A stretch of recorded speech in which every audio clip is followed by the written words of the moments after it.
This is the Office of the Mayor. Whereas Public Works professionals focus on infrastructure, facilities, emergency management, and services that are of vital importance to sustainable and resilient communities and the public health, high quality of life, well-being of the people of Reno, Nevada, and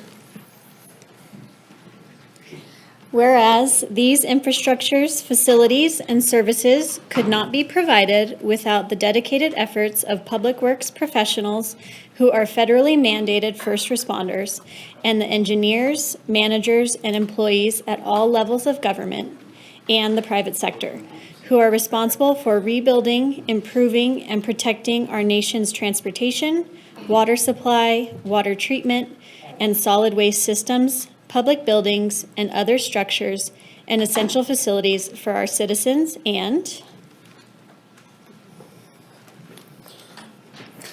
whereas the City of Reno's Maintenance and Operations, Public Works and Utility Services, and Regional Infrastructure Departments collectively maintain 775 miles of paved roads, 800 miles of sanitary sewer pipes, 600 miles of storm drain line, 30 sewer lift stations, and more than 200 buildings, 850 vehicles, and 315 traffic signals, and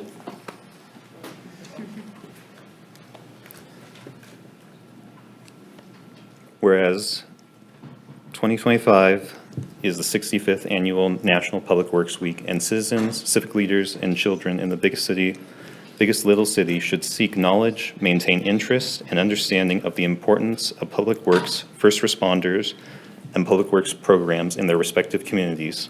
Now therefore I, Joseph Cashman, on behalf of Hillary L. Sheevy, Mayor of the City of Reno, Nevada, do declare May 18th through 24th, 2025 as National Public Works Week. All right.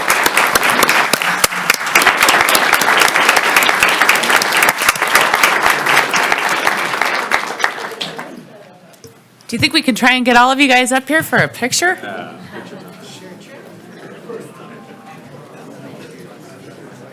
These are the people that make the city run.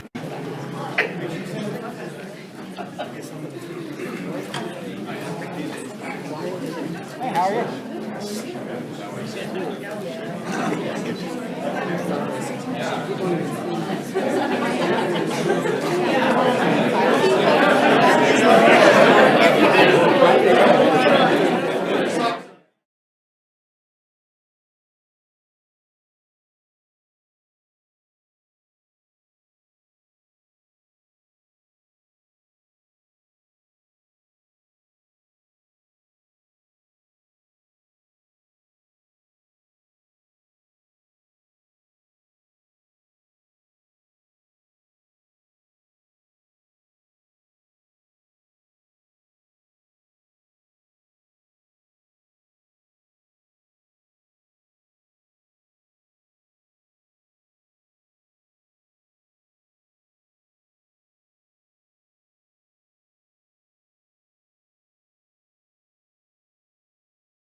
And Lily, are you going to come up and read a proclamation about Skin Cancer Awareness Month?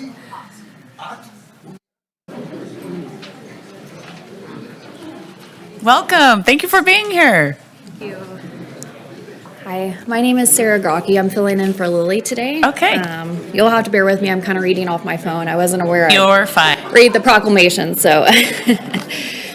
Okay, Skin Cancer Awareness Month, May 2025. Whereas skin cancer impacts Nevadans across the state, and increasing prevention, screening, and awareness of the risk factors can help reduce the number of cases and improve outcomes for those diagnosed. And oh, you got it here. Oh, thank you so much. And whereas in Nevada in 2022, the latest year for available data, there were 859 cases of melanoma, the deadliest of skin cancers, with thousands more basal and squamous cell cases non-reported. And whereas basal and squamous cells are unreported as they are often not deadly, but still negatively impact quality of life, and Nevada is one of the most at-risk states environmentally for skin cancers based on the number of annual sunny days and higher elevation. And whereas skin cancer impacts all Nevadans regardless of skin pigmentation or color, and disparities exist in the stage of diagnosis among persons with skin of color due to lack of awareness. And whereas agencies and people across Nevada are working together to increase awareness, provide education, encourage prevention, and promote accessible healthcare to reduce skin cancer throughout the state. Now, therefore, I, Hillary L. Sheevy, Mayor, City of Reno, Nevada, do hereby declare May 2025 as Skin Cancer Awareness Month. Great, thank you so much.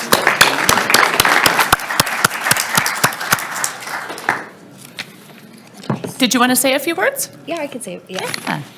This is what I actually prepared, so. Perfect. All right, good morning. I'm Sarah Grocky, Community Engagement Manager for the Nevada Cancer Coalition. Thank you so much for the city's acknowledgement via proclamation of the importance of sun safety and skin cancer prevention and early detection. As you noted, May is Skin Cancer Awareness Month, an opportunity just ahead of summer for us to remind our community about the importance of sun protection, including sunscreen, shade, hats, and sunglasses, and of regular skin checks to find skin cancers early when they're easiest to treat. The latest data shows our county has among the highest rates of melanoma in the state, higher than sun-soaked Las Vegas even. We're at a higher elevation, we love our outdoors, and we love our sunshine. The perfect mix of conditions for excess exposure to the sun's UV rays. We appreciate the city's continued support of sun safety. We've had sunscreen dispensers at local pools, and soon we'll be educating the area's lifeguards on the importance of sun protection. We appreciate all the trees across our city that provide shade and protection from the sun. Thank you to City Council Member Dewar and Urban Forester Matt Basil for being such great champions of our tree canopy. And we also encourage the city to explore ways to build sun safety into our community through natural and built shade, community education, and greater access to sunscreen. Thank you again for your support of sun safety and of the Nevada Cancer Coalition. Thank you very much. Very important message. Thank you so much.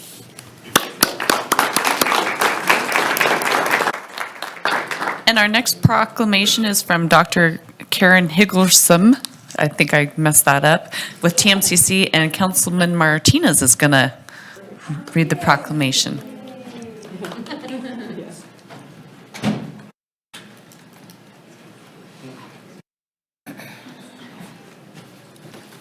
Thank you. It's my honor as an alum of TMCC to read this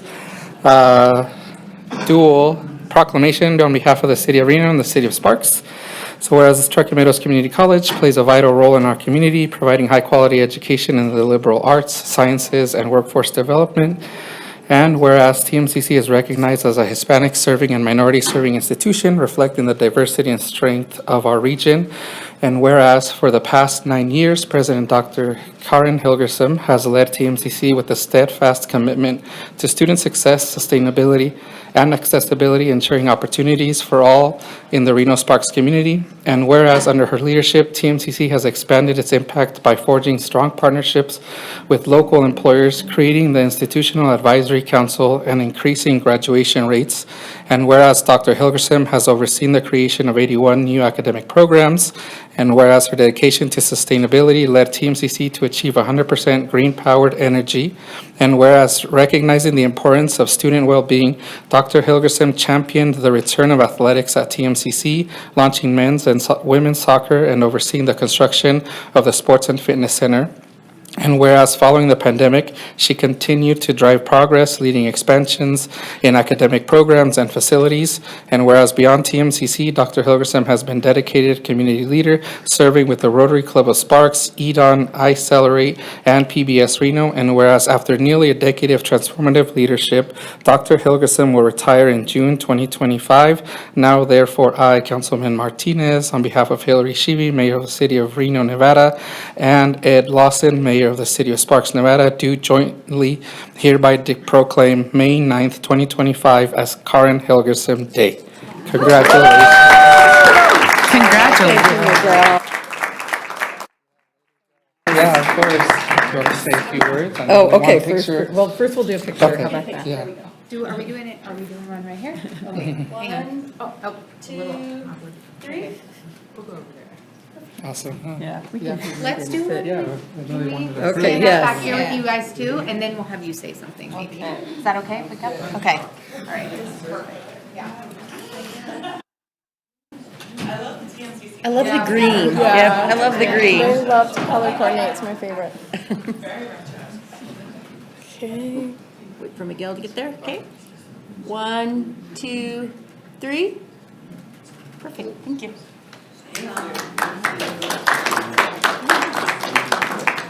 So I do want to say thank you. I am so grateful for this. It was just such a delightful gift to help me transition out of almost a 40-year career with community colleges in this great country of ours.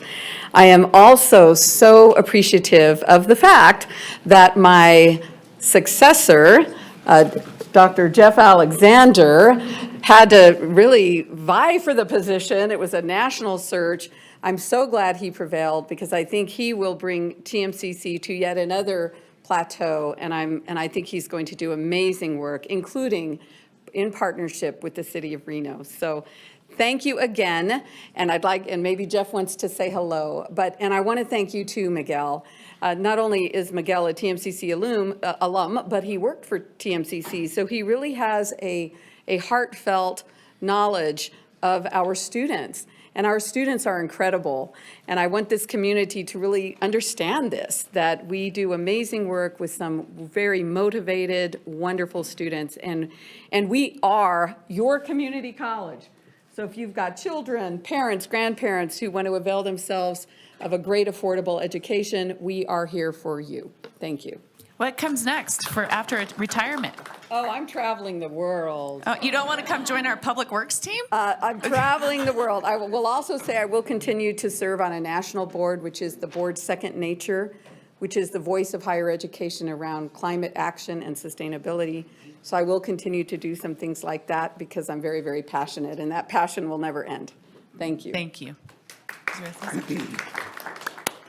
Thank you very much. I'd just like to thank the mayor and the members present and celebrate Karen's tremendous accomplishments over the last 9 years. We're so lucky to have had her, and we know that she'll be looking out for us and visiting frequently as she will carry on living here in Reno. We're very excited about that, and we look forward to working with our fantastic team to take the college to the future and to even greater heights. And thank you very much for any support you can lend along the way. Thank you. Welcome.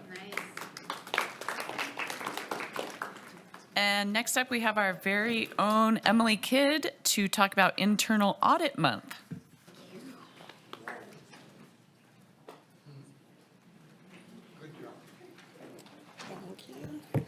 Good morning, everyone. We have a proclamation today for Internal Audit Awareness Month, and we sure do need it out there sometimes.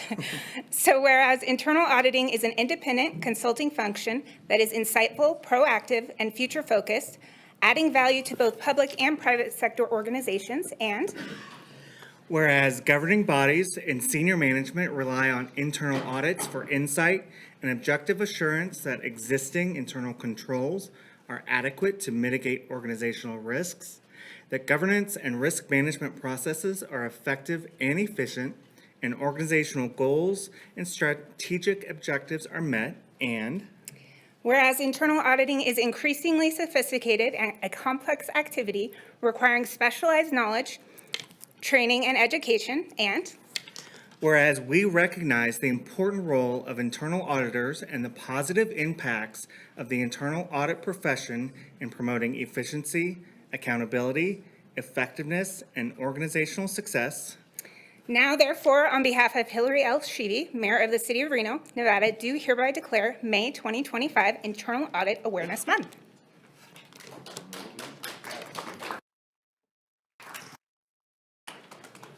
Do you guys want to grab a picture?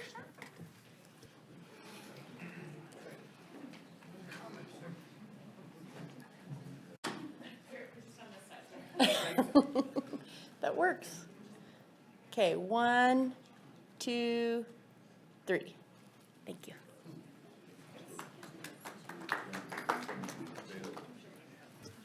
Okay, Madam Clerk, I think we are done with our proclamations, and we can move into regular public comment, please. Thank you, Vice Mayor. Our first item today is public comment. Members of the public may hear, observe, and provide public comment virtually by registering through the following link, which can be found on reno.gov/meetings, https://reno.gov/COUNCIL05-21.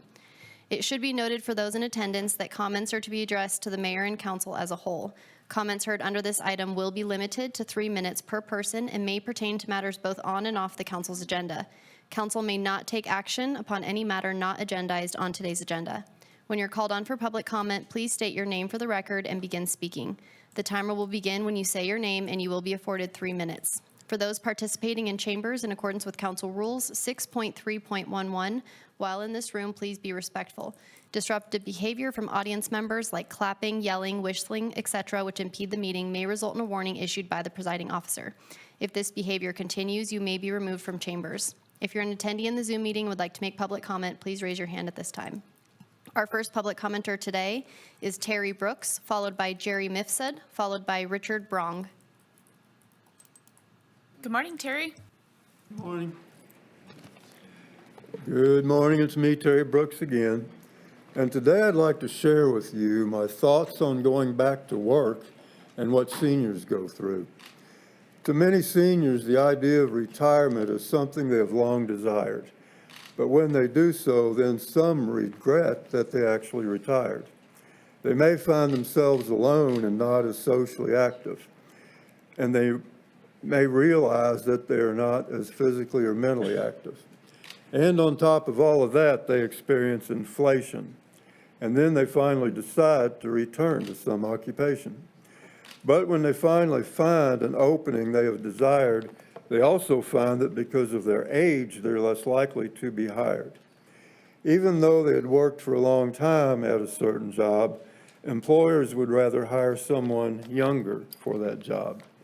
The older that an employee is, the sooner they'd be retired and have to receive retirement benefits, so they're less likely to be hired.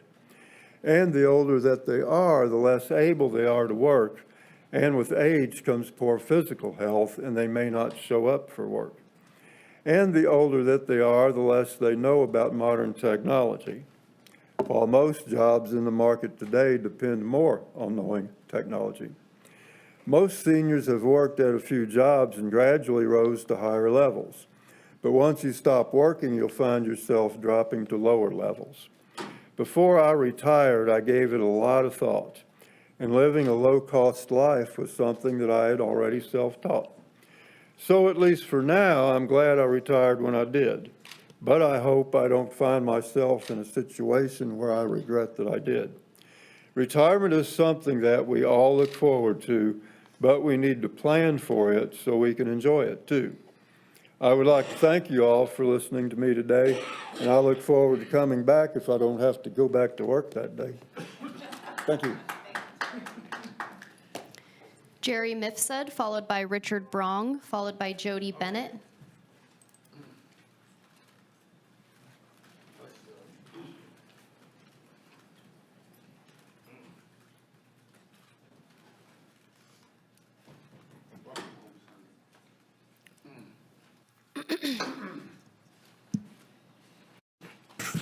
You need to turn up the volume on these things. Please. My name is Jerry Mifsud, AKA Jerry the Pizza Man. Good morning, City Council. Nice to see you all. I'm dedicating today to my future first grandchild. Maya Grace will come in October. So, Maya, you're going to see this city council meeting many years from now. You may or may not know your grandpa. I know holding you this coming October will change my life. From the moment I heard that you're coming into this world, it's changed my life. But I'm at a city council meeting, and my example will let your voice be heard in the public forum, if you have an opinion, is so important, honey. I love you. I met Brandy this morning, and she gave me some tips on what to get as a grandfather. So thank you. Secondly, we have a Vietnam vet here in the room. Whenever you see a Vietnam vet, walk up to him, thank you for your service, and say, welcome home, son. They never heard that 50, 60 years ago when they came home from a war. Okay. Right across from here is the biggest little city cafe. You need to go there and buy some food, buy something from, if you're just getting started. I was in the restaurant business for over 50 years. Get something from this little guy over here. He's trying to make a living. So a sandwich, buy a sandwich or something. Second promotion is for the Parks Department. We have here that guy that wears an ascot all the time, Nathan Uliak. I have to practice saying his name. Nathan is in charge of the parks. We have 100 parks. What Nathan needs is more money. What Nathan needs is more staff. What Nathan needs is the support of the city council. So get him some more money. Give him a raise, for God's sakes. He wears an ascot. Who wears an ascot anymore? Anyway, the parks are an oasis for the middle class, which is slipping away. We have to give a place for them to go to, the middle class now. And after they work so hard, that middle class is slipping away. We have them to thank. And the seniors, look how many seniors you see here. We're still here, and we're not done yet. Right? Right. Bum, bum. Anyway, nice Thanks, to see Jerry. you all. Congratulations. Richard Brong, followed by Jody Bennett, followed by Tammy Holtstill.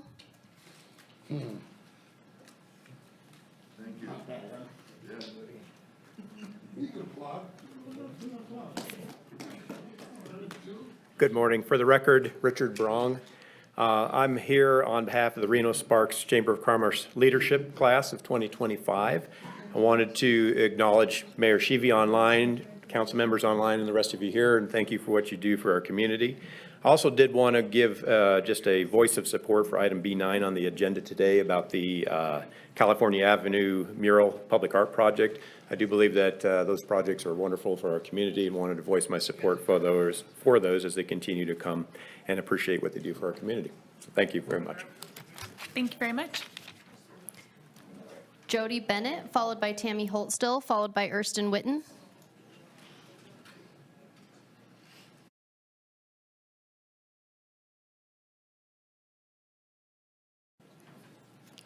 Hello, I'm Jody Bennett. Madam Mayor Shivi and the Reno City Council members, I am seeking to be appointed to the Finance Advisory Board. It's on today's agenda, G2. So I thought I'd introduce myself. I'm a second-generation native Nevadan. I graduated from Washoe County High School many years ago. I attended the University of Nevada, Reno for my undergraduate degree and also for my master's in finance. And I also worked as a practice manager for a local pediatric office for 18 years. I am interested in serving on the Finance Advisory Board to gain a deeper understanding of our city government and to contribute to the board's meaningful work. I believe that my background and experience equip me to provide valuable insight and support to the board. Thank you.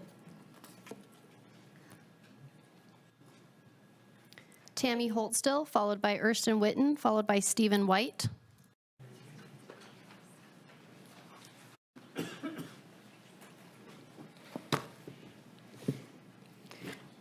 Tammy Holtstill, the crazy lady, as the staff has called me many times, including to the Lieutenant Governor's staff recently.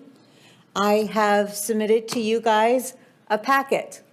I hope you take advantage of reading that packet. It is very important to the people on the council that are on the committees of TUMWA and RTC for Lemon Valley. RTC and TUMWA have a very important role in what's happening out in Lemon Valley.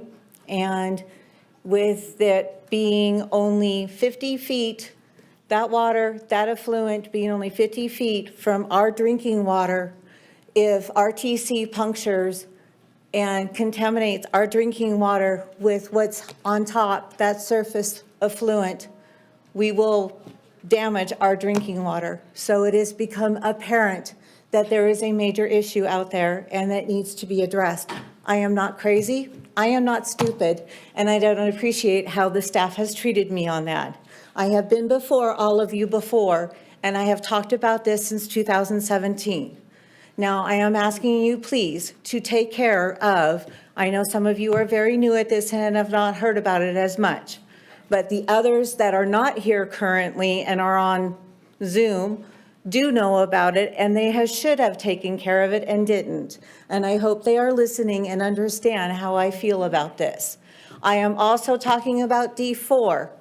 D4, they should not be changing their PUD. They have not, you have city, the police, fire, and high school. Nothing should be changed because of the fact that if you're going to be bringing out more people and you're going to be creating more work and more traffic and congestion, we need fire, we need school, we need police. There is no reason to be changing a PUD without there having all of that stuff included in it. And so without doing anything right, you haven't done it right yet so far. It has been proven by what's happened in Lemon Valley that nothing should be changed in any PUD until it's done correctly. So quit destroying our valleys.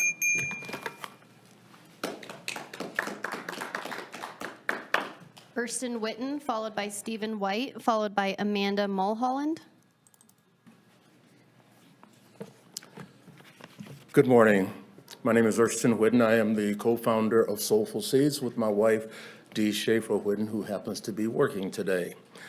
I came here today to acknowledge and express gratitude for the support of the council, especially Kathleen Taylor, Brandy Anderson, and earlier Councilman Martinez. Your support with discretionary funds for us is very important. We are a 501c3, and basically we raise the funds through various sources to make this project work. For those of you who may not be familiar, we are located on the corner of Galletti and Glendale, and we service people throughout the community. For example, we provide free food to the food pantry in Sparks, the food pantry in Reno, to the Women and Children Center of the Sierras, and other groups as well.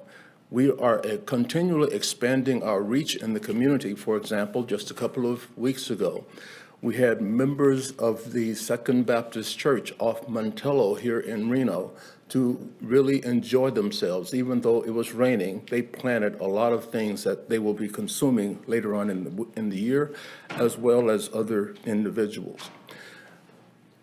Normally when I'm here, I go over time, so I gave myself an outline and basically wanted to highlight a couple of items. First of all, one of our missions is workforce development for Soulful Seeds. And this year, we initiated a same-day work and pay process.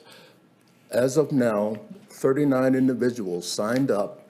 They actually work a normal day in the garden under the direction of the farm manager, and they walk away with a debit card with $100 on it. That agenda is full. Whenever we post this opportunity, we get folks from the community, from our place, from the CARES campus. People want money, and we are fortunate to be in a position to do that, partly as a result, or mostly as a result of the grant from the Department of Agriculture that we received last year. We are continuing to grow. We will produce probably 2 to 3 times more food that will be delivered free to the community. Is it over already? Free to the community this year. We've expanded the area to include the entire 3 acres, and you are certainly invited to come out and take a look. We really appreciate the council members who have adjusted their very busy schedule to come out and take a look. That is more inspiring. We can talk about it all day, but until you see what's going on and see people being rewarded as a result of your support, we appreciate it. So thank you again, and have a great day. Thank you, Mr. Witten. Stephen White, followed by Amanda Mulholland.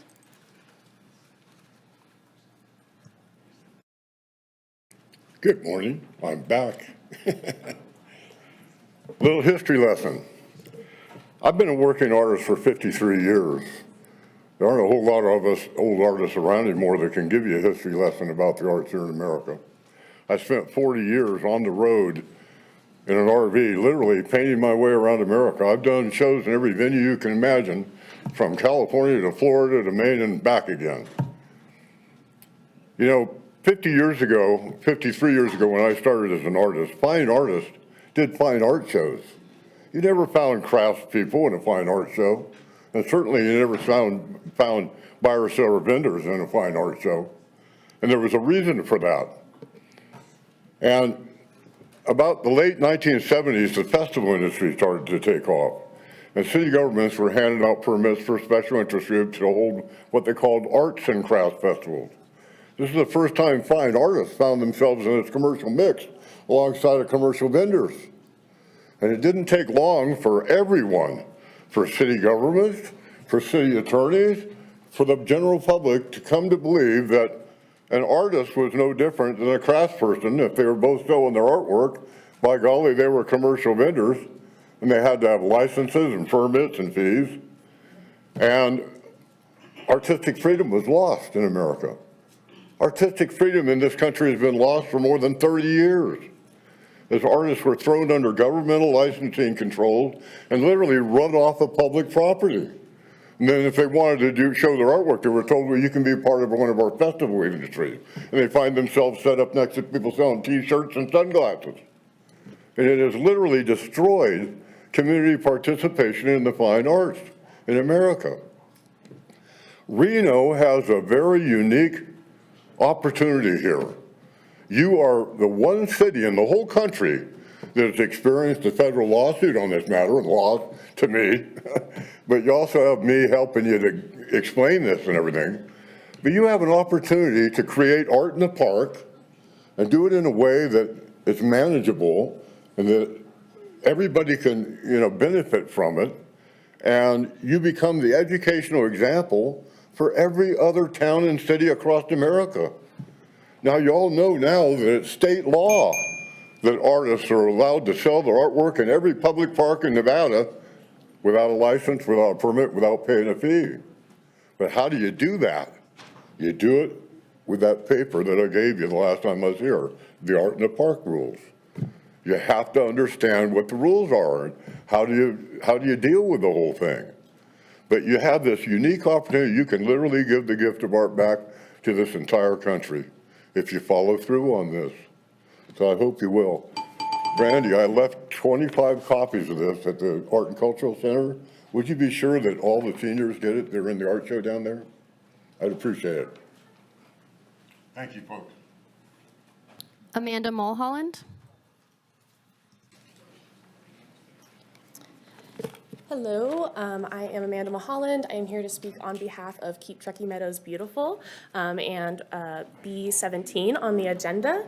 Thank you so much for your donation to Keep Truckee Meadows Beautiful. We do, for those of you who don't know who we are a nonprofit in the area that believes in creating a more sustainable region.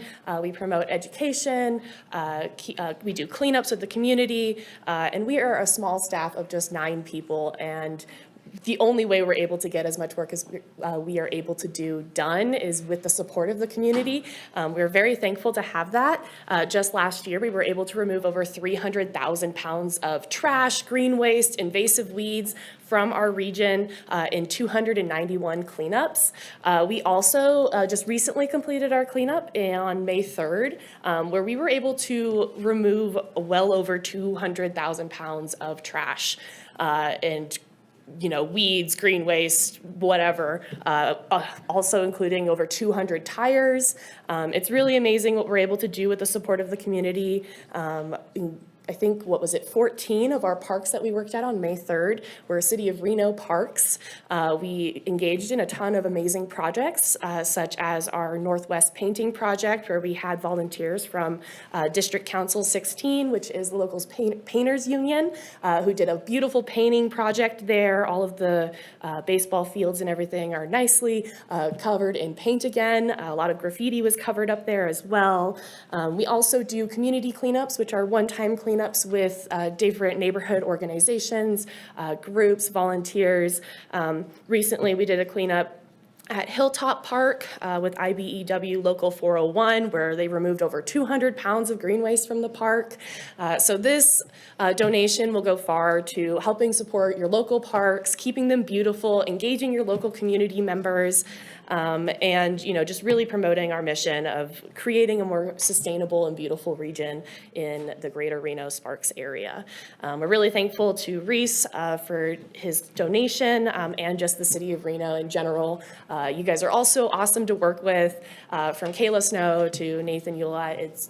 You guys are all just super great to work with. So we're really happy to have you guys as supporters of Keep Truckee Meadows Beautiful.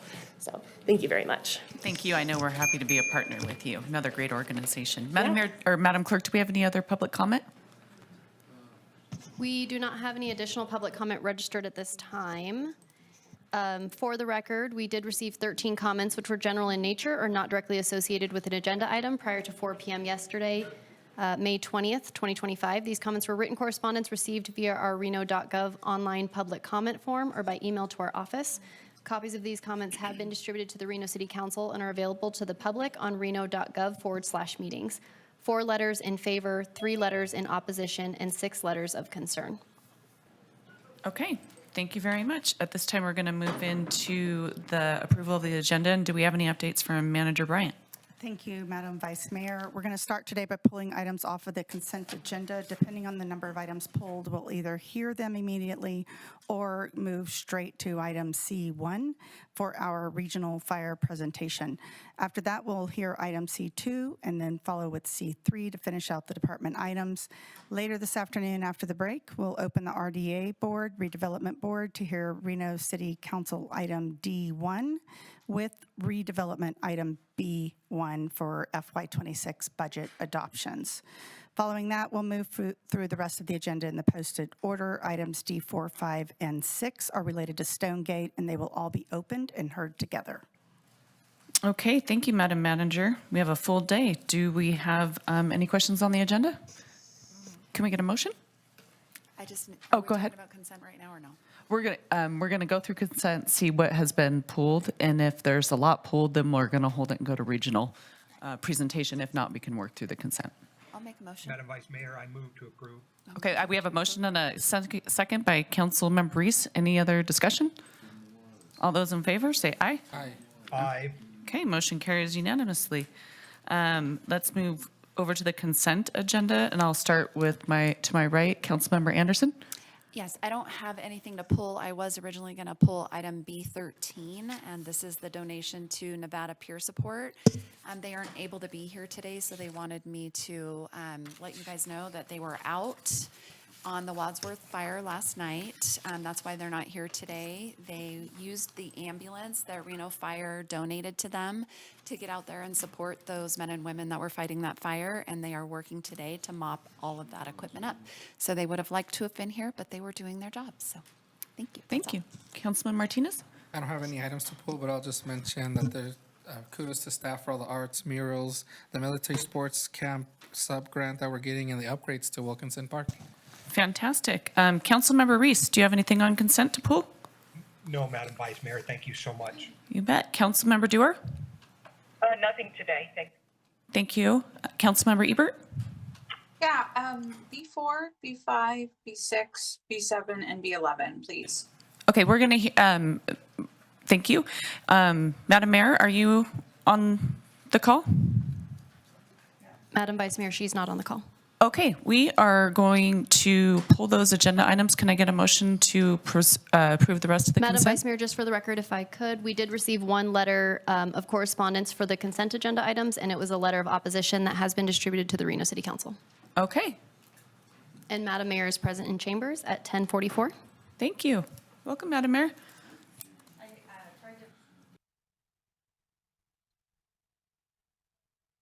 Did you have anything on consent that you wanted to pull? No. Okay. Motion to approve? Second. All those in favor? Aye. Aye. Aye. All those opposed? Motion carries unanimously. Madam Mayor, we have, I think, 4 items pulled on consent. Do you want to hear those, or do you want to move into regional?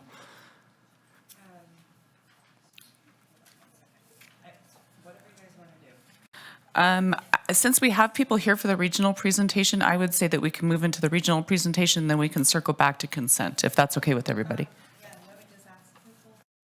Councilmember Ebert? Yeah, that's fine with me.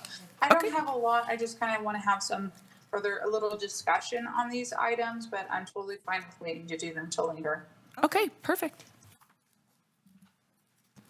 So we're opening item C1, the joint presentation by Truckee Meadows, Reno Fire, and Sparks Fire.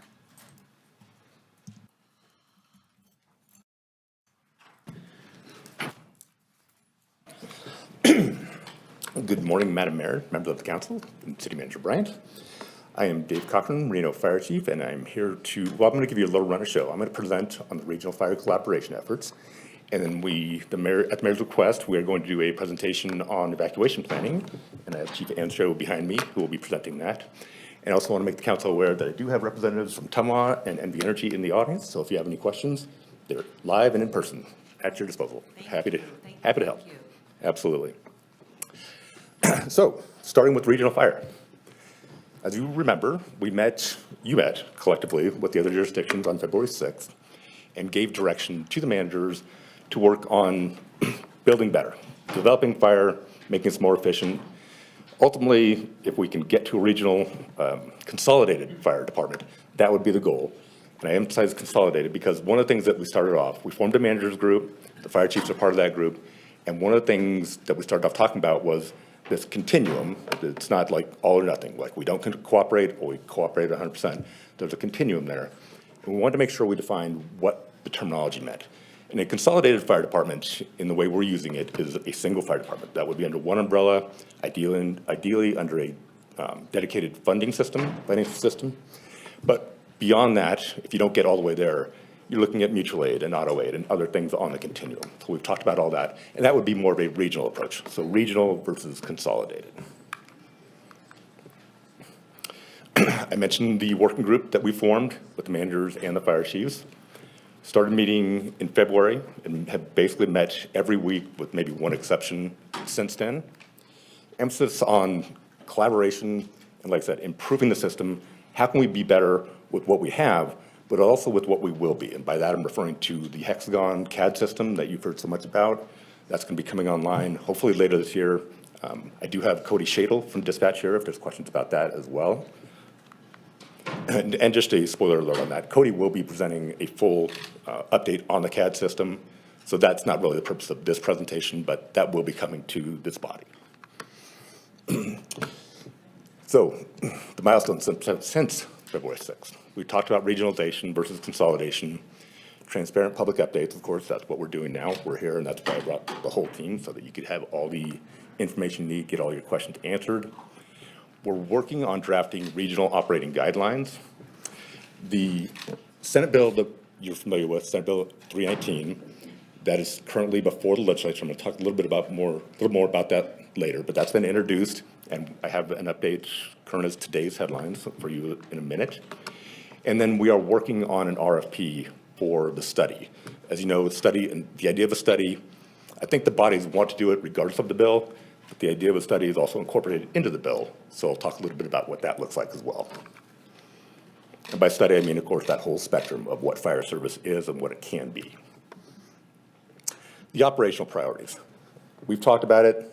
We want the closest rig to go to the appropriate rig, to the appropriate call, at the appropriate time, regardless of jurisdiction. That's the goal. We're upgrading the CAD. That's the hexagon system that I talked about. Working towards co-locating dispatch centers. You'll see dispatch, that word come up a lot, because that really is the key to all of this. Co-locating and having a single dispatch center that handles all fire and EMS in the Truckee Meadows. We're working on standard operating guidelines. Again, the regional response model, we don't care what jurisdiction it is, we want the closest appropriate resource to go. And then the most effective and efficient call routing. And that ties back to the caller experience. Person who's dialing 911, we want them to have the most effective, most efficient service possible. We've also now incorporated an operational chief subgroup that is basically the second command to all the fire chiefs in the region. They've been meeting on a weekly basis as well. We're focusing right now on training and standard operating guidelines, and that's going to move out to actual operational implementation in the field. We made good progress there, and I'll talk a little bit about that as well. The standard operating guidelines, what we looked at there, we started with safety. The top 5 that we believe improve safety for the region with this regional approach. And I'm pleased to report that we have 4 of those completed, and the 5th one should be done today, maybe tomorrow. So that would be regional guidelines that all of us can work off of. Focusing on safety, I mentioned that. We're talking about RIT and Mayday and things like that that have firefighter and public safety at the forefront. 319, so you can see that's the history of what's gone on there. The bill is on the assembly agenda on the floor today. They could get a vote today, so it is moving right ahead. I did talk to Senator Daley on Friday. He's very optimistic that it's going to move forward, so we can look forward to that coming out of the legislature, I hope, knock on wood. The thing I want to put a pin in, though, earmark for you, that bill directs the jurisdictions to appoint 2 people from each jurisdiction to be basically the working group, the working committee that's going to manage the study. So just have that in mind. I'm not asking you to do that today. We're not there. But this group is going to have to appoint 2, the county and Sparks. So they will issue the RFP. The idea would be we'd issue an RFP for a consulting group to do the study. They would manage the study, and the consulting group would report back to that committee. So that's coming. And then here's our next key steps. We're going to continue to develop those operational responses, a regionalized approach. Oh, I skipped over. It says we're going to, next steps, engage labor groups. We have engaged labor groups. We had a joint meeting with all the labor groups and the working group. It was very productive. That was about 2 weeks ago. So check, we've done that. We are working on the RFP. So when that committee is formed, we're going to have a draft of something for them to work off of. They can then put out to get that consultant to do the study. That'll be up to the committee to finalize that RFP. And then we'll continue to monitor 319 as it moves through the legislature. That is the end of my portion. Now, Chief Ancho, who's behind me, is going to give you an update on evacuation planning.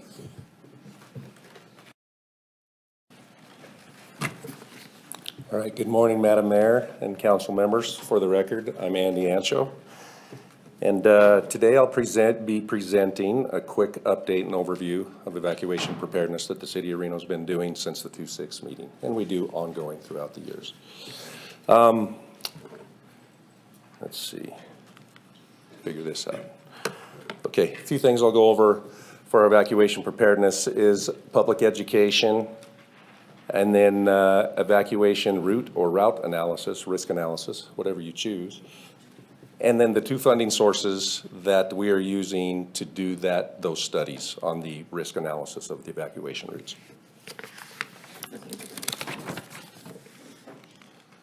So community outreach and readiness.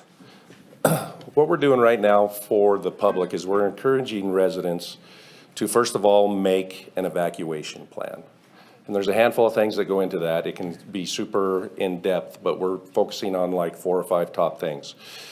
And all of this is included in our Reno.gov website under the Fire Department, Fire Prevention, and Wildland Urban Interface.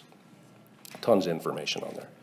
So the first thing we encourage residents to do is sign up for emergency alerts and notifications. We do that through Smart 911 for rave alerts. As you know, there are many ways that alerts are sent out through EAS, WEA, social media, email, texts, and voicemail. And through that platform to sign up for the alerts, you can choose your preferred method. We also are encouraging the public to get familiar with the Perimeter platform. So Perimeter is web-based. It's a mapping software program that allows regional partners and responders during a major incident to enter real-time information such as incident location, evacuation areas, evacuation alerts, directions, also map out road closures. And then we publish that so the public has instant information and it's real-time information throughout the incident. It's updated. So the public does not need to sign up for an app for this. It's actually a website, but you can get an app as well. The agencies that use it rely on the app for the platform to share information. So that's the number one thing that we'd like to get them to do.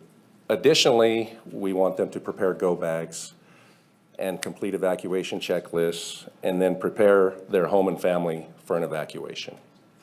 So those are the main things we're trying to get the public to do starting off, is create that evacuation plan. We enforce that and we back that up through public engagement. And what do we do there? We do community events, presentations, and forums. We do tabling at a lot of events where we hand out pamphlets, all the information on how to create that evacuation plan, plus many other things for fire prevention, preparedness, and also preparedness for other emergencies that can happen within the region. We do media campaigns, and last year we created a dedicated evacuation preparedness video, and that video was born out of the same concerns that we're all experiencing now after the LA fires. If you remember, we had the Caldor fire that caused South Lake to be evacuated, right? The public had these same main concerns, and so the regional partners all met together with multiple meetings and put together this evacuation video that really streamlines and lets the public know this is what you need to do to prepare and this is what you need to do during evacuation. That also is on our website. And all this stuff's also hosted regionally in the Washoe County website. Additionally, about a month ago, a fire prevention team sent out 10,000 cards to residents within the WUI neighborhoods, Wildland Urban Interface neighborhoods, that contained information in a QR code to our website that also hosts all this information for evacuation preparedness and many other things. So moving on, we talked about, on our second topic would be evacuation route risk analysis. So it's very important information that hasn't been done in this depth, I'm not sure if ever. So there were 2 major funding sources that have been secured to do this type of study. The first one is through the Community Wildfire Protection Plan, the CWPP. Some of you may have heard of that. So a third-party vendor or facilitator has been hired. This was a grant-funded project through the Fire Prevention and Safety grant. It's about $244,000, I believe. And part of this plan includes what's on their risk assessment, vegetation mitigation, evacuation planning, public outreach strategies to support readiness. But the major part, which we're really interested in, is this data-driven GIS evacuation planning information. So through the CWPP, this is a Reno study only. And part of that study includes part of that plan includes these 2 studies. Number 1 is a route risk analysis. This evaluates road conditions, connectivity, and neighborhood density. Super important information when you're talking about evacuations.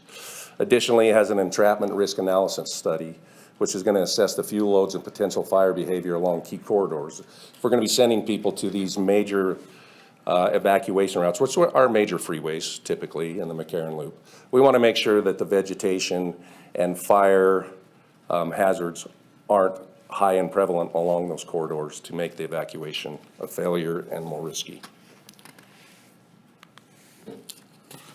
The second one was born out of the 2-6 meeting that we had, the regional meeting. Not long after that, a private donor addressed the county and said, we would like to fund a countywide evacuation study on the same things that I discussed: route analysis, fire modeling, and evacuation modeling.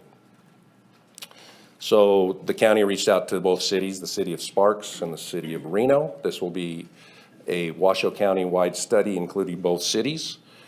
Washoe County accepted the private donation, approximately $185,000, I believe. And currently today at the Desert Research Institute, there is a wildfire resilience working group or workshop, which I would normally be at.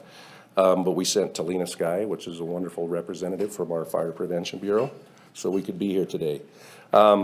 What's happening there today is a lot of stuff, but regarding the countywide evacuation study, they're going to be creating a working group of subject matter experts throughout the region to steer and evaluate the study of these routes, right? And then also we'll be selecting a vendor and then reviewing the work that's being done on this study. It should have a completion within a year. The main theme is to ID the top 5 areas of concern within Washoe County regarding this topic. And that's what I have for you guys today. Thank you for your time.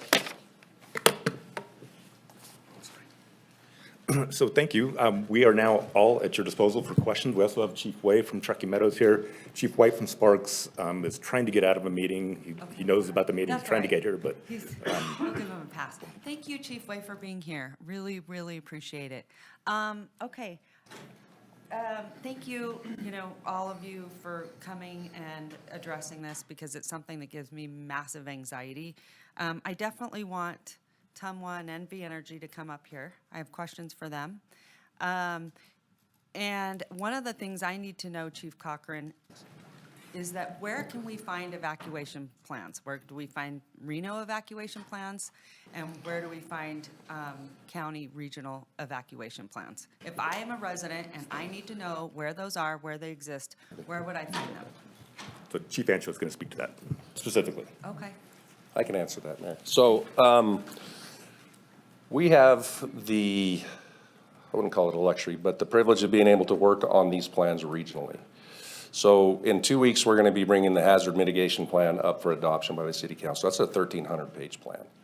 The evacuation plans aren't quite that large, but we work together regionally, Washoe County, City of Reno, City of Sparks, and the tribals to develop these plans. So the bulk of them are all housed on Washoe County's website or through WebEOC. Okay. So hazard, is that different than wildfire?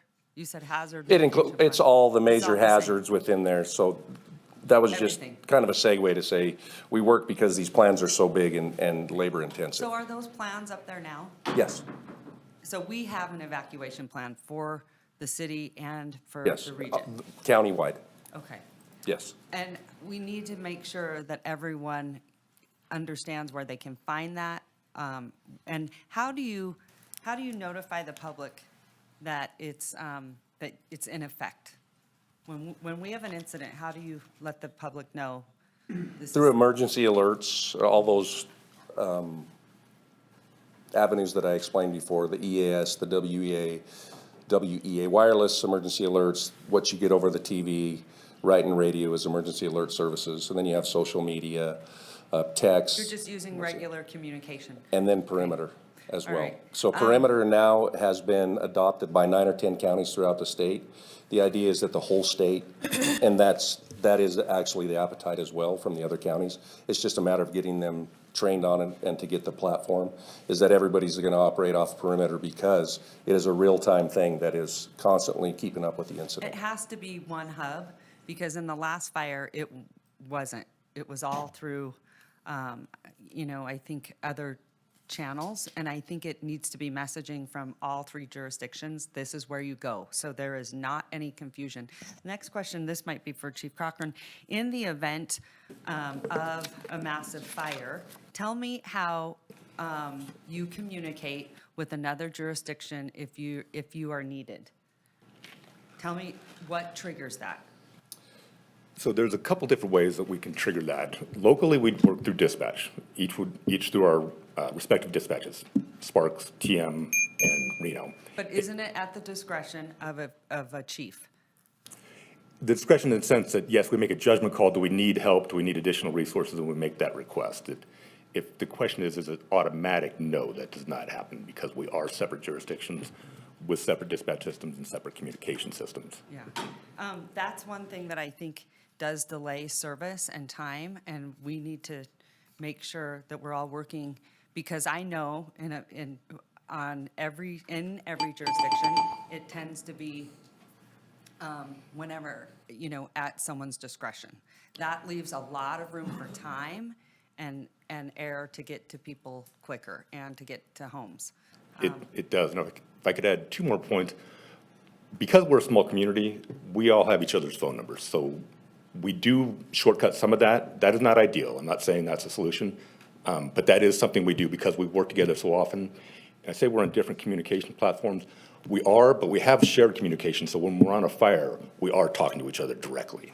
I guess my point is where I get nervous is sometimes those fires move much quicker than humans anticipate, and we've seen that happen, and then there is a delay in service. And so unfortunately, the region is not getting the best possible fire service collectively, and that is a problem, and it puts people's lives at risk. And then there's, I think, a lot of conspiracy out there about, the city and their finances, that's why they want to merge.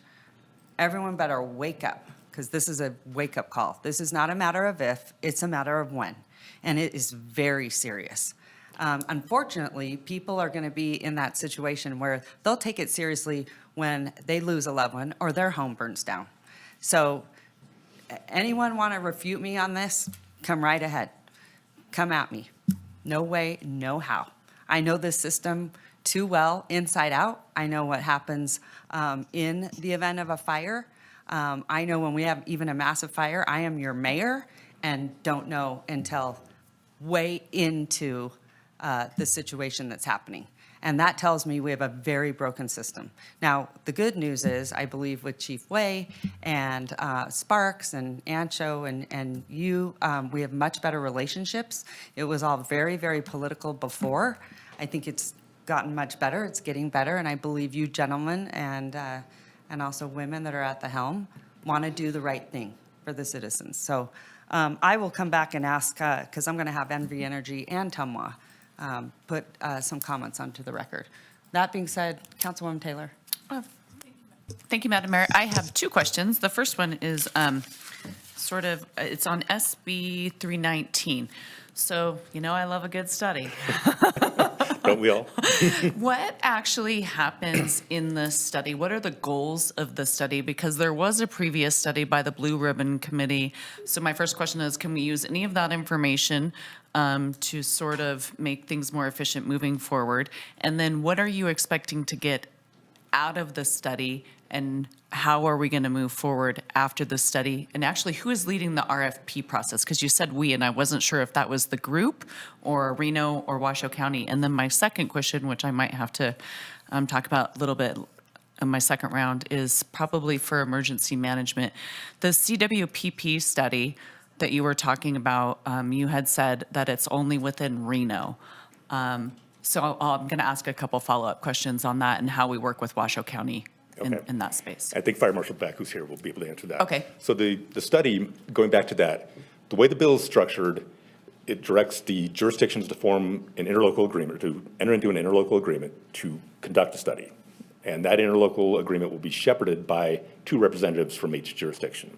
So those 6 will put the RFP out. What we, the working group, are trying to do is get that RFP in place so that we can give it to the committee and they can look at it. We like this, add that, why isn't this here?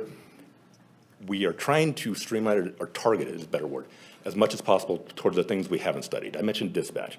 You're right, there's been many studies. They all say put dispatch in one place. We don't need another study to say the same thing. And we probably need to look at costs and So finance and financial. governance are the Okay. things that we think are the biggest hurdles, and that's where we want the focus to be. Okay. So yes, we will use those prior find out studies. the goals of this study as we move through it with this working group. It's not necessarily defined yet.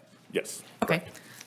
Perfect. Thank you so much. And then on the CWPP, my question was, I thought I heard, hey, good to see you.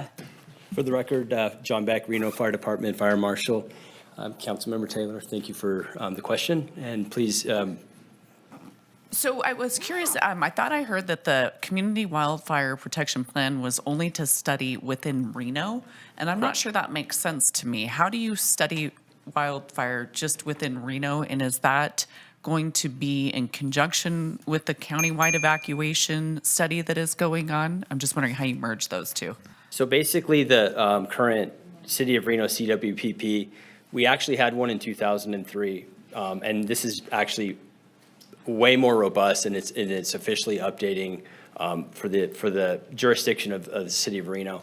When we applied for the grant, for the CWPP grant, it was specific about the jurisdiction, so we couldn't capture the whole entire region. Essentially, that's exactly how the grant, the FEMA grant was written. Additionally, there's an in-kind match cost that's borne out of that, the 5% for that grant, which was wholly funded by us. So we bore the whole cost, and it's specific to the City of Reno. Okay, I'm out of time, but I'll ask again on my next round. I'm just wondering, we need to be thinking about the county in that too. Absolutely, absolutely. And this is a document that, while it's just for the City of Reno per se, it's something that's going to be used for the community as well, like our neighboring jurisdictions. I believe that there's other jurisdictions that are in the process of trying. I believe Sparks is trying to use what we have to help them. It's a model for the other jurisdictions to use to be able to create similar documents.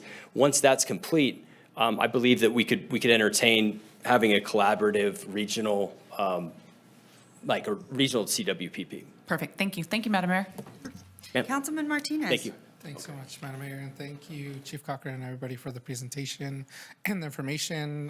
The progress you're making is awesome. I think the study is going to help us further define and figure out how we work better together. I think my first portion of questions, I want to start asking about some of the information that you provided in terms of the emergency preparedness. I think I was looking online and trying to download, the Perimeter app and trying to make sure that I stay informed, but it looks like there's some caveats to get into the Perimeter app, or maybe I'm not looking at the right one. If you could just provide me with more Yeah, so the public information on that doesn't one. have to sign up for the app. You would just go to perimeter.com and And that's follow. where you can see. Yeah, so the Okay. people that are going to have access to the app would be someone like myself and all regional partners in certain positions that can add that critical information.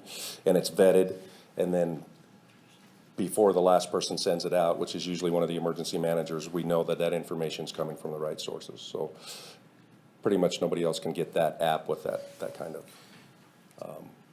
clearance or security, I guess you call it. Yeah, that makes sense. So if you're Yeah. a member of the public, what you want to do is maybe bookmark that website and make sure you Yes. have it handy Yep. in case anything does happen. And then for the Rave Smart 911, is that something you have to sign up for as well? Yes. And how would you go about that? So again, if you go to the website, our website has a link to it, so does the county's for alerts and notifications, and that'll give you a QR code or direction to get to that website. So you guys may have remembered, it used to be Code Red, now it's Rave. So it's just a different platform doing the same things, it's just a different name that we switched to Rave regionally because we thought it was a better platform. Yeah. Okay. Yeah, and I know there has been a couple workshops, I think that Councilmember Anderson has collaborated with to have go bags and make sure folks are prepared. So just want to give kudos all around for all the preparation that the city is doing to make sure we stay safe. Thanks, Madam Mayor.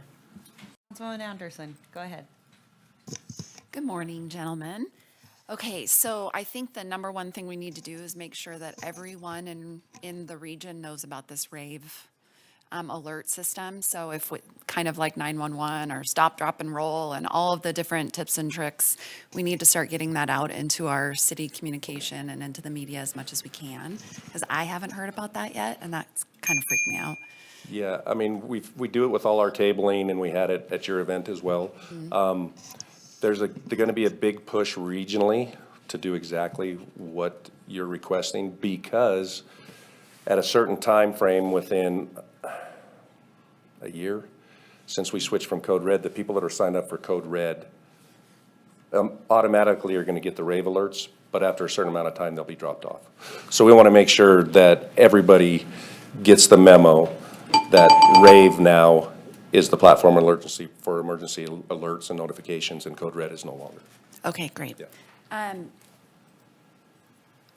So for incident issues, so there's an incident in the community, you're saying that the Perimeter website is the #1 most updated and consistent information for a community event? That is the idea, yes. We want everybody on board on Perimeter. Okay, so the reason I'm asking is that I want to know what tips and tricks we can give the community to be more prepared this summer. And we've already gone over the first 4. But one of the things that we noticed during incidents last year was that people that are well-meaning and have great intentions and want to help, they go towards an event and they get in the way. They inadvertently cause issues. So is there also a centralized regional website that we either have or that we could create that reminds people of all of these different resources?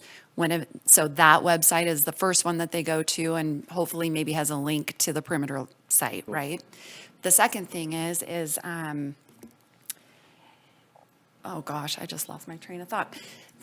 We could have resources like what was developed for my preparedness summit, that video that we had for children. If that was on that website and we created a community hub where it was like, okay, we've got maybe police presence or we've got fire presence. You go there, you can figure out what potentially you could do to help or not help.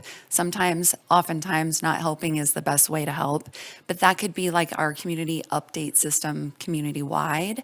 Is there a way that we could get something, brought up Yes. quickly So this summer? what you're talking about, it exists out there through our website, through the county's website. There's emergency preparedness. There's under the fire websites. I just need one website, though. I'm asking about one collective resource in the community. The information we have on there isn't just specific to Reno. It's a link to everything regionally. The same with the county, and I believe Sparks is doing it as well. What I would say is that I think we can draft a memo to City Manager Bryant with how to get to all these different areas where we have this information, and if what you guys are looking for is not in there, then we can improve from there. Well, I'm looking for one resource. I'm just looking for one site I that could be a understand that. community resource where we're not, that's all, we just have to get there. Councilmember Anderson, I hear you, and we're going to work on that. Okay. And so give us about 2 weeks to come up with a plan, and we'll schedule some time to meet with you to make sure we're addressing your concerns. But I think I understand what you're looking for. And I think it exists, but I want to make sure of you. So. Okay, Councilwoman Dewar, go ahead. Okay, thank you. Thank you for the presentation, a subject of great interest to most of us. I have a number of questions, so I'll try to sort them a bit. And I just wanted to acknowledge we do have John Zimmerman here, head of Tumwa, and I think he's going to be prepared to talk about water issues associated with fire. But I wanted to start first with Chief. You mentioned earlier in your presentation something about, well, they'll either have mutual aid or auto aid. But at our collective gathering, virtually all of us said, could we go to full-on automatic aid? I mean, and not partial automatic aid, not in certain portions of Reno. And it seemed like a good step even before, either regionalization or whatever our buzzword is currently. So can you, I just want to make sure about the auto aid and that that's a direction we're going to, because that's like low-hanging fruit compared to full-on consolidation or regionalization. We are doing that. Dave Cochran, Reno Fire Chief. We're doing automatic aid. The distinction I was making there is that we don't have automatic aid with remote jurisdictions like Carson City or Story County. Right. That's mutual aid. Right. So, Okay, but within, but within this region, we are let's say call doing- it the Reno Sparks metropolitan area, Yes. we already do, or we're working towards? No, we have that in place. No, but when you spoke at our regional summit, if you will, you said we had it in place in certain sections. Maybe it's downtown, or maybe it's somewhere else. And all of us said, yeah, but we would like full automatic aid. To the mayor's earlier question, waiting to call people. Now, my understanding was it was going to be tied to when the new equipment was installed in September. Is that Okay, I understand correct? I understand your question now. The Hexagon, the new CAD system. Right? that- Yes, so that is what we're targeting. And in fact, the operations group, the operations chiefs that I mentioned have been working on that. Because right now with the different systems and different communication systems, trying to go too deep into it's already very clunky as it is. It is. And trying to go too deep just complicates it. But that new system is going to be the tool that enables us to Right. clear that path So forward. is the new system, and these are the thing where, I forget the name, the vehicle automatic locator. AVL. The AVL, that goes on each vehicle. That's already in place. The new system we're referring to is the CAD, the computer-aided dispatch system. Right, but is that expected to be online in September? I don't think we're on, Why yeah, not? Cody can speak to the timing on that. All right, well, we'll come back to that because, let me just get a few questions out there and then people can come up. Number two was I had the same exact perspective as Ms. Anderson, which is that there are all of these places to go. But we really do want a centralized place that's well publicized. And what I wanted to make sure in all the places to go, do they all direct you to the same information? Like, are there, maybe there's 10 or 15 apps, but are they all saying the same thing? Like, for example, the mayor's question earlier about evacuation. Do they all have a consistent message at this point about who needs to evacuate when, no matter which app you're dialed into? I think that's what we've committed to working with Manager Bryant on to make sure that we're getting you what you need. We believe that exists because it's on our website, and not everybody has the same ask. Somebody might need to find shelter for their large animal. Somebody might need evacuation information. Somebody might need information about how to, or temporary housing. So we have that centralized, we believe, on the Reno Fire Department website. Now, it's going to direct you to different locations depending on what your ask is. Right. But, I mean, so just for the interim, are we supposed to check in with the Reno Fire Department, everyone in our region, or, I mean, what about the rave? What about the previous code red? I'm just trying to follow the bouncing ball. Those are different apps that are going to contact you. They're going to reach out to you with I have automatic signed up, but notifications. sometimes I get notifications, sometimes I don't. And maybe I'm not signed up with the right app. That's one of my worries. So I'll just leave that. It sounds like we're going to have a follow-up, and I'd love to hear the answer to the question about we were assured at our regional meeting that come September, when the final thing was done with the CAD, that all would be well and we could go to full-on mutual aid, auto aid. So maybe Cody could address that. Well, Cody can speak to the timing. Yeah. And in February, we did believe it was going to be done in September. I think that's pushed back a little bit.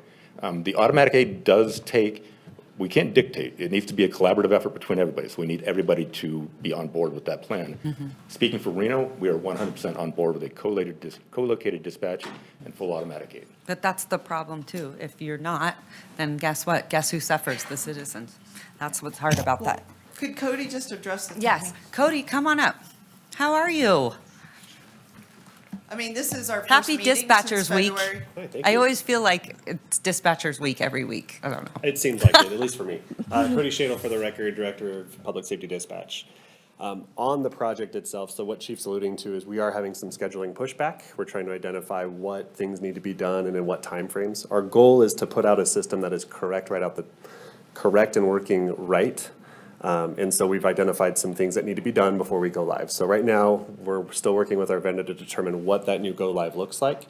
As of the schedule today, it says the end of September, but we're expecting up to 90 days. So I'm gonna come back once we have that finalized. We'll probably end up sending a memo out to explain what that pushback is.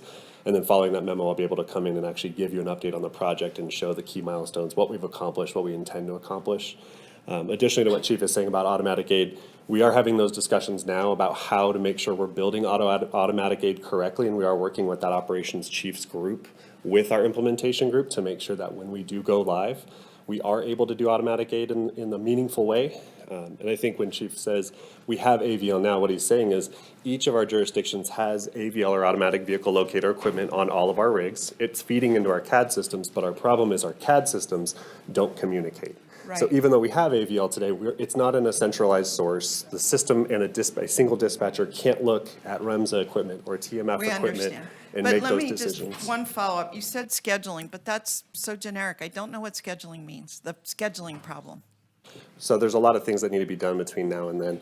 Right now, we are still configuring our dispatch equipment. We're still configuring the CAD system. Configuration has to be complete.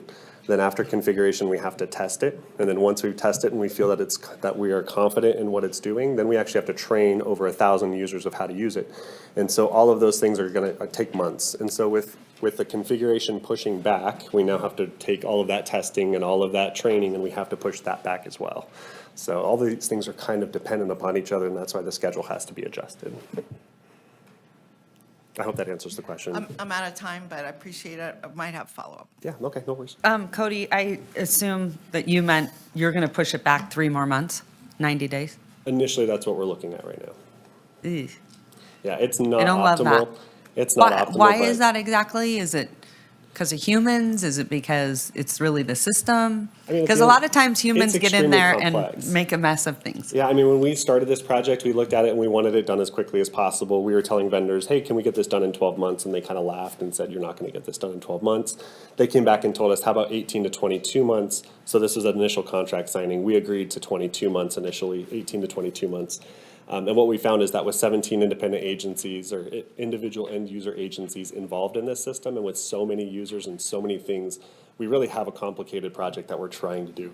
We have 46 independent vendors that we're trying to integrate into this system. Things like when we're talking about Rave, Smart 911, how do we get that information into our CAD system? How do we make it relevant to our dispatchers? And so trying to get 46 outside vendors to say, here's your information, here's you're going to integrate. Those are things that are complicating this process. Okay.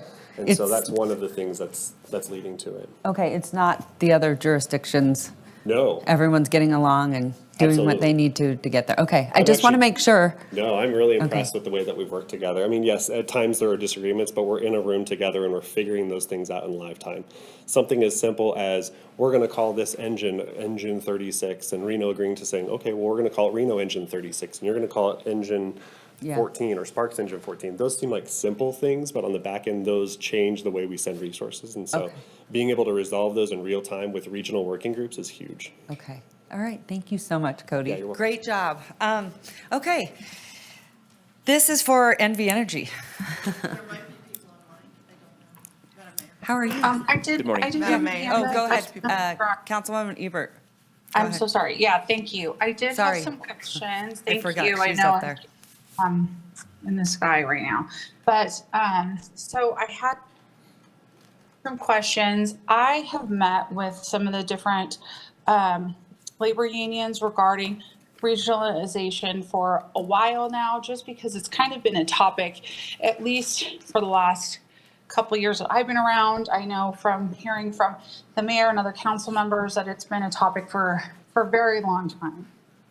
And something that I've heard from everyone that I've spoken with on the labor side was that there has already been several studies, and the results have all kind of been very similar in that the results point to, we need to all be on the same dispatch system first, that there's not going to be any kind of regionalization without getting onto one dispatch. So I'm curious as to why we're not looking to the results of any of these previous studies and going into another study.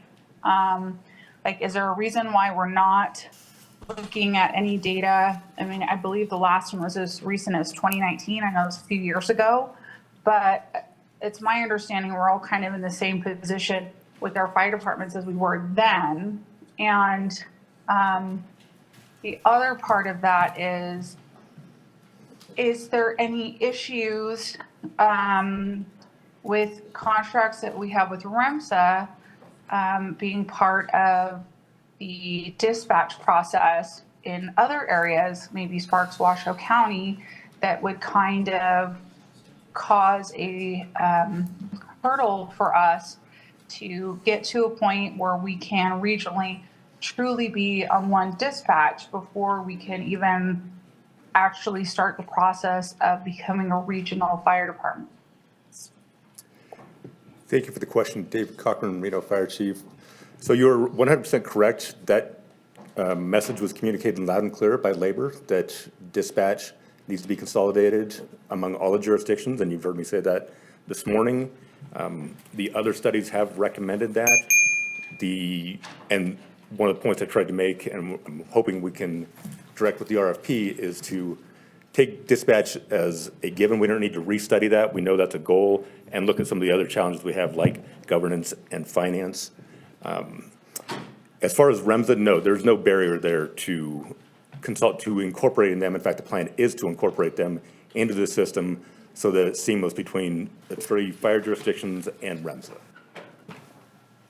Okay, so there's no problem with Reno Fire, Sparks Fire, Washoe County Fire being on one dispatch because of any kind of contractual obligations with REMSA?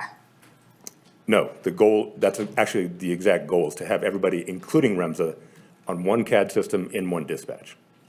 Okay, so it will be regional with Washoe County, Reno, Sparks, and REMSA. Yes. Okay, so just wanted to make sure I understood all that. The other piece is, I know that Senator Daley's kind of spearheading this and moving this along, this legislative session. What input did he have from you before kind of taking this down to Carson City and getting the ball rolling on this? Because I know that I didn't have any meetings with him. He didn't reach out to me for any input from me. I'm not sure if he spoke to any other city council members.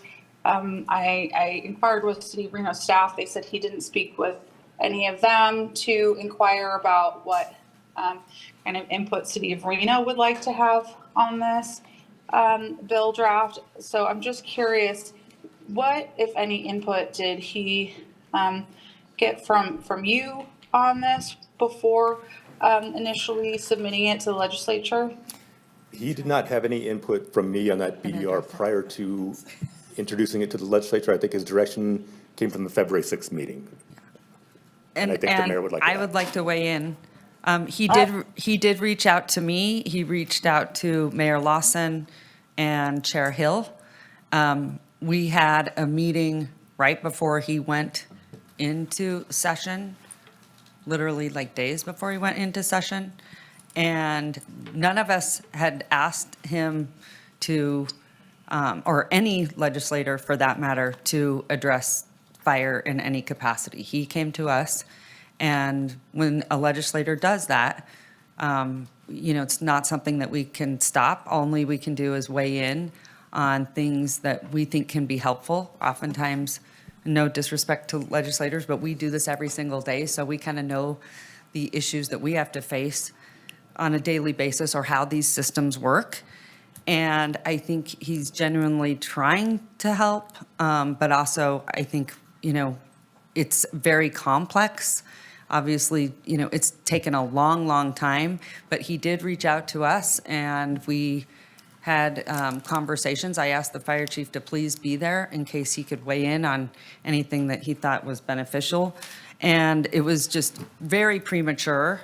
And we were already right at session, so I don't think that he had any ill intention. I think he has the intention to bring the community and the region together, and also wanted to get I think he really wanted to explore how our relationships were. In the past, our relationships have not been good between the jurisdictions. That has changed dramatically, and I think he wanted to be very respectful of some of those severed relationships.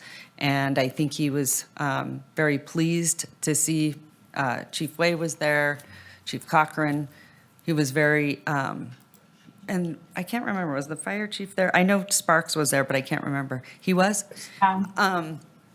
My only And I just concern- think that that's how that came to be. It was a nice Yeah. meeting, so we wanted Yeah. to be respectful and give him the time to have that meeting. My concern with that, though, is it is, something designed to help us regionally. And he should have come to the subject matter experts on this problem, which should have been Reno, Sparks, and Washoe County. And to check in with you, Chair Hill, and Mayor Lawson the day before that's very courteous, but we should have been more at the driver's seat is what I'm getting at. If this is truly looking to help us as a region provide a better level of service, our fire departments, our leadership are the subject matter experts. Okay. And I appreciate his willingness to take this on, but it feels a bit rushed, and it feels like there was not necessarily enough input from the people that know the region the best and know what we need the best. And that's my hesitation. Okay. That's my concern. All right, thank you so much. I just will reiterate, you did have subject experts there. You had all three fire chiefs, and any concerns, you can address them with Senator Daley. All right, moving on. Go ahead, Councilwoman Taylor. Thank you, Madam Mayor. I have a quick question for Mr. Ancho. Clerk, can you put up I'm going to be real simple here about the alerts and stuff. I know there's a lot of stuff going on. If I go to this website and I scan this code and get these alerts, am I signed up for alerts? Yes. If there's a fire, if something happens, am I going to get alerted if I go here? Well, this will answer this question and Ms. Dewar's question. Not everybody's going to get the alert. The people that are in the evacuation zone are going to get the alert. Because you have to put your address in, it pinpoints your address, it's GPS. Exactly. So this is the place that I go for right now to sign up for evacuation or alert information? Yes. Okay, thank you. That's my only question. And I have a quick Okay. go back for you as well regarding the CWPP, if I could. Sure. We're curious about if there's collaboration or if it's just the city of Reno only. I just wasn't sure how you Yeah. stopped at like the city of Reno line and not go to It doesn't, Washoe but County. FEMA guidelines require it to be a jurisdiction. However, once we were accepted for that grant, we reached out to the county and said, is this going to be a duplication of efforts, or can it add to more evacuation analysis? So we did team up collaboratively, but not through the same grant. Does that make Perfect, sense? that makes sense. I Yeah. understand you have some reporting things that you probably Yeah, have to so be pretty strict we're on. actually working together so that, again, we're not doing a duplication of efforts, and that we maximize what areas of concern that we're going to study, because Reno's in this, Washoe County, so we don't want to do the same area.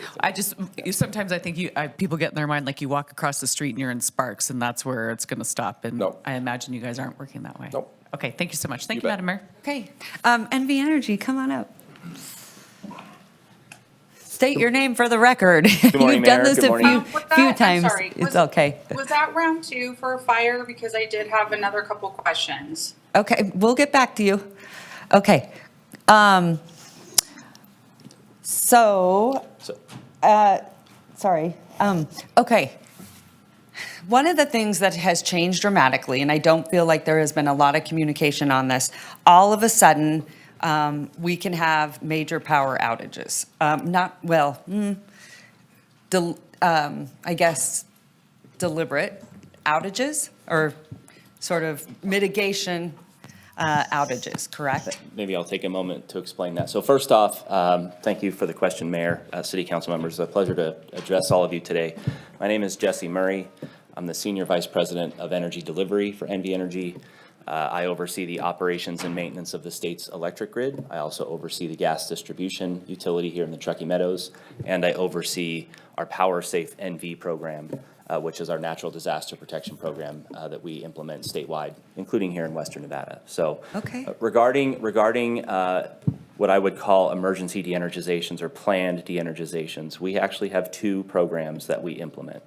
One is our public safety outage management program. That is a program that has existed since 2019 and was a founding required part of our natural disaster protection plan as implemented in state law. That is when we have extreme hazardous weather conditions that are moving into the region, we will proactively de-energize the electric grid prior to those hazardous weather conditions impacting that grid, with the intention of eliminating the opportunity for our facilities to ignite a fire. So that's the first program that we've had now for several years. The second program is what we call our emergency de-energization program. So the emergency de-energization occurs after a fire has started. And so now what we're worried about is potentially starting secondary fires that could make the initial fire worse or more cumbersome to fight. And then secondly, to protect the first responders standing behind me as they move into the area to fight the fires, because our facilities can present a hazard to them as they move their equipment and manpower into the area. So those are the two programs that we implement. One is weather-driven, and the second is when the fire is already present. Sure. So tell us how you communicate with our teams regionally. Yep. How that works, because I get residents, now listen, they could be at work and then they come home and whatever. But the communication aspect, because here's what happens is people absolutely have to know whether they're on oxygen or they're in a gated community and, you know, the gates don't open. I mean, there's a lot of different factors, right? And I think that we're in a place where the public needs to know it's a possibility at any time for any fire. Yeah. So how are you working with our teams? Because I get people, you know, blowing up my office and saying, well, why is our power out and we are not in the affected area? And so tell us how you're accomplishing that. Yeah, so we collaborate and cooperate very closely with the regional fire agencies, right? I'm here at the invitation of Chief Cochran. We work with Chief Cochran, we work with Chief Wade, we work with Chief White, all throughout the region. We actually have contracts in place with 11 different fire agencies throughout the state. We participate as a critical member of the emergency management teams regionally.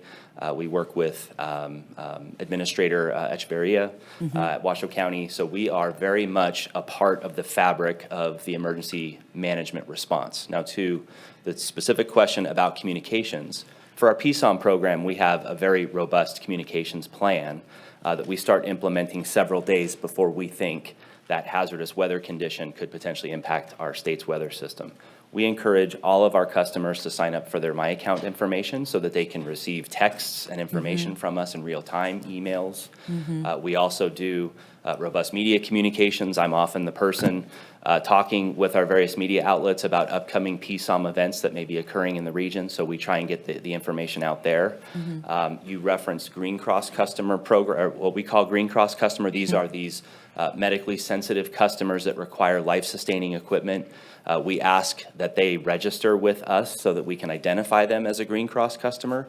And in instances where we have power outages or PSOMs, we reach out to those Green Cross customers to provide additional help for them. So those are those programs. Now, on the emergency de-energization program, that happens instantaneously. If a fire starts, we don't have the time really to communicate in advance because the fire, it could potentially be impacting our facilities. In that case, we will send out texts through My Account to the extent that outages begin to occur as they're occurring.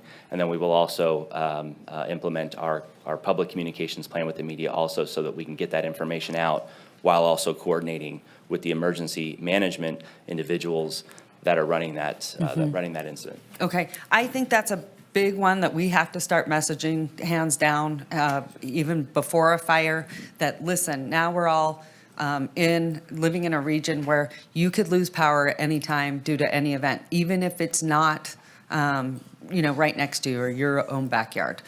So I want to really make sure that people understand that, because even I was born and raised here. It's just been recently that all of a sudden, power is deactivated, right? And we're like, huh, what's going on here? And so I think if we can just keep messaging and messaging, this is a possibility at any time, then we need to do that. I'm going to move on, but I am going to ask you about power lines. Okay. Okay. All right. Councilman Reese, go ahead. I don't believe you have had a round. Thank you, Madam Mayor. I'll try to be brief, but I have a couple things. One is I want to thank Chief Cochran, Chief Ancho, and Mr. Shadle for the presentation. I know there's a great deal going on here, and I want to make sure you have first my sincere gratitude and appreciation for the work that you're doing. It is complicated, and I think, Mr. Shadle, you pointed out the number of agencies that are involved, the number of vendors. What I want you to hear our council saying, and what I think you understand is happening here, is that we are all not fire people, right? We have a considerable amount of information that we have gained over the years of service, and sometimes because we have a particularized interest, sometimes born out of tragedy, but that we cannot substitute our judgment for yours. We also can't always often speak the language that you speak. And so you may sense some, not frustration, but just simply like a desire to get an answer. And so I'm hopeful that when you go back to the drawing board about some of the questions that my colleague Ms. Dewar asked, or even the questions that I might ask, you just figure out or think through the ways in which just the everyday, regular Joe and Jane Q public thinks about fire. They don't really think about the PSAP, all the acronyms involved. They don't care who is responding. They just want the safety of knowing that their loved one will be taken care of when they have an emergency, and that the fire engine will roll when they have a fire.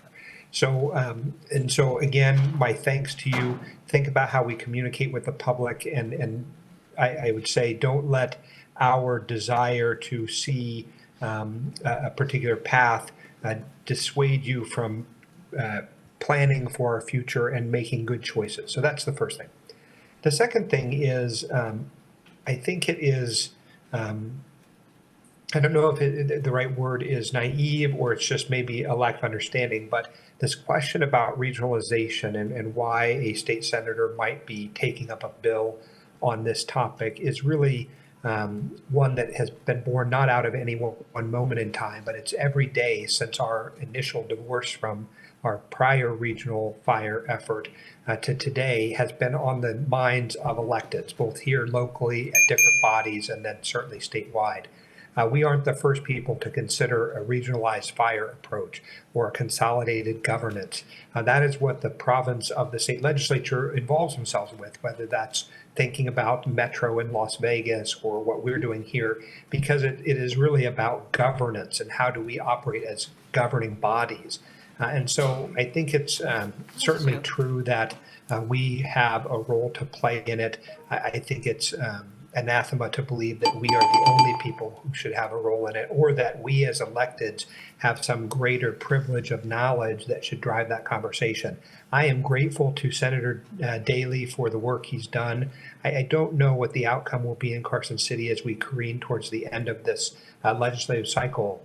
But I know that he cares deeply about the region, and Madam Mayor, you and Mayor Lawson and Chair Hill think in ways that are very complex and perhaps are unknown to me, but for which I support, because I believe ultimately that we're trying to find the best way forward for our regional governments, our regionalization efforts. So those were my comments for now, Madam Mayor, and I may have other questions in round two. Okay, thank you so much. I'm going to head down to Councilwoman Anderson, and we'll go back this way and around. And then I just want to remind everyone that I have not been following time on this topic, because I think it's one that really deserves to be heard, and make sure that all your questions and comments are on the record. And Madam Mayor, before we begin the next round, do you want to hear about, you asked the water folks to be here? Yes, well, that'll be my next I question. got you. Okay. Yes, okay, go ahead, Councilwoman Anderson. Thank you. I just have one question for NV Energy. On this Green Cross program, and this is probably a really silly question, but do you guys already proactively partner with senior living residences and things like that, where you go out and you make sure that they're all part of this Green Cross program? So that's a good question. I'm not aware of specific outreach activities that we do with senior housing as an example, but I think it's a great suggestion and one that we can take up potentially to get the message out that we have that program. We do, as part of our wildfire messaging, we talk a lot about the Green Cross customer program. We think it's a very, probably one of our most important aspects of when we shut the power off. We need to know where those medically sensitive customers are. All of our customer service agents are trained to help those customers through the process. So I'll take that as a great recommendation that we can potentially use to drive that message further. Okay, I think it would be, I mean, if we could somehow get it into protocol when people become, sign leases, if it's part of the process when they sign a lease, that they become a part of that program would be really helpful. Just take one more thing off of their plate that could potentially save their lives. That's all I have for you, sir. Thank you, Councilmember Anderson. My next question is for Fire Marshal Beck, please. Good morning. I was so impressed with this board that you and Talina had to display at the Emergency Preparedness Summit, and it had to do with all of the different types of vents for housing that would be really, really helpful to harden a home that was in a WUI area. So first question is it pretty obvious that you live in a WUI, the Wildland Urban Interface area? And if it isn't, how would you find out other than these postcards that have just recently been mailed? So that's a great question. Right now, we're actually currently, the meeting I came from right before this was with one of the members in this building who helps us build our GIS maps. So as we're going through this code adoption process, we're currently building a map that is going to be an adjunct to the CWPP map when that's actually finalized. So the current map that we're using is available to the public, but we're building a map right now where you can actually plug in an address and it'll automatically take you directly to, if you put your address in, it'll take you right to where your region is. And we're gonna include that map link into, we sent out 10,000 postcards into all the wildland, the WUI areas for the residents, which going forward, we're gonna keep periodically sending those out, maybe annually, to make sure we just remind the public. That link is gonna be located at that page, so you can directly say, hey, do I live in one of those areas? Now, obviously, if you're in a WUI area, that postcard means you're actually in one. But it'll also help you figure out, okay, well, am I in a light hazard, or am I in a moderate hazard, or am I in high hazard? So it'll give you further guidance as far as what specifically area within the WUI that you live, so you can actually do some of those home hardening techniques and applications that we're trying to push out to the public through a lot of those contacts. Perfect. That's a great segue, because the reason I'm asking this is people need to know why it matters. Why should they care if they're in the WUI interface? And why it matters is you have the opportunity to make your house safer with really small changes like these different vents that can be purchased and reinstalled in your home, sealing off different areas where embers could get in. So just making sure that our postcards are going out and they understand why it matters, that they understand if they're in a WUI area. Tell me some other things that fire prevention or your department could help consult with if somebody finds out that they're in a WUI area and they want to figure out if they can create a more defensible landscape or property. How else can your department help them? So that's actually part of Inspector Talina Sky. She came to us from Truckee. We kind of poached her from Truckee Fire because in part because of a lot of the qualifications that she had, because she had all the certifications and also specifically the expertise coming from a high hazard, extreme hazard WUI area. And what she's done is she's brought a lot of that knowledge base, and what we've been doing together, her and I have been aggressively reaching out to HOAs. We had a former Fire Marshal Trey Palmer just conducted a large evac drill up in Somerset and Sierra Canyon last Saturday that we attended.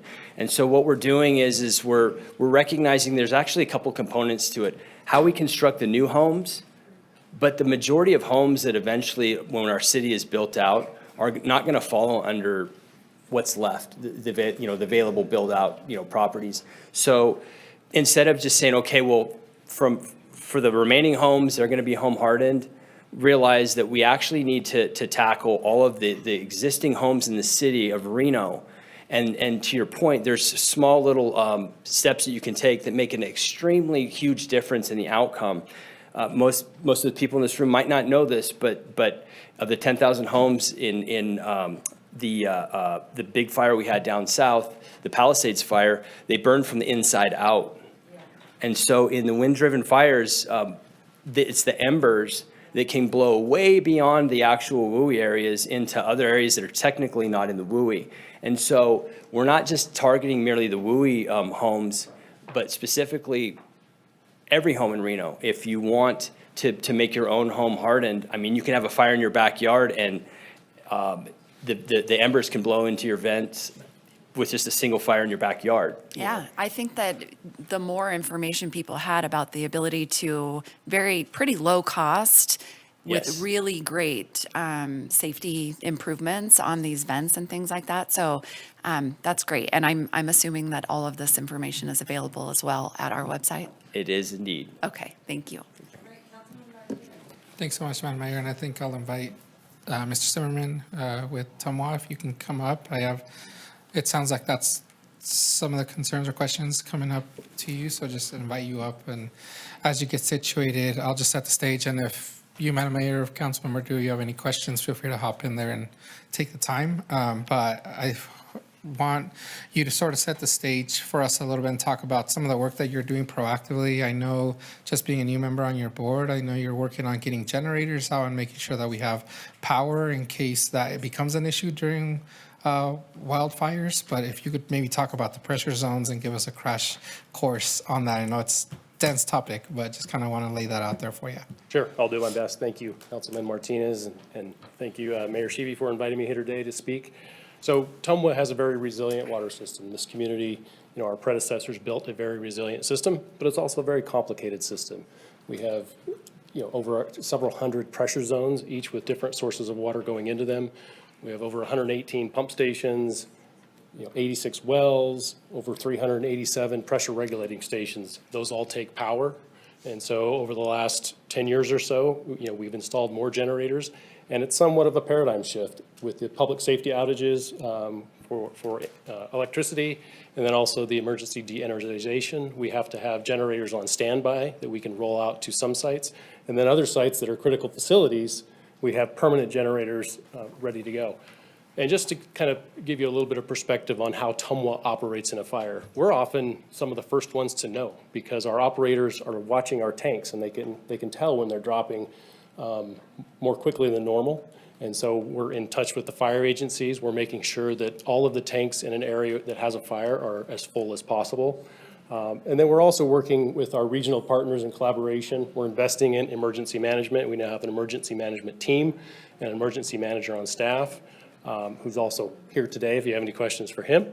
And then just working with our local partners to make sure that, as Mayor Sheevy said, we have the contacts. We know the people on the other end of the line. We know who to call and what we need. We're also inviting the fire agencies over to test, to do testing at our facilities because they can practice there and get to know our facilities and our team a little more. We're bringing them over to give them tours of our system so they know what happens during a fire and how they can help us and how we can help them.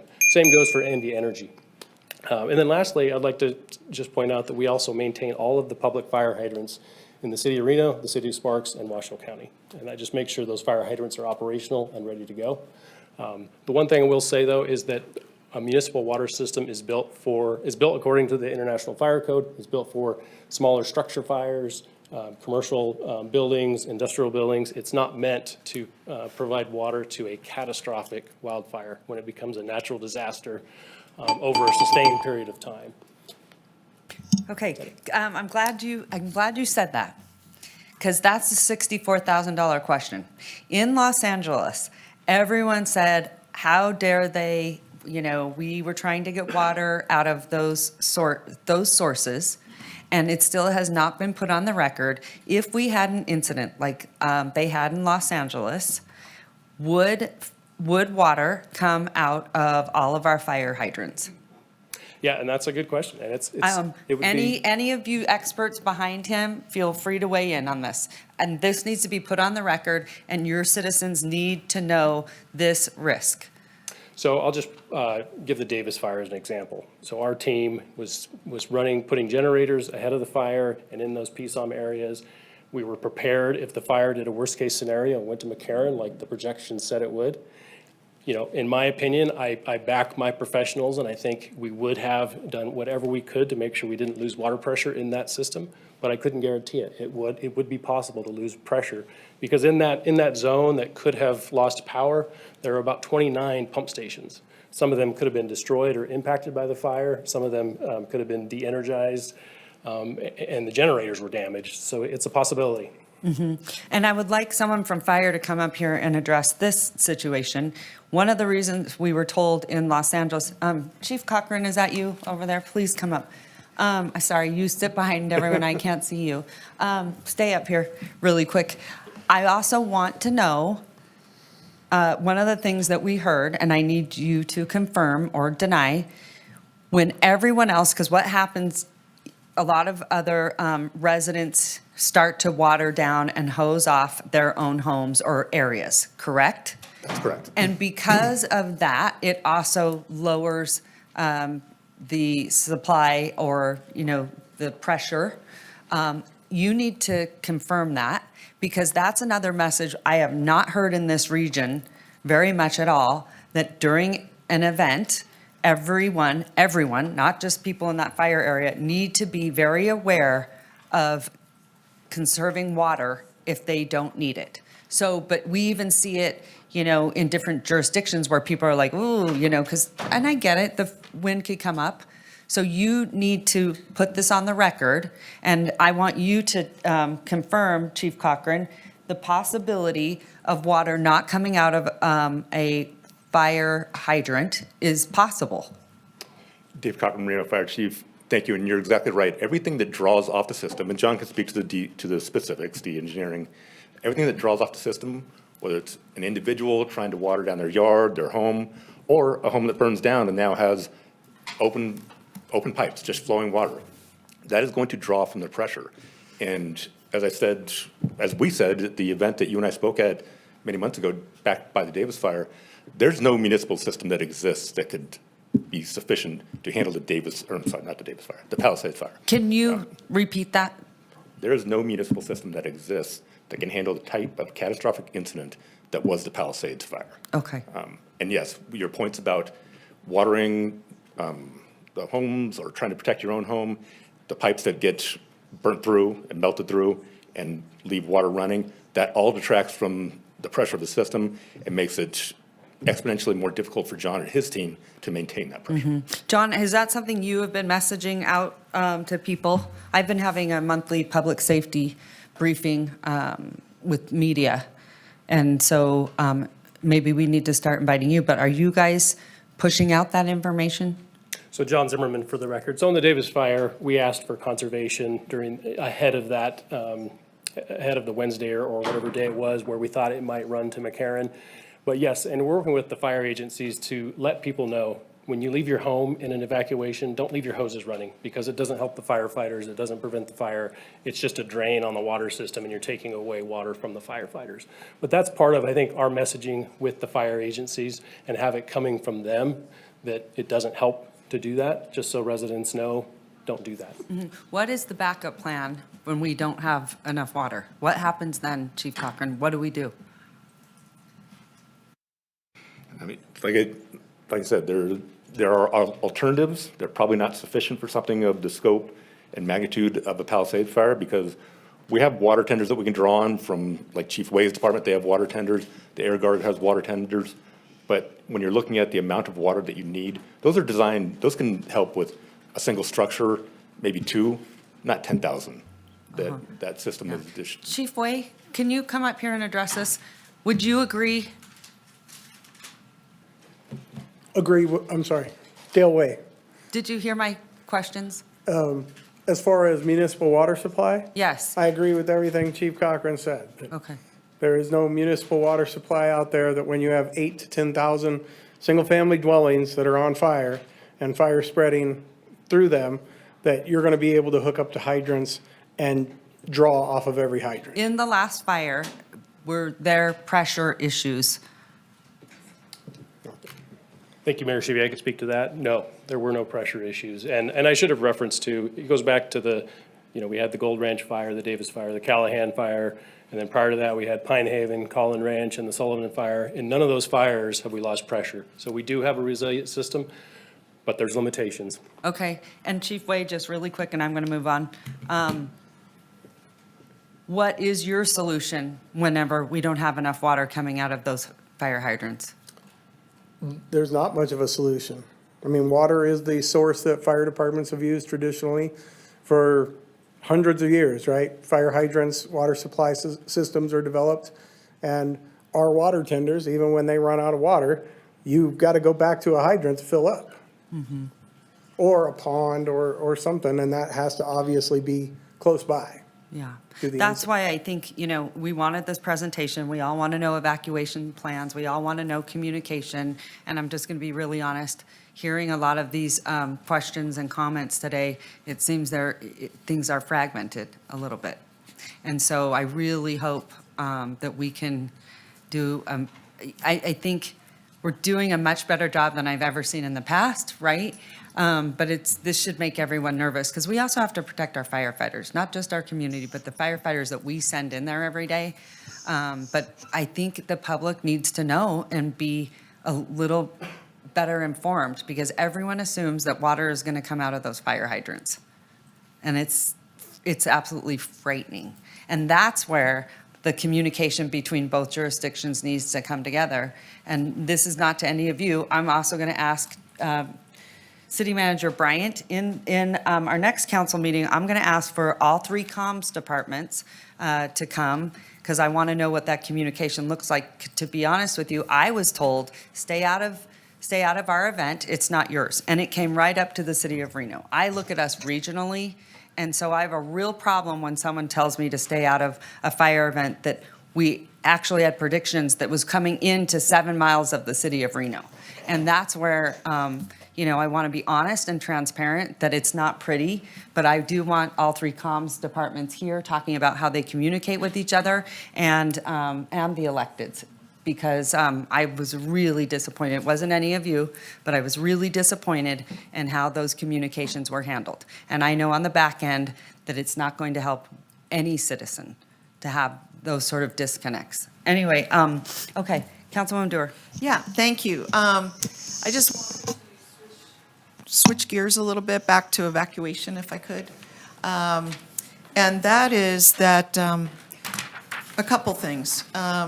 One, last night we had a community forum for Ward 2, and one of the questions came up about we're in the summer season, and it sounds like we're about to start a brush clearing process that's spearheaded by the fire department. So one of the questions came up, is that just for the WUI area?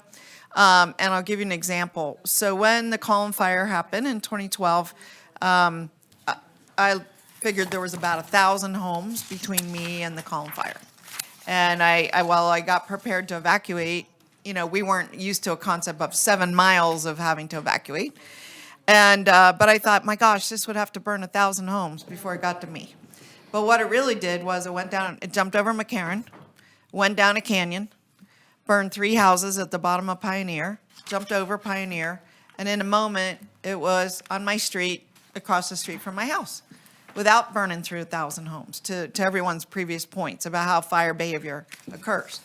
But in terms of the priorities for brush clearing, what I was being asked by some of our residents last night is, well, but to the point, the fire might start in an area that might be considered a WUI area, up in Collin Ranch or something, but it's coming down ravines, down into closer to town. And we all have ravines there too, many areas, Susseline and other areas in those areas. And I just wondered, their question to me is, are they eligible? Can they request these programs? That's my first question. And the second question is about evacuation.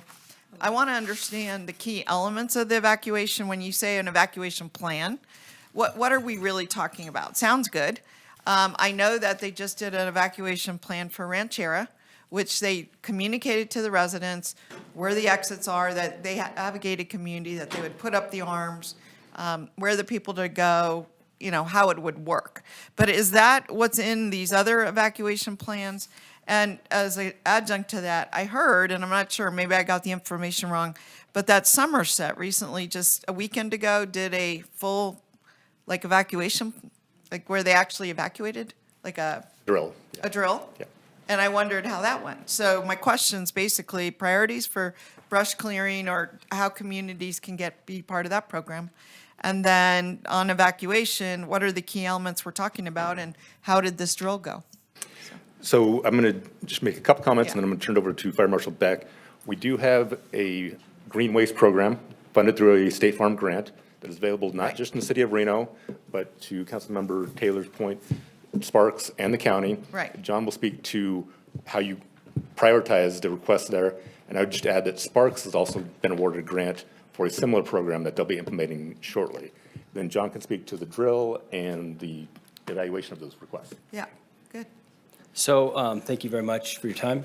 I appreciate the opportunity to speak about, would you like to talk about the drill first or? Whatever you, Okay. however you want to tackle. So the way the drill worked was the former Fire Marshal Trey Palmer reached out to me and with the chief's blessing, we didn't spearhead it, but we actually supported the back end of the drill. So what he did, he's working up there consulting essentially in the Somerset area. They had won a grant. It was $1.5 million. It was the first grant of that size that an actual private HOA had actually landed. And how much was it, did you say? I think it's like 1.2 to 1.5 million.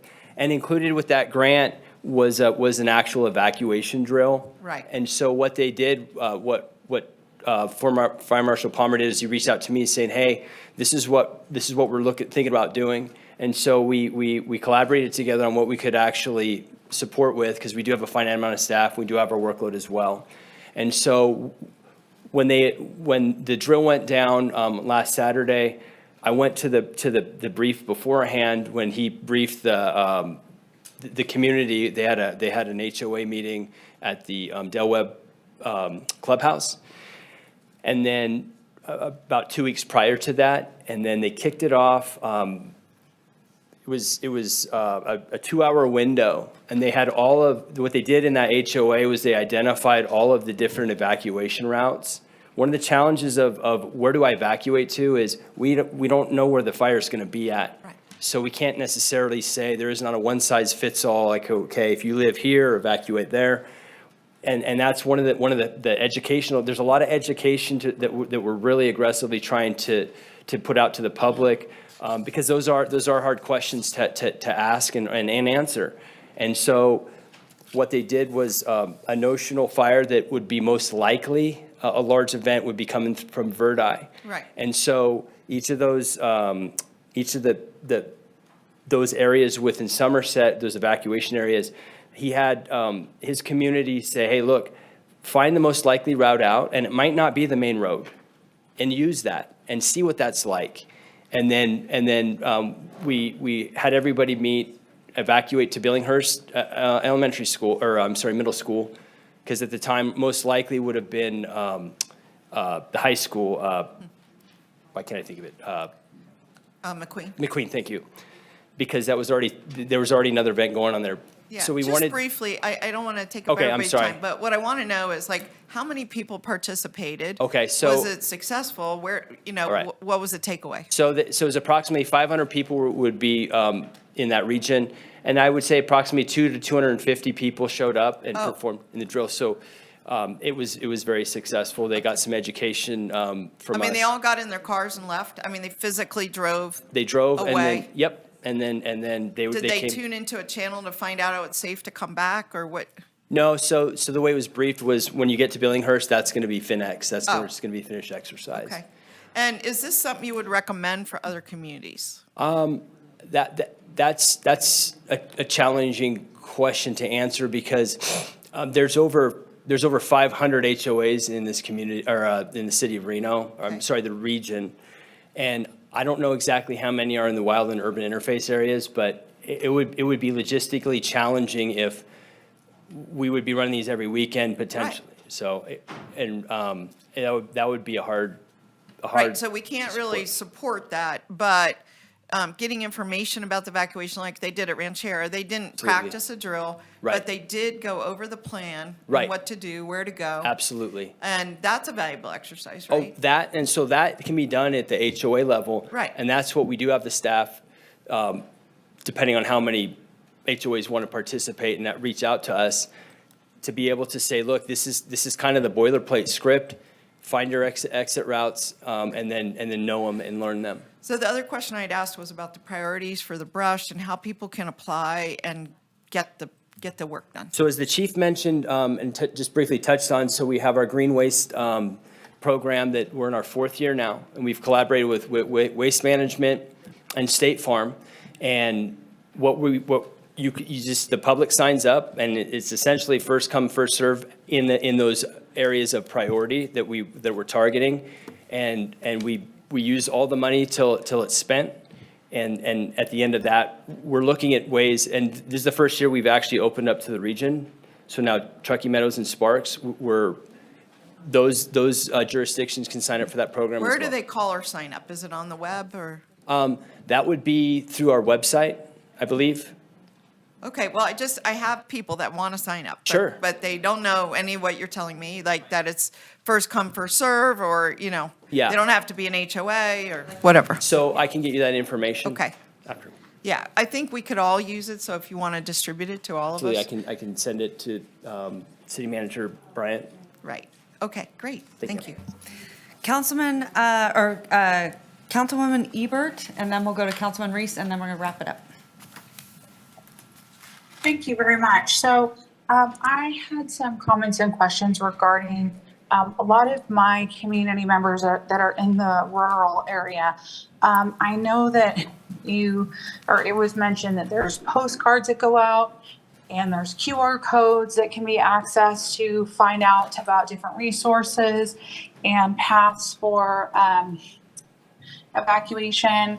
But I know firsthand of residents in my community out here that don't have cell phones, they don't have internet because they simply can't afford it. They have landlines. Some of them are kind of have limited mobility. They live in this area because financially that's what they can afford, but they're in a position now where they can no longer physically keep their properties clear of weeds and things like that. And they have started reaching out to me for help with clearing their property for fire safety. So I want to know how I can connect them with any resources that would be available to help them with that, if there are any. But 2, what are we doing to help people in that situation? Is there any like door-to-door outreach going on? Is there any landline help or assistance for these people? Because I think it might be the only ward that has this kind of interface with that more rural territory where we have people that really kind of are on the outskirts. And I spoke with a woman for quite a while yesterday, and she told me I have permission to use her name whenever I want. So I'm going to call her out. She'll get a kick out of it. Her name is Barb, and she just doesn't have the ability to get around. She will not receive text messages regarding evacuation or fire safety because she can't afford a cell phone. So I know of people in that situation. What kind of backup plan do we have for people like that? And I know it's not a huge population, but those people matter too. So is there a fallback plan for people that we're not going to catch with a QR code or with a text message? Thank you for the question, Dave Cochran, Reno Fire Chief. We have not looked at that subgroup of people who are a challenge to reach in terms of communication, but I will represent to you that I will collaborate with our communications experts here at the city and figure out how we can do that outreach and get the message out to them. Great, great. And that might be something too, like just thinking it out loud with you right now is maybe if we could get a representative to come to a community forum meeting just to kind of get that word out, and we can help contact those people that we know in the community that fall into that category, so we can help at least compile the information for you to find out who falls in that category, so you're not literally figuring out how to go door to door. Maybe we can help kind of close the loop on that a little bit. It's pretty tight-knit out here when you start getting in the rural area, but there's some people that just kind of are a little bit on an island, particularly some of my retiree community members. So just want to make sure that they're not kind of left behind, literally, in the case of an emergency. Very good. I will work with our communication experts and we'll get that done. Thanks so much. Okay. Also too, just wanted to follow up. Is there some resource that I can help or find to help elderly people that need assistance with clearing dead vegetation away from their homes, away from property lines, things like that? I know that I volunteer as well, but are there community resources that I just am not aware of? Not specifically for that. The only thought I have that comes to mind is maybe working through the senior center, and they might have At the county? Okay. direction for those resources or access to those type of resources. Okay. Thank you very much. And Councilwoman Ebert, maybe it would be a good idea for you to host just regular, fire emergency meetings for our seniors, and you can invite any of these gentlemen here and rotate so that they get information from different jurisdictions and different perspectives. That's a great idea. We'd I be would happy to love have a that. representative I would there. love that, particularly out here. It's hard for people up here to come down. So if you guys would be willing to come out to like the Westbrook Community Center out here in Black Springs, I'm sure you're familiar with it. It's right next to that fire museum. That would be probably an easier location for some of my seniors to get to as well. We can absolutely make that happen. Thanks so much. Okay, Councilman Reese. Madam Mayor, I've had my questions answered. Thank you so much.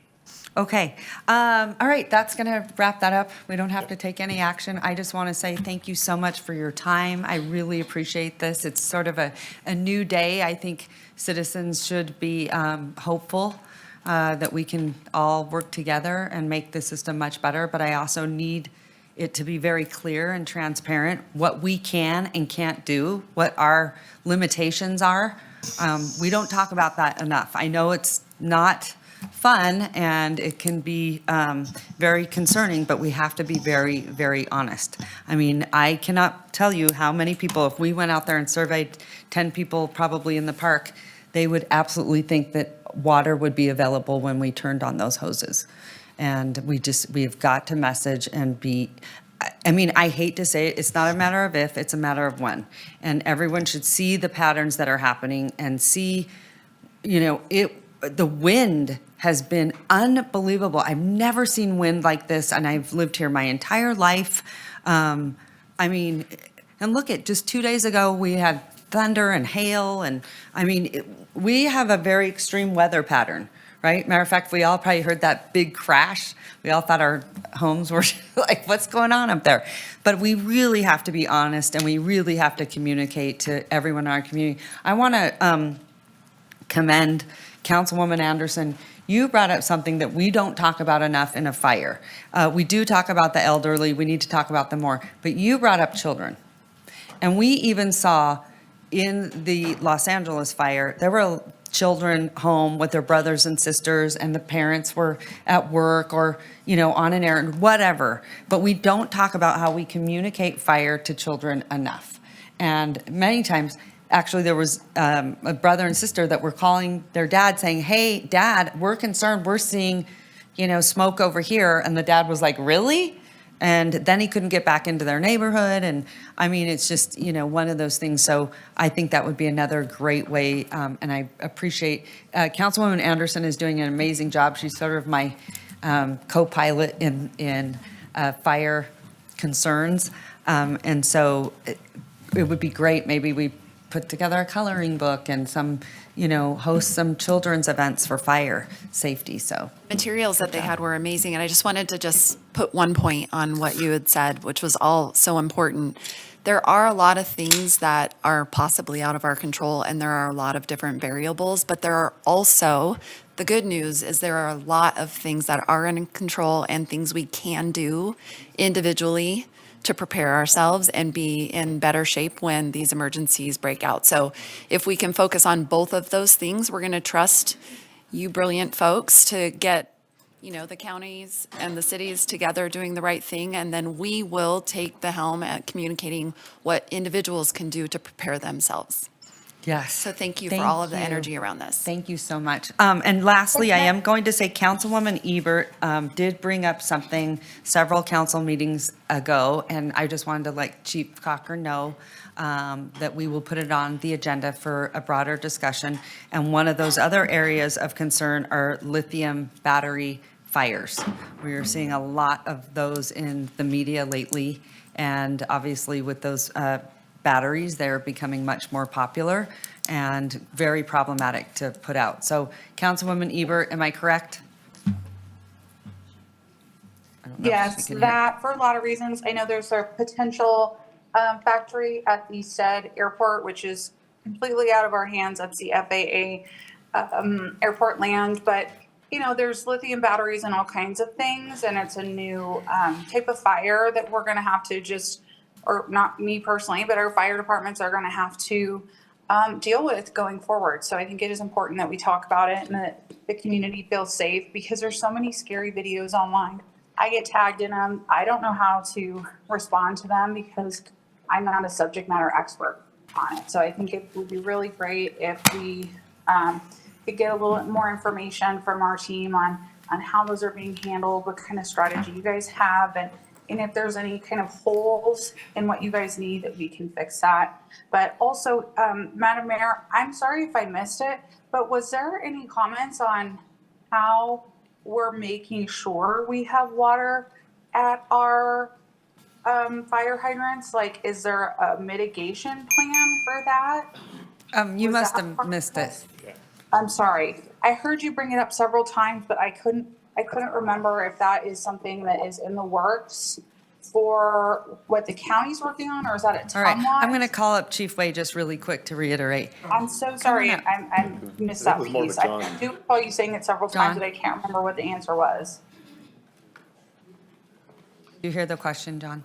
Sure. John Zimmerman for the record. So as I stated, TUMWA maintains the actual hydrant the mechanical structure of the hydrants for Reno, Sparks, and Washoe County. In all of our pressure zones, we make sure that when we have a critical pump station, that we have backup generation. So the event of a PSOM, a public service outage, or de-energization, that we have water supplied. All of our system is supplied by tanks, and in those storage tanks, there's a certain amount of water that is for fire flow. It's not for just normal customer demand, it's for fire flow. So if we were to have a major event, as discussed earlier, that would be enough to meet all of the demand that we would have? So like I said, in past fires, we have been able to maintain water pressure. When it comes into, when a fire becomes a sustained in duration and becomes a natural disaster, that's when potentially, if we had pump stations that were taken out by the fire or de-energized and generators were damaged, that's where it would be speculative, but it's possible to not have water pressure in that zone. Okay, so I guess that was the piece where I didn't remember if you said that we had like backup plans or contingency plans for a long-term event like that, where, if there wasn't enough pressure at a pump, that we could, reroute water, or not yet? Yeah, that's a great question. And I'm not the expert in it, but I can tell you, the reason I have confidence in the Tumwa staff is because when we do have those emergencies, we do have ways to valve and push water into different areas. We have people going out on standby mechanics to make sure water can flow in different areas if we have a main break or a pump station that's out. And so that's how we've been able to sustain water pressure in those previous fires. Okay, so I think that was just the piece I was missing. I did hear that, and that you guys usually know where there's a fire burst because of the water pressure shown at the tanks and things of that nature, but I just wasn't sure if there was an actual plan in place to address the mayor's concerns, because that would absolutely be catastrophic. Well, But there thank is you no- for that. Huh? Without water, there really is nothing you can do. There is no plan. There is nothing. Nope. So, Yeah. Okay, well, thank you for addressing that. Thanks so much. And Madam Mayor, on this one small point on this water, John has been briefing the Tumwa board on the fact that we really, he mentioned it, but he kind of brushed over it, which is that we really didn't have these generators at all of the places that we needed them. And often they could be at risk, right? They could either be affected by the fire, or routes to them cut off by the fire to even operate the generators, because they need people, right, to operate. It's not an automated system. Quite a few of our generators are automated, and we're working to make more of them automated so that our folks don't have to go into those areas and risk it. Yeah. I think another point on just the catastrophic fires is the firefighters are also pulling from natural water sources. And so that is, part of how they're attacking the fire as well. Well, I was thinking that when the mayor said, what are we doing if the fire hydrants aren't working? And all I could think about was maybe we're going up to Washoe Lake and Lake Tahoe and dipping buckets on top of homes instead of on top of burning forests. I mean, is that a thing? Yes, that's actually happened in the past and could certainly happen again. I mean, you mentioned tenders and such, but I was thinking those buckets carry quite a bit of water.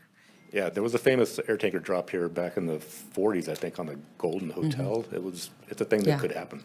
I've been golfing on hole 15 at Lake Ridge when Raven came down and filled a bucket in that lake. yeah. But we should also identify those water sources, because that was another thing in the Los Angeles fire.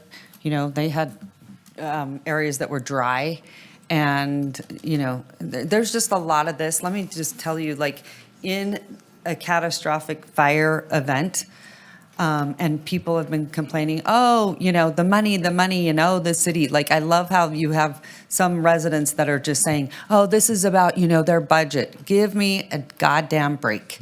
Give me a break. And let me tell you why. Because if we don't spend the money for infrastructure and invest it now, you will pay on the back end. Look at what the cost is to that Los Angeles fire. Look at the cost. So you think it's going to cost you a lot now to put in the proper resources, infrastructure, work together?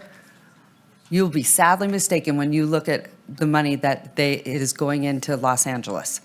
And I will also remind everyone, there will be a massive, massive investigation into every department.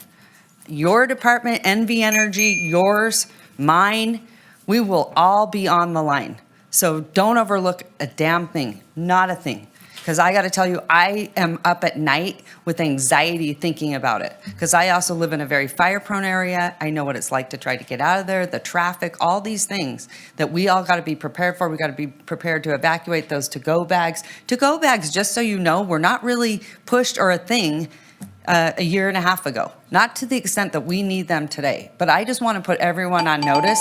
It will be all of us that is going to be in big trouble if we don't do the right thing, put politics aside, invest in the people that fight fires, because I love how people think, it's fire trucks that put out fires. No, it's men. I want a 4-man engine crew. You might not, but I know what the aftermath of a fire looks like, and the death of someone in a fire. So don't tell me. And if there's anyone that wants to refute it, bring it on to my office. I would love to hear from you. Any day, anytime. But that's the problem that I have with this, is I know it firsthand because I've seen what happens behind the scenes. So politics has got to be set aside, and we all have to do right by this community, regionally, right? And if it doesn't get done, then, you know, I can say that I tried, I did everything I could, I left it all at the table. And I'm sorry that we couldn't get there. And sadly, your region is not safe. And that would be the end of my discussion. So, thank you, gentlemen. So I'm going to make you report back. So you're going to take away some of the questions and some of the things you heard today. Yep. And I'm going to ask you to come back in 2 months. We really need a regional meeting with both of our jurisdictions, our partners, to make sure we're still on the same page and moving forward. Very good. That sounds good. Okay? All right. Thank you so much. You bet. Okay. Moving along, we are going to head to Councilwoman Ebert. Thank you, everyone, for your patience on that. I know it took much, much longer, but it's information we need to have on the record and everyone needs to be aware of. So, Councilwoman Ebert, am I correct? You pulled some consent items? 4, 5, 6, 7? Yeah, and 11. Okay, 11, and then I am going to pull B9. I'm going to have to make a reconsideration to pull B9, Madam Clerk. May I get a motion? So moved. Second. Bring back B9. I have a motion, I have a second. All those in favor say aye. Aye. All those opposed, motion carries unanimously. Okay, heading into item 4, B4. Come on, Chief Nance. Hi, nice to see you. Yeah, so I always just kind of like to give Chief Nance a moment to shine and just talk about what RPD is doing for the community, city of Reno at large, to hear what's going on and what we're doing, and just kind of a little bit of public discussion and, you know, just explanation about what force metrics is and what it does.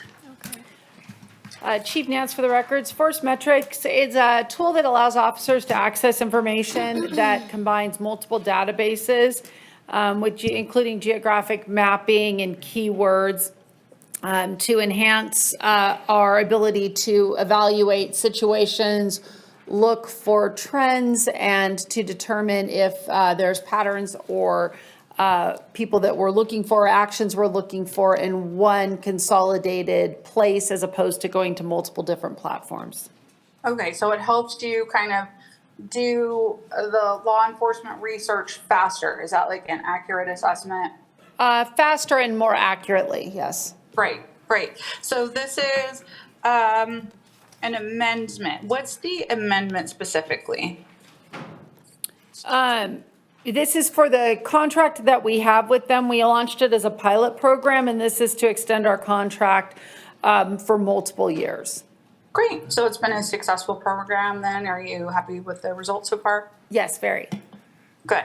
Is there anything specific like you want to share with us about a success story that you feel like was a result of using this new tool, or just kind of, is it just generally overall the RPD is running more smoothly? Generally, overall, it's just an additional tool that provides more efficiency in our workspace. Okay. Well, thanks so much. You know, like I said, I always want to give you a chance to shine because I know you're doing a lot of things. There's a lot of firsts that you're bringing to RPD, and I appreciate the work that you do. So thank you very much for coming up and talking about this. I don't know if anybody else has any questions or comments on this. I don't think so. I think we're looking for a motion. Great. I'll make a motion to approve. Second. We have a motion and a second. All those in favor? Aye. Aye. All those opposed? Motion carries unanimously. Thank you very much. We are moving on to item B5. Councilmember Ebert. So this is awarding a contract to Resource Development Company, DBA FAR Construction Corporation for the Truckee Meadows Water Reclamation Facility Aeration Tank 1A Rehabilitation Project, in the amount not to exceed, well, it's almost $5 million, not quite, with Reno's share being a little over $3 million. Can you just kind of explain where this tank is going in and kind of why this cost share with Truckee Meadows, how we came to this split? Certainly. Matt Smith, Senior Civil Engineer for Utility Services. I have an exhibit here to help explain Great, thanks. a few exhibits here. So this is at the existing Truckee Meadows Water Reclamation Facility. You'll see this center section here with these tanks, individual tanks. We have 5 of them, and this is aeration tank 1A. This is at this treatment plant. Aeration tank 1A was built in 1964. It's had some upgrades since then, but there's a lot of equipment inside these tanks, such as what's shown here. This is the aeration diffuser grid. This is below the water surface, so you're usually not able to see this infrastructure down here. This is responsible for injecting air into the treatment system, and this these pieces of equipment in particular need to be replaced on a 7-year basis, and these have not been replaced for well past that. We're coming up on maybe 19, 20 years now. So, Oh my gosh. yeah, this, go ahead. I don't mean to interrupt, but just a quick question. Does that have any implications for like water quality or safety to have it and use that much longer? It's an efficiency of the treatment itself. So when these get old, they get fouled, and then they are not able to transfer as much oxygen to the water. But by replacing these, you're basically, bringing it back up to where it's supposed to be operating. We'll also recognize some power savings as well, because the equipment that pushes the air through these will have less resistance, and so we'll utilize less power as well. Great. And this is how we get carbonated water in Reno, right? That was a joke. That was a joke. I apologize. I smiled, yeah, I got that. Yeah, no, so just curious, because you said this was put in, was it in the 60s? It was originally built in the 60s. This diffuser grid was installed back in 2006, along with some other improvements. Do you know, just because I'm curious about inflation, what this cost in the 60s, just like a comparison? And if you don't, like, it doesn't matter, but just, I'm curious. I don't know off the top of my head, but just to share a little bit more about the scope of this. Back then, they were building the tank, the concrete walls, everything. We are going inside and just replacing the guts of this tank, and also repairing and rehabilitating the concrete structures as well, because we don't want to build a new tank. We want to retain our existing infrastructure. Yeah. Councilmember Ebert, do you want to get to a motion? Or you have more questions? I'm sorry, am I over my 3 minutes? You're at 3. Okay, well, is it all right if you finish this as presentation? Yeah, then? we have a long agenda today, so I'm wondering if maybe you want to set up some time to talk privately. No, actually, I just would like this for the public's benefit. I'm aware that I can schedule meetings privately with anyone on staff, so thank you. Please, go ahead. Would you like to continue your presentation?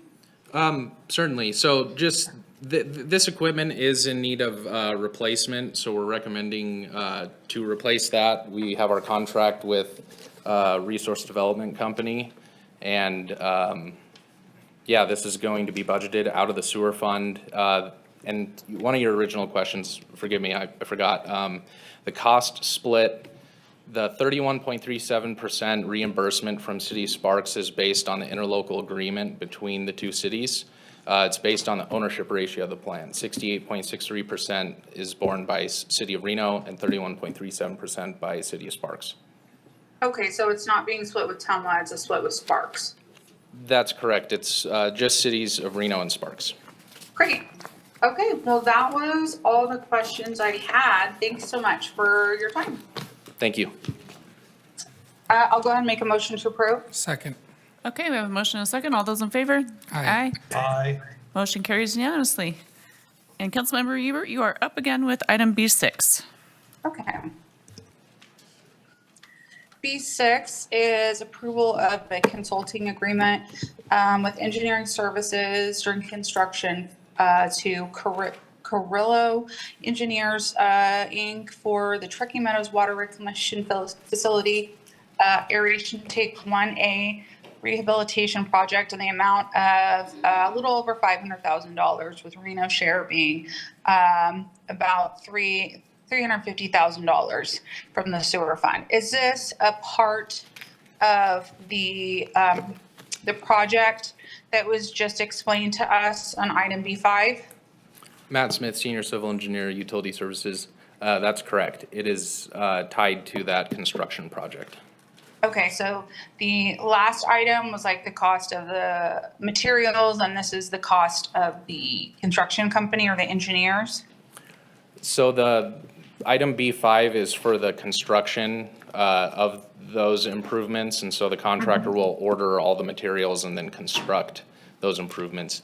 This agreement is for Carollo Engineers, and it's for special inspection, because when we're doing structural things, we need to have buyout from the building department. We have to have special inspection. This is running the meetings and any coordination or design clarifications that need to occur during construction.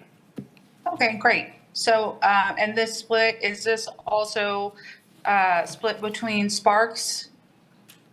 Correct, yes. Okay. Yep, All right, and this just, is this also based off of usage between Sparks and City of Reno? correct. It's through that interlocal agreement that was mentioned previously. Great. All right, so that was it for me on this. I'll go ahead and make a motion to approve unless there's any questions. Second. We have a motion and a second. All those in favor? Aye. Aye. Motion carries unanimously. And I think we're at B7 with Council Member Ebert again.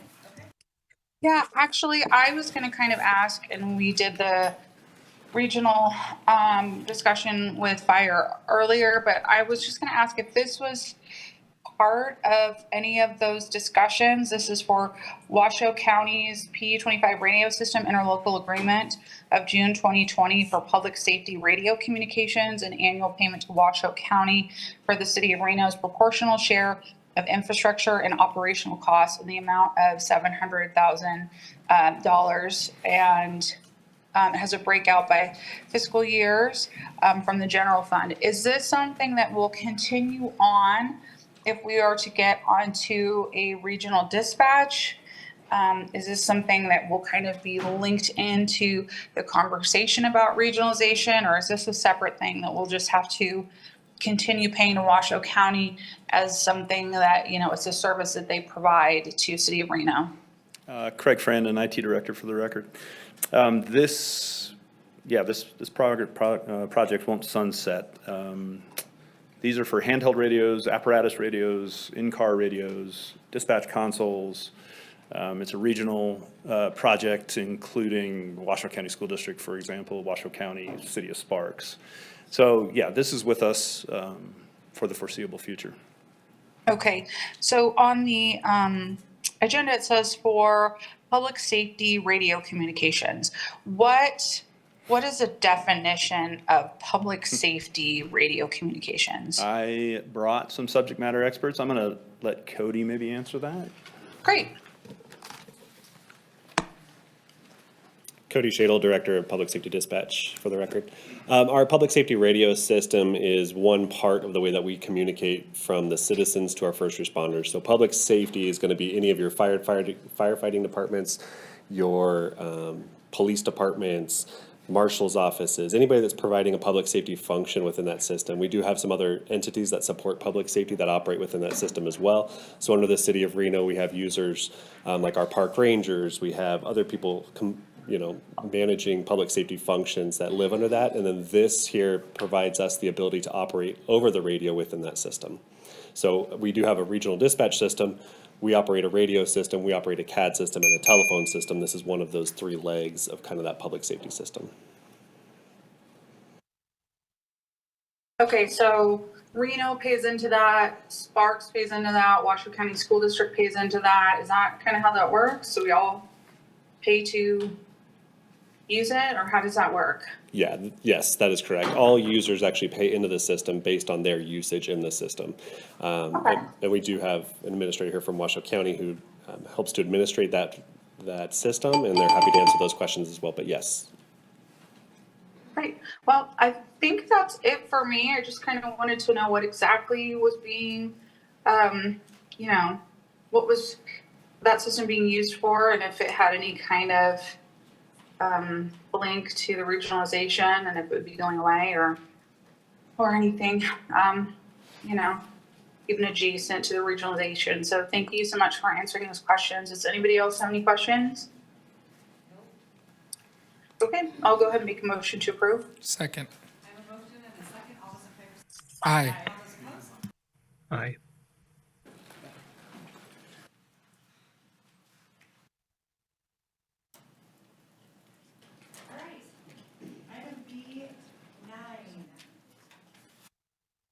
Okay.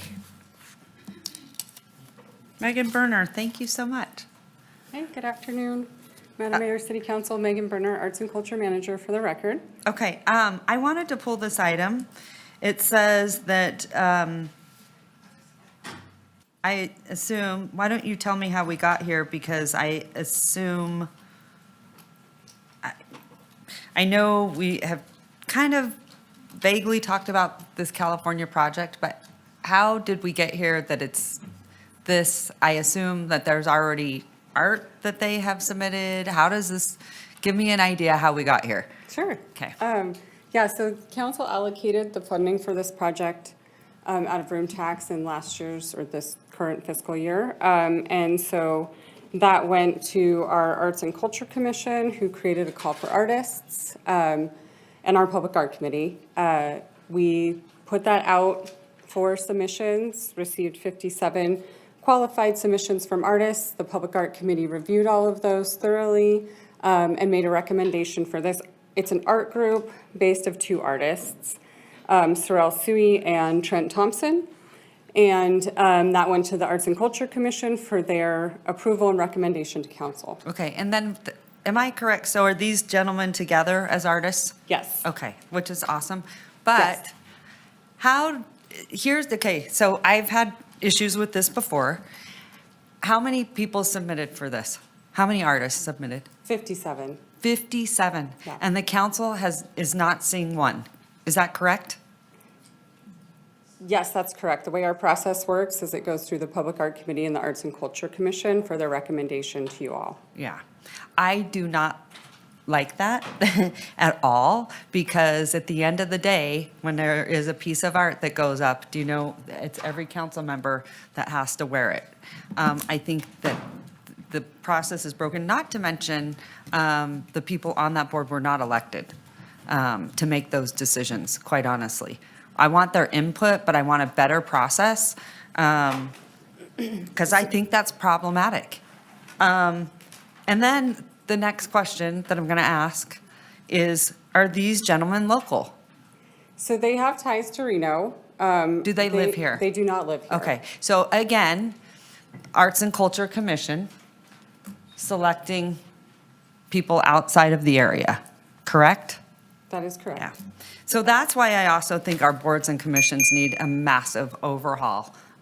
Because my blood is kind of boiling right now, because I think there should be a conversation with the council. If the council at the end of the day says, I don't want to, but we've got to give our local artists a seat at the table and a shot.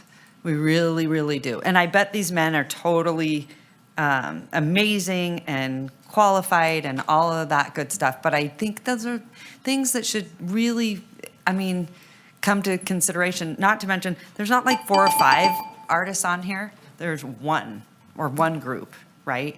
And I just think that is, because it could be very different than what the council sort of envisions. I've felt that area has been really hard for me to look at, because it gets graffitied a lot. And when those kids come out of that high school, it's one of the first things they see. What about if they saw something of words of inspiration, or a saying that was super inspirational that spoke to them, or something to that capacity, right? So I'm just saying, they might have had those conversations, but we're so disconnected from what they do. And you want to know what's embarrassing is when we send it back after you bring us someone forward, and we're like, no, we did that with the bowling stadium. Remember? We were like, not great. And I don't want that to happen. I just think, I'm going to ask city manager, is there a better way we can figure out some of the process? I think indeed that there is, and our clerk, Mickey Huntsman, will be bringing forward June 4th a broader discussion about Parks and Rec that we can seek council's input, not Parks and Rec, sorry, boards and commissions. We can seek council input about what are you looking for? Where do you feel like you've ceded control? Where do you feel like you'd like some back? And how does that look for you? So that is on the agenda for the next council meeting. Yeah, that's great. The other thing I do want to point out, because I think this is problematic too, is when you put an amount into a project, they will go above and beyond and over. And that also is always concerning. Think about like when someone says, what's your budget? And you're like, oh, my budget's like, $3,000. They're going to use the $3,000.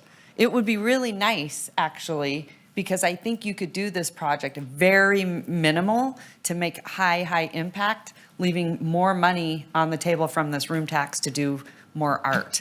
And that's the other thing is I think we put a lot of money into one art project when we could be spreading it over, whether it's arts in the parks or children or people. I see so many areas that could be great potential by elementary schools for kids to paint some of, our beginning muralists, things like that.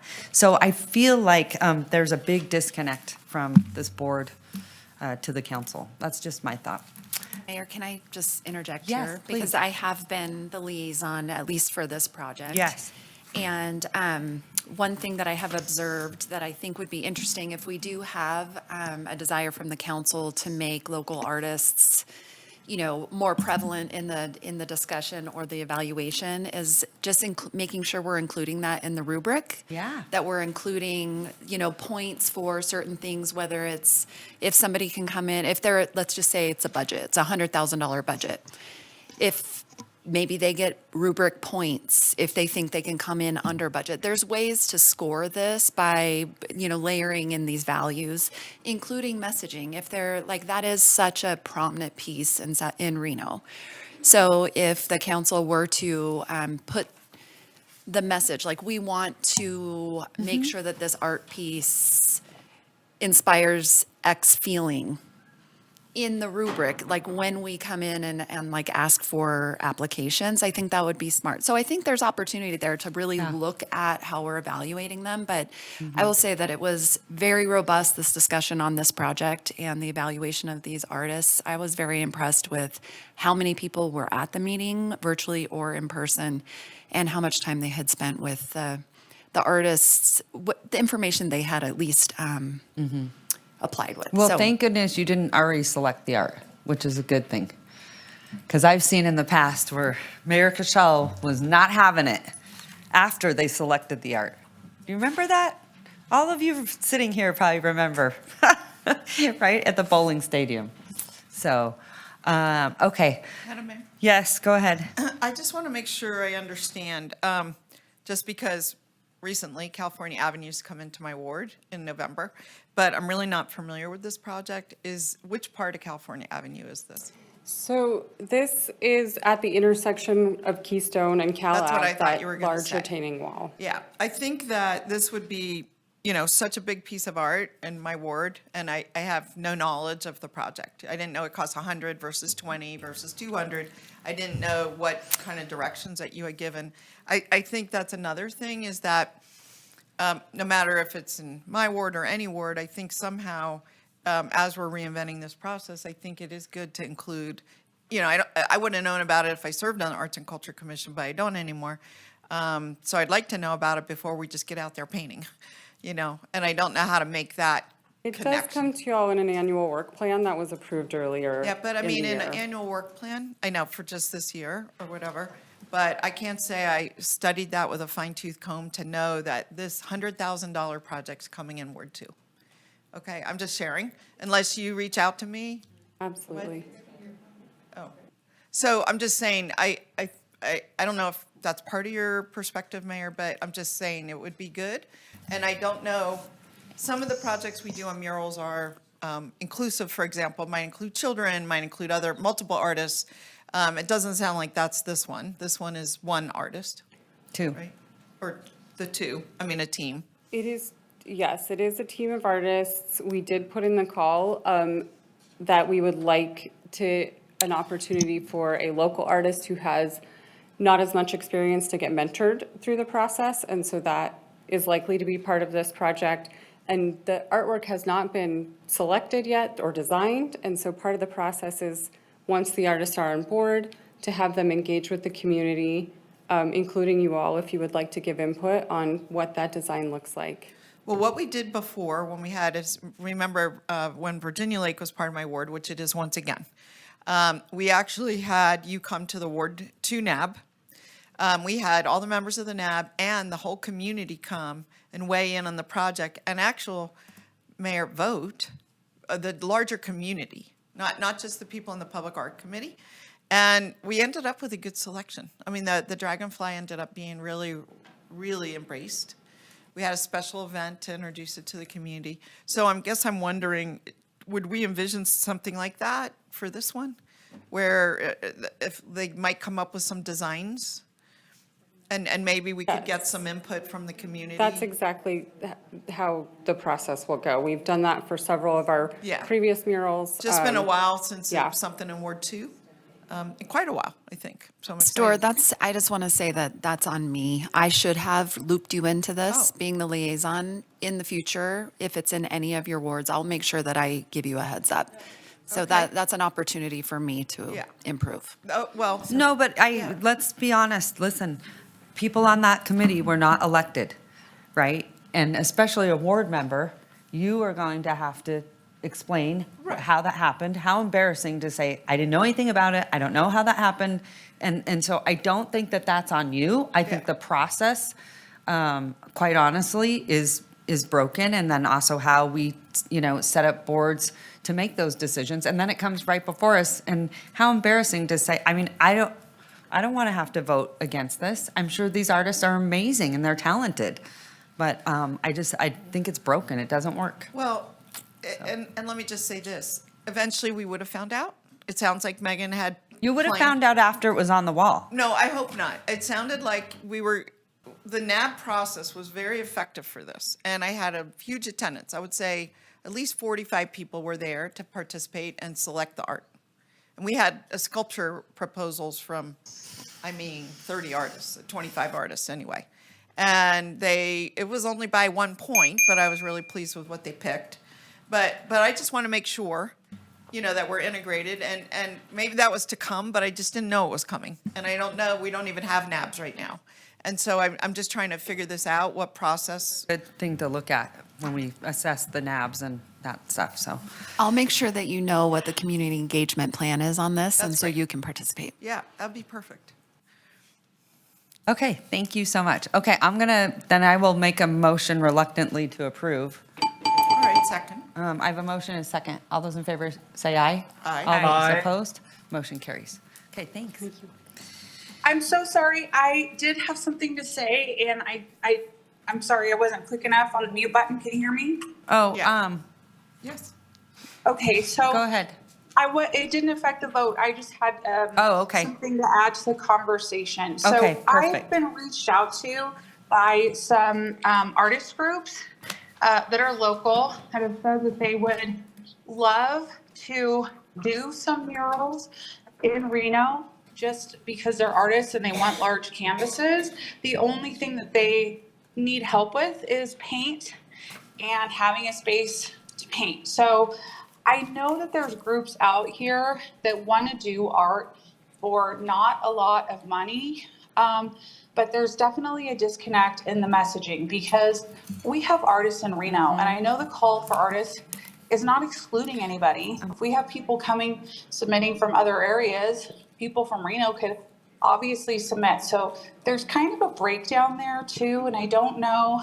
I'll reach out to these people and see if they're aware of these calls for art, but I just wanted to kind of throw that out there that when it comes to murals, I know several people that are like, yeah, I would love to do that. I just can't afford the paint and I don't have a wall space. I'm not going to go out and just paint somebody's wall without their permission. So I understand the position Megan is in. She's following the rules and the guidance that she was given and trying to find the best person that applies.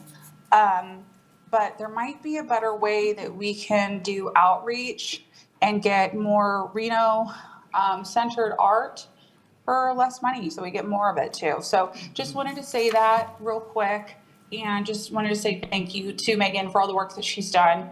I know art's subjective, so she probably gets a lot of negative feedback, and I just wanted to know that I appreciate the work that she does. Yeah.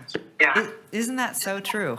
You might love something, someone else might dislike it. It's really interesting. I do want to just touch on Councilwoman Ebert's points here, because how I've felt for so long, and Megan and I did serve on the Arts and Culture Commission, and the reason I got off really fast, and is that it's a group of individuals that are going to select the process in your city. And if they're not receptive to maybe beginning artists and just certain different demographics in art or types of art, they are going to dictate the process. And I think that is, I think it's a slight to our local community, like, what we're seeing now, and it's been a problem for a long time. And so I think those boards have to be looked at, how we be careful, because again, then what happens, it's a small group of people that are putting the process in place of what that looks like. And it needs to be really open to the community and generalized to everyone, because we need to have the message that we want our local artists. I hear them all the time saying they feel slighted. They, see art here and that was created by someone else that doesn't even live here. So that's all I'm saying is, like, we've got to do a better job. Art in the park, art everywhere. We should be screaming art everywhere and spending the money on our local citizens, especially our artists, because they starve the most. So again, it's subjective, but I think the way that our boards are set up doesn't work for us. So thanks so much. Okay. Let me say what's next. Go ahead. Okay, confirming, did we do item 11 or no? Oh, we need a motion. Oh, I thought Did we we already do a did. motion? We did a motion. Okay. Yeah, I just jumped in. Madam Clerk, What item? where are we? 11? We're on item B11, There we pulled go. by Councilmember Ebert. Okay.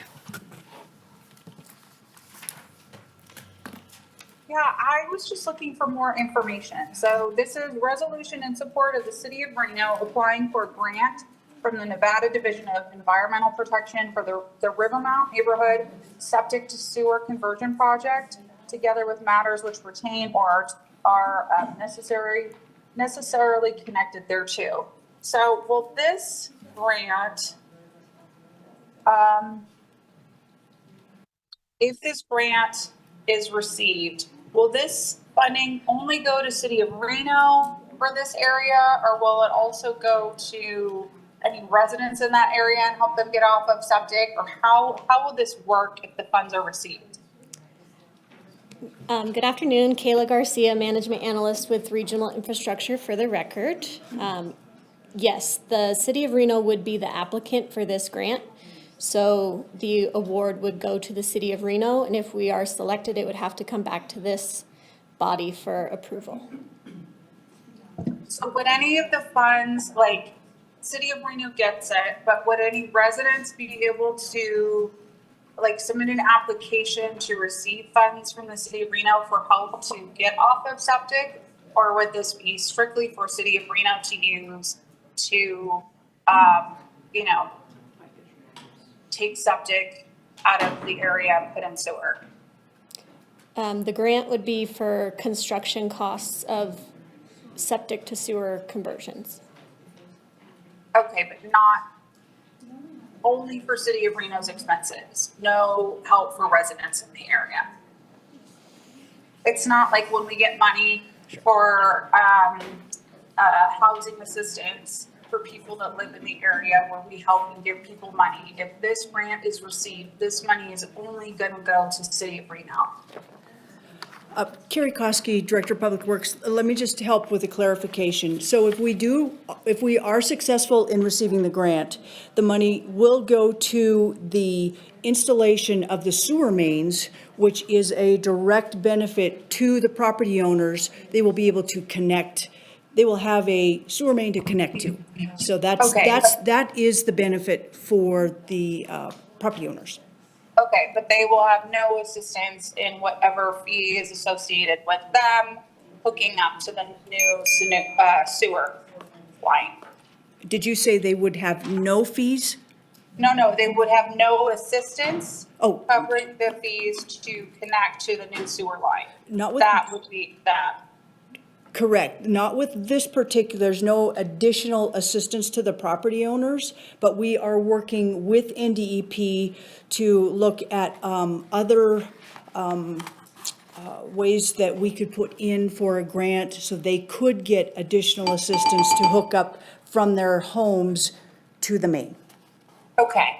Are you aware of any federal dollars that are available for residents to apply for assistance with this, to hook up to sewer? Just this grant here, there is an opportunity with this one here. It's the only one that we know of at this point. Okay, thank you very much. You're welcome. That helped. Is there any other questions on this? Okay, all right, I'll make a motion to approve. Second. All those in favor say aye. Aye. All those Aye. opposed, motion carries. 30-minute break. All right, we are going to take a 30-minute break. I need everyone to get up, go to the bathroom, and also eat something. And then I want to let everyone know, Madam Clerk, we are going to jump to item D4, 5, and 6. Okay? When we come back. So when we come back, everyone just be prepared. Thanks.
All right, Madam Clerk. For the record, it is 10 to 2, and the meeting is back in session. Hold on 1 second. This is item D4.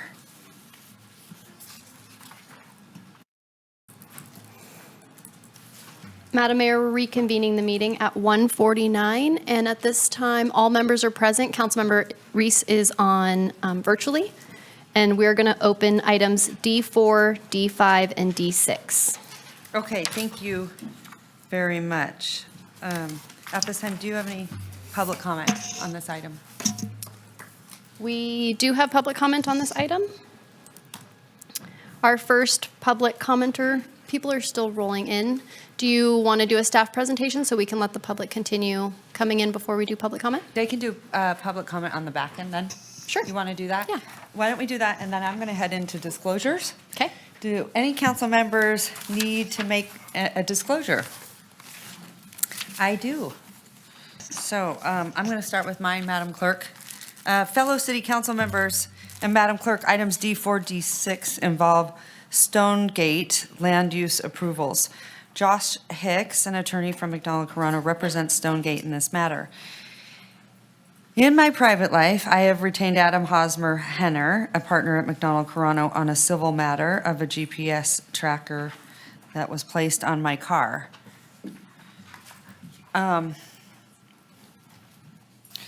I have sought guidance from the city attorney's office and have been advised that I may have a commitment in a private capacity to the interests of McDonald Corona pursuant to NRS 281A. That said, this item has nothing to do with my civil case, nor will it impact McDonald Corona or the services I receive in return. To the best of my knowledge, any action I may take today on this item will not have any impact on me or McDonald Corona, to reiterate. I will be participating in this item. Madam Clerk, please put this disclosure in the record. Okay, any other council members with the disclosure? I'm Go going ahead. to ask legal if I need to disclose this. I've met with the applicant and gone to several community meetings and had discussions with several residents regarding this agenda item. Is that something I need to disclose? That's something you can certainly put on the record, so Okay. we appreciate that. Okay, You thank can you. still be fair and impartial. Okay, thank you. Okay, we're going to head into staff presentation, and then we're going to go, we will take public comment on the back end. All right, hello. Hello, hello. How are you, Jeff?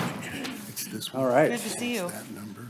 Good afternoon, Madam Mayor, members of the council. Jeff Foster, Associate Planner for the record. Today I'm bringing you LDC 24-51, which is the Stonegate Hines Ranch Master Plan Amendment and Zoning Map Amendment request. The project site is about 1,767 acres, generally located north of US 395, west of White Lake Parkway, and south of White Lake and US 395 in Cold Springs. The site has been used for ranching since the mid-1850s and is largely vacant except for ranch buildings. The requests before you under consideration today, which cannot be conditioned, are a master plan amendment and a zoning map amendment from Stonegate planned unit development to a mixture of industrial, single-family 5 units per acre, general commercial, and parks, greenways, and open space. The project is also a project of regional significance. It should be noted that review of the zoning map and master plan amendments is based on findings, which focus on the following: conformance with the master plan, compatibility with nearby land uses, the provision of public services and utilities, and conformance with the Nevada revised statutes. In terms of zoning, the applicant is requesting to dissolve the Stonegate planned unit development and to return to standard zoning designations. Their emphasis is on industrial zoning, similar to what existed prior to the Stonegate PUD rezoning in 2018. Regarding land use compatibility, the applicant's proposed commercial land use designation in the northeastern portion of the site here is adjacent to major roads and industrial. The proposed residential development in the southern area of the site here would be separated from from industrial uses by railroad tracks and open space buffers in the area there. The industrial in the center of the site would also be adjacent to existing residential uses and zoning in Washoe County. The applicant has proposed a formal 100-foot wide parks, greenways, and open space buffer, which was reviewed to the satisfaction of Washoe County Community Development.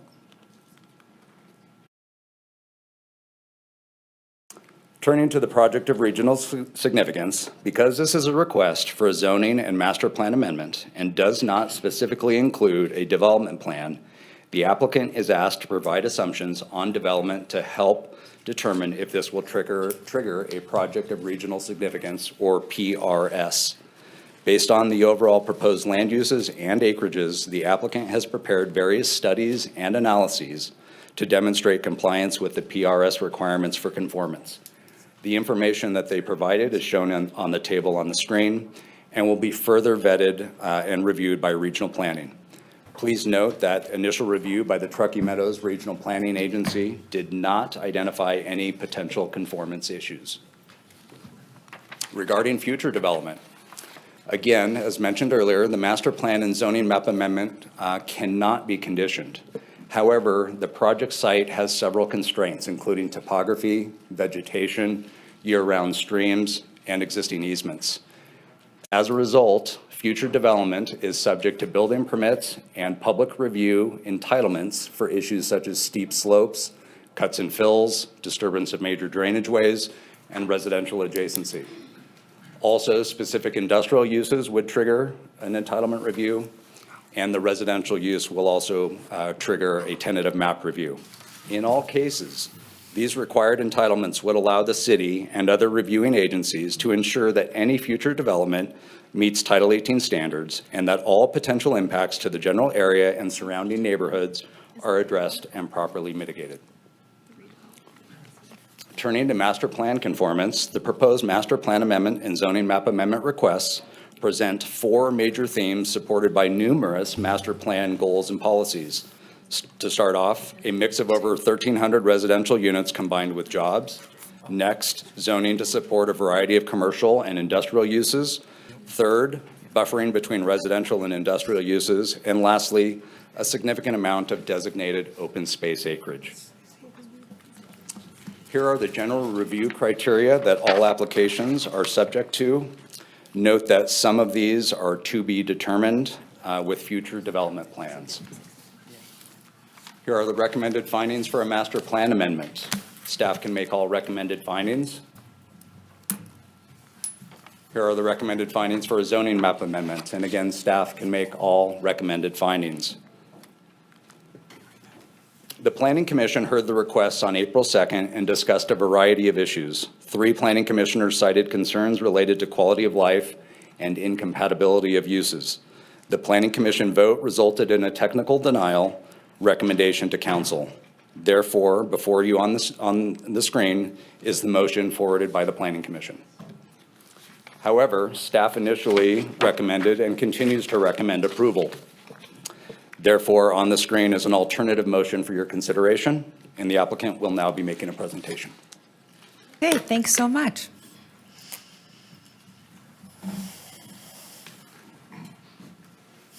Hi. Hi. Good afternoon, Madam Mayor, Council. For the record, Andy Durling with Wood Rogers, representing the applicant. I think I have 10 minutes, correct? So just want to walk you through. Staff did a fantastic job of giving an overview, but just to provide a little color commentary to their play-by-play.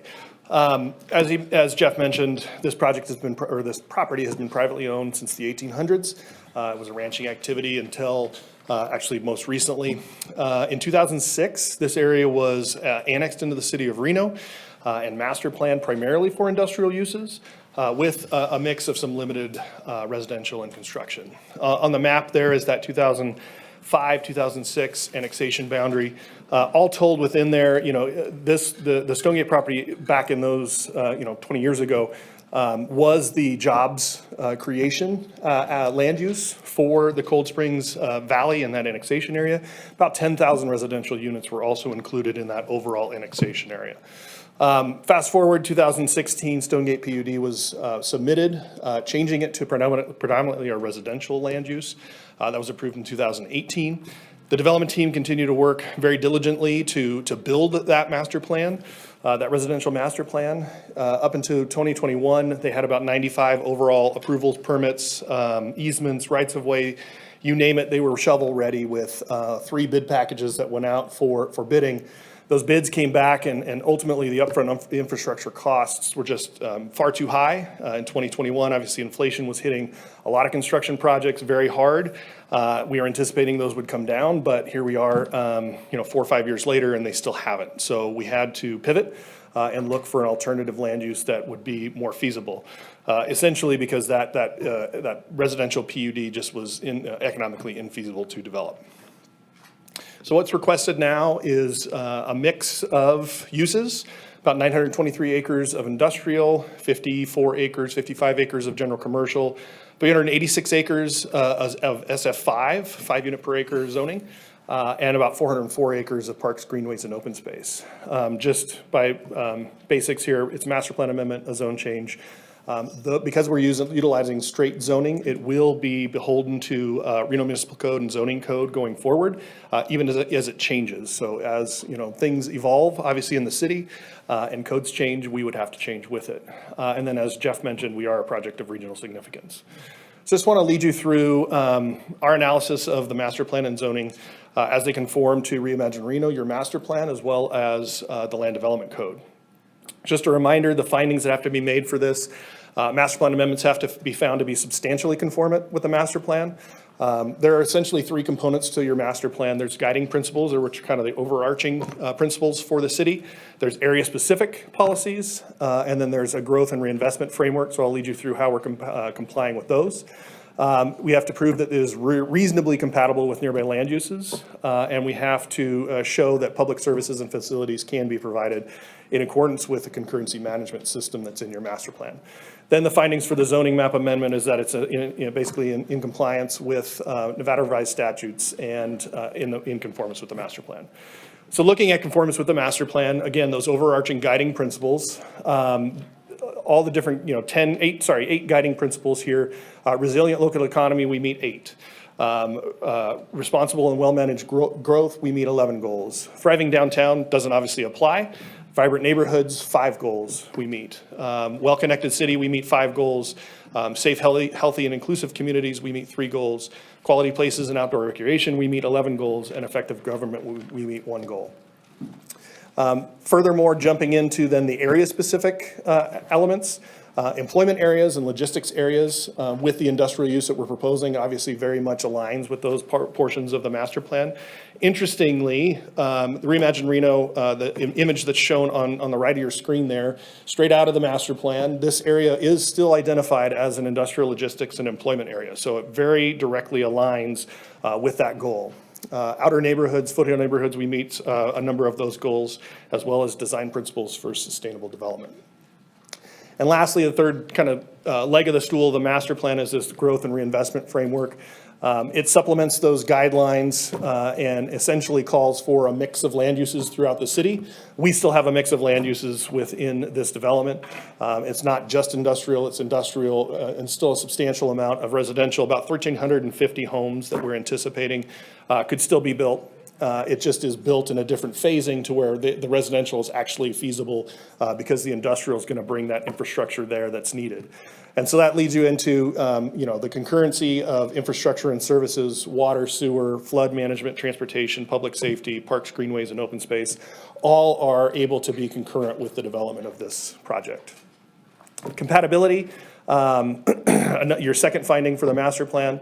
Amendment, we're creating a live-work opportunity here. So because we're largely an employment-based land use, it's attracting employment to this area. So it's actually, we'll share on some other slides here, it's keeping trips, keeping people within the North Valleys. Still proposing that mix of land uses. As Jeff mentioned, we have buffers and transition zones incorporated. Those have been agreed to by Washoe County as well. We are supporting multiple transportation opportunities. This location right off the freeway is ideal for industrial. We don't have to have trucks going through any of the neighborhoods. They'll be utilizing the freeway, for easy access. We have rail access. A rail spur goes through this property, and a future trails system opportunities as well. We have an opportunity to improve stormwater management. There's currently some flooding issues, especially across 395. So working with NDOT already and the permits we have in hand, we'll be upgrading their culverts going under the freeway, which will help with the flooding issues, as well as creating additional capacity in White Lake for additional stormwater. And we're able to demonstrate that we have available infrastructure. What's interesting here is, when we look back to when this was annexed and originally master planned by the city of Reno in 2006, this is very similar to what was approved previously. So when you're looking at it from a compatibility standpoint, the city already, in their own actions, determined that this was a compatible land use mix for this property. What we've improved upon, what we feel like, is adding in open space areas where they're appropriate. So this plan, if you look at it, has actually more open space than what was previously in the annexation plan. So some of the regional benefits we want to highlight: traffic, overall industrial land uses, and the mix of land uses we have with that industrial generates far less traffic than what the 5,000 homes in the Stonegate PUD generated. In addition to that, those trips are a little bit different, right? Because with an employment-based use like this, folks are likely to have more of a live-work opportunity. They're living in the North Valleys, and they'll be able to work in the North Valleys, rather than currently what you see. The North Valleys is largely a bedroom community. Those folks are having to leave the valley in the mornings and come back in the evenings, which exacerbates kind of those commute hours on 395. So it helps balance the trip distribution throughout the day. Some of the benefits to the North Valleys: jobs, housing balance, more traffic remains there, and more traffic remaining there is also beneficial to just kind of this broader economic growth within the valley as well. When you have more employment-based uses in close proximity there, folks aren't leaving during the day, so there's more propensity for things like restaurants, additional retail, medical, dental, office, things like that, services that are definitely needed in the North Valleys. Some of the traffic improvements that are planned: about $2.5 billion is currently slated in the regional transportation plan for projects specifically in the North Valleys. The map there on the right-hand side of the screen identifies the near-term projects that are either under construction or will be in the next couple of years. We will also have then phased improvements as part of the development. Already have an agreement with NDOT for improvements to the interchange at White Lake Parkway and 395, as well as those drainage improvements I mentioned earlier. And then widening of White Lake Parkway is included in the RTP as well. We also reached out to RTC and worked with them on including Cold Springs in their future transit planning as well. Water, significant reduction in the water demand. So the PUD required about 2,500 acre feet. The rezone requires only 1,000 acre feet. Stonegate themselves own 1,700 acre feet on site. So that is, they're able to now serve themselves essentially. That will be served through Great Basin Water Company, who's the water purveyor in Cold Springs, which is a really great thing for Cold Springs as a whole, that they'll have additional water resources here that'll be built and dedicated by the development. I mentioned the opportunities for employment here. This is an interesting slide where it looks at the comparison of Ward 4 to Ward 6. If you think back to Ward 6, it started with the South Meadows Business Park, largely an industrial development, and then Double Diamond, other residential built later. Right now, about 12,000 folks in Ward 4 are leaving the valley for employment every day, whereas Ward 6 is gaining about 14,000 people during the day. So that's, additional population that helps, those restaurants and things. The second part of the graph there, look at, what the employment labor force is in each of those wards. It's about the same, but largely those folks in Ward 4 are having to leave the valley. So the land uses that we're proposing here are giving opportunities for Ward 4 residents to work within their ward. Madam Mayor, if I could just have a couple more minutes, I'm getting close.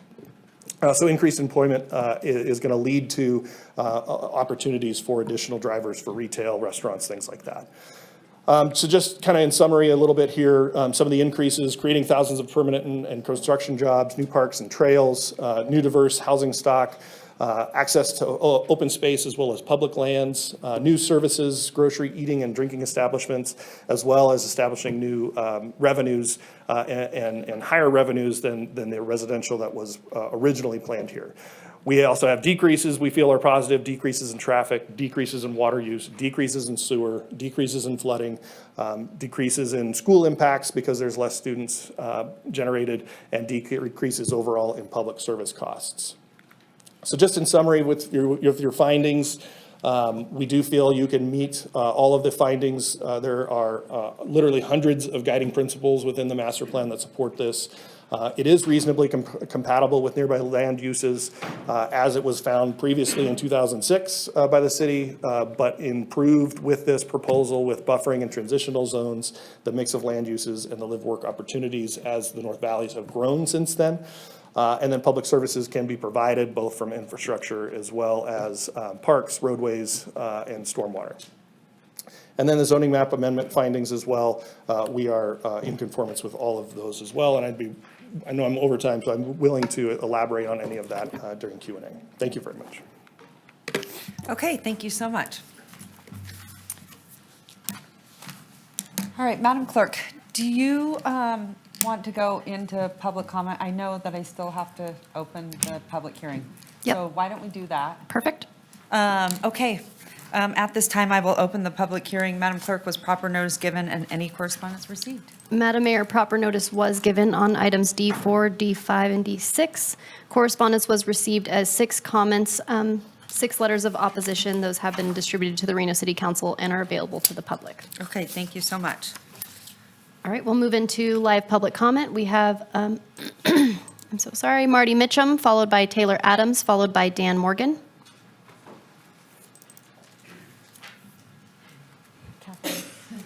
I have to get up. I have to. Good afternoon, Mayor Sheevy and members of this council. My name is Marty Mitchum with Martin Harris Construction. To speak in support of Stonegate project, not only as a builder, but as someone who understands the vital role of these projects like others play in long-term economic stability. I personally have lived here for about 35, 36 years, 30 of those years in North Valleys and Spanish Springs. So I'm a resident of those areas, so I understand how it works. This project represents years of consistent work for local construction crews, carpenters, electricians, plumbers, heavy equipment, you name it. Stonegate is providing a pipeline for well-paying, stable employment that will last through multiple phases of the development, as explained previously. And when we hang up our hard hats at the end of the day, the job opportunities that this community project presents will last much longer than any of us here in this room today. Stonegate isn't just a construction project's economic engine. That is kind and thoughtful and is exactly what sustainable economic planning should hold. Martin Harris is proud to be a building partner, something that supports a stable and prosperous future for Nevadans in this area. I've been following that property for about 15 years and everything that's gone on with it. When you look at what they're presenting and what they're proposing is probably the best well thought out plan that, as a planner and a builder myself, has seen go into that area up in the Cold Springs area. I strongly encourage the approval of the Stonegate project, and thank you for your time today. All right, thank you so much. Vice Mayor, I have to get up and tend to something, so the meeting's all yours. I will be Okay. back. We'll move. Looks like Mr. Taylor Adams is up. Taylor Adams, followed by Dan Morgan, followed by Victoria Edmondson. Good afternoon, Mayor, and now Vice Mayor, members of council, and Manager Bryant. For the record, I'm Taylor Adams, Chief Executive of the Economic Development Authority of Western Nevada.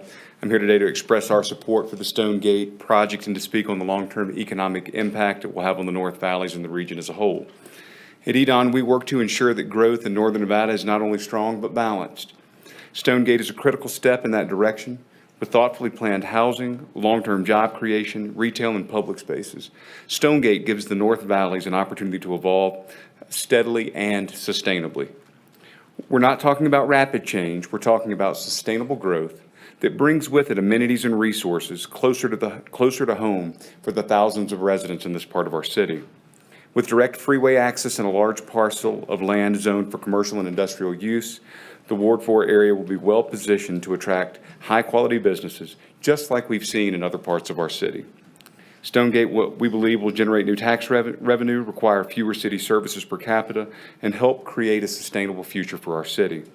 At Edon, we believe Stonegate represents a rare opportunity to shape the North Valleys into a vibrant, well-balanced community that contributes to the region's long-term growth and prosperity. With that, again, we ask for your support. Thank you so much. And next time I'm going to tell my team bigger print so that I can put it down here and see it. Dan Morgan, followed by Victoria Edmondson, followed by Gary Overholt. Good afternoon, Madam Vice Mayor, members of the council, Madam Manager. For the record, my name is Dan Morgan. I am the CEO of the Builders Association. Established in 1956, the Builders Association represents more than 700 member companies and 700 member companies engaged in all aspects of residential development and home building throughout Northern Nevada. Our mission is to promote quality housing, responsible growth, and economic development by supporting policies that foster a sustainable and accessible housing market. We are here today to express our support for the proposed master plan amendment, planned unit development, and zoning changes related to Stonegate and the Hines Ranch project.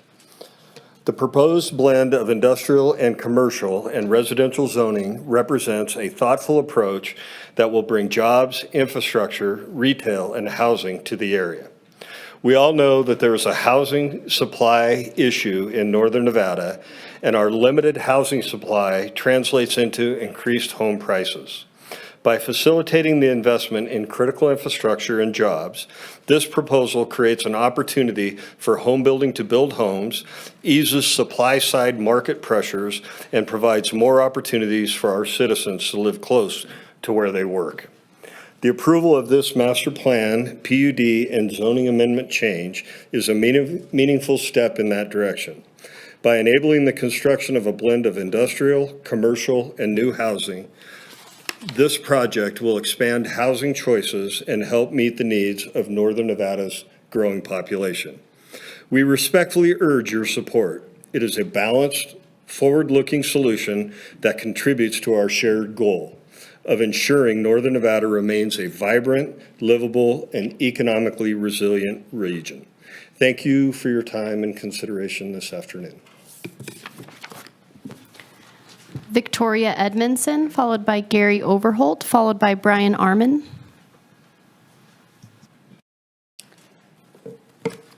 Good afternoon. I don't know all your names, but anyway, City Council. I am Victoria Edmondson, and I am a citizen of Cold Springs. I happen to live on in the Aspen area. I'm on a well and a septic. And I have carefully reviewed Stonegate's, the new proposal, and I see that they have slipped in wording to allow data centers in their industrial uses. I don't know if you know much about data centers, but they have they use a tremendous amounts of water to cool the enormous amounts of electricity that they use. A mid-sized data center might use 300,000 gallons of water per day, which is the equivalent to the water usage of 100,000 homes, according to NPR on my very quick Google search. Obviously, where all this water is going to come from in our arid closed basin is problematic. And they're saying that, you know, they've accounted for that. Not only that, but this water that they use, they add chemicals to it to make it more efficient in their cooling process, which makes the water unsuitable for drinking, farming, watering, and livestock purposes. So I want to know where they're planning to dump all this water. And it very much concerns me because I'm on a well. And I'm very concerned that my well water is going to be contaminated and my septic is going to become unusable. And I'm not the only one out there on a well and septic. Should that happen, what is their plan to compensate me and my neighbors for the loss of our water rights, which come deeded with my property and my neighbors' properties? Of course, the industry is working on developing ways to use less water and other ways to cool their buildings, but they're not there yet. I urge you to strike from their plan the words data centers from their proposed usage in industrial uses. Thank you very much. Please, look at Arizona. They are regretting allowing data centers. Gary Overholt, followed by Brian Arman, followed by Rebecca Flannery via Zoom.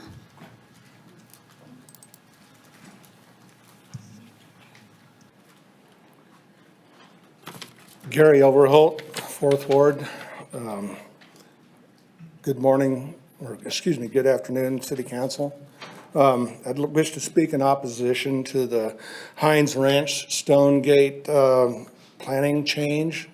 I'm a resident of Ward 4 and have seen the impact caused by these massive concrete eyesore warehouses that are going on throughout the area, not just Ward 4. With the original master plan, there was supposed to be room for schools, police station, and a firehouse. This is all gone in the new proposal. The statement that took place in the Planning Commission was, we need to keep up with Reno Industrial Complex and the city of Fernley. I find that ridiculous.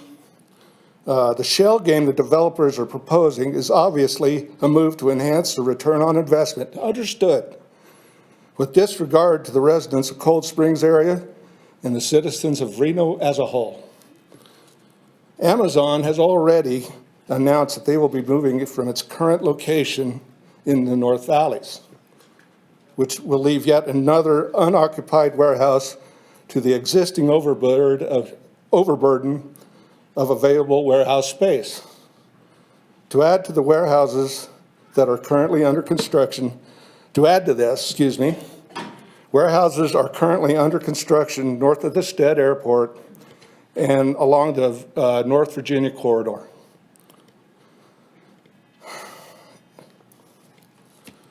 How many warehouses does Reno need?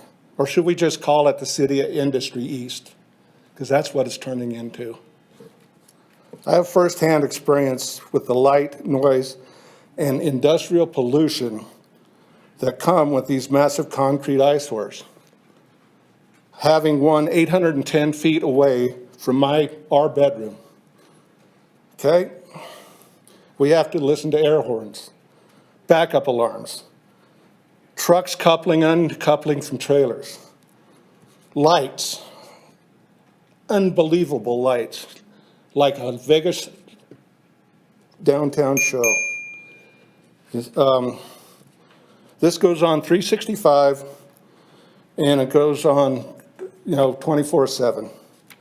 Might I suggest they change a plan to maybe a horse property, something like Bridle Path or Pebble Creek, and that would be more conducive to the surrounding area. So I'd like to thank you for listening to me. I have neither the money or the influence with this council. I only have my voice. Thank you. Brian Arman, followed by Rebecca Flannery via Zoom, followed by Liliana Ochoa via Zoom. Good afternoon, City Council. My name is Brian Arman. I'm with NAI, and I'm speaking in support of the requested change at the Stonegate. I lead the NAI Alliance team focused on advanced manufacturing and logistics, and we've been very fortunate to work with many of the global companies that have relocated or expanded into our region. Most of these companies have been forced to locate their facilities east of town in an area that has very limited, if any, labor. Expanding development opportunities will attract worldwide companies that provide high-paying, long-term employment opportunities at a time when the U.S. government is working to increase demand for more manufacturing right here in the United States. This property is well located with immediate freeway access to US 395 and does not bring unwanted traffic through neighborhoods. Expanding land development opportunities will drive demand for retail, restaurants, and other commercial businesses, offering more amenities to a North Valley that has been, let's say, without those or lack of those historically. The project is estimated to create 8,800 permanent jobs with higher paying jobs through an addition of manufacturing and assembly facilities. The rezoning will generate significant tax revenues for the city of Reno and reduce the flight of property taxes and revenues east of town, while reducing city service costs and providing additional funding for essential services that will benefit all residents of the city of Reno. Stonegate's proposal reflects responsible, forward-thinking development that comes at a time of growth in American-based manufacturing. Thank you for your time. I hope you support the project. Rebecca Flannery via Zoom, followed by Liliana Ochoa via Zoom, followed by Antone Labard via Zoom.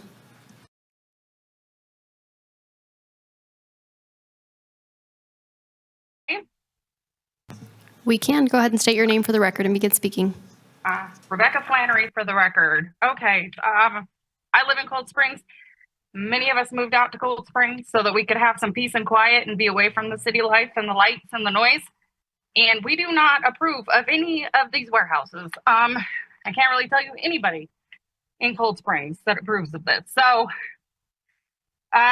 basically, in a nutshell, we were told originally that we'd have some homes, a school, some shopping, and now they want to destroy our land with data centers and warehouses. My first concern is our water.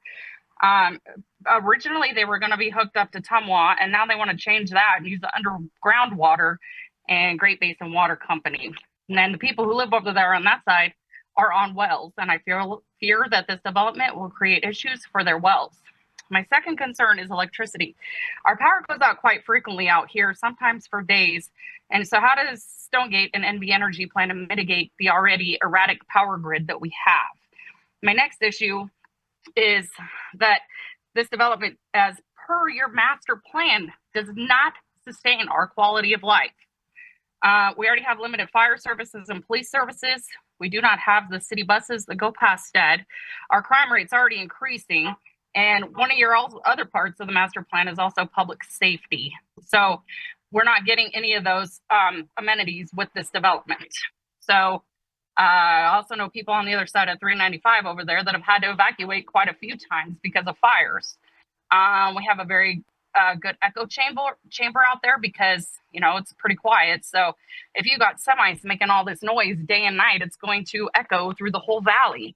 Plus, it's also going to kill our star view. We like it dark. We like the stars. It's beautiful. We also need homes. We need homes. It's not favorable to have 2,500 homes built over there, but the cost of living here is atrocious. We do not need more jobs unless you want to put a grocery store out there. We do not need more warehouses. The city is overflowed with empty warehouses. So why do they want to come out and ruin our beautiful land with more?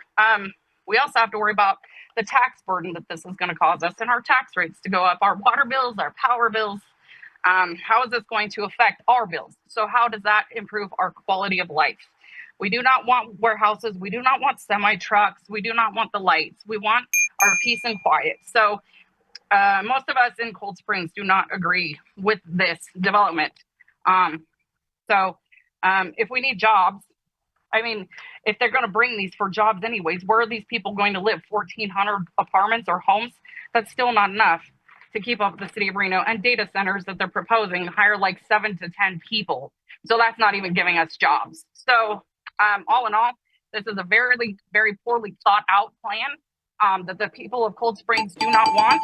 And maybe we could bring some shopping out to Stead or something and have just a few homes, because warehouses is not what we want. So thank you guys. You have a great day. Liliana Ochoa via Zoom, followed by Antone Labard via Zoom.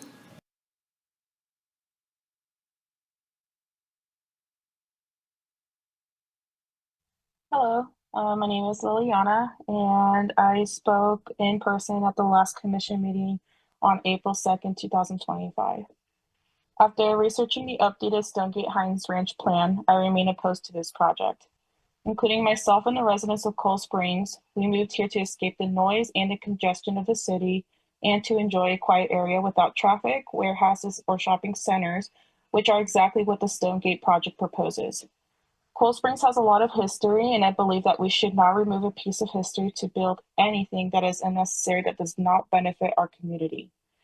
We are seeing an increase of traffic in the North Valleys area, which takes residents, including myself, to get up at least 1 to 2 hours early to go to work, especially during snowstorms, which even takes 2 to 4 hours to get to our destination. This growth in the North Valleys has also given a lot of wildlife into Cold Springs, raising concerns about the impact of the future development. This project may possibly hurt a lot of residents, including myself, due to rising utility costs such as water, energy, and trash services. I would like to mention from the previous meetings, we brought up the industrial plans for warehouses being added to Cold Springs. We're seeing several warehouses being built in North Valleys that remain empty or being vacated by businesses like Amazon.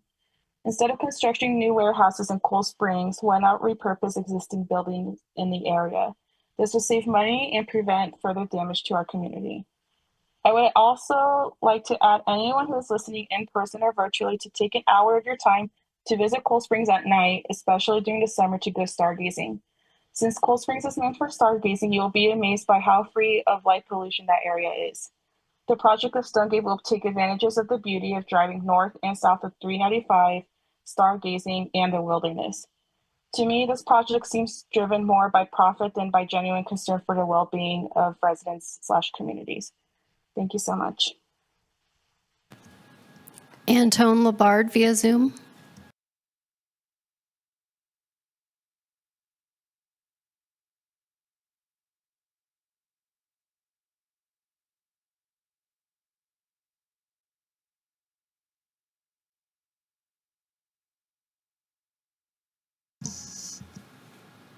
Antone, if you would unmute and state your name for the record. Yeah, am I unmuted now? You are. Can you hear me? Okay, awesome. Yeah, my name is Antone Labard. I am a resident of Cold Springs. I've lived out here for over 10 years. I worked out here for 8 years. My dad's been out here for 20 years, and my mom's been out here for about 5 years. We love this community.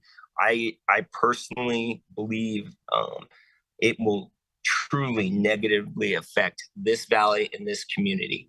The housing that they have for it is going to cause like apartments and smaller things. And, those aren't necessarily bad things, but we're in dire need of homes and people who are becoming homeowners. We don't need pop-up apartments. We don't need data centers. We need places for people to live. It was originally designed with a beautiful, community and thing, and it would work great. But now what we're going to see is something that's going to cause problems. They say it's going to be less traffic. That's not a true statement. It's going to cause more traffic, and it will continue to cause problems. It will negatively affect this community in a faster time than anything with houses. And those houses would have been built in sections and zones, and it takes time. That's what this needs. It needs slow growth and built out correctly, not fast stuff we don't need, stuff that's going to cause problems and affect this area in a negative way.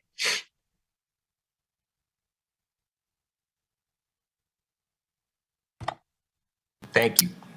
All right, Madam Mayor, with that, we have no additional live public comment. For the record, we did have 2 public commenters in the audience that did not wish to speak but are in opposition, and 1 in the audience that did not wish to speak that just expressed concerns for the project.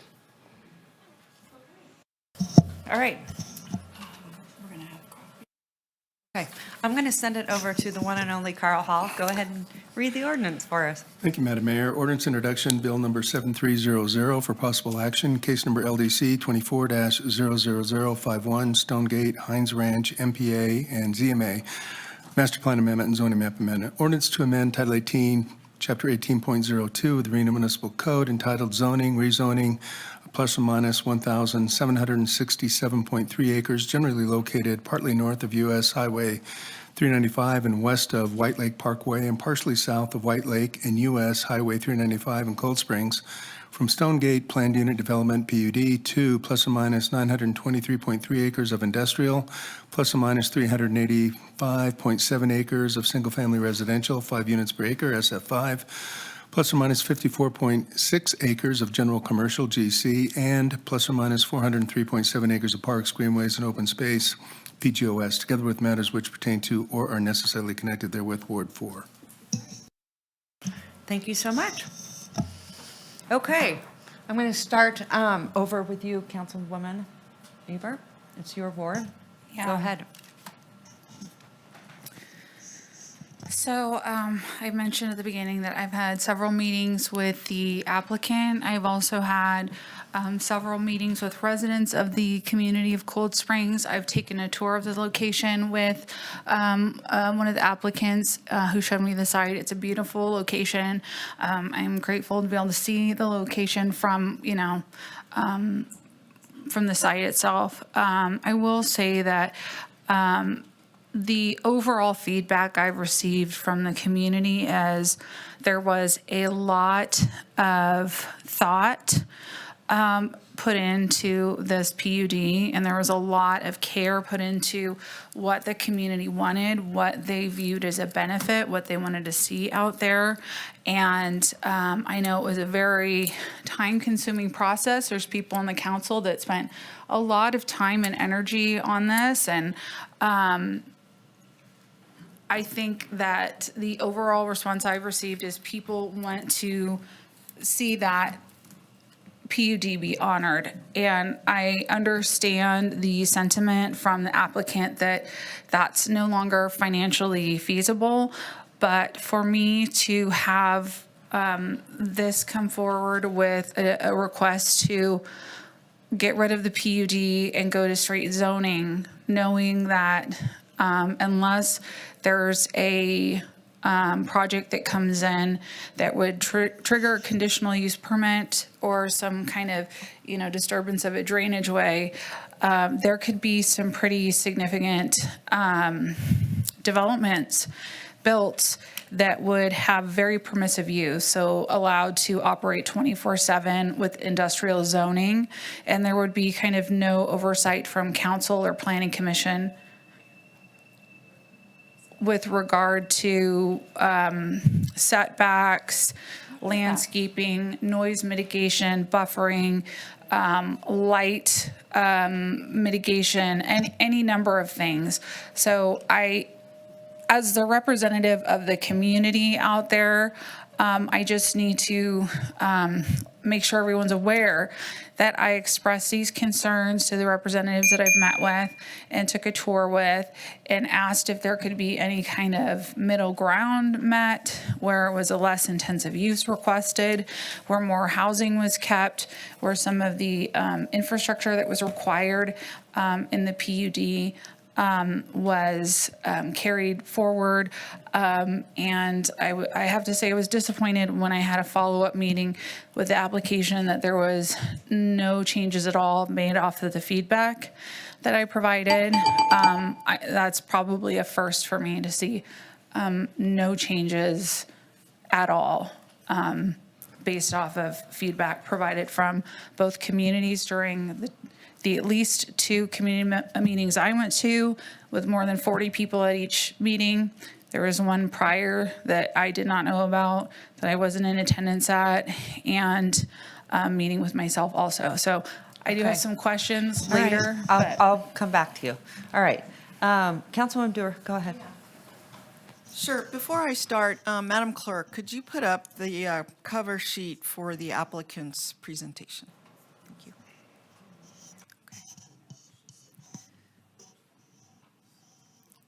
Okay. All right. I asked for this to be put up because I think it's an excellent picture that shows the area for people that might not have had a chance to be out there. On the right, I am assuming is Silver Lake, and to the left is the Hines Ranch property. And you can see the setting. It is just at the base of Peavine Mountains, that whole range in there. As a council member, I spent an enormous amount of time on this PUD, and I ultimately voted to support it. Why? Because they had very thoughtfully gone through and addressed all the issues: the stormwater, endangered species, wastewater, where they were going to get their water, energy issues, transportation. We talked a lot about the rail, buffers, recreation. Then, once this process was over, which I spent an enormous amount of time, I think I went on 3 visits with the applicant out to the site to understand, for example, the tree canopy out there and how they were going to preserve it. All of that was addressed in the PUD, all of it. And that is what gave me a comfort as a council member to vote for this project on 1,700 acres. They were asking for 5,000 homes. They were asking for industrial, commercial, the whole suite, schools. It made sense to me. And it was very thoughtful. And to my knowledge, it was the first PUD of its nature that had been proposed in at least 20 years. And it may have been the first ever. And I can swear to that, but it was unique from that perspective that, like South Reno, which I had been representing, which is full of PUDs, which take into not only what I just mentioned, but actually fencing design, sidewalk design, landscape design. There was an opportunity to sort of change the narrative and the direction of development in the North Valleys. Stonegate subsequently came to us and asked for $38 million support for SAD. We considered this at probably 6 meetings, separate, that they wanted to use basically essentially our bond rating, sell these bonds. We wouldn't be responsible for the repayment. The applicant would, or the residents of the applicant would, but we decided to lean in and support that. So we have a history of supporting this development over and over and over again through all the hearings and through these special requests. So when this was proposed, and here we have in front of us a development that has none of the protections, it does not address the issues. It is just straight zoning. We've been advised by our staff over and over, we cannot condition zoning. That gives me great pause. How much time, not just myself and the mayor, but the rest of the other 5 members of council spent on this project. And we leaned in and we want to support it, and I still want to support it. However, it is difficult to support it in the way it is being presented, with all of the protections and the advanced planning being stripped away. I have specific issues. I'll address those in round 2, but I wanted to lay a foundation to understand we are dealing with a very special property. It was touted as that by the applicant, very unique, untouched from our ag land, and we had an opportunity to do something amazing. And I think if we move forward with this, we're losing that opportunity. So, thank you. All right, thank you so much. Councilwoman Taylor? Thank you, Madam Mayor.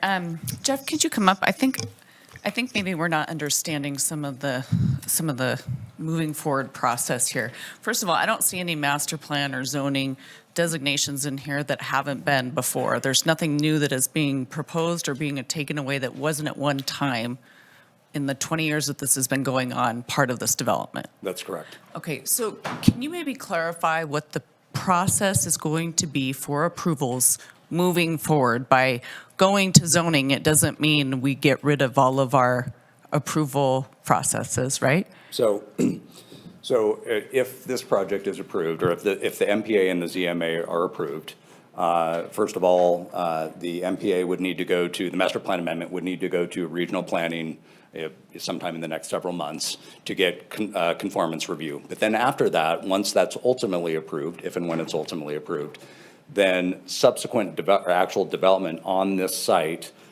in the area shown on the screen here would likely require conditional use permits.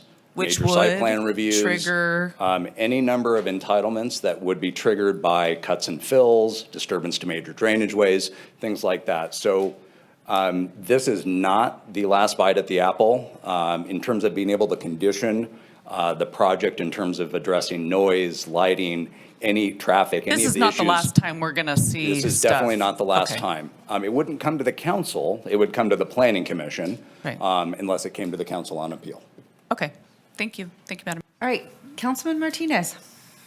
Thanks so much, Madam Mayor. I think the question that I want to start off with is one of the findings that we have to make is providing safe environments. And as this project is phased out and built out, just making sure that that has been taken into consideration. I don't know if that's a question for the applicant or for Mr. Foster, but understanding what you're doing in terms of sidewalks, trails, bike paths, anything like that, that there may be included. I know it may be further down the line, but just in this master plan amendment, zoning map amendment, I want to get an idea of what you're thinking there.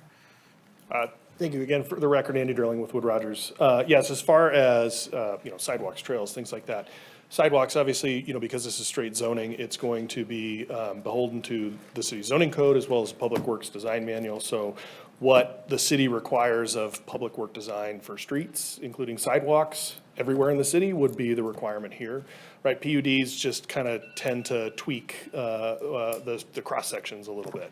One of the other regional benefits that we didn't get to, because my time is limited on this, as far as safety, is access to public lands and access to open space. So one, and I know this says sewer service, which sounds funny, but one aspect, the off-site sewer that we would have to construct as part of this, the yellow line going around the east side of White Lake there, that is a corridor that is all privately owned.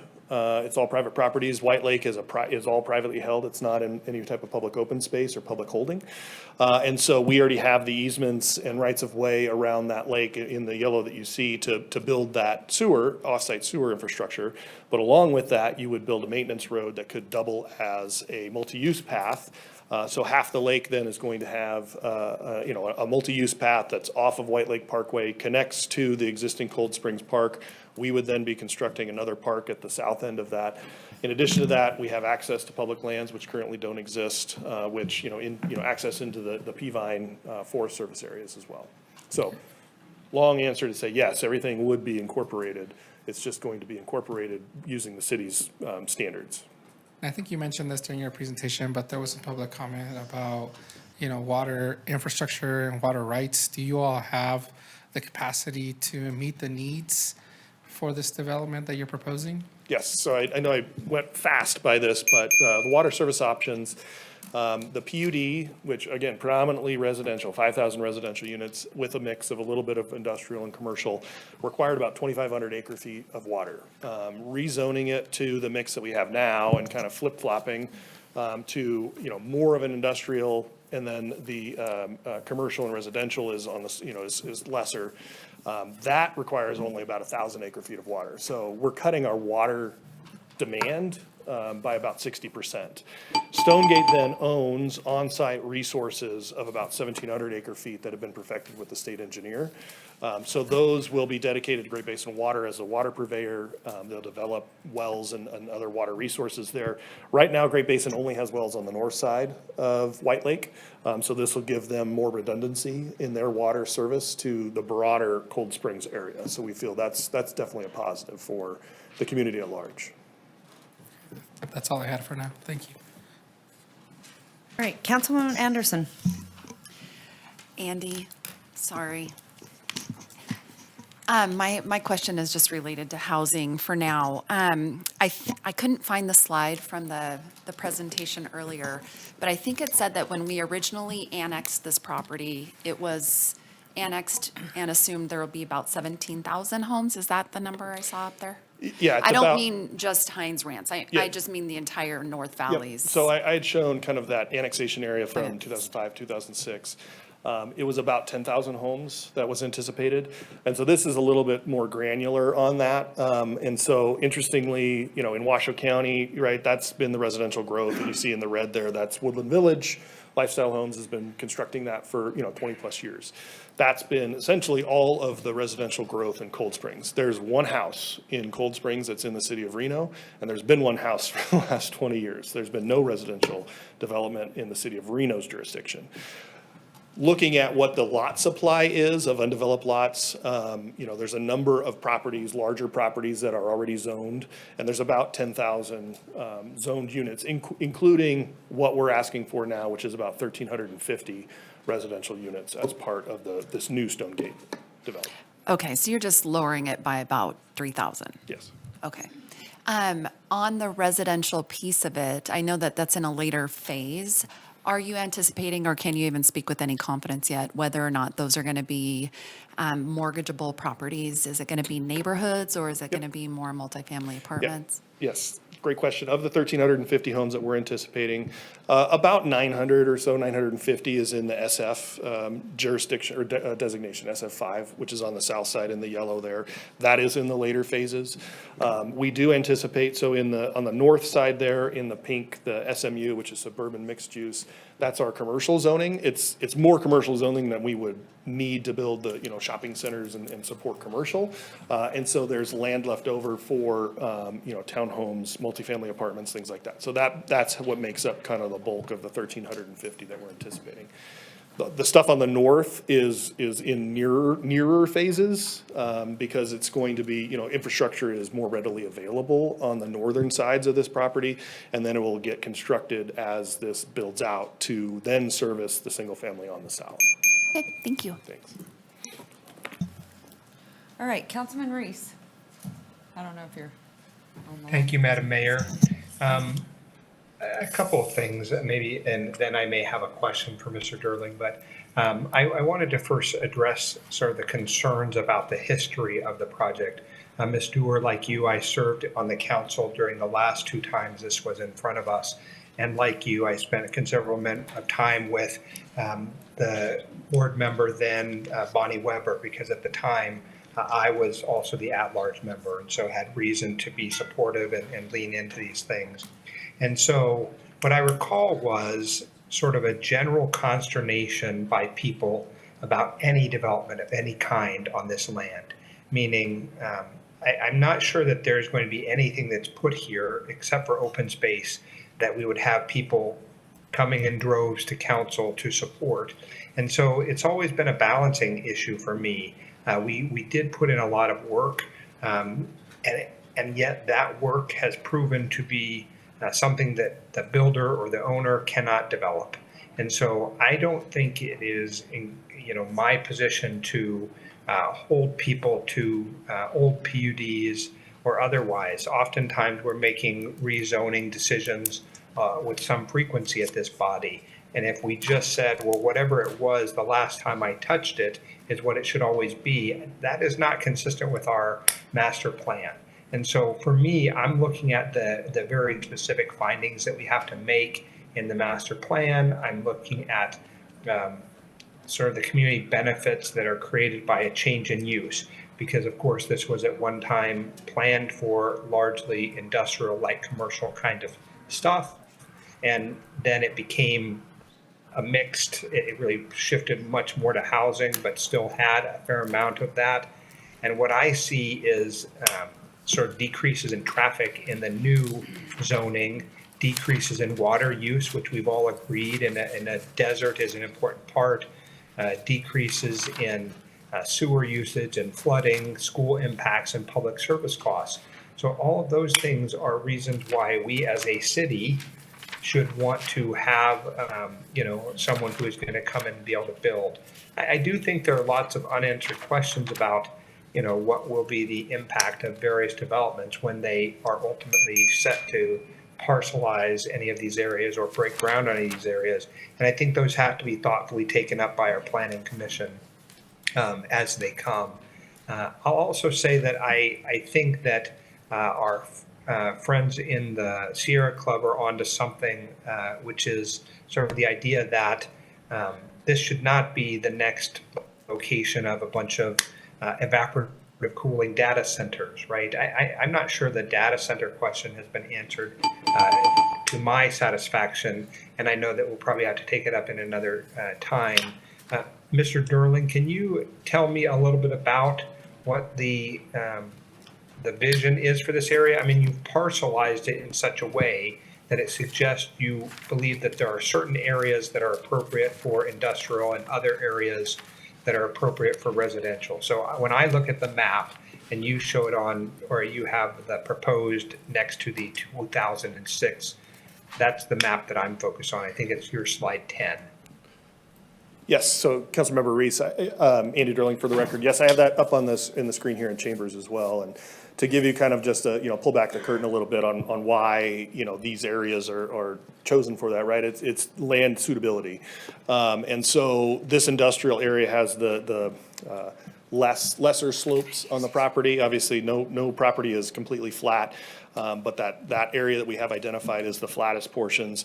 The single family is a little bit steeper, and so smaller footprint of a single family home is a lot easier to fit in topographically constrained areas than like a larger manufacturing building, for example. You had asked also about this topic of data centers. We are, like we said, we are going straight zoning with this, and so we are beholden to what is in code. Code currently requires a conditional use permit for all data centers. As the council or planning commission makes changes to code in the future, we would have to also then be beholden to whatever those standards are as well. We don't think data centers are going to be a big portion of this. There may be some smaller ones incorporated, but we don't feel like the power is the power is available to have any large-scale data centers. We are focused on manufacturing. There is ample power for manufacturing-type uses. As Mr. Taylor from EDON mentioned, this region, right, we oftentimes when new businesses, new large businesses are looking for a new home, are coming to our region, they kind of pass by, unfortunately, the city of Reno for those large manufacturing uses because we don't have the land supply to do that. And they end up in Tahoe Reno Industrial Center because they do have the land supply, but they don't have the labor. So this is an opportunity we feel like for the city of Reno, in particular, to have a large land mass of industrial land that can be home to major employment that the region so desperately needs. Looking back in time, in 2013, the Regional Planning Agency did a industrial lands needs assessment and came to the conclusion that at that time, right, we were woefully short of larger tracts of land that could house these types of uses. Fast forward, obviously we've had some industrial growth and things like that over that time, but we're kind of back to that situation where there aren't large tracts of land to attract a large employer to our region. And so we feel like this is a benefit for the city. Okay, Madam Mayor, my time is up. Okay, thank you so much. All right, Councilwoman Ebert. Yeah, thank you. So I had somebody reach out to me last night, so I'm still kind of,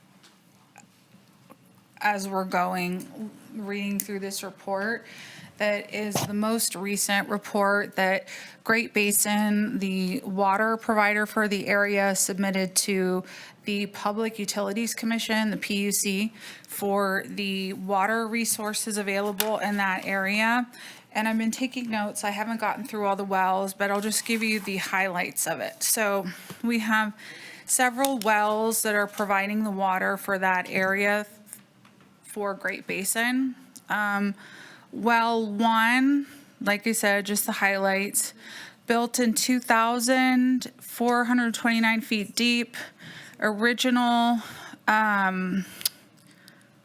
strat of water was, static water level was 7.8 feet below ground level, and it is currently, of course, I didn't write this one down. This well is currently 25 feet below ground level. So it went from 7.8 feet below ground level to 25 feet below ground level. And that's the well that was built in 2000. Well 2 was built in 1971, was originally had a static water level of 45 feet below ground level, but the pump has not been in use for several years now due to the capacity and the length of time it took the water to reach the pump, but also the Washoe County Health District prevented the well from being placed into service due to the high density of domestic septic systems near the well. Well 2 is 53 years old as of 2024. While it continues to be used as an observation well, this well has reached the end of its useful life and is not expected to be placed back in service. It also went from,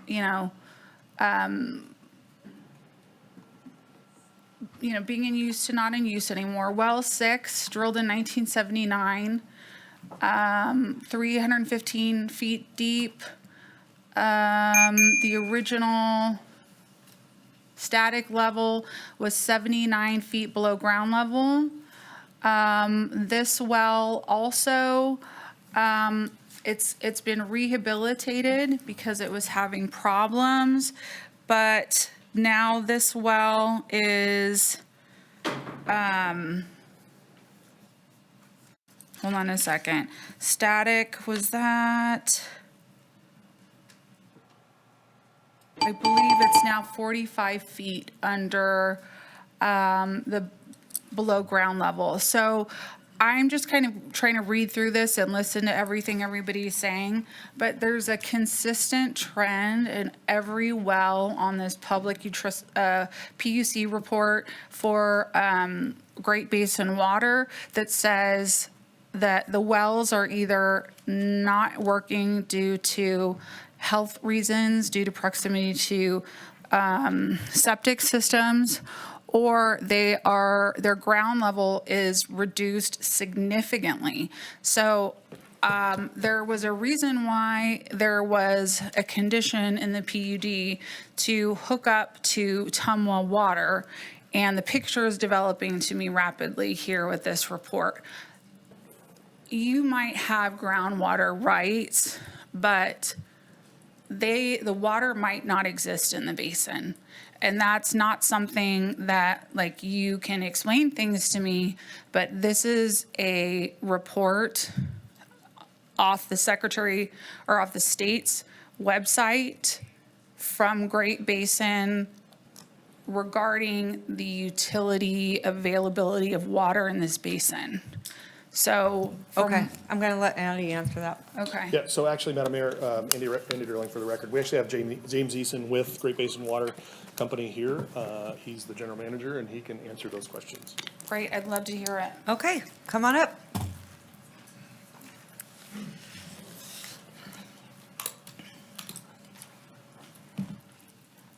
Good afternoon. James Eason for the record, EASON.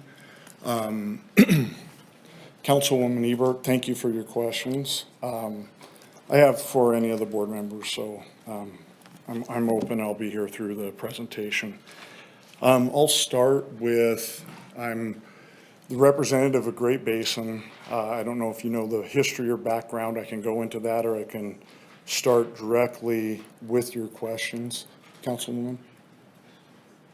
Yeah, I would like to know, with every well that is currently listed in this report as servicing the residents of this basin, having a significant decrease in the water level, how do you plan on being able to provide additional water resources given the trend that the water table is decreasing significantly? And we've had two very significant winters very recently, high amounts of precipitation and snow melt. So to have this trend after, very significant weather events tells me that there is more water coming out of the basin than we can probably accommodate now. So to say that we can also hand out another 1,000+ acre feet, to me, based off of the numbers that I'm seeing from your own report submitted to the Public Utilities Commission, it doesn't look like that's accurate. Okay, great. Thank you for that clarification. First, I want to start with you're welcome anytime. I'll give you a tour of our system to go through the report and do a kind of your own evaluation. And that's to all the council members. The report you're referring to, I believe, is a 2024. Yeah, Great it's Basin. March 2024. It's the most recent report I can find on the state's website. Yeah. If you have a 2025 report that gives me a more rosy outlook on all the wells that are providing water for that area, I'd love to see it, because there's currently a large population living there now on wells. So I have a lot of concern for the people that are already there. All of this stuff aside, I have concerns about the availability of water for this community. Okay, let him answer. Yeah, Go ahead. yeah, absolutely, as we do also. So I just want to set that tone right off the get-go. So the report that you're referring to is what is called an integrated resource plan that we are required by law every 3 years to file for all of our water systems that we serve here in Nevada. So there was a prior report, which was 2021. There's a prior report, the 2018, and then there was a prior report that was done in 2016. Since 2018 to right now, we have filed consolidated IRPs statewide. So if you pull that report, you'll see the systems that we serve in southern Nevada and Nye County, in eastern Nevada and Elko County, and then what we call our sister system here in Spanish Springs. Does that bring water over to this basin? No, it does not. But Okay. let's look at the basin and let's talk about the basin. And I Great, think that's that's what I'd love to hear. critical in this. So as other council members said, they were around when Stonegate came and Mm-hmm. talked about the PUD. So was Great Basin. Right. And initially, Great Basin was proposed to serve this system. And due to changes, and I believe Councilwoman Dewar, you brought up the said, there were other benefits that were part of this project. We're aware of that. We backed off. We did change the actual right-of-way coming into this basin. We turned it over to Tumwa to move forward with that project. And we also had safeguards to address those questions. And I'm going to do this kind of in a reverse order, because our biggest concern is water importation into this basin. The lake that we saw, White Lake, is an ephemeral lake. Fills up during the high times with snow runoff or rain, and during the summertime, goes back down. Silver Lake does not do that anymore, and neither does Swan Lake in our sister basins to, I guess you would call it kind of the northeast of us coming into Cold Springs. So we as a utility operator are very, very concerned about that. So we have been working, whether it's with Tumwa, the developer, Stonegate in this case, Washoe County, to figure out how do we balance the water in this basin? Because there's a lot of people that we need to serve, and we need to make sure that we can serve for a long time. So in these studies that we have worked on and we have worked with, and also with DRI and the state engineer, and looking at this basin has been adjudicated, and they determined that there was more water in this basin than the original reconnaissance reports demonstrated back in the 60s. So that's a big change, and we've all been watching this. The other concern that I have, and I'll go into where our wells are located, and I would love, like I said, to take you all out there and we could do a field trip, and I can show you where we pump and where the water's treated at the end of the day and where it returns back into the basin. So I want to start with your well one. You're correct. The static water level's 7 feet. When it was originally drilled, it's going to change. It goes from 7 to 10 on that static water. We have a drawdown of 25 feet. I think if we were to compare that to other wells around the state, people would be very, very excited that that's all your drawdown. Well 2, you spoke about well 2. Well 2 was one of the original wells that were developed for the original Cold Springs system way back in the day. That well, as you pointed out, you're correct, is surrounded by septics, rising nitrates. That is an issue in that particular area. We did do a test and exploration well to see if we could drill past the nitrates and that water would not be impacted. I want to real quick, actually, Okay. just circle back. So the original water level at well 1 was 7.8 feet below ground level. It's currently 25 feet. No, that's the drawdown, I think, that you It referenced. says currently the static water level in the well is 25 feet below ground level. I don't have a great sense of imagination. I just read things. No, that's great, and I would, subject to check, going to the IRP. I don't have that in front of me, but I do know those water levels adjust all the time.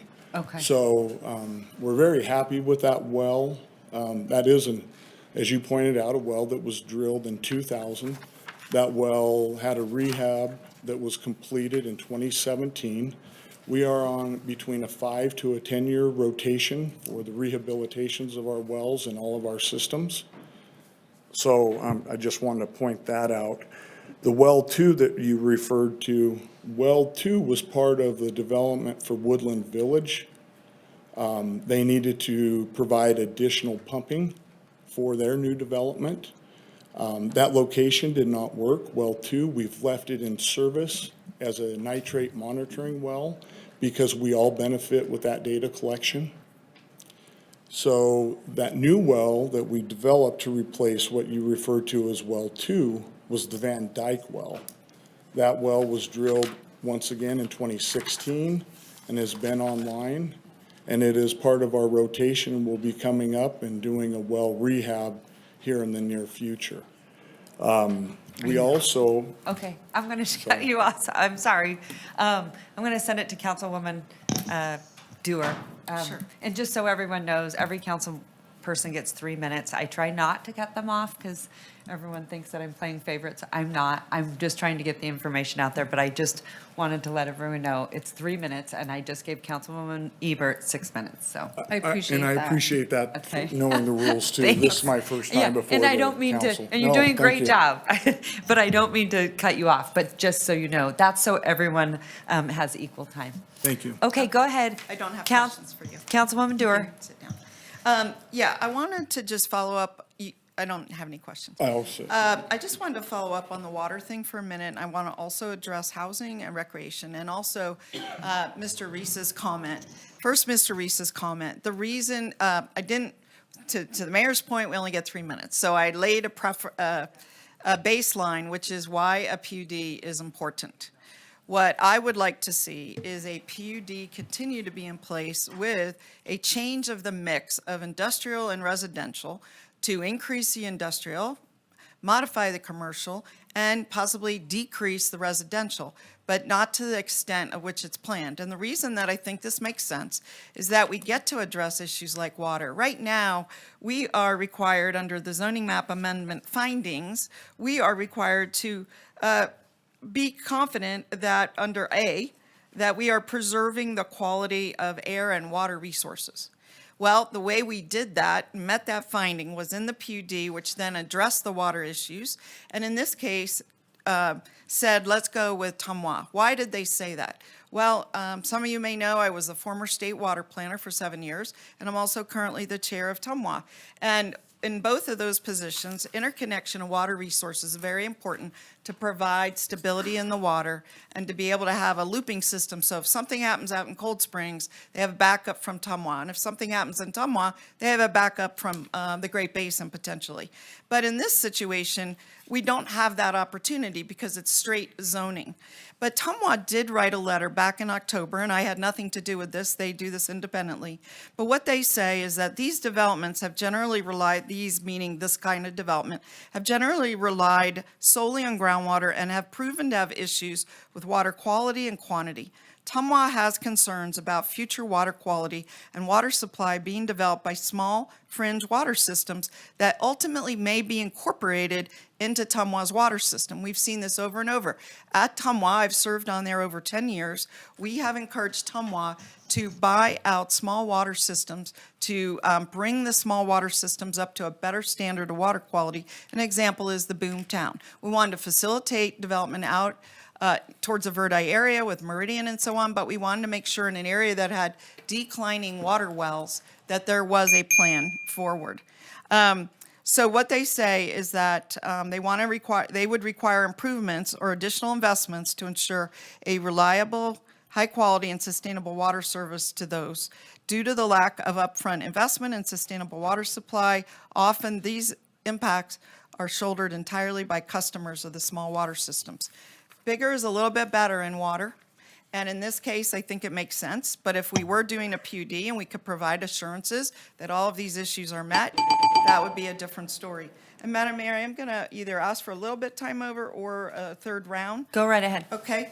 One of our other findings has to do with supply of housing. And item L is that we want to ensure the development of adequate supply of housing for the community, including the development of affordable housing. Well, many of you may have read in the media that both at the federal level, they're wanting to sell federal lands in Nevada to provide additional housing.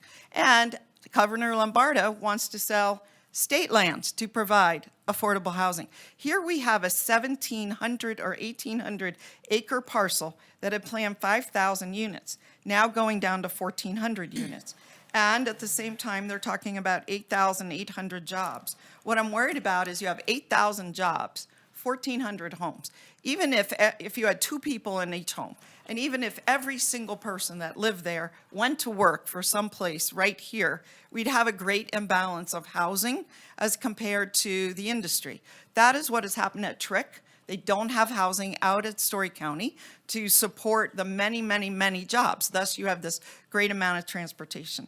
So that's something I'm concerned about. If we had a PUD where we could look at that, that would give us greater confidence. And then the last issue, Mr. Foster, you showed me during a preview, if you could put up your PowerPoint, you showed me that this development was planning some 400 acres of public green space, open space. But then during the review, it became apparent that half of that, roughly half of that, is actually out in the middle of the lake. And I have to question, and here's a good example, the area of green is White's Lake, but the area of the ownership extends into White's Lake, and that green area is the majority of, in fact, based on this picture, the majority of the open space. And I'm worried when the presentation is 400 or some acres of open space, we all think that's places that people can benefit from, but unless they're going boating in White's Lake or some facilities are being developed, I'm not sure. This seems a little like something we need to straighten out. This, to me, is not an appropriate amount of open space for any kind of development. It's, again, something we could address in the PUD. So as I wrap up, I want to be clear. I want to support this development. I am open to a different mix of industrial and residential.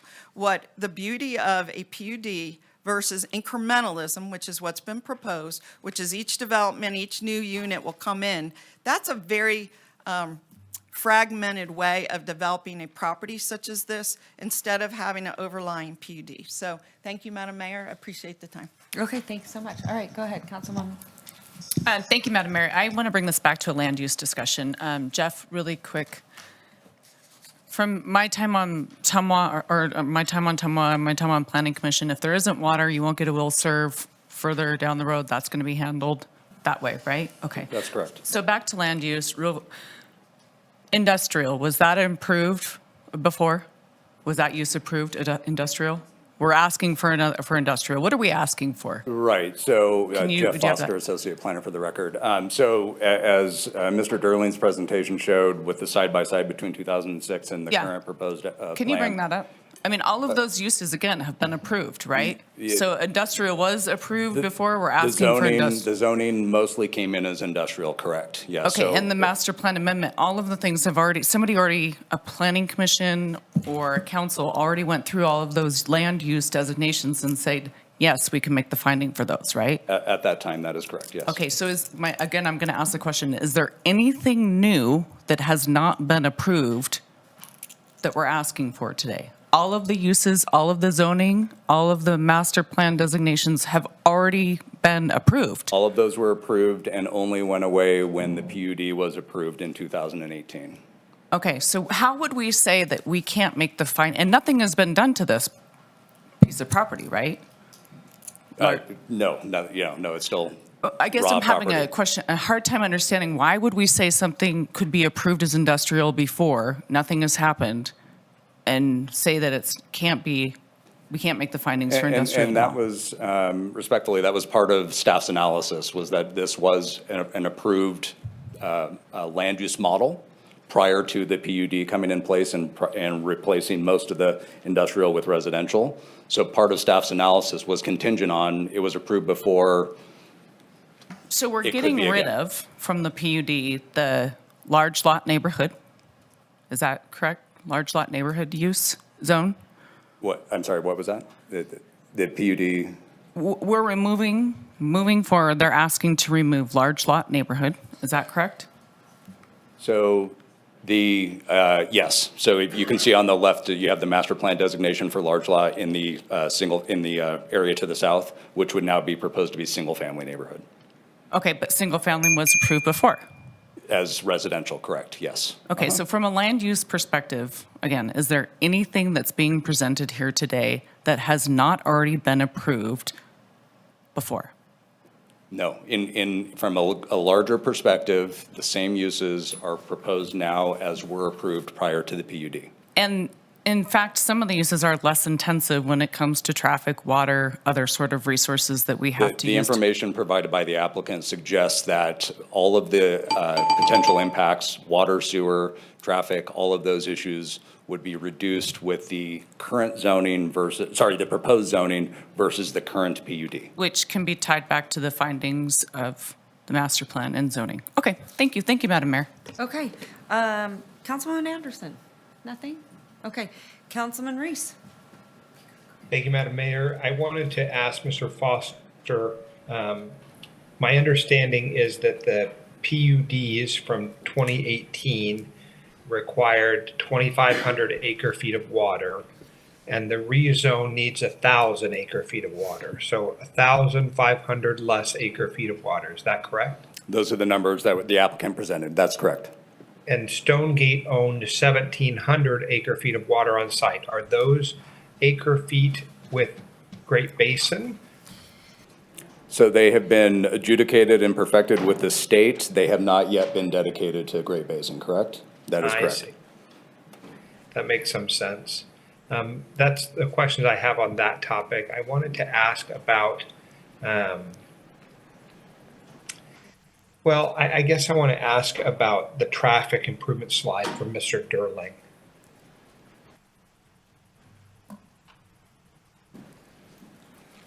So all of the traffic improvements here are ones that have been planned and executed, and they started, well, let's just say, I think the oldest one on here actually predates my time on council.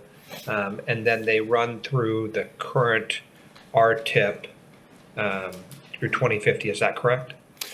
Yes, that's correct. So our RTC recently, I think earlier this year, adopted the new 2050 Regional Transportation Plan. In that, obviously, it has a number of projects that are slated over a number of years. And looking at the North Valley specifically, there's about $2.5 billion worth of planned projects in that planning period from 2025 to 2050.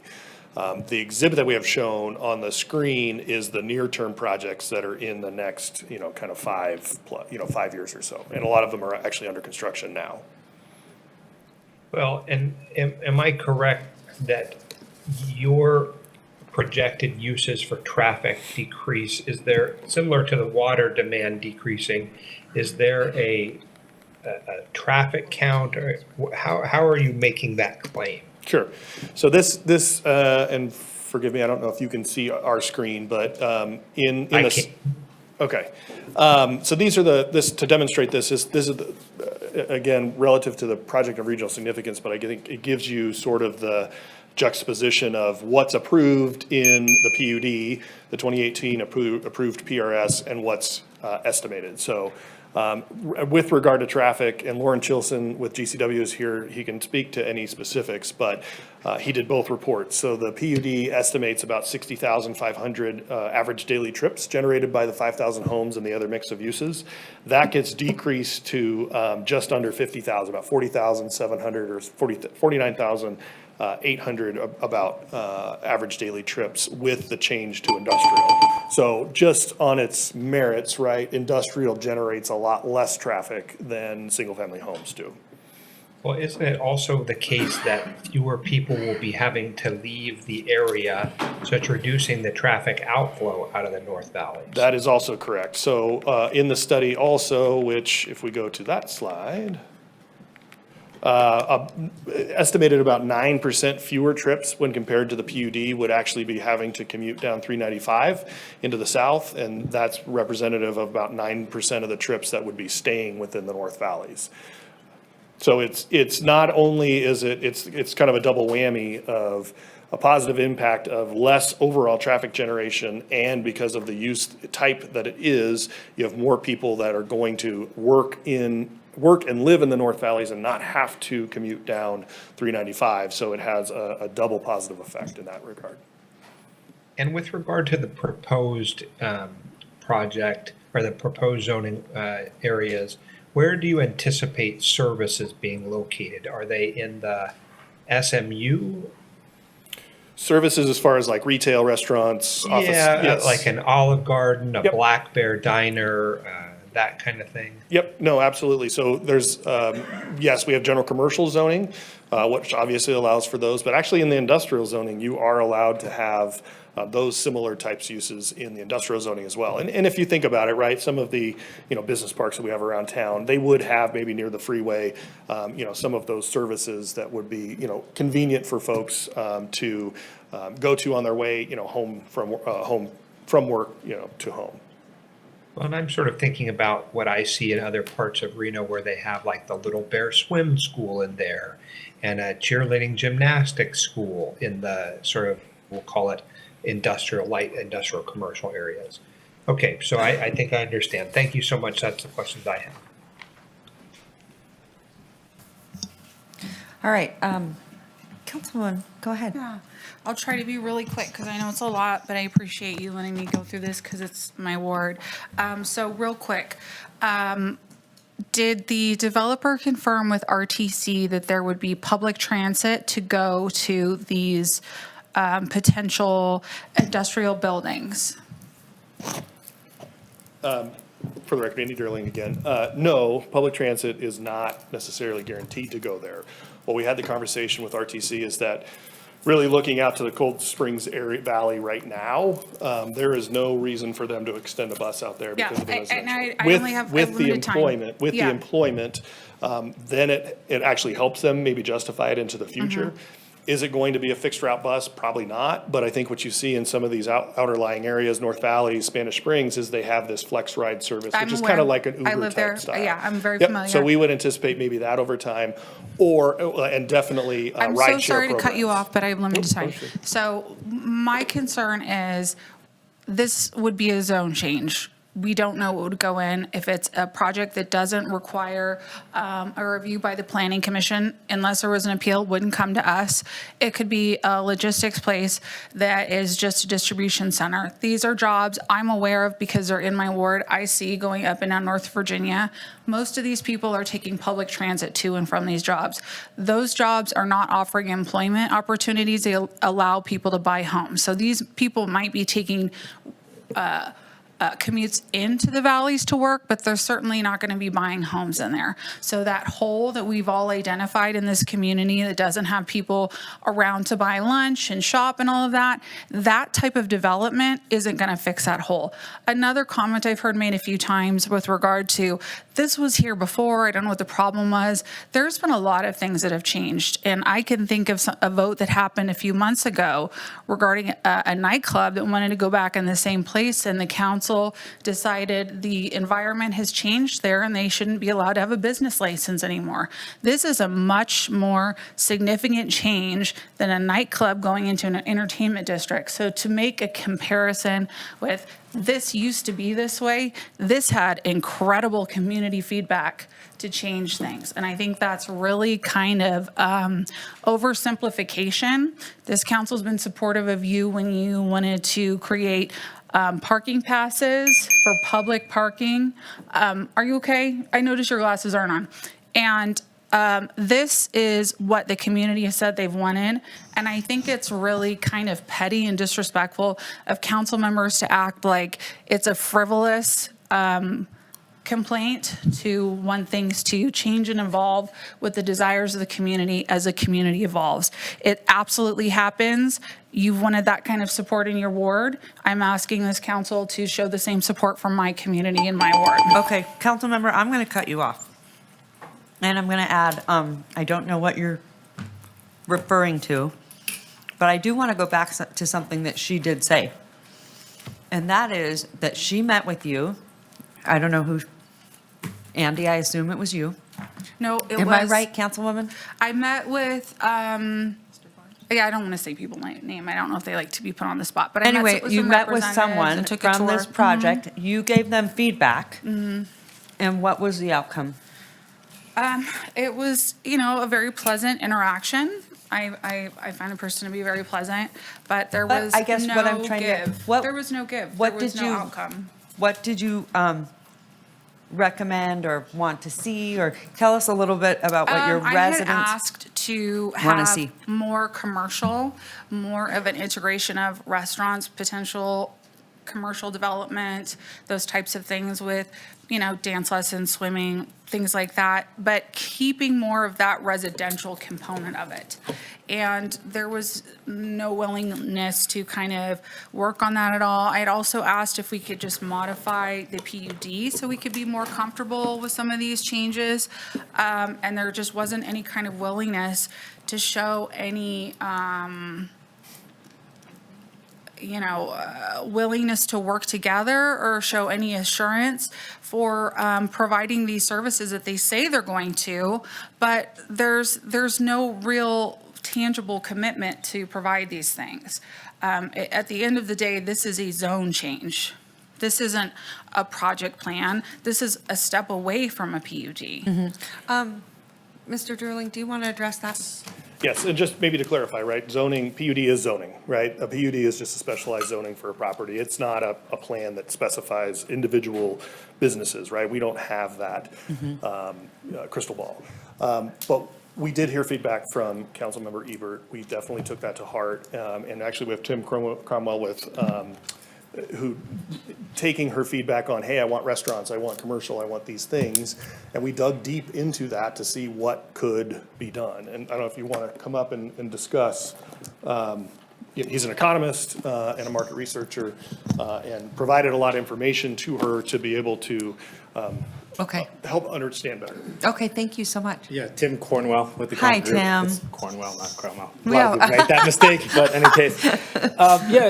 Look, it's a complicated situation for sure. When we look into the numbers, of course, this has been sort of tangentially represented throughout a lot of the conversation today. But at the end of the day, when we look at the challenges around running a business, especially a small business and those that create, the restaurants and retail that we need to make vibrant communities, the reality is we need to have, what is effectively a long-term population, right? A population that is there for many hours during the day.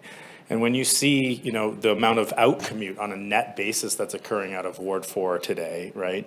The challenge is that, you have, real issues supporting, those kind of retail and restaurant establishments that can make it such a vibrant community, right? And so I think in the end, it's all about the economic multiplier and the flywheel. It's about, more and more people in that community every day. It's about, more time that they get to spend in their own community and not have to be commuting on, to jobs on 395 that allows, those spending dollars to stay in the community, right? The dollars that have to get spent or want to get spent from every household to stay in the community. And that ultimately creates a situation where we have the best chance to create the retail and restaurants in those commercial zones that are so important to, really making a place and anchoring a community, right? And so from our perspective, right, obviously if you deliver a very heavy residential community, you're going to be faced with some of the same issues that we have today, right? Which is so much of those spending dollars are going to be leaving the North Valleys and be spent, in other parts of the community and even beyond. Whereas if you can kind of create more of an 18-hour environment within those locations, spending that happens in multiple meals in a restaurant, it's ultimately, ball game in terms of their own feasibility. Yeah. Well, thank you. I appreciate it. I just wanted to find out, because now, for me, this whole ward-only voting thing has made me very sensitive. And so I want to make it clear that when you're working with the council member, it's really important that they are heard. Because we see that a lot of times. It's really easy to say, well, I can go get support over here, but at the same time, not listen to their wants and needs. And to be honest with you, we all want projects that are better. And I think when it is in your ward, it does affect you. And when you don't have the support to see those to fruition, it is frustrating. I will say with this project, it's been long and it's been up and down and it's been tough. And so I completely, sympathize with where you've been, because it's been a lot. We did work a lot on the PUD, as you know. And then obviously that did not, come to fruition because, we're saying that things have changed or haven't changed. And actually, I think in some ways they have changed. I mean, we had a lot of people here with data centers, and typically that's where they would go. So there is some change, I think, in some dynamics, whether that works there, to make a project go or not, right? Going back to the economics. But one of the things I just want to touch on, and Andy, you usually do a really good job. I'm not saying you didn't on this one, but I'm saying you do a really good job of community outreach. I need to know a lot about what that looks like, because I'm going to start asking that we have more community forums, that people come to City Hall and talk about what they want to see and see if we can get there. Because this is a project that I truly, truly want to support, but it's also it's kind of hard to get there because I don't feel that we've put every, amenity and I guess quality of life. There's a lot of things that we have here that I feel like the North Valleys has not been able to accomplish. And I just think that it is important to them, and a lot of people feel very, very strongly out there. It's been a very controversial project, actually, for this council, and this council has been very supportive. And don't think that that has not come without controversy and bad headlines.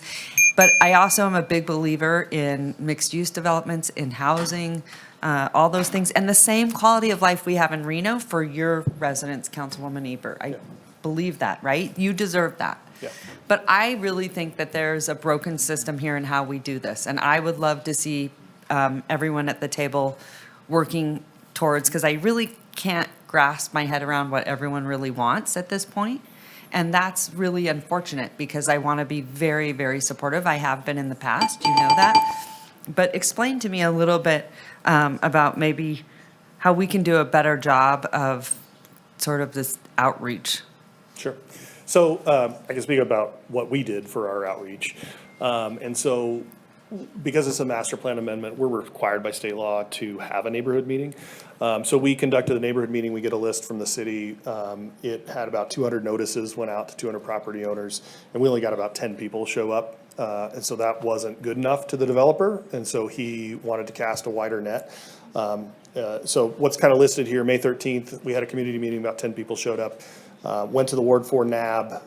You had a community meeting where? Here? No, out in the North Valley. Okay. Yep. And then we went to the Ward 4 NAB and then had 2 additional community meetings. And because we didn't have a great turnout at the first one, cast a wider net, we set out 700 notices and had about 30, 40 people that showed up. A lot of couples, right? Maybe, 20 households or so that showed up.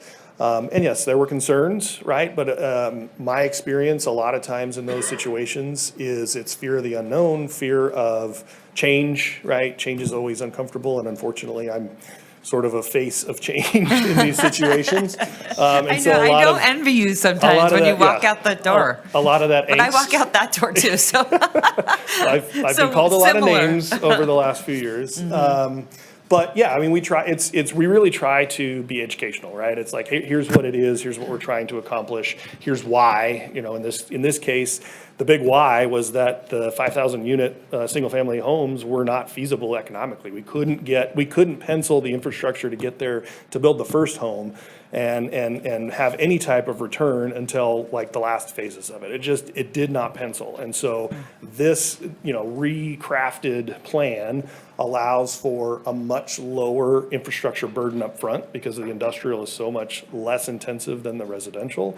And so that gives us an opportunity to bring that infrastructure to the site, develop the infrastructure so that the housing we do have still can come to fruition in the future. And so you do actually get the mixed use over time rather than you kind of get nothing right now. Yeah, so what you're saying is it's the chicken before the egg? Kind of. Yeah, I got you. You also did say there were other things you wanted to put on the record. I would like you to do that now if you would like to. Is there anything you want to put on you? So, yeah, I think we had, with regard to, water infrastructure, yes, the PUD had a lot of that in it. One of the items was, the importation of water into this basin was a huge cost to, that was, one of the bigger impacts of why that PUD could not be constructed. Looking at it forward, it doesn't rule out that Tumwa would be some sort of wholesale water purveyor in the future. Great Basin and Tumwa have had those conversations for years. We had a lot of meetings with Tumwa, and so we anticipate that, it's a multi-phased approach to the water. If I can get back to my slide to remind me here. To where in phase 1, the lower bullets there, phase 1, the developer will build and dedicate their on-site water resources to Great Basin, connect into the broader Great Basin water system, and then future integration of Tumwa, if needed, is still there, right? Because of the work they did, the right-of-way is there, the easements are there for the tanks and the pump stations and everything. But I think there was a fear of, if it were completely all Tumwa water that were being imported into this area, the water balance and drainage concerns, and it creates other issues in that lake that I think we can avoid by the approach that we have now. So what you're telling me is you were trying to be extra thoughtful Yes. and go outside the general process, I guess, or not process, but the general path. Correct. And I guess maybe to say it a different way, just because it's not in a PUD doesn't mean we don't continue to work with the agencies. That work still has to be done regardless of whether it's in a PUD or if it's straight zoning. We still have to go through the same processes to vet out infrastructure needs, to prove that out with your city staff and other, in this case, Washoe County as well, right? So there's a lot of cooks in the kitchen that will continue to make sure this is done correctly. And I really appreciate it. Your job is like ours. You cannot win. You will be the big bad developer, and I will be the corrupt politician. It's this is the world we're living in. I'm really grateful that you explained that because I think that's what's gotten lost here, that I wasn't even aware of to the magnitude of saying this just doesn't work. We've tried. Transparency here is much better than I think people think, it's a fast one, those types of things. But I think it's really important to tell the story of why you are here. This has not been an easy project, hasn't been an easy project for the council to approve either. And we really wanted to get there with, and had a lot of hope. I always have said, I believe the North Valley should have the same beautiful amenities that the other great projects have in our city. So thank you for explaining that. I appreciate it, Andy. Thank you. Okay, I'm going to send it to Councilwoman Dewar. You have your light on? But I'm going to send it to, it's Councilwoman Ebert's ward. So I'm going to send it to you to make a motion. Councilwoman Ebert, and we'll go from there. I did not have enough time to go through everything, but I will, again, ask for supportive council to, support the community and me as a representative for this community. And when I make this motion, I am going to make a motion to deny this request because I am not able to make the findings due to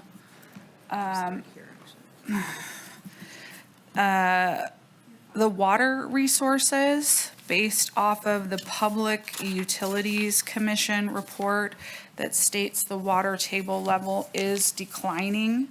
And further information within their report from Great Basin says that Tumwa will be responsible for providing water to Stonegate.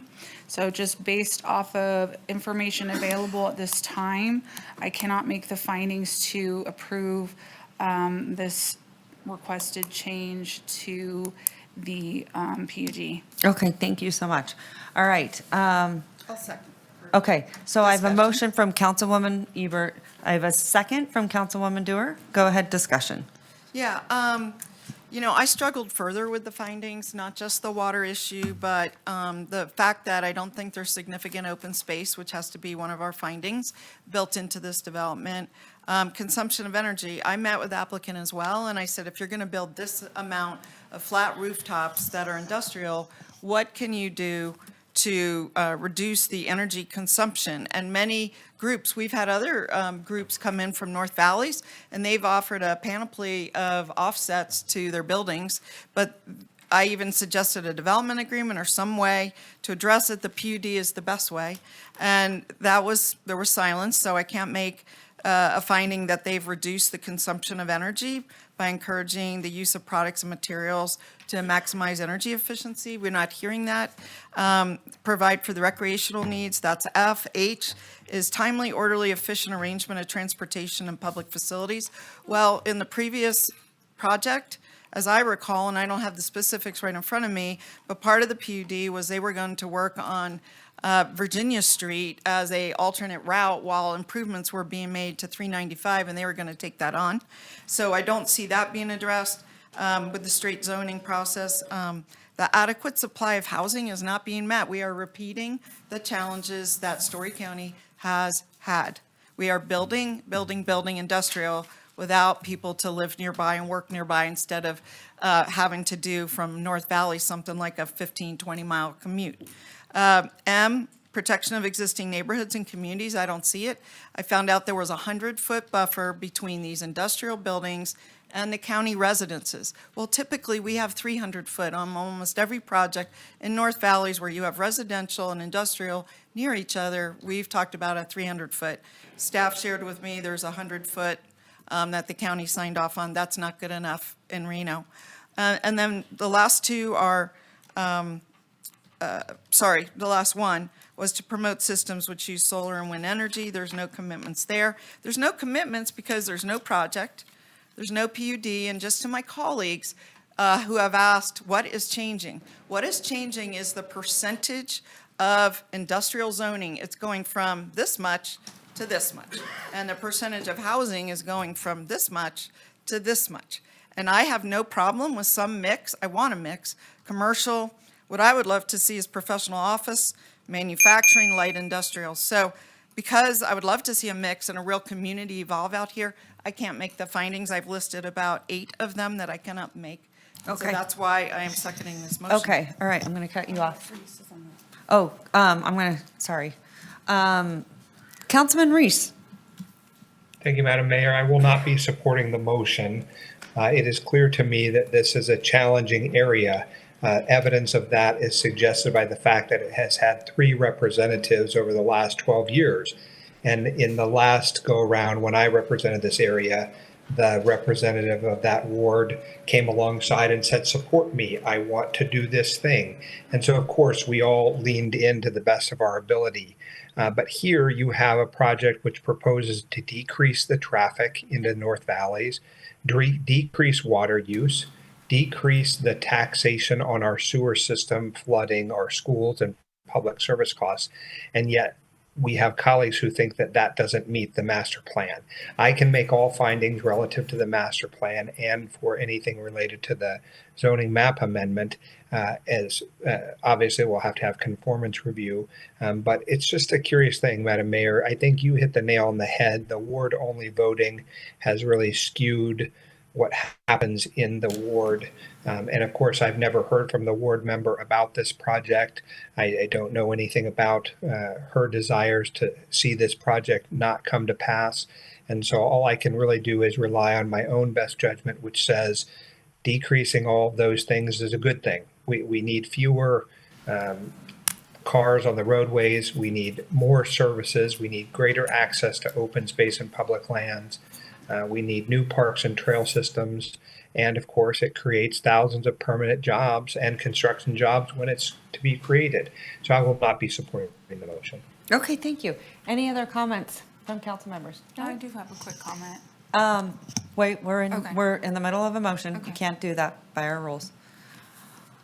Any other current comments? Go ahead, Councilman Martinez.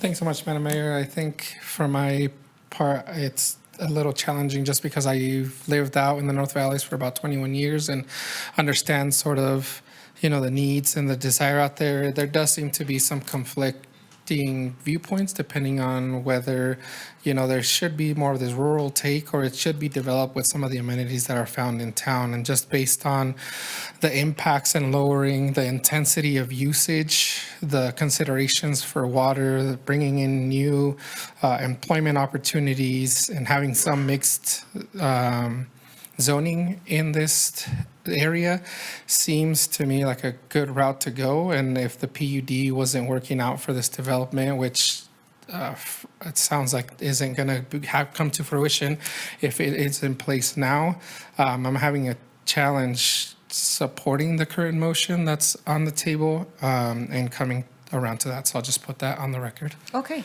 thank you so much. Anyone else? Councilwoman Henderson? Nothing? Okay. So I have a motion. I have a second. I will give you 1 minute. Okay.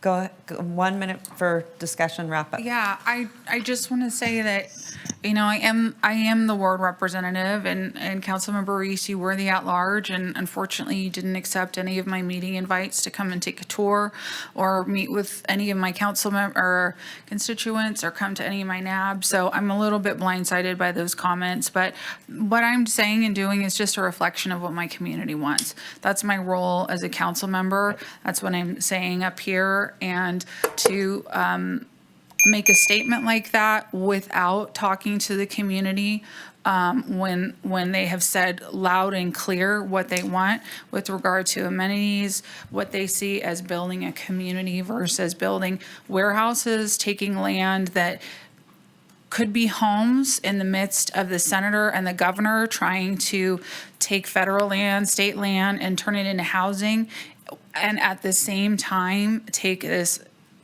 nice parcel of land and turn it into industrial is just a huge conflict for me. And I think it's just kind of willfully ignorant about the reality of the situation. Okay. All right, I'm going to cut you off right there. One of the things I want to remind my council members, sometimes we have to do this, I don't appreciate the pot shots, period.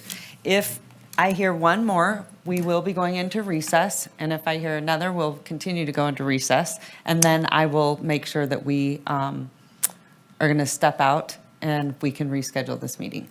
So everyone can decide how long they want to sit here tonight, or they can get moving with regular business. So I'm going to make that very clear. All right, but we do have a motion on the table. And I just want to point out, I did give everyone ample time on this item. So I have a motion, I have a second. All those in favor, say aye. Aye. All those opposed? No. Nay. Okay, motion fails. I'm going to send it back to you, Councilwoman Ebert. Would you like to try another motion?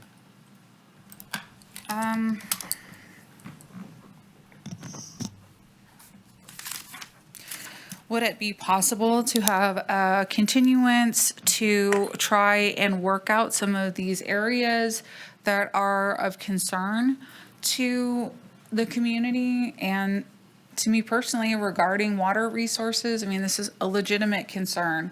To deviate from a requirement to hooking up with Tumwa water, that's something that is literally in the report from Great Basin from 2024, saying that Stonegate specifically, it's item 3.3.1.1, they say Stonegate by name will be serviced by Tumwa. So it is a very legitimate concern that this project, this deviation from this specific condition, it can't be supported. So I'd rather have a continuance and try and work out some of these areas that are legitimate concerns. And I'm really concerned about this habit of treating the master plan as a suggestion. Our master plan was adopted in 2017, right? The PUD was 2018, so after that, there are things in there that are supposed to be our guidelines, and we're acting like it just doesn't matter, and it does. So I would rather have a continuance and have the applicant work with us to try and accommodate some of these. Okay, thank you so much. And I understand where you're coming from because I want to be very supportive of this project, so I appreciate you actually being open. I do appreciate that. Councilwoman, did you ever? I was going to second if that was a motion. Okay. If that was your motion. So is that Let's your make a motion? motion But to before we continue. can do that, we actually have to look at the party and ask them, I believe, for legal reasons, we have to make sure if that's something that you're amenable to. Thank you, Madam Mayor. Andy Durling, for the record, representing the applicant. And no, we would not be in favor of a continuance. We feel like our testimony has provided ample evidence that this can be approved and the findings can be made. Okay. All right. So I have a motion. I have a second. Well, I guess we can't even make a motion on that because you did not confirm or you did not approve. So that motion is dead, correct? Shipman, give me some legal. You can make the motion, but again, to the extent that the applicant hasn't concurred with it, there is, potential exposure for that, so, yeah. Sorry, Jonathan, what did you say? It wouldn't be recommended. I mean, you can take the motion, but, it's not. A good idea. Yeah. Okay. All right. I'm going to send it to Vice Mayor. Would you like to make a motion? Yeah, Madam Mayor, I'll try and make a motion. Can you bring up let's see here. In the matter of case LDC 24-00051, based upon compliance with applicable findings, I move to overturn the recommendation of the Planning Commission and approve the master plan and zoning map amendment. And I can make all of the findings for the master plan. I believe it is in substantial conformance with the master plan priorities and policies. I believe that the land use, I can make the finding that the land use is reasonably incompatible with nearby land uses and facilities are in accordance with the master plan concurrent management system with public services and facilities. Do you want two different motions for the master plan and the zoning amendment? Yes, please. Okay, so that's the first one for the master plan amendment. Okay. And you want them separate, Jonathan? Time out. Yeah. Please. Is that for D4? 4. You want separate? Yeah, so the way I understand it right now, you've made the motion for D4, so yeah, if you could vote on that, that'd be great. Yes. Okay. So I have a motion. Do I have a second? Second. Okay. So I have a second discussion. Madam Mayor? Go right ahead. Yeah, I can't support this motion on the compliance with the findings. I've listed the ones on the zoning map amendment, but the ones on the master plan, for me, was, I didn't find it compatible, that the activities and development allowed by the proposed land use will be reasonably compatible with nearby land uses. And the second one was that plans are in place to provide public services and facilities in accordance with the master plan concurrency management system. The road is crap. We are talking about giant big trucks again on the road. So I don't know how I'm supposed to make the finding about the facilities and the public services. So I just wanted to add that to my inability to make the findings. Thank you. Okay. Anyone else? I have a question. Go ahead. Yeah. If the surrounding area does not have adequate water, are we subject to any kind of lawsuit for approving something like this, knowing that there's not enough water in the basin? The matter in front of you doesn't have anything to do with water in the sense of making a guarantee or representation that water's available. As we had testimony in the record, that's up to the developer to ensure that the project has water with a will serve letter at some point in the future, so. Thank you. Okay, so we have a motion and a second. All those in favor say aye. Aye. All those opposed? Opposed. No. Motion carries. And now I'm going to send it back to you, Vice Mayor, for a second motion. Okay, in the matter of item D5, master plan amendment, in the matter of case LDC 24-00051, I move to adopt the resolution subject to conformance review by the Regional Planning Commission. All right, so I have a motion from Vice Mayor. Do I have a second? I have a second. Any discussion? Go ahead, Councilwoman. Thank you, Madam Mayor. I just want to point out that if this passes the way that it was just written and the next one passes, I just want to go on the record as saying I'm deeply disappointed. I feel like we have a tremendous opportunity working with the applicant to address the issues that have come up. They know what the issues are. They worked with us. And they have a tremendous opportunity to be a fantastic player here and not just bring in industry without mitigating the impacts, without providing sufficient housing, having a shortage, having 3 times more jobs than we're providing housing. I mean, people have made a comment that there's a reduction in this and a reduction in that, but point of fact is that the right guardrails are not around those reductions, and there's no assurances that we're going to see that. If a data center or 2 come in a minute, the water use will not just be equal to the previous housing, it'll be 10 times as much. So I think it's incredibly important to take an opportunity to lead, to be careful for the North Valleys, to have an opportunity to do the best development. The applicants own the land, they know what the issues are, and they have an opportunity to really do the right thing. And here it's about, commercial's easy, right? We just build stuff, but we don't worry about the people so much. So that's my concern. So thank you. All right, thank you so much. All right, any other comments? No? Okay, so I have a motion and a second. All those in favor say aye. Aye. All those opposed? Opposed. Motion passes 4-3. Okay, give me the final motion. Okay, Wait, I'm sorry, who was the third nay? Me. Oh. And that would be D6. D6 zoning map amendment, in the matter of case LDC 24-00051, I move to refer the ordinance for a second reading and adoption. Okay, so I have a motion. Do I have a second? I have a second. Okay. I have a motion and a second. Any, Councilwoman, you have your light on? Oh, I apologize. I've said my. Uh-huh. All right. All those in favor say aye. Aye. All those Aye. opposed? Opposed. Motion carries 4-3. I didn't, yeah, okay. Okay, Madam Clerk, anything else? And I'm just also going to tell you where I'm at. We've done a lot of work here. I totally respect what you guys are trying to do. We look forward to working with you because I think there's a lot of potential here, to Councilwoman Duerr's point. And I know that it's been challenging. I will tell you, this is where I get incredibly frustrated, and I wish everyone would understand and hear what's going on here when we talk about ward-only voting.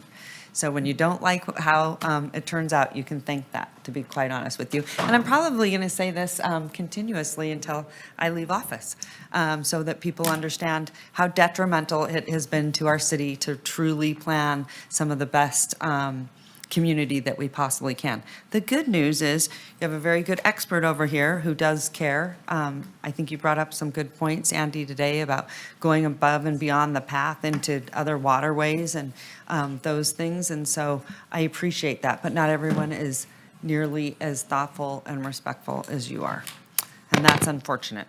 So thank you so much. Okay, Madam Clerk, sending it back to you. We're gonna go, let's open the RDA. Okay, we are going to open the RDA. That would be And then we're gonna our do budget. D1. D1 and Reno City Council for RDA. We're gonna do budget for both of them. Where's that? Why is that under RDA? Because we have RDA budget and we have city budget. Oh, different, okay, I see. Reno City Council, here you go. Okay. Do you want me to do it? Yeah, Okay, I'm going to send it to city manager, Jackie Thank Bryant. you. We're going to do item D1 in the city council, and we're going to do item B1 for the RDA. So if we can go ahead and open the RDA. We're going to open the Redevelopment Agency Board meeting for May 21st. I will go ahead and start with, we've already done the Pledge of Allegiance, so I'll do roll call. Do you want, we could do the Pledge of Allegiance if you'd like. We could. It looks Brian like, would love to looks do like it. Brandy would lead us in the pledge. She's on what? I knew she wasn't paying attention, so I'm all, Brandy, would you like to lead us in the pledge? No. So we're calling roll for the Redevelopment Agency Board. Vice Mayor Taylor. Please. Dorr. Absent at this time. Martinez. Ebert. Here. Reese. Here. Anderson. Sheeby. Here. You do have a quorum of the Redevelopment Agency Board. Item A3 is public comment. We do not have any registered and have not received any correspondence. We're on item A4 of the Redevelopment Agency Board, which is approval of the agenda. Megan, approval of the agenda. Motion to approve? I have a Second. motion, I have a second. All those in favor say aye. Aye. All those Aye. opposed? Motion carries unanimously. Okay. Madam Clerk. All right, so we're opening item B1 on the Redevelopment Agency Board and item D1 on the Reno City Council meeting. Okay, good. We're going to open both of them. I think I need to make a disclosure before we jump into both of those, or at least I think this is the time I could put it on the record, correct, John? Yes. Is that okay with you? Yeah, there's probably multiple disclosures regarding the city and the adoption of the fee schedule, so yes. Okay, thanks so much. Hold on, give me 1 second. Okay, here we go. Okay. Madam Clerk, I'm going to give you my disclosure.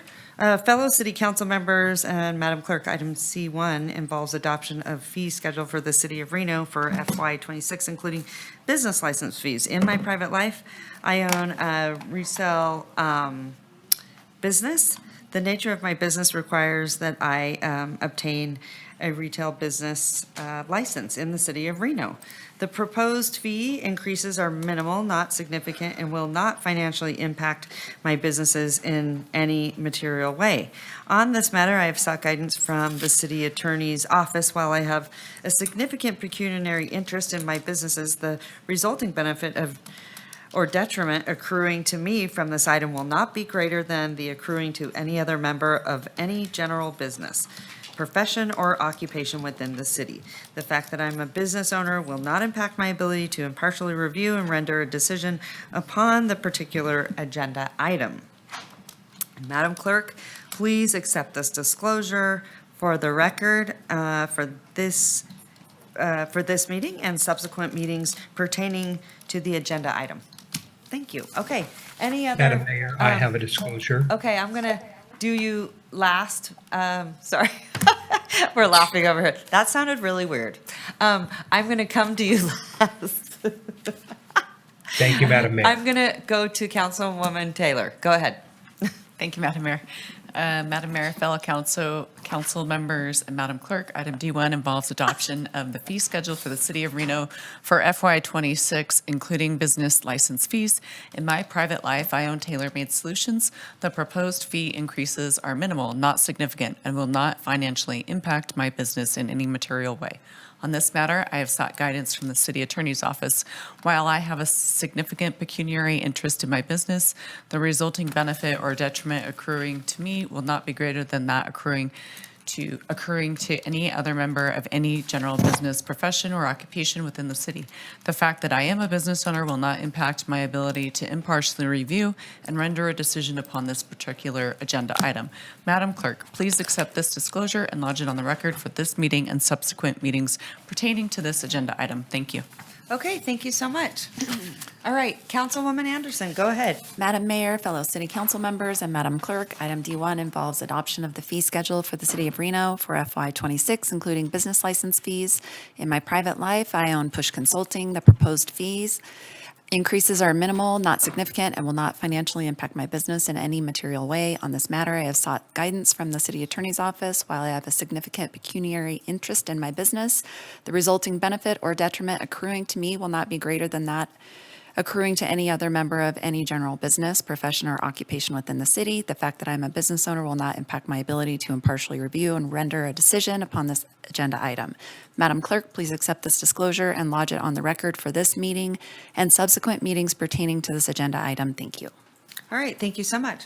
Councilman Reese. Thank you, Madam Mayor and fellow city council members. Madam Clerk, item D1 involves discussion and potential direction to staff regarding the fiscal year 2025-2026 tentative budget and fee schedule, including business license fees. In my private life, I am a partner at the law firm of Reese Ring Velto. The proposed fee increases are minimal, not significant, and will not financially impact me or Reese Ring Velto in a material way. On this matter, I've sought guidance from the city attorney's office with regard to the business license fees. I have significant pecuniary interest in my employment with Reese Ring Velto, but the resulting benefit or detriment occurring to me and my employer will not be greater than that occurring to any other member or any general business, profession, or occupation within the city. The fact that I am a partner in Reese Ring Velto will not impact my ability to impartially review and render a decision upon this agenda item. Madam Clerk, please accept this disclosure and lodge it on the record for this meeting and subsequent meetings pertaining to this agenda item. Okay, thank you so much. I'm going to send it to, go ahead, Councilman Brewer. Madam Mayor and fellow city council members, Madam Clerk, item D1, and we are on D1, right? Yeah. The budget involves adoption of the fee schedule for the city of Reno for FY 2026, and including business license fees. And in my private life, I own 2 businesses that are licensed in the city of Reno, Desert Pacific Exploration and Mink Quest LTD. The proposed fee increases on both businesses are minimal, not significant, and will not financially impact my business in any material way. On this matter, I've sought guidance from the city attorney's office, and while I have a significant pecuniary interest in my businesses, the resulting benefit or detriment accruing to me will not be greater than that accruing to any other member of any general business, profession, or occupation within the city. The fact that I'm a business owner will not impact my ability to impartially review and render a decision upon this particular agenda item. Madam Clerk, please accept this disclosure and lodge it on the record for this meeting and subsequent meetings pertaining to this agenda item. Thank you. Okay, thank you so much. All right, Jonathan, is there anyone else? Did we forget anyone? No? Okay. And the only reason I was asking is I see Councilwoman Ebert's light is on. Councilwoman Dewar, will you turn that off? Yeah. I didn't know if she had a disclosure. Okay, that being said, any public comment, Madam Clerk? None, I assume, Madam Clerk? All right. No public comment and no correspondence was received. All right, thank you. Ms. Van Buren, take it away. The floor is yours. Good afternoon. Thank you. Thank you, Madam Mayor and council members. Vicki Van Buren, Director of Finance, for the record. This is the public hearing. I don't know if, there we go. Oh, I will now open the public hearing. Madam Clerk. Perfect. Has proper notice been given? Any correspondence received? Proper notice was given and no correspondence was received. Okay, thank you. Go right ahead. Thank you. This is a public hearing for the budget for fiscal year 26 and the fee schedule. I have 15 slides for you today because you've seen most of this material through the workshops and throughout the financial briefings that we do. So I just want to hit some highlights for you, and then I have 4 slides at the back of it included within that 15 to just briefly go through the debt, which I think I've provided some information that has broken it out in a way that makes it more manageable to really look at the debt as we look at what that is for the future years. So this aligns with the strategic plan, the budget does, by directing the funding to the priorities. When you look at the total budget for fiscal year 26, it's $1 billion between all the funds. This does include RDA on this slide, as we've done in previous years. The general fund is the largest fund at around $350 million. These do include the ending fund balances that we have in these, so this is everything included on these slides, so it may not relate somewhat to some of the later slides that just talk about the revenues themselves, because this slide does include the ending cash balances or fund balances. Special revenue funds are the funds that are dedicated for a specific purpose, like streets or room tax. We have capital projects, debt service, enterprise funds are your building and your sewer enterprises, and then the internal service funds are the fleet, workers' comp, risk, and health insurance. This is the summary by the type of the funds, and all of these funds are really feeling the impact of rising costs, the inflation, supplies going up, contracts, labor costs, increases in retirement, and then construction costs as well. All of these things we're seeing inflationary impacts on. The problem is the revenues aren't growing at the same pace as the expenditures just to do the same thing that we're currently doing. And so even though all of these are impacted by this, the biggest impact is being seen by the general fund at this time. It is the most challenged right now, and it was the most challenged to get to a balanced budget for this adoption. For that reason, no new positions are being recommended for any of these funds in the city because they are all experiencing some challenges with inflation, especially the general fund. In the general fund, we are actually recommending not budgeting or actually freezing 20 positions as well. So not only not recommending, freezing 20 positions as we move forward. The RDA space, Redevelopment Agency, is an area that's seeing significant growth, and so 2 positions are proposed here to manage the projects as we move forward with those. In the general fund, the chart here, I just want to reiterate, we're seeing that flat or minimal growth in some cases in the revenues on this chart. So from consolidated taxes over to your right, all of those areas are really seeing very minimal growth or flat growth. Property tax is the only one that's really seeing growth year over year with that stepping. And even that is slowing down for next year to 6% from what we've seen in previous years. So I just wanted to kind of highlight that again, because that will remain a challenge as we move forward. So for the 26 general fund revenues, we have $321 million in revenues coming in. This chart does not include beginning or ending fund balances. So that's the difference from the original one that I mentioned. This chart does show that there are 2 ways that we have been able to balance this budget for next year. Those 2 ways are using one-time revenues, which you see on this slide, and then the next slide will show you additional cuts to expenditures to bring it into balance. So the one-time revenues include $9.5 million to bridge that gap or a part of that gap. It includes property sales that have already occurred this year, special assessment district excess funds that council already approved to be saved for this, capital projects that are not moving forward, so they're not going to be funded, and they were initially on the books, and then fund balance for the difference on that. On the expenditure side, you'll see the balance at the $321 million, but this is the second piece of the puzzle, and you have to reduce expenses to get to that point. And so $16 million of reductions have been identified in this budget, and they include 5% in service and supply budgets for all the departments in the general fund, eliminating contingency and annual capital funding, reducing the fleet replacement and workers' comp funding, and then again freezing 20 positions. So those positions are currently vacant. They just will not be budgeted for next year or funded. This would leave the ending fund balance in the general fund at $38.5 million anticipated, and that's 12.6% is where we're at. It's a difference between the current year that we were in.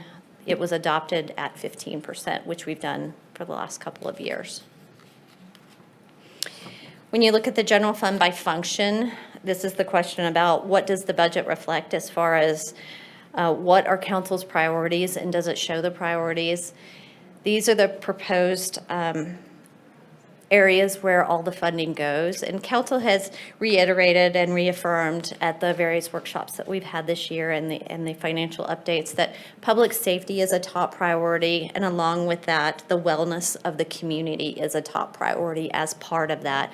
And so I really listed here what that really includes. You're not just looking at police, fire, and dispatch. You're looking at wellness that includes infrastructure, parks, recreation, judicial, and community support. And then on the actual graph itself, you see general government, and that includes information technology, human resources, civil service, finance, all of the support departments that allow all of this other stuff to go on. So they don't exist all on their own. We have the support infrastructure that makes all this go. So I think this chart is really good at showing that this is the priority of this council. Last workshop that we had on May 5th, we showed some department presentations that gave you a lot of the detail of what's included in the capital projects. There's $239 million in capital projects.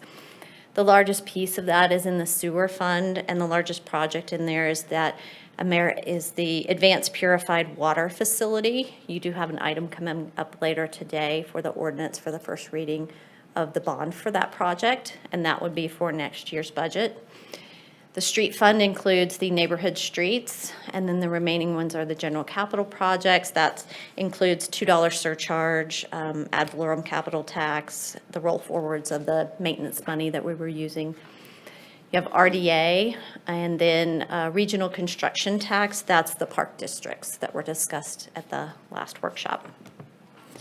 On the fee schedule, the changes from the last workshop, the appeals fee has been changed from $500 to $200, and that was a part of the motion on May 5th, and so that is incorporated in this.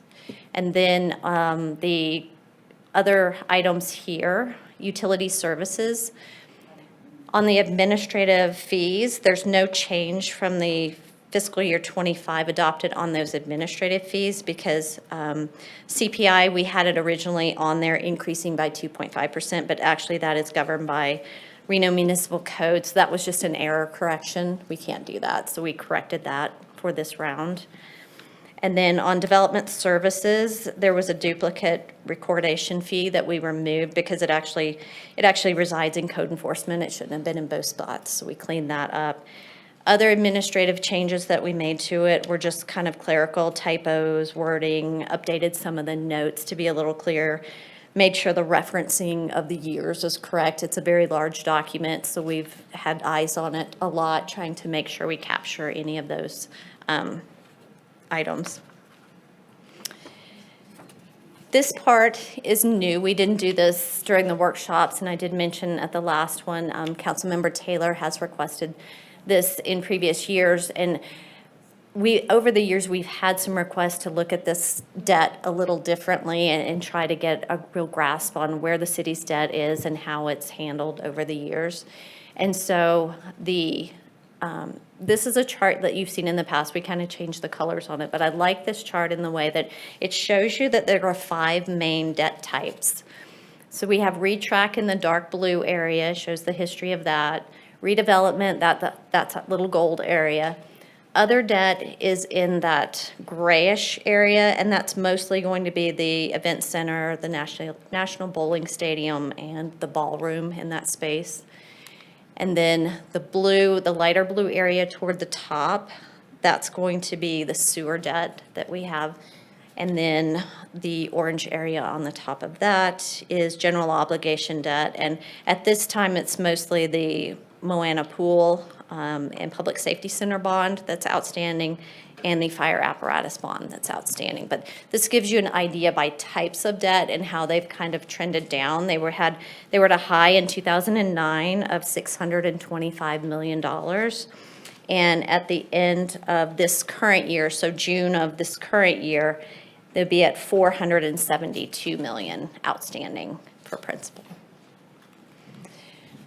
I did a breakdown by, based on the conversations that I've had on how can we look at this and understand debt a little better.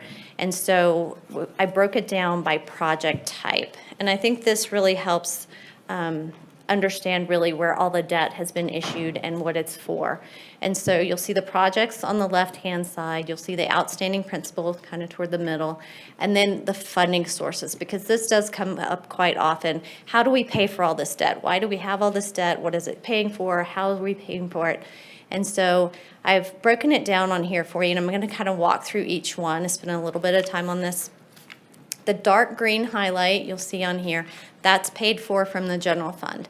The light green highlights on here potentially have general fund as a secondary, but they have other funding sources as well.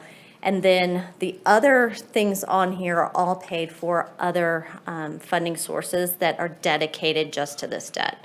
So when you look in that funding sources column, you'll see a lot of different sources applied to these. ReTrack, for example, has, I believe, 5 issuances of debt structures that roll up to this, but we've rolled it up onto here just for purposes of being able to comprehend what the debt's for and how much it is. So you'll see ReTrack is about $219 million of the 272 that is outstanding as of the end of this year. So it's almost half of the debt that we have outstanding is for ReTrack. And that is supported by a countywide half-cent sales tax that was done just to support this debt, room tax, and special assessments. We have the event center, the National Bowling Stadium, and the ballroom. That one's the other big one on here, and it's $106 million outstanding. It's supported by a 1% room tax, special assessments, and then C-tax is secondary. So in the event that those revenue sources are not enough to pay these bonds, C-tax would come in as secondary. And this did occur during the pandemic because we didn't get any room tax during that time when casinos and hotels were shut down.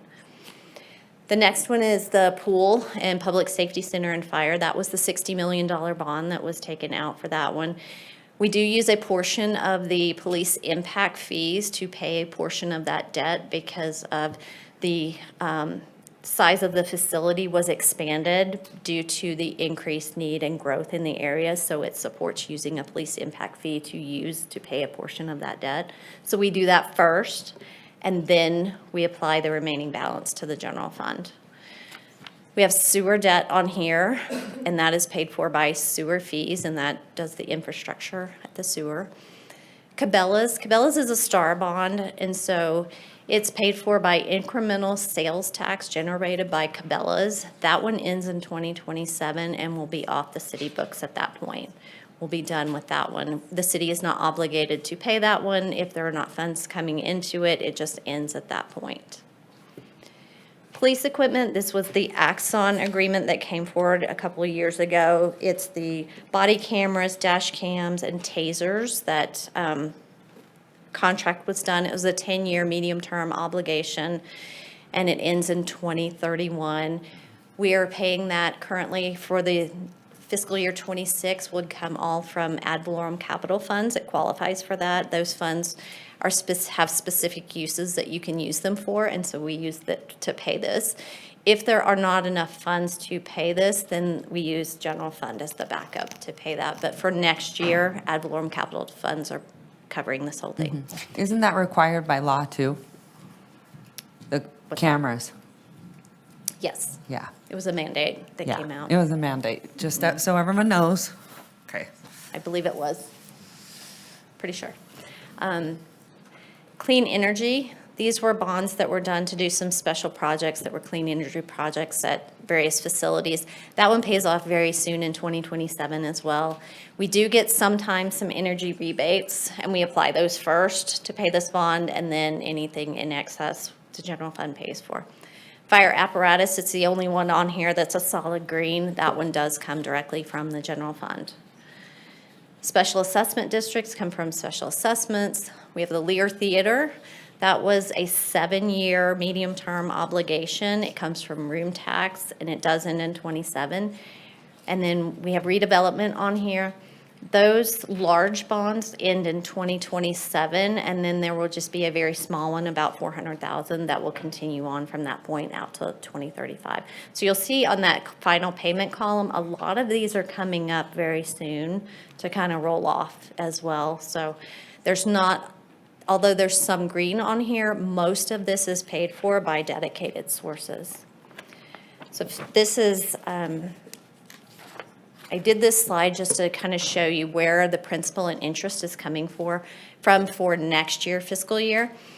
It's the same information I just discussed, but gives you kind of a visual of where the general fund is having to contribute to any of this debt.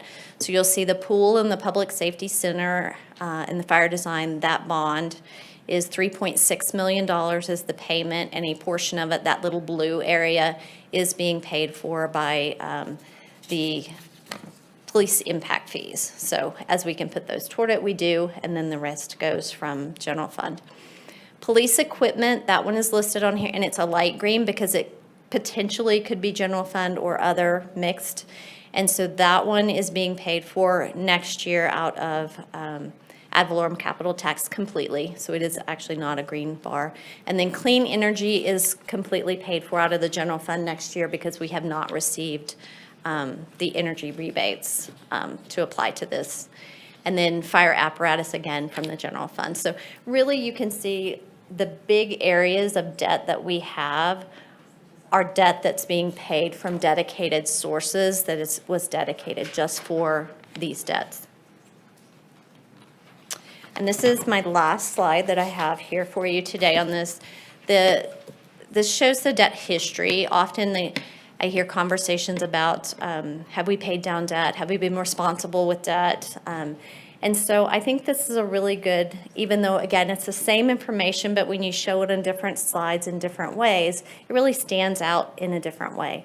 And for me on this slide, it really stands out that in 2009, the debt was $625 million. You can see it was paid down, continues to go down all the way to 2017. At that point, the retrack bonds were restructured, so that's why you see that little bump in 2018. Again, paying down to 2021. The bump up is the public safety center and the pool going out. So really, that you're seeing from the point, the high point, and the pay down of the debt. Now you're seeing a healthy cycle of pay down and then take out new debt for large projects. That's your normal healthy cycle out there going on. And I think it really demonstrates to the community that you as council are really made this a priority to pay down debt over all these years. I do have out there on fiscal year 26, just so that you can see it, the balance at the end of June is that let me get it in front of me, $472 million. Before you today, again, like I mentioned, is that ordinance coming forward. If that's approved today and move forward with that, that will be for the advanced purified water facility, that blue piece. That's $70 million to fund that. It would come from the sewer fund, the sewer user fees to pay that, but that would be in next year. And really, it wouldn't come all online like that because it's a drawdown from the state. So most likely it would occur over a 3-year period as that project is built. But for purposes of looking at the debt, I wanted you to have it on the slide to see it. So my last slide here, I just want to mention that we did present the budget to the Financial Advisory Board last Thursday on May 15th. The board approved a motion recommending the fiscal year 26 proposed budget to move forward to you as council for consideration. So with that, I'm glad to answer questions. Okay, thank you so much. All right, any council members to the right? Go ahead, Thank you, Councilwoman. Madam Mayor. I really appreciate, Vicki, thank you for the presentation. I don't think anything's changed drastically since the last time you came here. So my comment really is on the debt. At the last meeting, I had made some comments, and after looking at it and researching it, talking with you, I think this is an accurate picture of what has been happening over the last 20 years. And things have been moving forward very responsibly. And I think it's important to show the picture and the discipline and the different funds and where it's coming from. So thank you. I appreciate that. Thank you. All right, Councilwoman Dorr. Yeah, I want to thank Councilmember Taylor because, could you go back to that last slide? I think, This one? No, this one here. I have referenced this material many times to show how very thoughtful and responsible the city council has been over the years prior to me joining and since I joined and the mayor joined.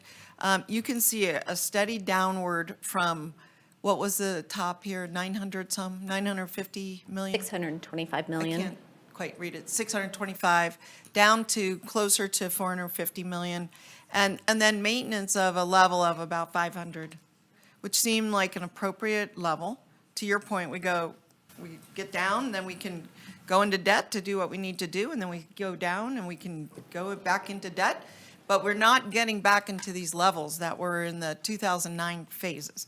And we're not going into crazy instruments where it's these floating market rates and interest-only loans, and I mean, all kind of things that are questionable from a city finance perspective. So I really appreciate you asking for this, Councilmember Taylor, to see it. And then what I'm reassured by is this blue, that even if we go into debt for the advanced purified water, we're still staying within that 500 million approximately, which has been deemed responsible. And then the previous slide, if you wouldn't mind going back, I think this one's really interesting too, because what you're showing here is these green, those are the general fund, but the blue, correct, are revenue bonds. Tell me again. Yes, most of those are. Most of them are for sales tax or room tax or Right. other, they're all other funding sources in the blue. And even some of these green, the lighter green areas have partial payments from other sources as well. So it shows that we really have been careful to not put our general fund at risk. Where we have gone in on our general fund, it's been smaller dollars. And I just think it shows, again, a very responsible pattern with our debt. And I think if you could go back one more, I think, yeah, this one, I think this you showed a different way where you colored green. What are the debts that we're involved in? And when is their final payment? And I think you'll see some of them are relatively soon. I see a 2027, another 2027, a 2029, and so on. That means those are done. And those are great. I mean, and some are longer. We've got some 2040s and 50s in there. But I really think it speaks to the fact that, we're being very responsible for debt. And I really appreciate the research that you did to be able to present this material. And I appreciate the information you provided on the budget. I know it's a repeat from last time. I don't think I saw the small changes you're making, but those are more corrections, right? Yes, that's correct. And then did you show a final number on the budget? Like, what's our ending fund balance once all is said and done? I didn't capture that myself. For the general fund, it's $38.5 million. Okay. And that's 12.6%. Which is not too bad. We shoot for, I think, 14%. 15 is where I 15. like to stay, and that's Okay. the last couple of years we've been at 15, but we did use a portion of the fund balance to balance this budget. Right, and then it's a decent amount of money, 38 million, so is that correct? How much is, It equates to about a month and a half Yeah. of operating expenses. Right, so it's 2 not months- lovely. No, 2 months is where I feel comfortable, and that's 15%. Yeah. But certainly, we can work with this. 12 and a half is what we're at. And Yes. given the year we're shooting for, we're about to be in, seems reasonable, so thank you.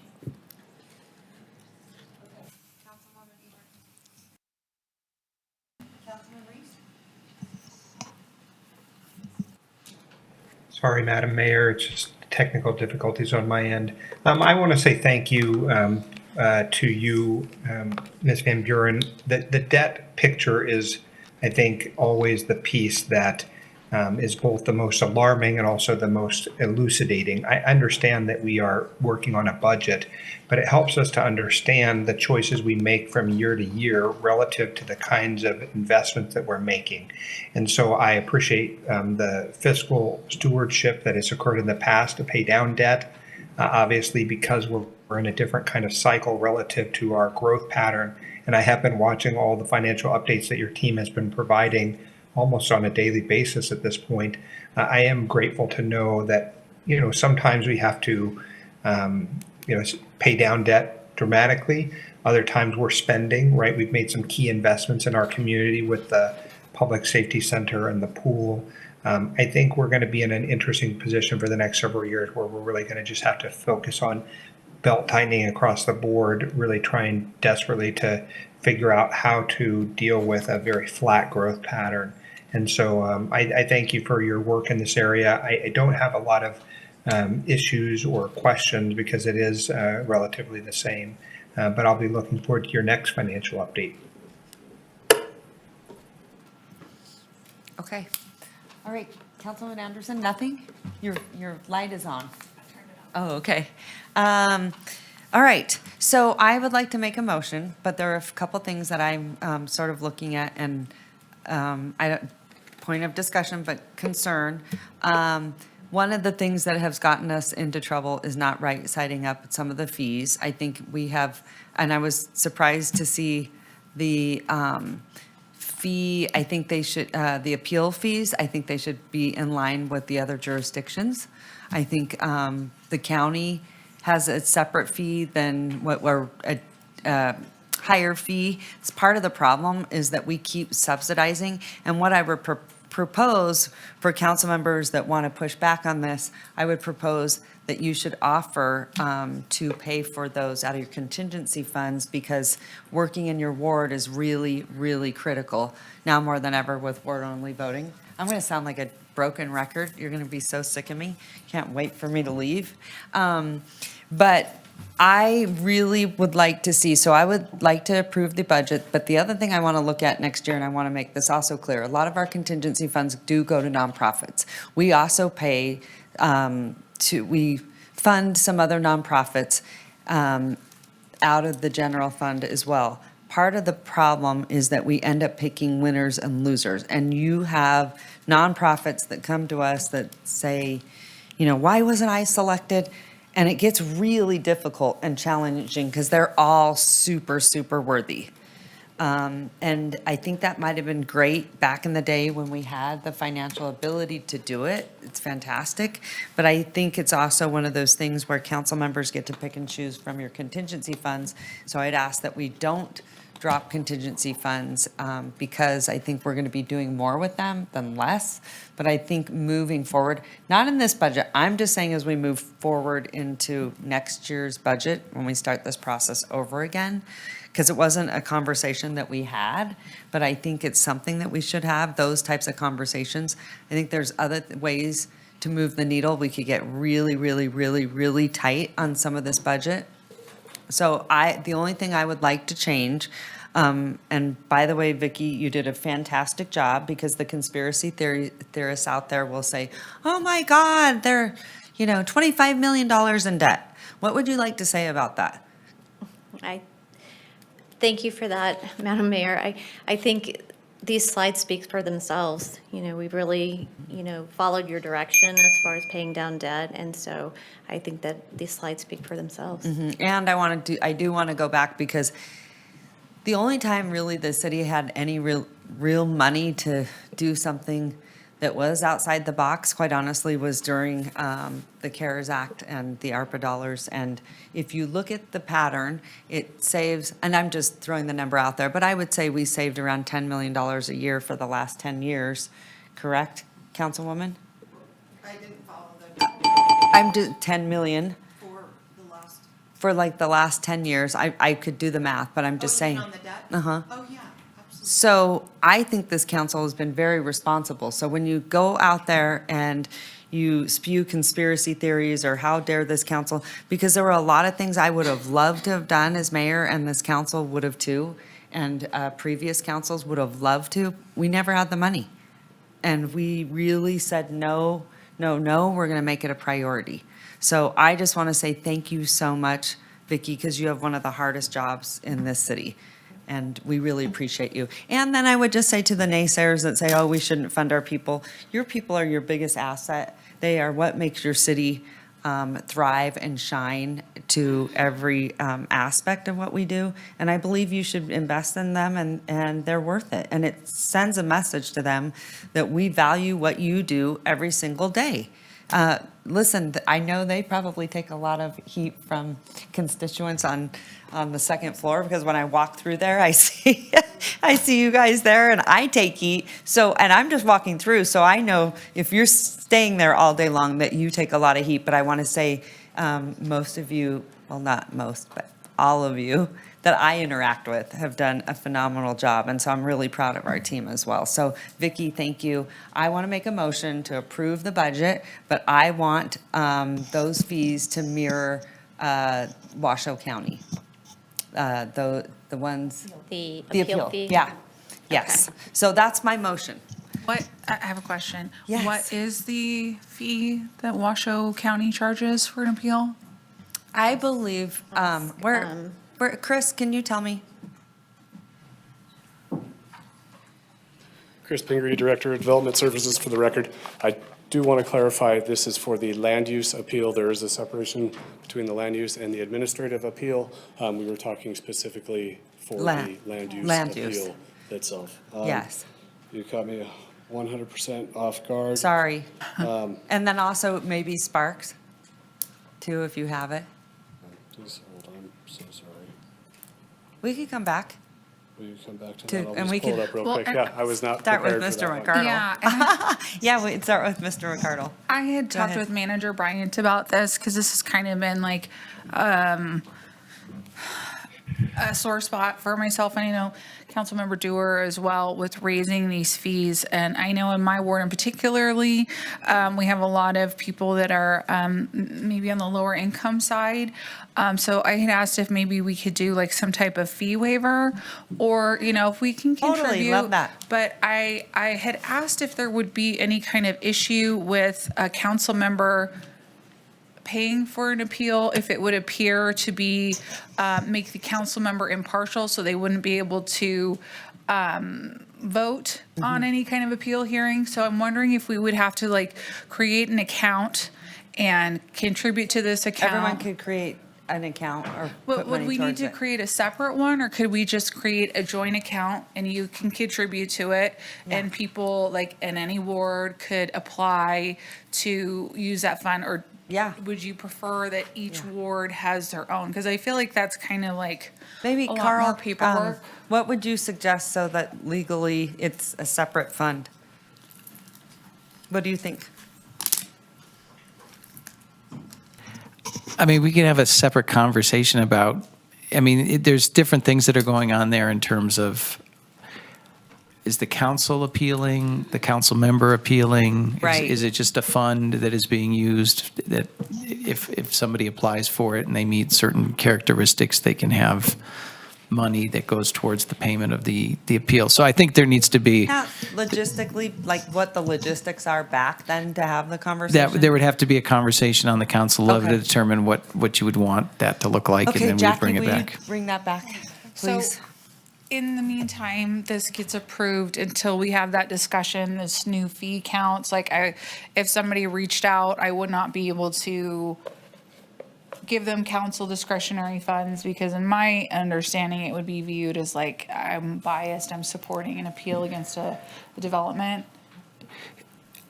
You know, we'd have to look at the code, but I think right now, currently, the code's written that a council member can appeal. Yes. Yes. So, yes. So, I mean, you personally could appeal. Would I be able to then like? No, you wouldn't be able to vote on it, Yeah. but you would be able to have the matter, and you'd be able to present your Well, case. I don't to the- necessarily want to personally appeal. I just want people in my community that, let's say, you know, are living on food stamps and other kinds of financial assistance, that maybe now are going to have a large warehouse go in across from them that doesn't need to go to city council, be able to file a appeal if they don't, you know, if they want some changes made. Okay. And I'm all for like fee waivers, those types of things. Yeah, and I just don't know if Definitely. that needs to be a part of this, you know, if it's in this section that we talk about it, because I just want to make sure it doesn't fall through the cracks. It's a One of big the deal. reasons why I want to look at this, because when we're talking about the budget, and we've talked about this one for a long time, Councilmember Dewar knows that, right?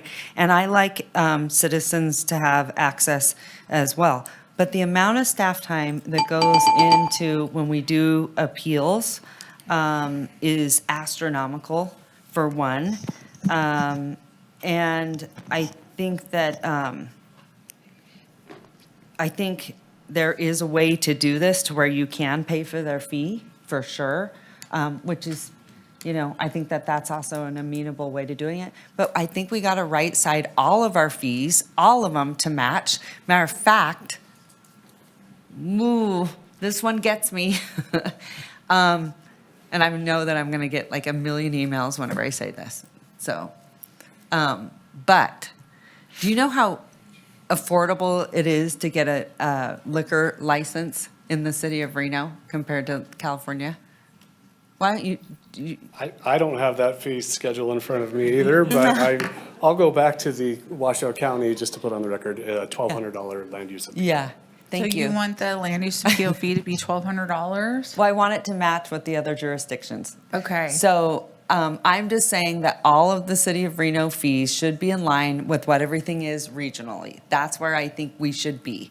And then that, because, you know, I always hear, oh, well, the county, they do it this way. At the city of Reno, they do it this way. Like, it's just, we're so all over the place. And I also think to right side the budget, the city of Reno has subsidized a lot of things that quite frankly, we shouldn't have had to, in a lot of ways. So that's what I'd like to see. I thought we were changing those to be reflective of that, and that's kind of where I'm at. I know it's hard, I know it's tough, but you have the ability to pay for it, so that would be but great. I just want to make sure that I also don't lose any impartiality. So I'm, not removed from voting on it. Like, that's another layer of complexity. And, or if we can have just a waiver, like, this matters. This especially matters to my community, people having different access.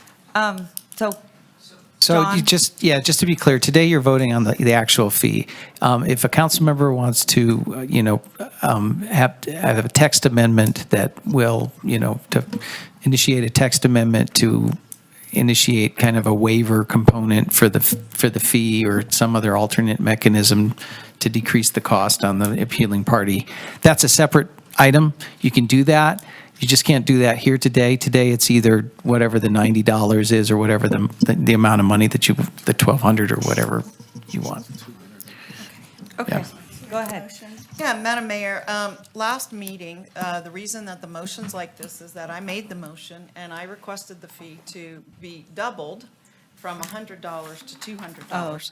I wasn't aware, I just saw it up there, I'm like, what's going on? I'm just explaining. It was unanimous to my recollection. The reason that it's such an important point to me is that it really has a lot to do with access to justice and access to the council to make your point. Often, people that appeal things, other than the applicants, are people that are sitting along, having their home, having their life when something is proposed.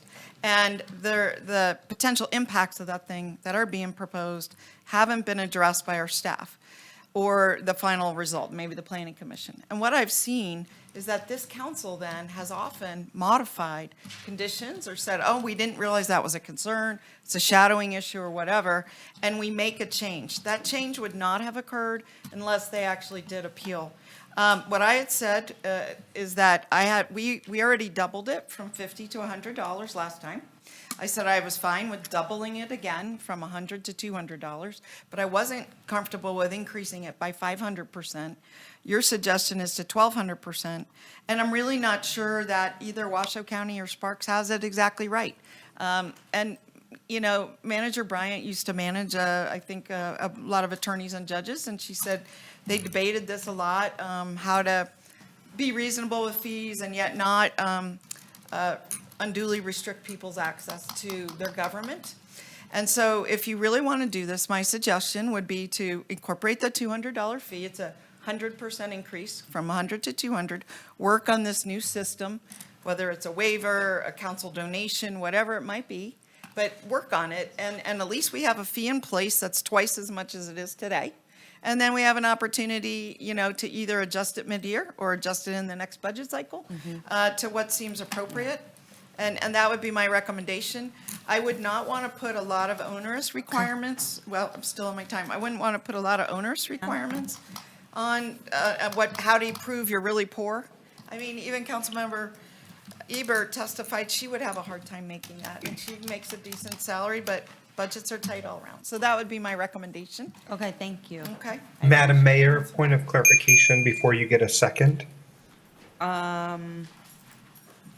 Yes, go right ahead. I'm sorry, I'm always, where are you? I know, Go I'm ahead. so very sorry. You're I'm up in there, you're up DC there. this. Go ahead. in Washington, I'm DC sorry, I with our- didn't mean to Councilmember skirt by you. Go ahead. Reese seconded my motion, so, yeah. Yeah, Madam Mayor, I'm this week, for your benefit, I'm in Washington DC with RTC, and so we've just been working on a lot of transportation-related issues. So I'm sorry I'm not there in person today. You know I don't like to miss council. But Madam Mayor, I wanted to make sure that I understood. Your motion was that we both raise the fee, which I understand the logic that you proposed, and I certainly am supportive of it. But also that it would mean that we would not reduce our discretionary budgets this year. Is that correct? Because that's how we ultimately might pay for these Correct. fee waivers. Okay, yeah, so I'm happy to second that. And Because sorry. Yeah, Okay, no, I guess that's my second, I Madam just want to Mayor. clarify too, I think council members should have the opportunity to pay for it. And so And that way, it can get paid for. So if someone really, or if if you don't want to pick and choose who can afford it, there is always that option there, and you shouldn't have to. And I think council members should also, there should be a fund that does that, that pays for it, so that people do have access. I see it the other way around. This is a conversation, though, the reason why I feel it's important is we've been having this conversation every single budget. And either we want to make those decisions or not that align with the other jurisdictions, or we don't, and that's fine. I'm fine either way. But I just feel like it would be much better if there are funds set aside so people actually can, Anyway, I'm curious, Chris, what's Sparks? Chris Pingree, Director of Development Services. Sparks has an odd formula to how they calculate that. They have a not to exceed price when you submit for a land use application, and that is, the hourly rate is tacked on to the end of the project if you have not exceeded their application fee. It's very tough to track. We don't quite have that system set up in place, but they're in our region, all over the map, from $250 to $1,200, just depending on the jurisdiction. Yeah. No, thank you so much. And then this way again, I know we spend a lot of staff time and hours and hours and hours sitting here. And the other good thing is when you have those really controversial ones, you have a lot of people here and a lot of people that feel the same way, that sort of come in together. So it is helpful. But I also think the council could pay for it. There's no reason they can't. Let's reshuffle the way that you use your contingency money and do that. That actually gives people more opportunity. So anyway, that's just my motion. So I had a motion. Can I just clarify the motion? So is it land use appeal being changed to $1,200? Yes. Thank you. And what is the council discretionary funds in? I'm sorry, there was just so much back and forth. I apologize. They were, Just whatever it was last year. yes. They were deducted Wait, to. no, we moved them down. This proposed budget for FY '26 proposes reducing them to $20,000 each. And they were 40. And that starts January 1. Yeah. No, July 1. I'm sorry, July 1, that's what I meant. Correct. Okay, so, and the new fee starts July 1. July 1 too. Can we please agendize some type of account or fee waiver? Everybody's got prior to it on that? the agenda, so we Okay. will, I've already sent that text. They're going to put it on agenda. So the motion, just to be, for the record, the motion is the budget approved as presented, which includes $20,000 per member for discretionary, with the change from 200 appeal for land use, from 200 to 1,200. Do I have that right? Thank you. I have one more question. There was other fees too. Mayor Sheeby, you said you wanted all fees to match Washoe County? I Was think that? we should really be in line with what everyone else is That, doing. that was a discussion point. That was Okay, but not it's part of not the being motion. added in? Correct. Okay, but maybe next budget Yeah. cycle. Okay. Yeah, I And mean, it might Madam be helpful Mayor, to have like that a was side by not- side. Sorry, Megan, I was listening up here. What did you say? I just said, I think it would be great to have a side by side so we can see Yeah. regionally if Sparks, Washoe County and Reno. I know you have a ton going on right now, but maybe next cycle to do that. And it is really common practice, I'm just gonna say, like, when we look at city manager salaries or clerk salaries or whatever, we always want to be in line with what they're doing regionally, and we're really not. And so then we also look at, okay, well, how much, is this costing, right? So that does help when we're all on the same page, and it gives us a sort of a guidance of where we should be too. So it's not like we're just, hey, we want to do this, But anyway, okay. Did you say something, Councilman Reese? Yes, Madam Mayor. I sought to clarify my second because I understand your motion to be different than the manager. The Madam Manager has proposed that it's a combination of two things, that it is the $1,200 fee on the appeal side, but also you and I discussed, and my motion was, the second for your motion was based on the idea that we would not reduce the discretionary funds of council members in the next fiscal year, in order that we would use that money to pay for it if we needed to. So that's all I'm saying. I thought you had made a two-step motion, and Madam Manager has described it differently. I was leaving that to council discretion.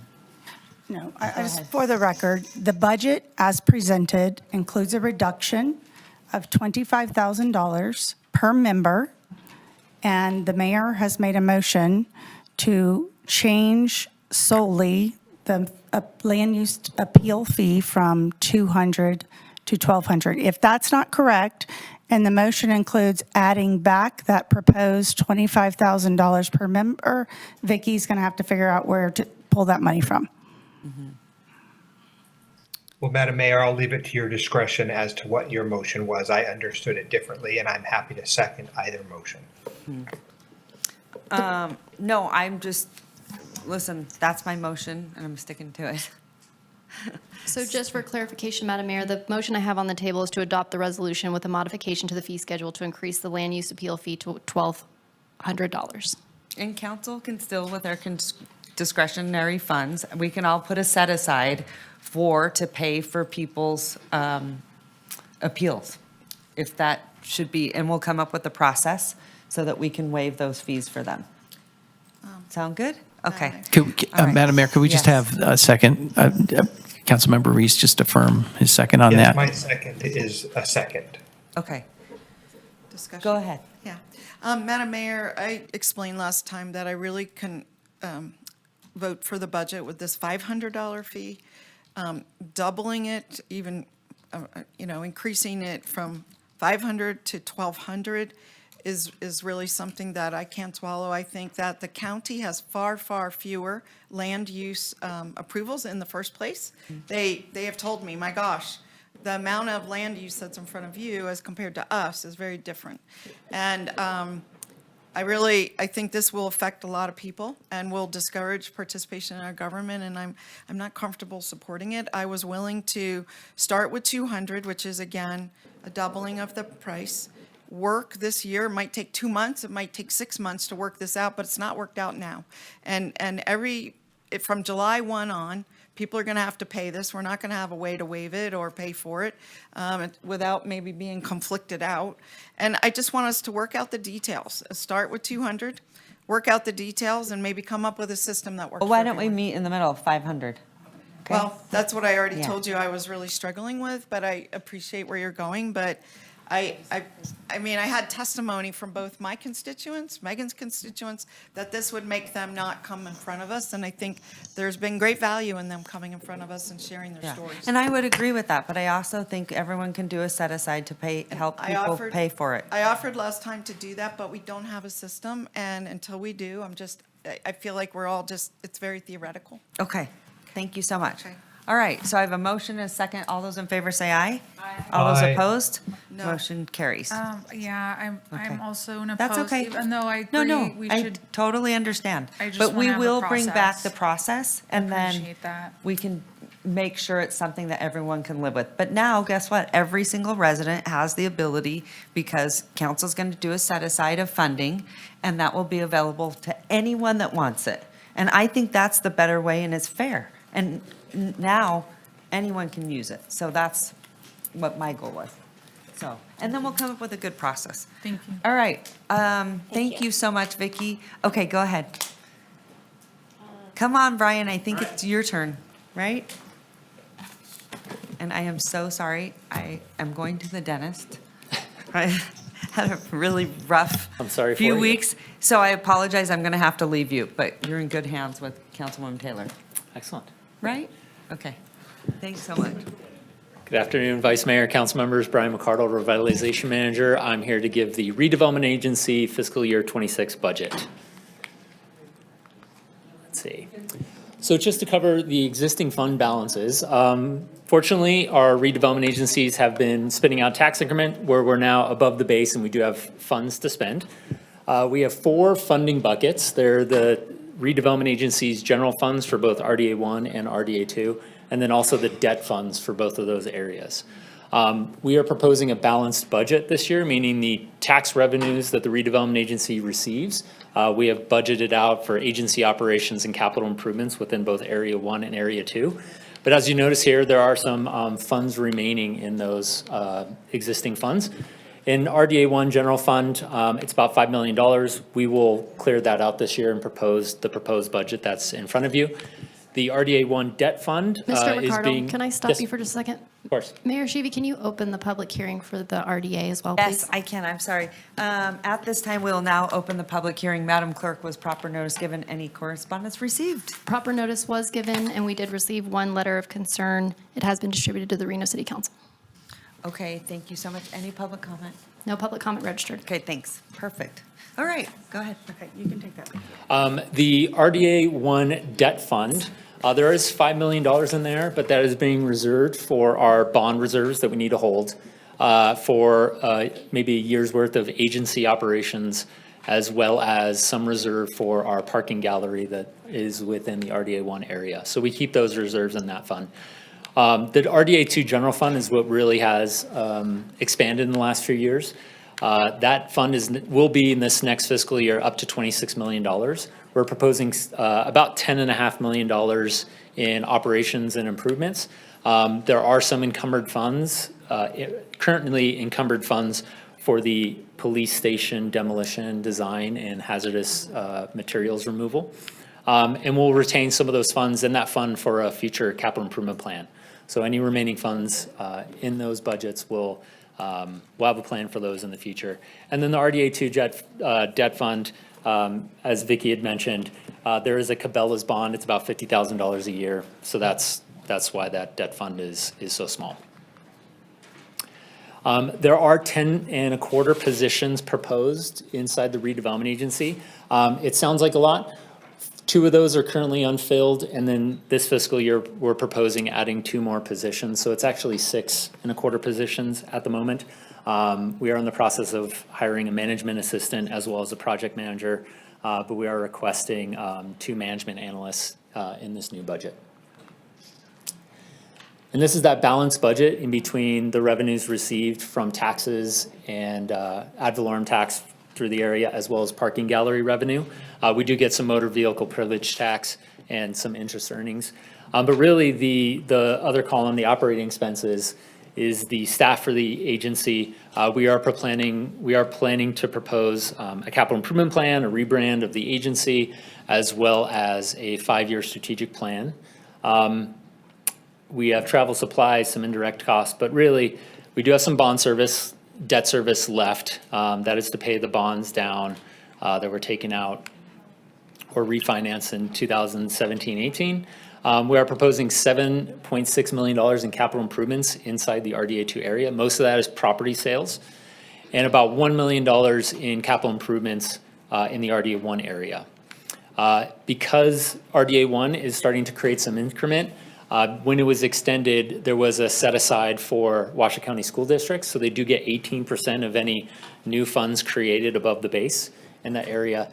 And then we do have the cost to maintain that parking gallery. So this is a balanced budget of $16.2 million. I do have a summary of the capital improvements, but this is the motion in front of you, and I can certainly go to that next slide and discuss some of those if you'd like. Are they the same capital improvements that you brought forward last time? Correct. Okay. Most of it is restore funds and property purchases. Okay, I'll ask the council if we have any questions, and I'll start with Councilmember Ebert. No, not yet. Thank you. Councilmember Dewar? No. Okay. Councilmember Anderson or, okay. Councilmember Reese, do you have any questions or comments for Mr. Ricardo? Nothing, Madam Vice Mayor. Okay. Does anybody wish to see the capital improvement project list? Okay, I guess we're looking for a motion. No, can I see the list? Yeah. Yeah, thanks. So these are the capital improvements proposed in both RDA 1 and RDA 2. We only have $1 million to do in RDA 1. We are proposing doing another $500,000 towards restore facade and tenant improvements. And we're also proposing doing the same in RDA 2. And I will say that Restore funds last year were paid through ARPA, so we gave every district and commercial corridor within the city the opportunity to do that program. Going forward, because it's RDA funded, those applicants will have to be located within RDA 1 and RDA 2. But we'll see facade and tenant improvements and business and empty storefronts be fulfilled through that program. Both districts do have some funds for arts and murals in coordination with the Arts and Culture Department. And RDA 1, we're proposing, since we have so few funds available, doing some fixes to the Amtrak Historic Rail Depot so we can separate the spaces and decide how we want to use that historic rail depot space in the future. We're proposing improving our banners throughout downtown. And in RDA 2, most of the funds, we're doing restore. We are proposing a 4th Street district revitalization plan that'll pretty much be all the way to the university through the river. With the property plan that was brought before council, it was recommended that the redevelopment agency purchase from the city the properties along the retract that are within that 4th Street corridor. I have a quick question on that Yep. piece. So if the redevelopment purchases that piece, who are they purchasing it from? The city itself? Or? From the city. It would be a Okay. transaction from the city and the redevelopment agency. Okay, so that's not an action that takes something off a tax roll or puts anything on a tax roll? It's just kind of a transfer? It is a transfer, correct. Okay. Is there anything that could kind of result in something going back on the tax roll? I know we still have a lot of bonds on different projects and things, but I will add that we want to purchase those properties and sort of help dictate their future. And so the redevelopment agency would purchase the properties from the city. We would have a 4th Street revitalization plan for that corridor, and then we would entertain either improvements on those sites. Possibly the operators of the businesses on those lands would purchase it then from the redevelopment agency. Right. That would put them back on the tax great. roll. Okay, that's what I'm looking for, is that kind of path to get them back on the tax roll. The other question I have, and I'm so glad to hear about the art kind of incorporation into that. It just kind of makes sense to link those together. Is there any kind of overlap with that placemaking study that we did? There was so many great ideas and suggestions in there, and I feel like this is kind of the tool to accomplish some of those ideas.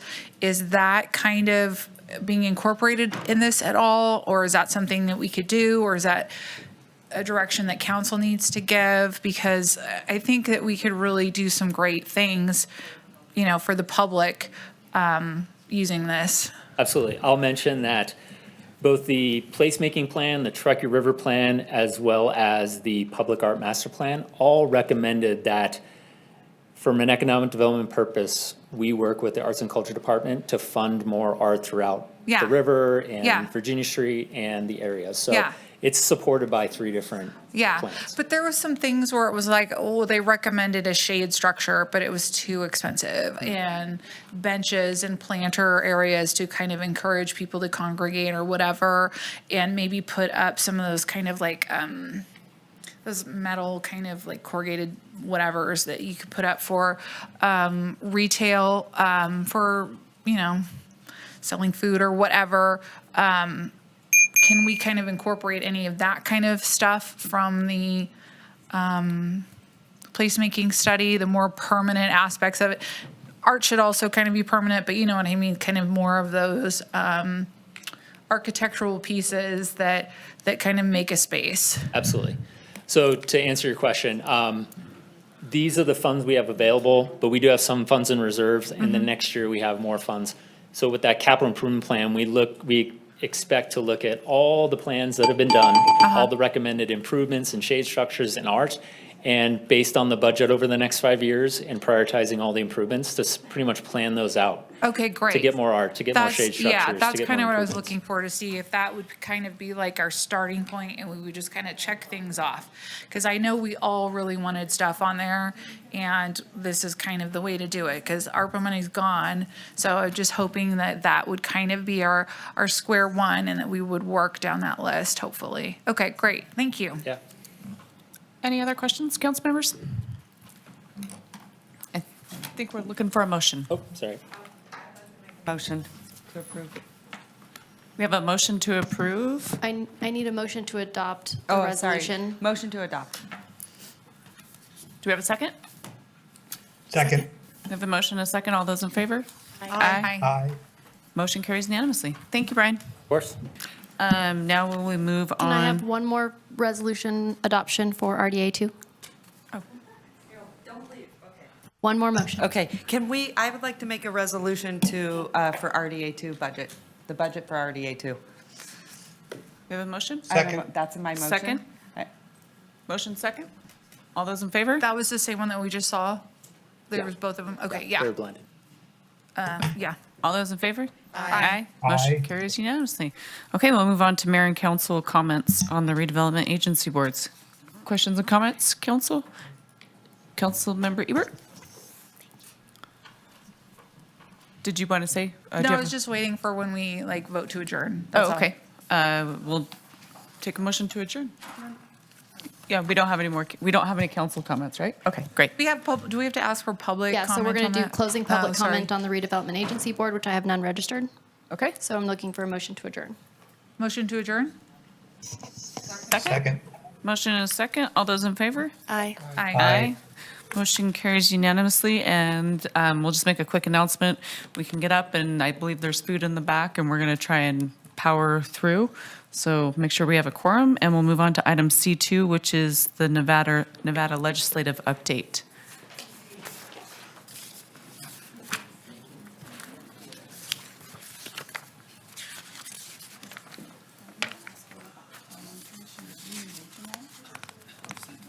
Hold on. Oh.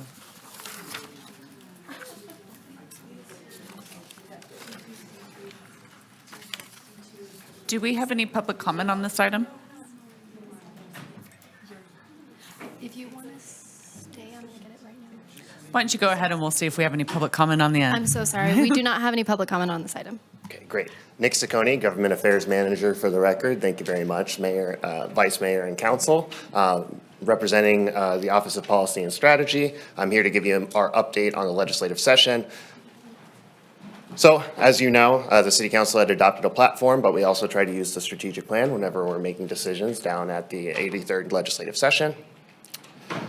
Key dates and milestones. Today's day 108. That means there's 12 days left. The next major milestones will be the second House passage, which will be this Friday. And then June 2nd is Sine Die, where they will wrap everything up for the legislative session. So major themes with local impacts. We've got land use planning, housing and homelessness, public safety and criminal justice, as well as workers' comp and employee benefits. And then some other bills of interest I just decided to highlight because I think that they're of importance to our community. So given some recent attention to Senate Bill 48, I thought it would be important to go over this topic in depth.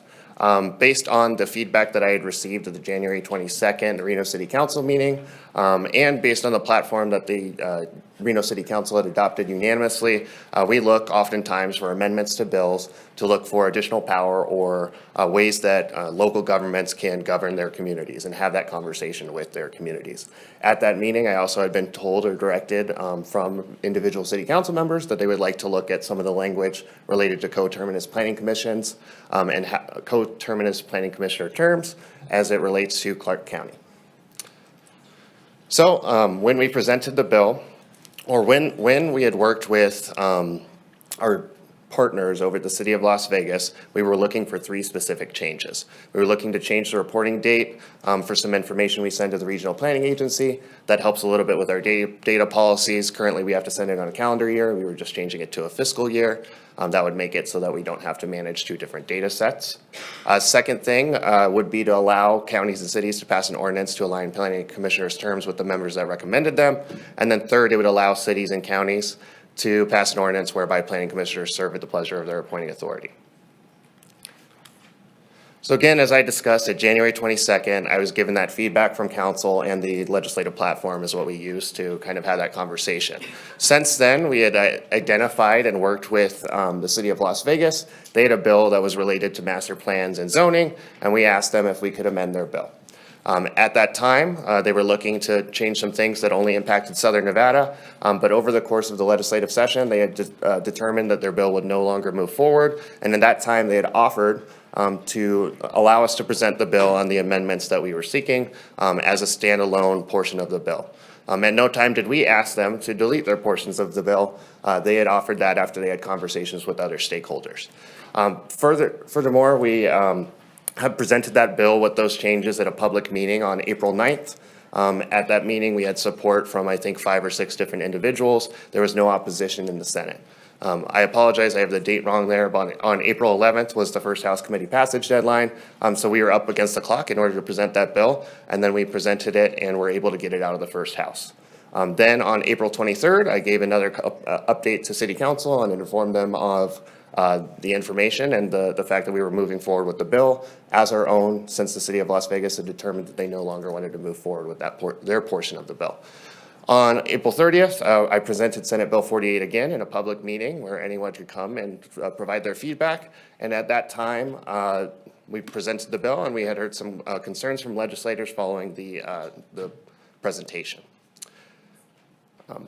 I do really want to hone in on the fact that this bill had no impact or changes to the Reno City Council or our process when it comes to planning commissioners. It merely gave every county outside of Clark County the ability to have that conversation with their local community. If we were to explore that opportunity, then it would require an initiation of a Title 18 text amendment, which would be a publicly involved process. Then that process would be reviewed by the Planning Commission. After that, it would go to an ordinance first reading and an ordinance second reading. And as you know, there's public noticing that goes out to the community in our newspapers whenever we make a change to our ordinances. Based on the feedback that we had from some legislators, we looked to take that feedback, and they wanted to make sure that we were not impacting any planning commissioners at this time. So they asked that we push out the effective date to July 2029. And they also asked that we remove the portion that Clark County has the authority to use, which is that planning commissioners serve at the pleasure of the appointing authority. Again, we made those changes based on the feedback that we had received. We submitted that amendment as the City of Reno, and then we moved forward with the bill. The next steps in that process would be for the Assembly to vote on the amendment. The electronic system that the legislature uses was down yesterday, but I believe they did adopt the amendment. So the next thing they need to do is vote on the Assembly floor. Then the Senate will decide if they want to accept or deny the amendment that the Assembly had made, and then it's sent to the governor for his signature. So that's my presentation on Senate Bill 48. Now I'll go over some of the other bills that we're following. AB 96 requires that we put a heat mitigation element in our master plans. We supported that bill. AB 131 was one of the bills that told us how we have to write our ADU ordinances. That bill has been completely overhauled to just provide for a property tax exemption for ADUs if they're used for affordable housing. Assembly Bill 185 that initially had taken out our ability to zone or put conditional uses for childcare facilities in neighborhoods. That was entirely removed and now just prevents HOAs from not allowing for childcare facilities. We supported that bill in the second house after they accepted the amendment that I had submitted to them. Assembly Bill 241 requires cities to pass an ordinance setting standards to allow for mixed-use residential and commercially zoned parcels. Working with the sponsor, we were able to amend that bill twice, and with those amendments that we had submitted to them, it makes it clear that although we have to pass an ordinance, we get to set the standards for how we would do that. And because of that, we have moved from opposed to support on the bill. Next bill would be AB 396.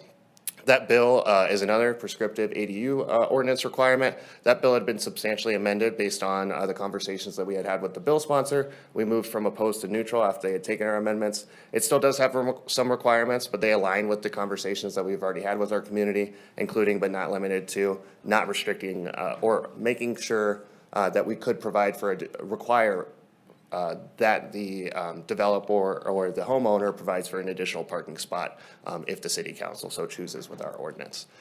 Next one would be Senate Bill 303 that removes the immunity shield the city has for recreational activities on city property. That bill has been amended to address some of our concerns, but it still is taking a bite at the apple for the recreational immunity that we currently have and use to make sure that we can provide parks and recreation to our community. Next one is Senate Bill 320 that makes changes to how close someone can park to a crosswalk. We supported that bill after they took an amendment from me, just making it clear that if there was curb cutouts, there wouldn't be a different distance requirement. It would still be 20 feet for across the board. Assembly Bill 62 expands the state tax credits for affordable housing. We supported that bill. AB 103 renames the has the council of the city of Reno, the city of Sparks, and the Board of County Commissioners pass a resolution in order to change the name of the Reno Housing Authority to the Truckee Meadows Regional Housing Authority, and it also changes the board composition. AB 366 makes changes to the Supportive Housing Grant Fund. It just changes it so that money would roll over and not revert to the state fund. The important thing with this one, and we did support it, is a lot of that money is coming back to Northern Nevada as there have been less applications in Southern Nevada. AB 380 makes changes mobile crisis response team. We supported that bill. The way that it's written, we could potentially bill Medicaid if we have an officer or an EMS personnel there. AB 475 would give the city of Reno $7 million in rental assistance to provide regional rental assistance to our community, so for Washoe, Sparks, and the city of Reno. AB 540 is the Governor's Housing and Attainability and Accessibility Act. That bill we also supported, and it would have some rental assistance dollars, although it is not specific on how much or who that would go to. Senate Bill 28 allows for a creation of a tax increment financing district for affordable housing projects. That's back in the Senate, and it looks like it'll be on its way to the governor for his signature. Senate Bill 283 is another affordable housing bill. It would give $6 million in rental assistance to the city of Reno. AB 102 is enabling language to allow Northern Nevada Public Health to license EMS personnel if they choose to take on that responsibility. We supported that bill. It was in Ways and Means. We did respectfully disagree with the state's fiscal note that they had put on the bill because there's no guarantee that Northern Nevada Public Health would even decide to take on that responsibility. Assembly Bill 168 changes to allow bikes to yield instead of stop at stop signs. That bill died and did not make it past the second House committee passage deadline. AB 402 is a pilot program to allow for automated traffic enforcement in work zones. That bill is in Ways and Means, I believe, on Friday, but we supported it and will continue to monitor it. They took a favorable amendment just to clarify some things for us. AB 503 makes it a crime to steal copper wire, very similar to the catalytic converter bill from last session. You would just have to prove how you had gotten that copper wire, especially when you're selling it or if you have a bunch on your person. Senate Bill 199 creates guardrails for the use of AI for generating police reports. Initially, that had created a wholesale prohibition of us using AI for police reports. We still oppose it, given that it is impeding on our ability to use AI, and it would be another requirement on local government to continue to involve the state in local government decisions. Senate Bill 208 increases the allowed ending fund balance for the E911 surcharge account. We supported that bill. Initially, there was a prohibition of using E911 funds for body cameras in that bill. They took our amendment when we had submitted it, and now it does not have that, which would have had a large fiscal impact to the city of Reno. Senate Bill 319, I won't belabor the point, as Fire Chief Cochran had already gone over this bill, but that's Senator Daley's fire bill, and we'll continue to monitor it. Senate Bill 415 was the more wholesale automated traffic enforcement bill, and that bill had died. It got a hearing, but it did not move forward. Assembly Bill 93 expands workers' compensation for heart and lung to marshals and fire investigators. We have no position on this, but I do just want to inform the council as these three do have a fiscal impact on the city. I will say over the course of the legislative session, our initial fiscal impact for the next fiscal year from the state's laws that they are creating was about $5 million. Through our amendments and through working through the legislative process is about a $1.2 million unfunded mandate for what we were able to calculate. So they've been great to work with. They made some changes to these three bills, but we did not take any position. We just submitted information letting the legislature know how much it was going to cost the city. Other bills of interest, AB 197 would impose civil penalties for failing to redact nonprofit information for public records. They accepted the amendment that makes it clear that someone would have to willfully fail to redact that information as opposed to accidentally.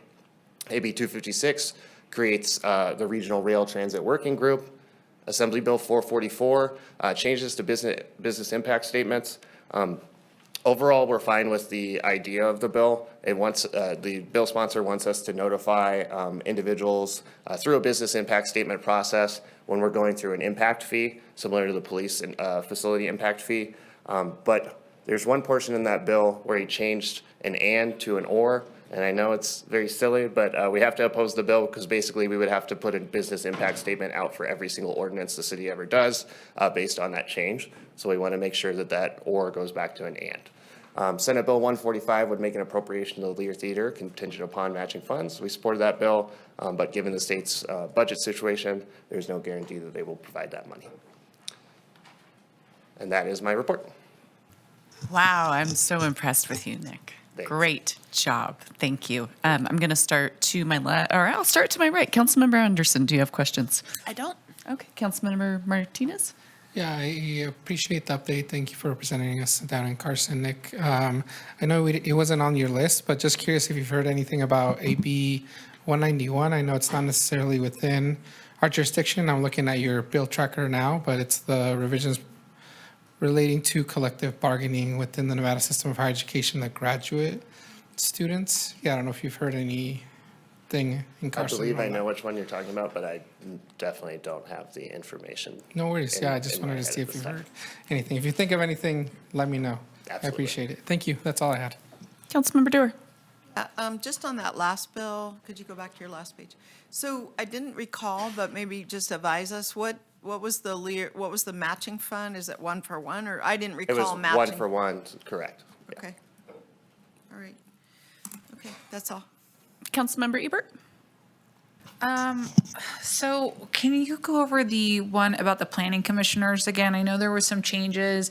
I know there was kind of a lot of upset a little bit about it. I was kind of okay with us appointing our planning commissioners, kind of like how we do our NAB board members, but can you let me know kind of where that landed specifically? So ultimately, the conversation led to these changes. So the bill only does 2 out of the 3 things that we had initially requested.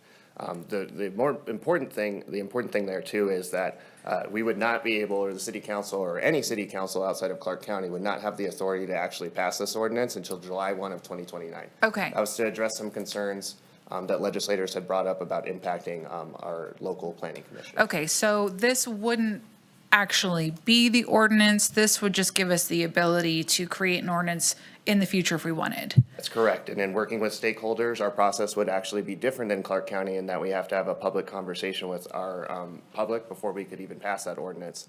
For Clark County, that is already in statute, and we could have just changed the population cap, but that is not the route that we Okay, so when you say there has to be a conversation, does that mean agendized in a council meeting, have a separate meeting, like a community forum? That's correct. The Reno City Council would have to provide direction to staff to put together an ordinance with whatever requirements they would like to have. Then the planning commission would be able to review it. Then the ordinance would come back as it was drafted and after the planning commission had looked at it. Okay. And then you would adopt it. Okay, and the planning commission would be like an advisory board at that point, right? They wouldn't have a determining They would vote? handle it the same way that they look at any other Title 18 changes. So, Okay. like the sign code update that's Okay. on the agenda. So can you just, in case people don't know, what is the length of term for a planning commissioner right now?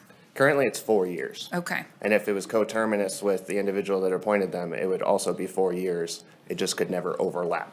yeah, okay. So, and I think some people don't realize that you could have a different planning commissioner. I know when I got in office, I had a planning commissioner that was appointed by the former council member Weber, and he was on for like 2 years, and then he termed out, and then I appointed one.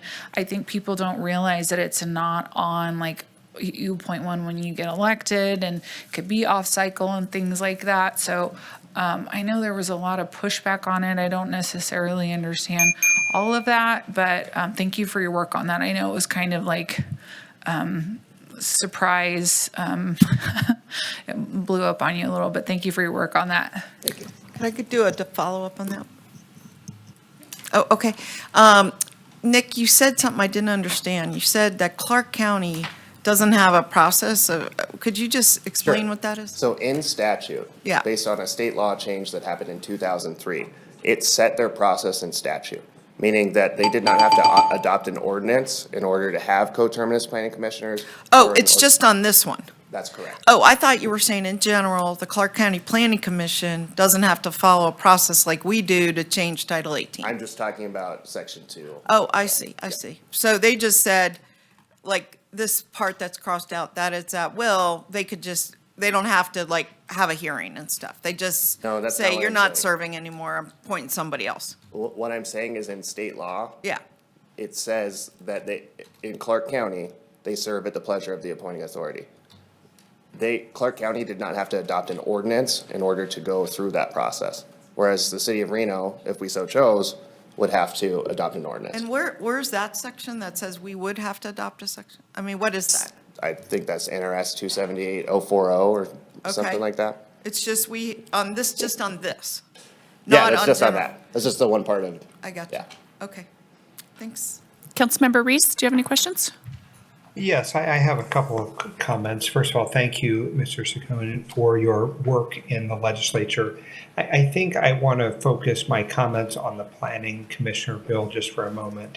I think a couple of things. One is it seems very undemocratic to me that planning commissioners are not elected, right? And so this concept that somehow people who are appointed could be removed by an elected member, meaning the people who are elected to the city council, just seems very anti-democratic.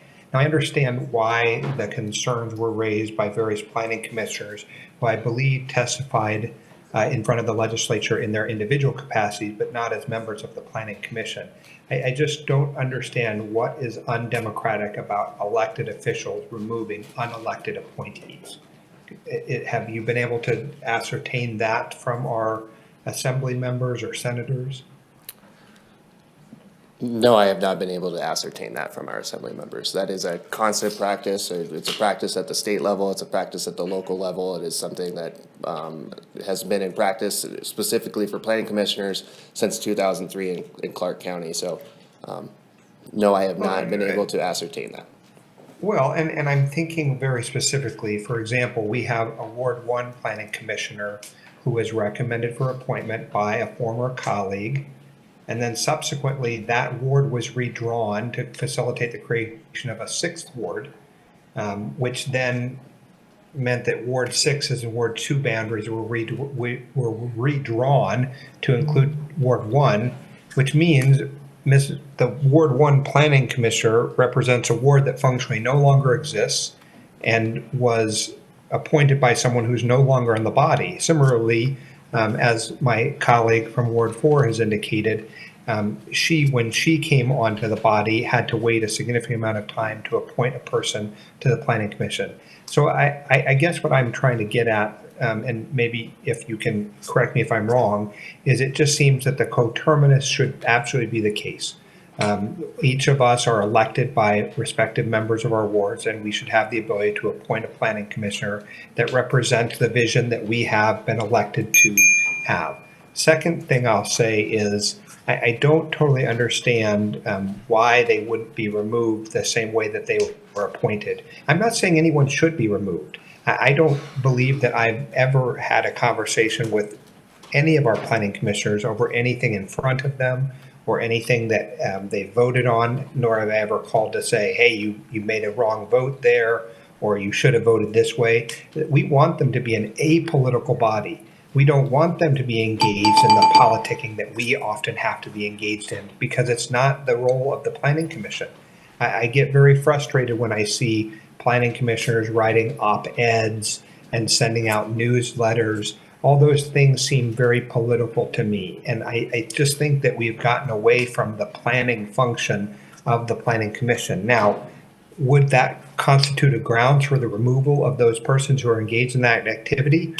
I don't know that it would. I think it is true that if a sitting council member who has made an appointment of a person to a non-elected body should desire that that person step down, they should be obligated to agree to that.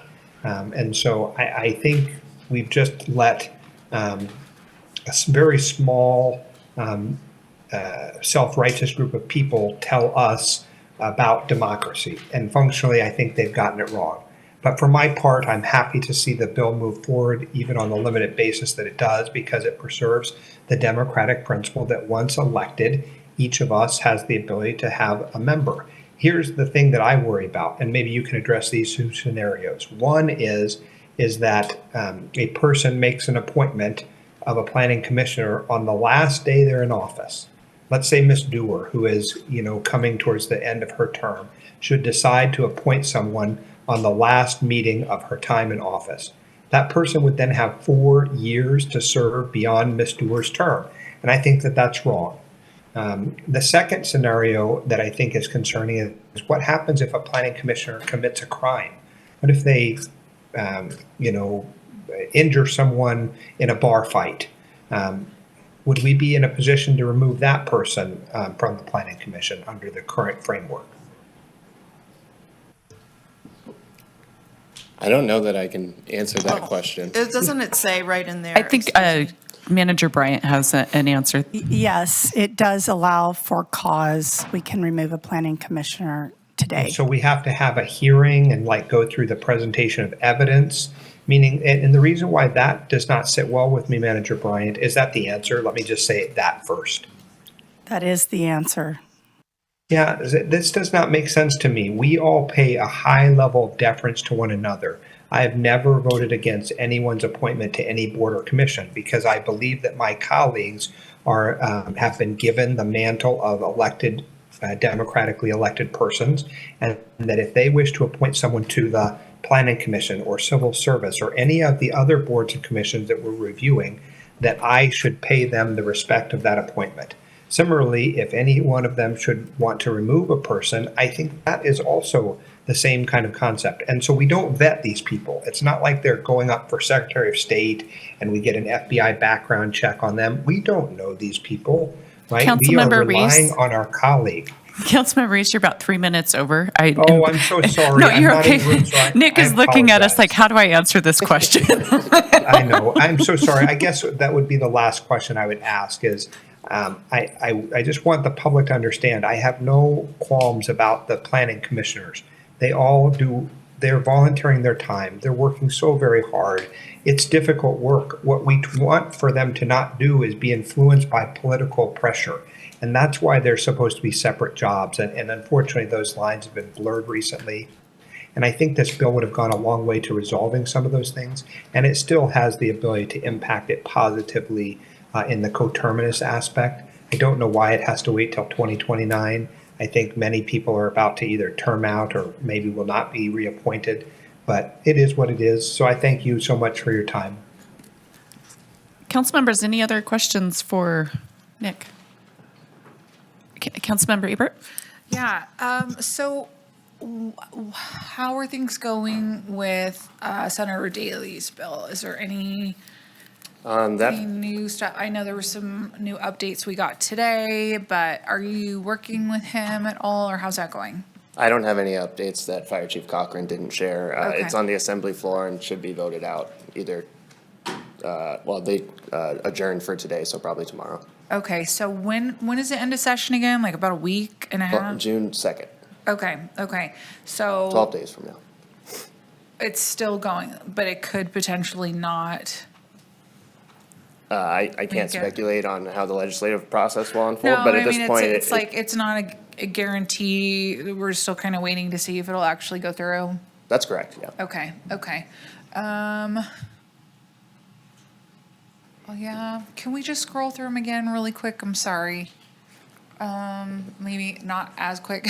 No, I was going to the beginning. Yeah, the heat mitigation element in master plans, does that mean that we would need to do an amendment in our existing master plan? That is correct. It would require an amendment to our existing master plan. For that bill, we supported it specifically because they changed the effective date from an amendment that I had submitted. The bill originally said that we had to amend our master plan by July 1 of this year, which is Not next gonna to happen. impossible. Yeah, So yeah. I would have to be July 1 of 2026. Okay, all right, so we need to get working on that then too. Okay, and is there any kind of outlines for that, or it just says, go forth and It's add this to your not master super plan? prescriptive. It just talks about urban heat islands, tree canopies, heat mitigation, et cetera. Okay, and then just real quick, if you could go over the ADUs part again too, just because that's kind of like a hot topic. Like what, if this ADU ordinance goes through, or I guess it's not an ordinance, if this goes through, would this kind of eliminate the need for the city of Reno to come up with any ADU ordinance? No, so AB 131 won't have any impact on our conversation we're having related to ADUs in our local community. It only impacts that property tax exemption for an affordable housing ADU. AB 396, the bill sponsor worked with us extensively. Based on the feedback that I had gotten back from development services, it should not substantially impact the conversation we've already been having with our community. I will say out of the 5 big cities, the city of Reno is the only one that does not allow for ADUs. So Okay. in that way, the legislator was looking to force our hand to address the issue. Okay. And so if we don't abide by the requirements that they've outlined, and there's only like 5 in there, then our ordinance would be void. Okay, thank you. Okay, I believe we're looking for a motion. Motion to accept the report. Second. We have a motion and a second. All those in favor? Aye. Aye. Thank you. Motion carries. Thank you very much. And I believe we're moving on to C3, Public Engagement Practices Presentation. Madam Clerk, do we have any public comment on this item? Thank you, Madam Vice Mayor. We do not have any public comment registered and have not received any correspondence on this item. Great. Welcome, Cynthia. Thank you for continuing with us a couple weeks later. Of course. There was quite a bit of engagement that meeting, and I think that really highlights how engaged our community is, whether it's a policy issue or a rainbow bridge. But to get started, Cynthia Esparza, Director of Community Engagement and Services, for the record. I'm going to wait for my slides.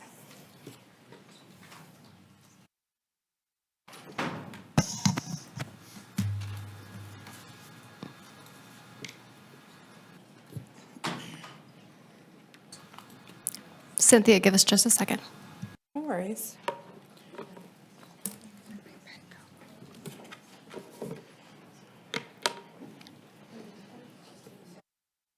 All right. Perfect. Well, item C2 is really a conversation that we will be having, providing a high-level overview of what community engagement looks like at the city of Reno, or public engagement, I should say. We have a robust number of options available to engage with council and government, the public, and we're certainly committed to providing meaningful, impactful public engagement methods in which we do that. I'm really excited to present this because I think it's something that we've been talking about for some time. How are we engaging? What could we do better? Are we meeting people where they're at? But most importantly, I am presenting quite a bit of information. We're not going to cover everything, but it's really work that is being done across the city of Reno by multiple departments. So really want to highlight that the work is happening 7 days a week, and it's being led by multiple departments. And really, when we talk about this work, it's about impact, meaningful conversations, constructive dialogue, and that will ultimately impact. Okay. Quality of life. I also want to highlight that today's presentation is focused on public engagement. There will be a separate presentation on June 4th presented by City Clerk Huntsman that will discuss boards and commissions and what that process will look like. So with that being said, as far as alignment, this certainly impacts all of our strategic priorities, but for this conversation, focusing on organizational effectiveness and fiscal sustainability.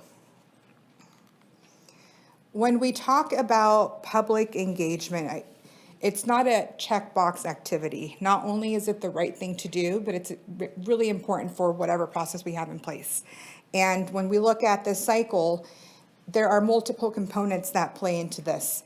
When it's done effectively, the cycle before you really is ongoing and provides ways to improve in multiple ways. One is building trust and providing transparency to our community.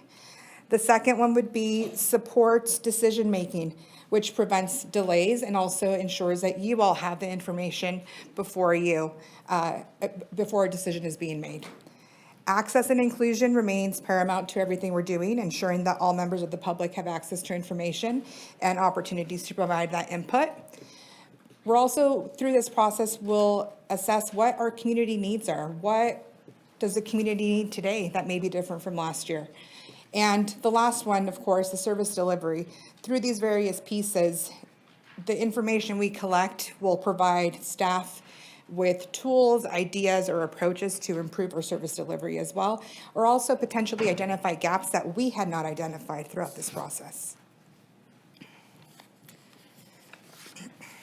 As we began assessing what community engagement looks like today, we categorized our engagement approaches in these following categories.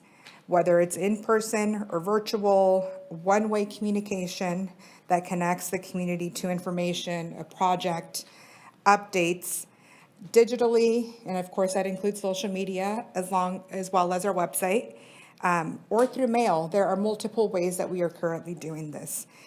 These are all avenues that we push and pull information. Some certainly provide information more of as an informative way of sharing, but then there are also other methods that we engage in conversations and have dialogue. The first category that I mentioned is council engagement. This is engagement with you all as a body. This happens at city council meetings via public comment, but it also happens via regional boards and commissions throughout the community. These are all meetings that are open to the public and provide access to direct input before a policy decision. Council memos is also something that we incorporated here in 2023. Council memos were added to Reno.gov as a way to provide updates to the community on sensitive topics, important issues that are happening, or general updates. Those are all accessible on Reno.gov as well. And last but not least, our communications team sends out weekly city-hosted events and activity notifications.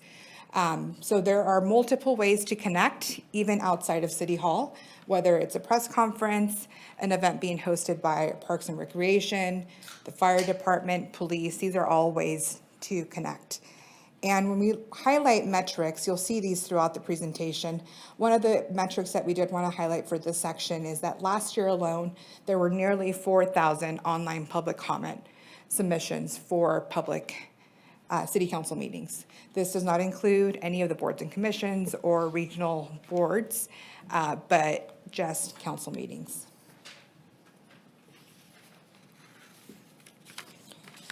Moving into council member engagement. When we look at one-on-one interactions, constituents have the ability to connect with council members individually via traditional channels, calling, email, but there are also a couple digital avenues as well. The first one would be ward pages. These are on Reno.gov. These provide a space for council members to present information, highlight an event, share a message with constituents, and can be updated as well. And the second one are the quarterly ward newsletters that I believe launched earlier this year, or maybe last year, that provide an opportunity to send a ward newsletter directly to your constituents.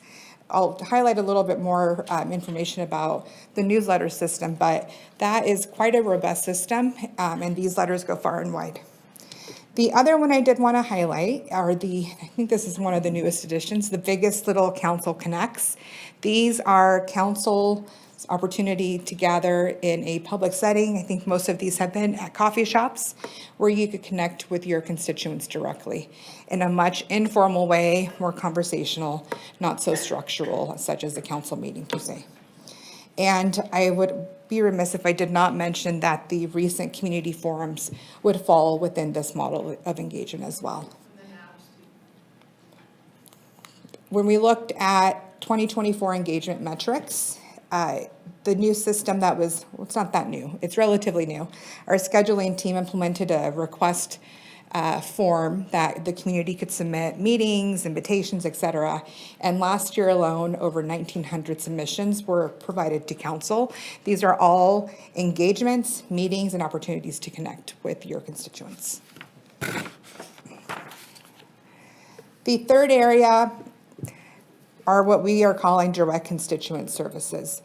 These are two of the ways residents can connect with staff to share an idea, discuss an issue, get assistance or a resource, or problem solve.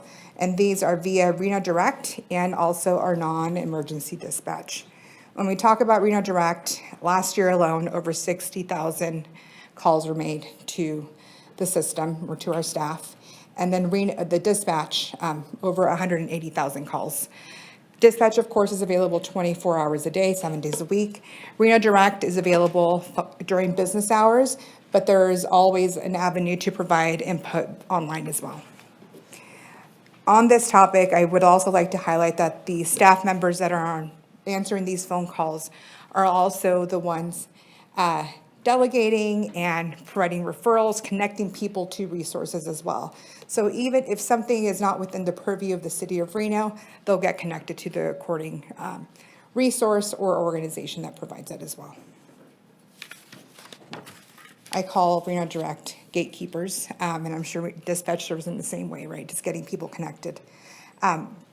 Moving into digital engagement, this is split up into two different platforms. One, of course, is online, whether it's Reno Direct or social media. These are ways that people could connect with government on their devices, on a computer, any time of day.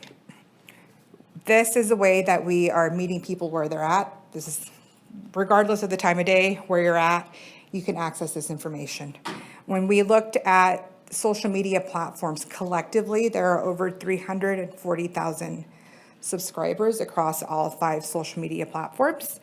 And these platforms, of course, inform the public about what's happening. In case of an emergency, that's an immediate location to get updates. And it also provides the public to provide input. And as staff, it's easy to see what's happening, what's trending through these spaces as well. Additionally, if we are launching a survey, this is a great way to share that information. A meeting, it's posted on social media, as well as Reno.gov. And last year alone, Reno.gov had 3.3 million views. Doing a little bit of this research and talking to staff, I learned that webcams are very popular. And when you combine all the webcam pages, they have the most views, more than the homepage, if I'm not mistaken. Lastly, when it comes to social media, I would also like to highlight that it's a platform that is cost effective. It is relatively low barrier. Mobile devices have become a lot more accessible over the years. So really the entry point of access and information is low barrier. And there are also avenues that have been implemented to ensure that information is available in different languages. Moving on to the second part of digital engagements, newsletters. We have a system in place that provides newsletters on a variety of topics.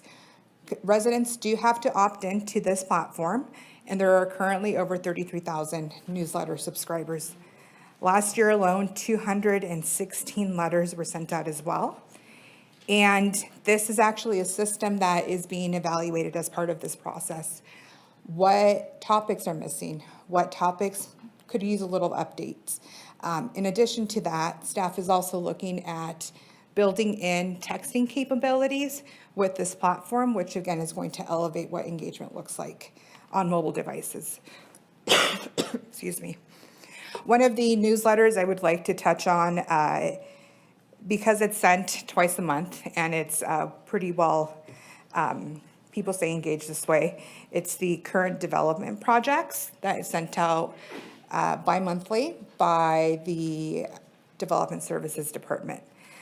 These highlight the most recent applications for development, including corresponding details, applicant and staff contact, comment forms, and planning commission information as well. So understanding that this is a hot topic, it's important to the community. Development Services uses this method as a way of getting information out twice a month.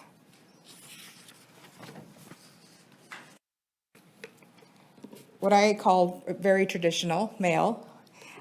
So notices and mailers are still sent out by the city of Reno. Some things need to be mailed, such as sewer bills. When sewer bills are mailed, and if we have a project such as the sewer rate conversations, inserts were added to those mails just to add another layer of engagement for the community. I know citywide initiatives, this is another great example, redistricting. There were 2 mailers that were sent out citywide for that. There's certainly a cost associated with it, but as staff and when projects come up, we will evaluate the necessity of sending out a mailer versus a newsletter. And again, this is all part of the process that we're undergoing right now. In this space, I would also like to highlight that the department that sends out the most notices is Development Services. Last year alone, they've mailed out 45,000 notices.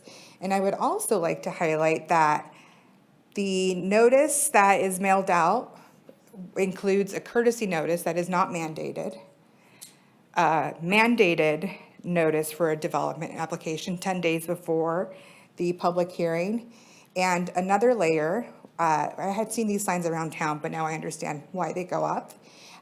These are a process that the city of Reno has implemented, the physical public notice on a site. So regardless, if you did not receive the initial courtesy notice, the 10-day public hearing notice, if you drive by this intersection on your daily basis, whether it's for work or dropping your kids off at school, these signs are pretty visible, so it's providing the community an additional way to stay engaged and know, hey, there's something happening here, let me see what I could find out. So these are pretty prevalent. All right, this was, I'm a little biased, this is my favorite form of engagement. This is engagement with the community in multiple ways. It's engagement in their neighborhoods. It's engagement in City Hall, such as the Reno Constituents Institute, or at a city facility where people are able to engage with directors, leadership, understand the inner workings of the city. It also includes community forums. Multiple forums have occurred in the past couple weeks. I will highlight one of the forums that we've been partaking in that's really going to develop into something else. Parks and Recreations, the Park Rangers program, those are out in city parks. But it's not only providing access to information about parks, but also what park rangers are doing, how to stay engaged, and provides healthy ways for the community to engage with government in a family-friendly environment as well. Community and special events, of course, these are always ongoing. It's going to be a busy summer downtown. Workshops and town halls, these have been very helpful recently with business meetings, having stakeholders come in and problem solve as a group. And last but not least, public safety engagement, whether it's a police symposium or an academy that is held in partnership with regional organizations. These are all avenues that provide one-on-one engagement. They're organic, they're welcoming, they are conducive to dialogue, and are not as, again, intimidating as some of the more formal settings. So really looking at different ways to engage with people because one size does not fit all. And the program I did want to highlight for 2024, we had 10 plus business/city partnership meetings with multiple groups along 4th Street. This was in partnership with Manager Bryant, myself, Chief Nance. Having those conversations in the corridor really led to productive conversations and development of stakeholders, partnerships, but again, problem solving, which is at the core of a lot of these pieces as well. Finally, I want to highlight a couple of the recent initiatives that launched just this year alone. So the biggest little connect, I was correct, it did launch this year. So the January of 2025, those were offered to council. In March, the On the Agenda podcast launched. These are podcasts that are produced twice a month, provide an overview of what happened at City Council in a way that is very digestible because a lot of the terminologies that are used are not as accessible or it's not language that we use on an everyday basis unless you're in this space. In addition to that, there was a community survey that launched in April of 2025, which I think a lot of the findings from that survey will help inform this process as well. And there were over 3,000 survey submissions through that process. And again, this was all online survey. There was outreach, but that's a pretty significant number. Secondly, in May, we're still in May, the Planning Commission pre-lights and highlights launched, so mirroring what council pre-lights and highlights look like. These are also now added on social media. We will go into the community engagement survey that is launching next week. And last but not least, there is also work in place to develop a development services education program. So how do we further share information about development to the broader community? So what does this look like? I shared why we're doing this work. It's overdue. We are also in a budget situation where we may or we will have to do a lot more with less resources. So really the time to do this, it's perfect. It's a time to evaluate what is working, what's not working, what gaps exist, what opportunities may be out there, what technology are we not utilizing, and see what best practices are out there as well. This will help us prepare to stretch resources, creatively optimize our output, and drive impact. For today, it's an introduction, initial input. We will also be following up with internal stakeholders, so individual one-on-one meetings will be scheduled with you all, in addition to connecting with internal staff to understand what everyone's doing, what's working, what resources are needed. Secondly, phase 2 will include engagement with our external stakeholders. This will include boards and commissions, of course, and community groups. During these 2 phases, the community survey will be available for anyone to partake in. That will be available online. Followed by that, those phases, we will look at all the findings, assess best practices. This will include research to see what frameworks exist that we could adopt as an organization to provide structure for engagement citywide, followed by your input as well. So we will take that back to council. And of course, finalizing an engagement framework and guidelines to guide us into the future. So it's going to be a busy couple of months, but we're very excited, and we have a great team to help with this. And I think that wraps up my presentation. Thank you, Cynthia. I think I want to start with Councilmember Reese, just to make sure we still have a quorum. Of course. Do you have any questions, Councilmember Reese? Or Well, comments? I have a couple of questions. Okay. First of all, Mrs. Barza, thank you so much for the presentation. Quite frankly, it was illuminating, and I think it highlights for me the important thing and something I have really learned from you, quite frankly, and that is each one of us desires meaningful and robust communication with our constituents. We all want to hear from people.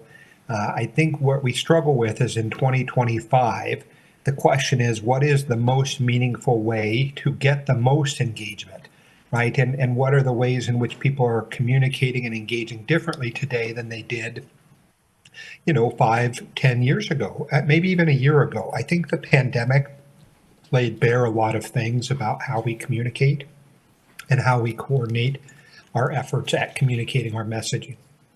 So you have really put a really fine point on all the things that we're doing, which appear to me to be innovative in many ways.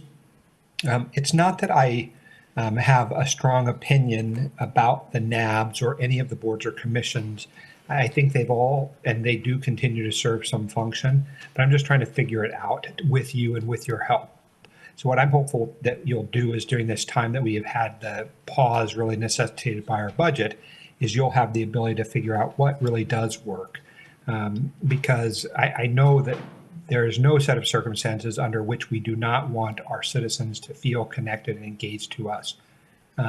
Each one of us, I think, does everything we can on sometimes it's social media, it's phone calls, it's emails, it's meetings in coffee shops, it's forums, town halls, connects.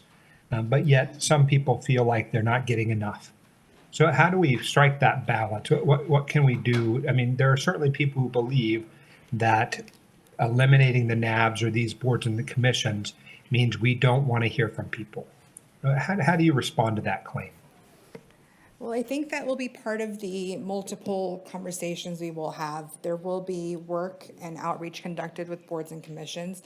I will also be working closely with City Clerk Huntsman on this process because those are important conversations. People do want to have a way to connect with government to provide input directly to you all.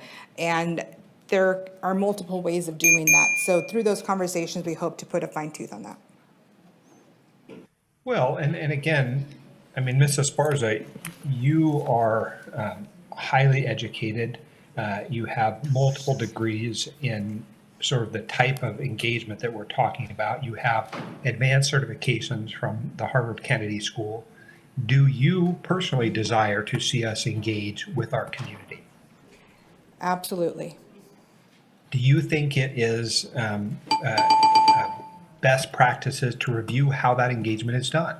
I think, absolutely, I agree 100%. I also think that as an organization, we need to have a framework and a structure in place, and this will get us there. Well, and I hope that people understand that this is not, look, I think each of the agencies, the county, the city of Sparks, the city of Reno, are all going through the same thing. We're all asking ourselves and saying, is this the best we can be? Ought we get better? What ways can we be better? And that's what I'm looking forward to, is to see how this evolves over the next 90 days. And I think the clerk will have a role too. So thank you so much. And I might have a second round. Okay, Councilmember Anderson. Yes, hi. Thank you for the presentation. I mean, as a communicator professionally, texting is really the only hole here that I can see that, you know, that we would have to add to this mix. And you brought up that we are looking into bringing on a process for texting. So I was just wondering if you had a little bit more detail, or maybe that's coming in future meetings, about how you intend to use those push notifications. That is something that we are currently exploring. I know Rebecca Venus is here. That's something she will be assessing with the system that we have in place, which is constant contact. I will say that with that process, people do need to opt in. So again, we really are looking at this holistically, and as we get input, we will consider all those points as we develop the next steps. But most importantly, do we need to update our systems and how we are collecting information? Does the community know how to engage and how to even opt into these platforms? So really, it's almost like a cleanup, just big picture, and identifying those opportunities. Oh, 100%. So when you're out working with the community and asking them these questions, I know that in my professional experience, asking somebody to opt into texts is usually pretty suspect. So are we asking the community in the coming weeks, like, what they would be willing to be texted about? That could be part of the survey. So we are, as I'm speaking, staff, we're looking at the survey, developing that tool. We are definitely asking about, would you be interested in a text messaging system? And we can certainly put a finer point on that and identify what topics would you be interested in receiving text messages for. Okay, thank you. Does that help? Councilmember Martinez. Thanks so much, Madam Vice Mayor, and thanks, Director Esparza, for the presentation. I think one thing I definitely got from your presentation is just the amount of ways that people can get engaged. During the announcement and when the memo came out, I think there was a lot of heartburn from folks, excuse me, regarding, public engagement and the ways that people can get involved within the city. As you've mentioned throughout your presentation, there's a desire from our community to stay engaged and continue to voice their concerns, their vision for the city of Reno, and be engaged with their local representatives. And so I appreciate you kind of taking a step back. I do want to highlight the On the Agenda podcast, because I've been enjoying listening to that while I'm doing other things around the house or getting a workout in. So it's been nice to kind of hear AJ and City Manager Bryant dive into some of the topics and give more information than what's provided. So just wanted to give that highlight as well. Great. Councilmember Dewar. Yeah. Thank you. First of all, I think most everybody knows how much I do deeply care about public input. It's sort of seminal to my even being in office, is to be a conduit for helping people express how they feel about what we do or programs we want to enact or developments that we're considering. I had my community forum yesterday, and that was in place of the NAB. And so before I go to that, I didn't see you mention at all the NAB, even though it's been a long-standing process. I saw you mention boards and commissions. I saw you mention council meetings for council engagement, but I view the NAB as I almost have called them my kitchen cabinet, because I try to appoint people from a very wide swath of demographics, in every which way that I possibly can. And so then I rely on them and I ask their opinion, but I don't see it here listed at all. And then on other sections of your presentation, I didn't see it listed either. Was it a conscious omission or just inadvertent, or? So when we talked about public engagement, the focus today was on just very holistic. Yeah. Boards and commissions, specifically the NABs, would be a discussion on June 4th. Sure. Boards and commission really truly are one piece of what engagement looks like. Okay. Well, I just want to share that I view the NABs as very, very different than boards and commissions. So I've been a liaison to almost every board and commission that we have at the city over my 11 years. And they do different things. They're very focused on a specific thing. The members are often called or selected based on their experience or knowledge of a particular thing, and the agendas are very focused on something. Mayor brought up earlier about the arts and culture. When she said the boards need a deep look, well, that may be true, but some boards are probably working. And so that brings me up to the next point is I would be remiss if I didn't express my concern that while we're engaging in this process, we decided to pause. And I'm just going to be honest, it didn't feel right. Boards and commission members reached out to me, NAB members, they thought suddenly they didn't matter. And I'm sure that was not the intent. So it was, I think, just a misstep in my opinion. Now, I'm just saying, I think we've created a barrier. Now, you mentioned some important things. You mentioned early on trust, access and inclusion, and community needs, along with some other things. And so I got a lot of that feedback because last night was my first community forum in place of my NAB. And one of the things that happened was some of the people left angry. And I went outside and I said, what is going on? They said, we came here to share how we feel about a development project. And in particular, we want to know if you're going to have that development project. And I said, yeah, I expect to on my next community forum. But they then said, and this is for my colleagues and all of us, the mayor's brought it up like 5 times today about ward-only voting. But what they said is, we are angry that we don't feel heard. And that is specifically about whether it's development, or we're going to be discussing signs, or the ordinances, those kind of things that affect future things. They were yelling at me, okay? And I said, well, I supported you. In particular, I didn't know these people. I'd not met them personally, but I supported, and they said, yeah, but the rest of the council didn't hear you.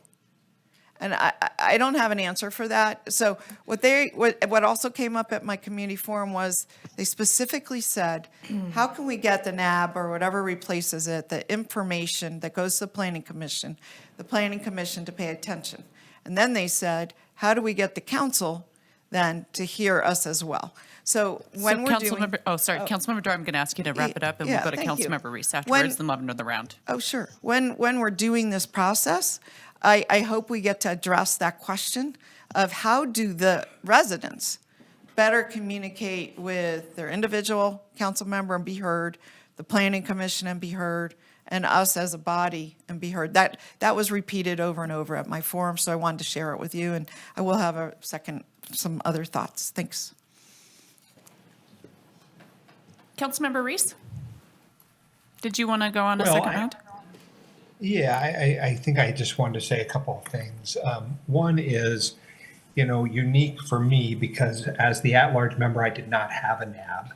And then when I came on to being elected in November, we were elected and got to be then seated in November, mid-November. So then you had the holidays. Also, because there was some thought that the redrawing of the lines meant that the Ward 1 member, who had previously served as the Ward 5 member, was not going to be there, that there weren't a bunch of appointments made to Ward 5 during that sort of the lead up to the election. So then that meant when I got there, there weren't people there, which made total sense to me. I understood the thinking behind it. And then we hit the holidays, and then I was traveling. And so by the time I got to even have ward or NAB members, they were appointed but have never gotten to be seated. So these are good people who some of them I've known for a long time, who are saying, gosh, is it about me? Did I offend someone? And ultimately, it's just a timing issue. I think, Cynthia, for my part, I want to make sure that we are communicating effectively to all of our boards and commission members who each are volunteering their time, whether it be on parks or urban forestry or arts and culture, that we value their opinions, that they shouldn't shy away from sharing their opinions with us, even in the interim while we're not meeting. They, of course, can reach out to us by email or phone or set up a meeting, that we aren't trying to shut anyone out. The other thing I'll say, Ms. Dewar, your comments really resonate with me, but I go one step further and just remind myself mostly that just because we don't agree with the folks who appear in front of us doesn't mean we weren't listening, right? You've taught me a lot about effectively trying to lean into the listening part. And so I don't know if it's a matter of the members not believing that because we don't agree with them, that we weren't listening. I don't think that that's anything you've said, of course. I'm not characterizing it that way. And then the last thing I'll say is I had the experience of holding a community forum last week.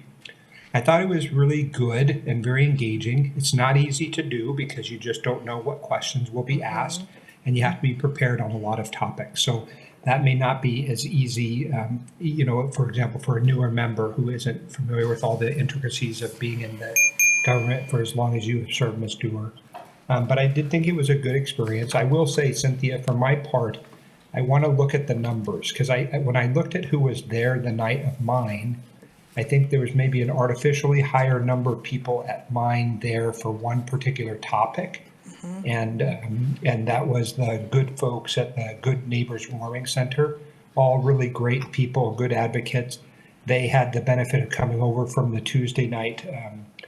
They do an outreach opportunity on the Believe Plaza.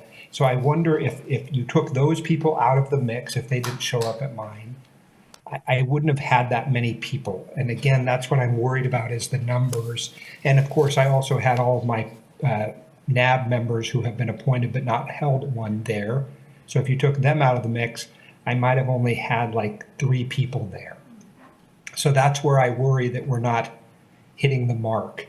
If only 3 people are showing up, I'd rather just do one-on-ones with those 3 people.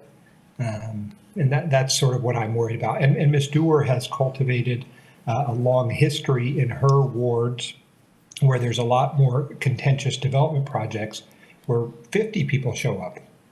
So I don't know if it's going to be individually thought about for each individual member based on their demographics and who is showing up.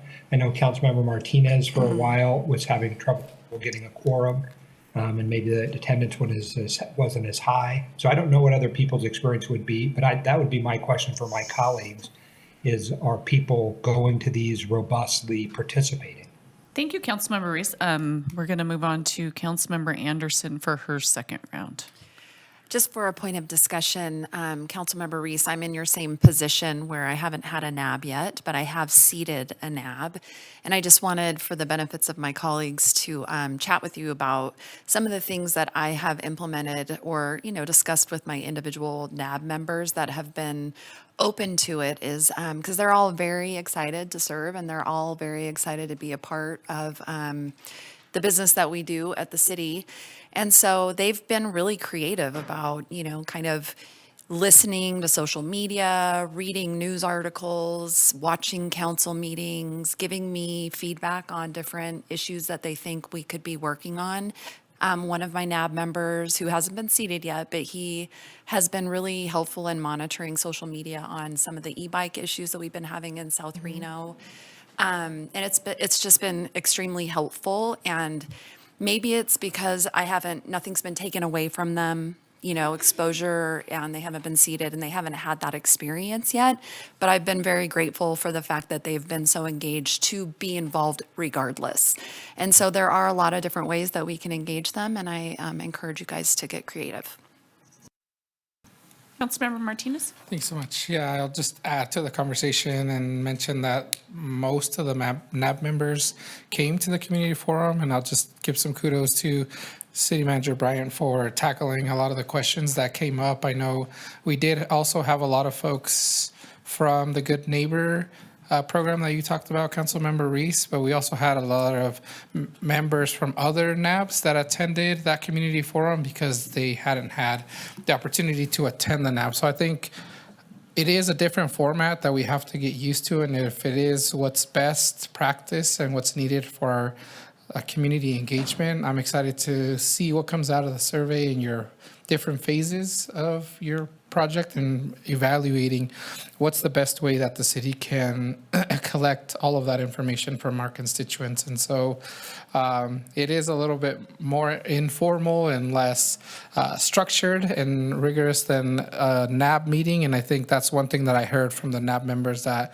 it did allow for more of a free flow of ideas and exchange of ideas during that community forum, as opposed to following Robert's Rules of Order and open meeting law. So I'll just mention that too. Thank you. I just want to share my experience with this moving forward, and I'm really optimistic because we were met with a challenge, and the management team didn't just say we're going to stop. They got creative, and we started thinking about new ways to engage with people, and it's really been successful.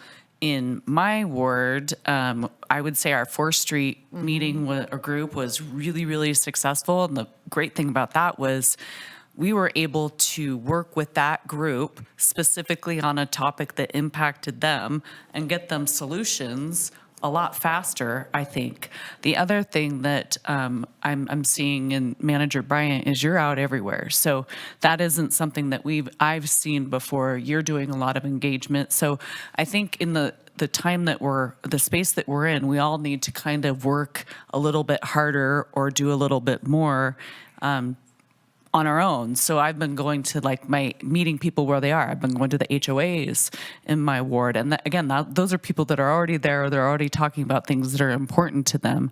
But the council connects and the community coffee, I think they're great because a lot of the feedback that I have received from the NABs, I mean, people are excited to be there, but the number one thing they go to see is the development projects. And I think we're doing some things in the development services that really almost engage people more and get more feedback. But I had my constituents saying that the 3 minutes, they really couldn't get anything done. They felt like they didn't have an opportunity to talk. It wasn't really a conversation, and they didn't feel like they were being heard. And again, I don't have 10 years of this history of NABs, but I'm trying to be excited and optimistic about the things ahead in the new ways that we can communicate with people. I'm excited. I would be excited about text messaging too. I think that would be really great. I do that in my business, and I've seen engagement go off the charts. People really, really enjoy it. And that you can communicate with people a lot faster too if there's a need. But Councilmember Ebert, you just joined the conversation. Would you like to weigh in? Yeah, sorry, I was in the back. I was listening. I was in the back for a minute. So I just wanted to kind of weigh in too. I had my community forum last week, and mine got kind of heated. There was a lot of people there for development that they were not happy with. It was, again, turning residential land. The request is to put in industrial space on a parcel that's currently zoned for residential that is surrounded by homes. So that's just kind of like the theme of Ward 4.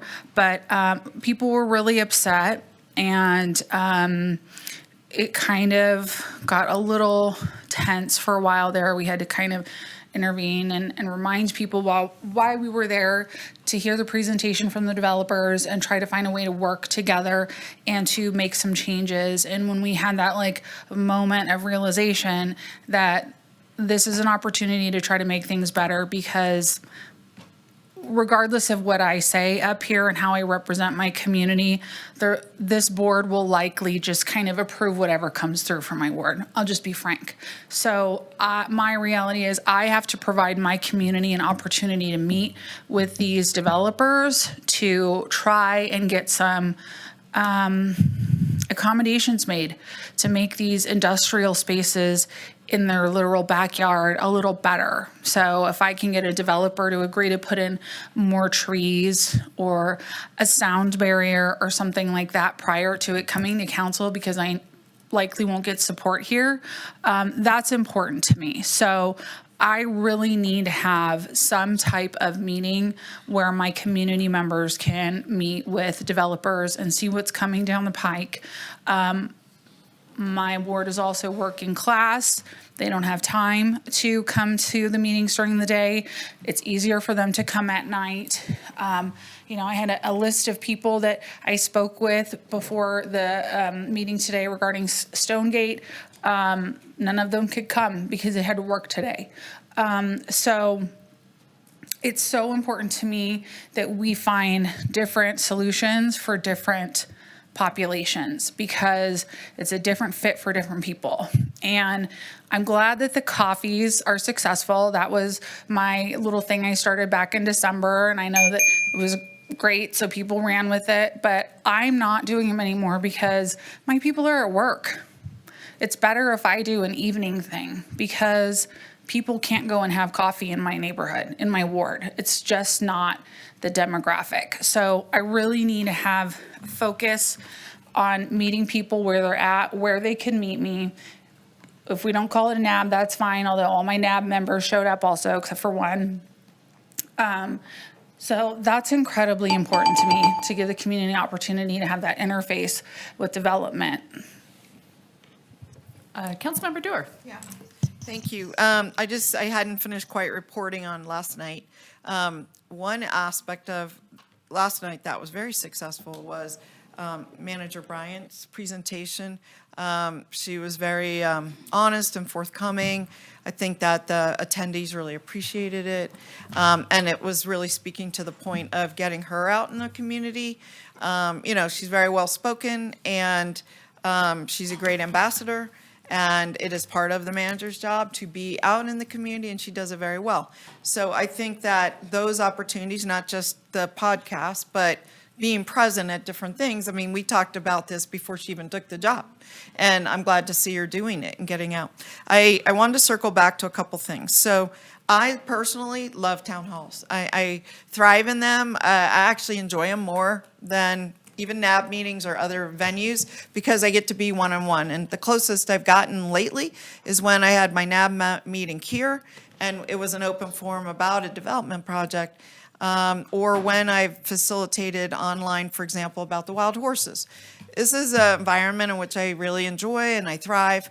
So one of the things I think is important is to fine-tune whatever this communication is to the individual members. A lot of times our staff have said, well, this is the way it's going to be done. We're going to appoint the people on this day. You can only have this many people. They have to be arrayed this way. And I understand because it's a formalized process. And to Councilmember Ebert's point earlier that it was a little rowdy, and I heard that it was more rowdy than she even said, that the people, the developers that presented, at least it was reported to me, actually said they would have preferred to present at a NAB because there is structure. And I want to share that at my NAB, they're not limited to 3 minutes. There's discussion amongst the NAB members. There's discussion with the audience. There's discussion between the audience and the NAB members. And I just try to give it a round so that if somebody speaks, somebody else gets a chance and we'll go back. And so I think that's a beauty of the NABs, but I'm not saying that they're great for everything. Some of the members at my event last night recommended some type of review council. I am not that enthused about having yet another group that would be below the planning commission. That would be a formal group that review all developments. I still don't think we'd get the right level of public participation. So on the discussion about town halls, one thing I'd like you to explore is something called a tele-town hall. That's where we actually call the people in a ward. We let them know we're going to have this. We might text them ahead of time. We let them know we're going to have it, and then they can decide to join or not. We ring them.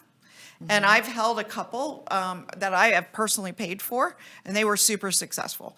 It's nerve-wracking. I mean, it's very time-sensitive, and you have to fit yourself in a certain box. You have to be prepared for any question on any topic. But I guess, again, I kind of thrive in that environment. It's almost like a challenge. And I'm very honest. If I don't know an answer, I'm not going to answer, right? I tell them I will get back with them, and I get their information. But a tele-town hall is a whole different way of communicating. And I know I'm out of time, but I had one more thing to say. And that is that you mentioned another survey. Okay, and we just did a community survey. So I would like to get the benefit of the input from the community survey before I take many more steps. And the second point is that I really think we have to professionalize our survey process. And many of us at the city have gotten an MPA, including me. And in that process, you learn a bit about surveying. And I told the manager that I would get her the name. I have it. It's called InfoSearch. So Tumwa has hired a professional firm to do the survey for like 15 years in a row. And so they have comparable results. So I just advise us to not, I learned last night from some of my community members that they declined to take our community survey because they felt that the questions were somewhat prejudicial, expecting a certain answer. It wasn't intentional, I'm sure.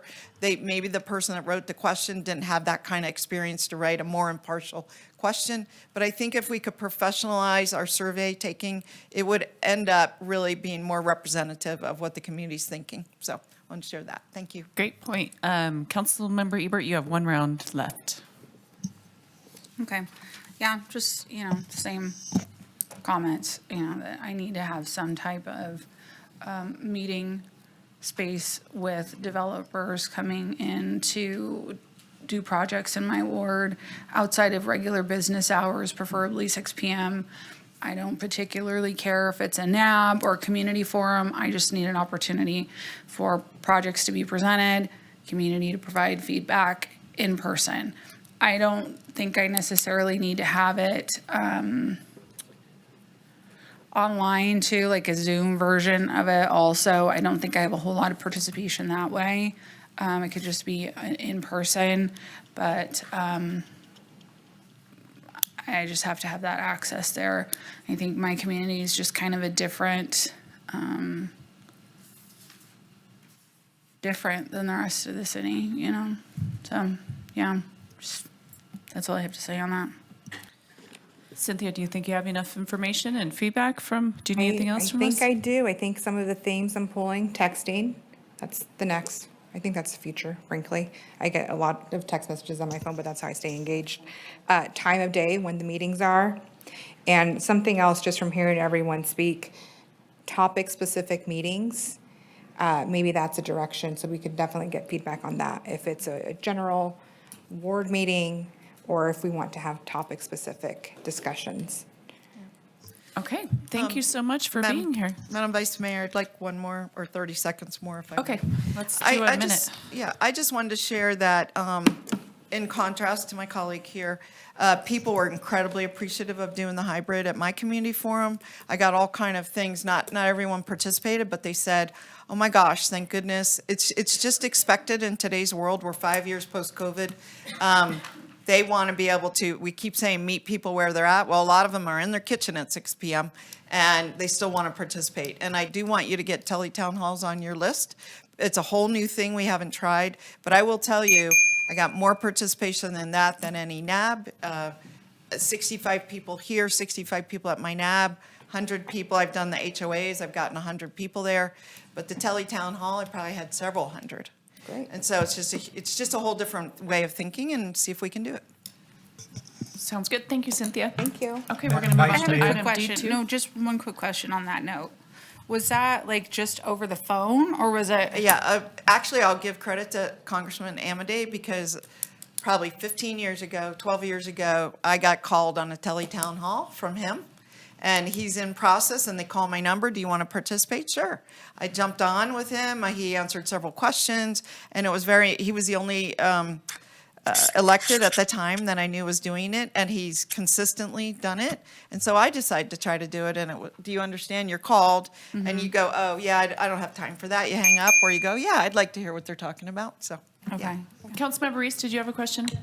I did. One last question, or maybe it's a comment. I think, I don't know anything about Teletubbies, but what I will say is the texting platforms are very useful. But of course, we've got to think through all the issues involving preservation of records and the messaging, what it would be or how you would do it on, that sort of thing. So I just want to make sure that we're thinking through all the logistics on the texting platforms. When the pandemic first happened, I did a lot of that, but I was having to do it on my own, basically paying for it to do it because I was just worried about people getting goods and supplies and diapers and all that. So we just used it to get people what they were needing. But I do think it's a good idea. Okay. One thing I'm going to add, one more, I'm so sorry. I just want to look at it being additive. Okay, so I want to add ways to communicate more than take away. And I just think if we understand that we're looking to expand it, not contract it or restrict it, that, as long as we continue to get that message out, and I think we'll be in a good space. And again, I'm very committed to this process of, process improvement. Great, thank you so Okay, much. we are going to move on to item D2. Let the record reflect that the council is opening the public hearing on item D2. Madam Clerk, was proper notice given and any correspondence received? Vice Mayor, proper notice was given on this item. We did receive correspondence as 4 letters of opposition. Okay, and do any other council members besides myself have disclosures? Okay, I do. Madam Mayor, fellow city council members, and Madam Clerk, I serve on the board of directors of the Downtown Reno Business Improvement District, the DRP. Item D2 involves the DRP's annual assessments and public hearing for objections. City Council appointed me to serve on the DRP Board of Directors, so I have a per se commitment in a private capacity to the interests of the DRP pursuant to NRS 281A.0656. In addition, I am a bid ratepayer and I have a pecuniary interest in the assessment. The DRP provides clean and safe services that would otherwise fall to the city to provide. Because the DRP's interest goals and operations closely align with the city's interest goals and operations, my commitment in a private capacity to the interests of the DRP would not clearly and materially affect the independence of judgment of a reasonable person in my position to warrant absentation under NRS 281A.4203. While I have a pecuniary interest in the assessment, the resulting benefit or detriment accruing to me will not be greater than that accruing to any other member of the bid in a similar rate tier. The fact that I am a ratepayer will not impact my ability to impartially review and render a decision upon the agenda items. Madam Clerk, please accept this disclosure and lodge it on the record for this meeting. Thank you. And I believe we will move into a presentation. Thanks, Brian. Good evening, Madam Vice Mayor and council members. Brian McCardle, Revitalization Manager. So the item before you is a resolution to dispense with any protests, complaints, or objections on the assessment roll for the downtown Reno Business Improvement District. I will say that we did receive 10 eligible hardship requests for that. And so part of the resolution is to accept some of those hardships if this body so chooses. And I'll ask if you do want a presentation on this item. Council members, do you want a presentation? Yes, please. Councilmember Ebert, yes, she does. So the assessment process every year for the Business Improvement District is that a public hearing is held to hear any complaints, protests, or objections to the assessment roll. There is an ordinance that this body passed, Ordinance 5385, that does allow hardship applications and the process, not only for this assessment, but for any assessments throughout the city. I'll get into how that process is run. Then we introduce a resolution dispensing any of the objections, granting the hardships, ratifying the assessment roll, sending it to the county recorder, and when the county assessor finalizes the assessment roll, the assessments are sent out. This is a 3-step process. It's a little bit different. It's actually gotten a bit more streamlined due to some legislation that was passed. We no longer need 2 public hearings. We just need 1. And we no longer need an ordinance. We just need a resolution for this. On March 12th, the Downtown Reno Partnership came and presented their annual budget, which this council accepted that operating plan and budget. On April 23rd, we got a preliminary assessment roll. Asked this body to accept that assessment roll and file it with the city clerk and set a hearing date for the public hearing for the assessment. And that brings us to today, the public hearing on the assessment and the resolution to ratify that assessment roll and send it off to the county recorder. The area we are talking about is the Business Improvement District. That is the area in red. There are 3 service levels. Everyone within the Business Improvement Districts pays for a base level service. That's, sorry, not base level, standard services. The areas in yellow pay for a premium. That's just for additional extra services they need. And then Premium Plus pays for daily services like pressure washing, graffiti removal along the Virginia Street corridor. I will add that the city collects the assessment, but we give that assessment to the Downtown Reno Partnership. They manage those funds. Their board decides if the boundary should expand, if that assessment rate should go up or down every year. But our role is to actually start the assessment process and get it to the assessor. A reminder of what the bid business improvement does and does not do. They do not provide standard city-based services throughout the area. The downtown area should receive the same level of services as much as the rest of the city does. But what this business improvement district does is adds additional services. And so I said the standard services are the Clean and Safe program. Those are these ambassadors that are walking around. They do provide some leadership of the area and economic development, and they do marketing communications for the betterment of the area. That premium rate allows for trash removal, graffiti, public cleaning, things like that. And then the premium services gets daily maintenance along Virginia Street. And we contract with the DRP to administer those services. I will also add that the Business Improvement District contracts back to the city to our maintenance and operations team for some of those maintenance needs. The Downtown Reno Partnership Board has chosen not to raise or lower assessment rates this year. They left them flat. Those are the rates above there. They did lower the fee by 5%, the rates by 5% last year, but this year they left them flat. And that brings us to a proposed assessment rate of, and this is with the hardships included, $3,961,961. That is a 2.5% increase over last year. That is due to property values increasing, not the rate increasing. We did receive 4 written objections. Those are in your packet. We did receive 22 hardship requests. 10 of those were people who already applied. So when they do get a hardship exemption, that applies for 5 years. So some of those people reapplied not knowing that their hardship lasts 5 years. 2 were denied because they weren't eligible based on income or they didn't provide proof of income. And so we had 10 eligible hardship applications totaling $4,068 and change. The hardship criteria is that it must be the principal residence, and they must, per HUD designations, be at or below 50% the average median income. They do submit their income, and they do submit an affidavit approving that.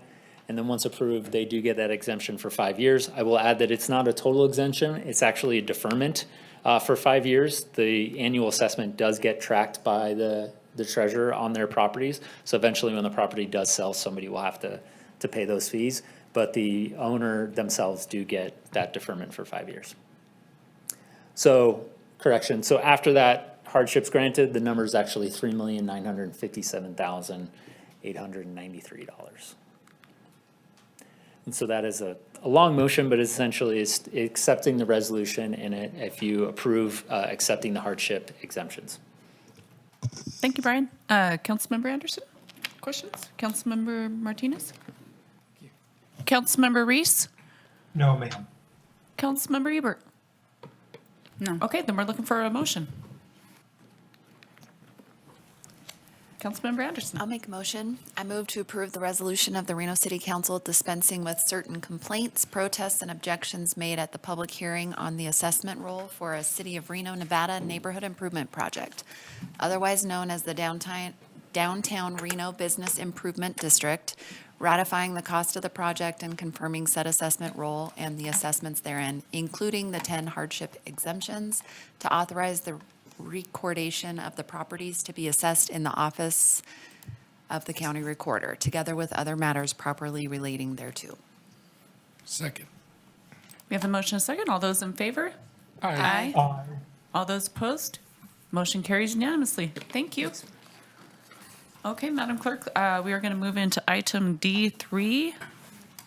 Let the record reflect that council is opening the public hearing for item D3. Madam Clerk, was proper notice given and was any correspondence received?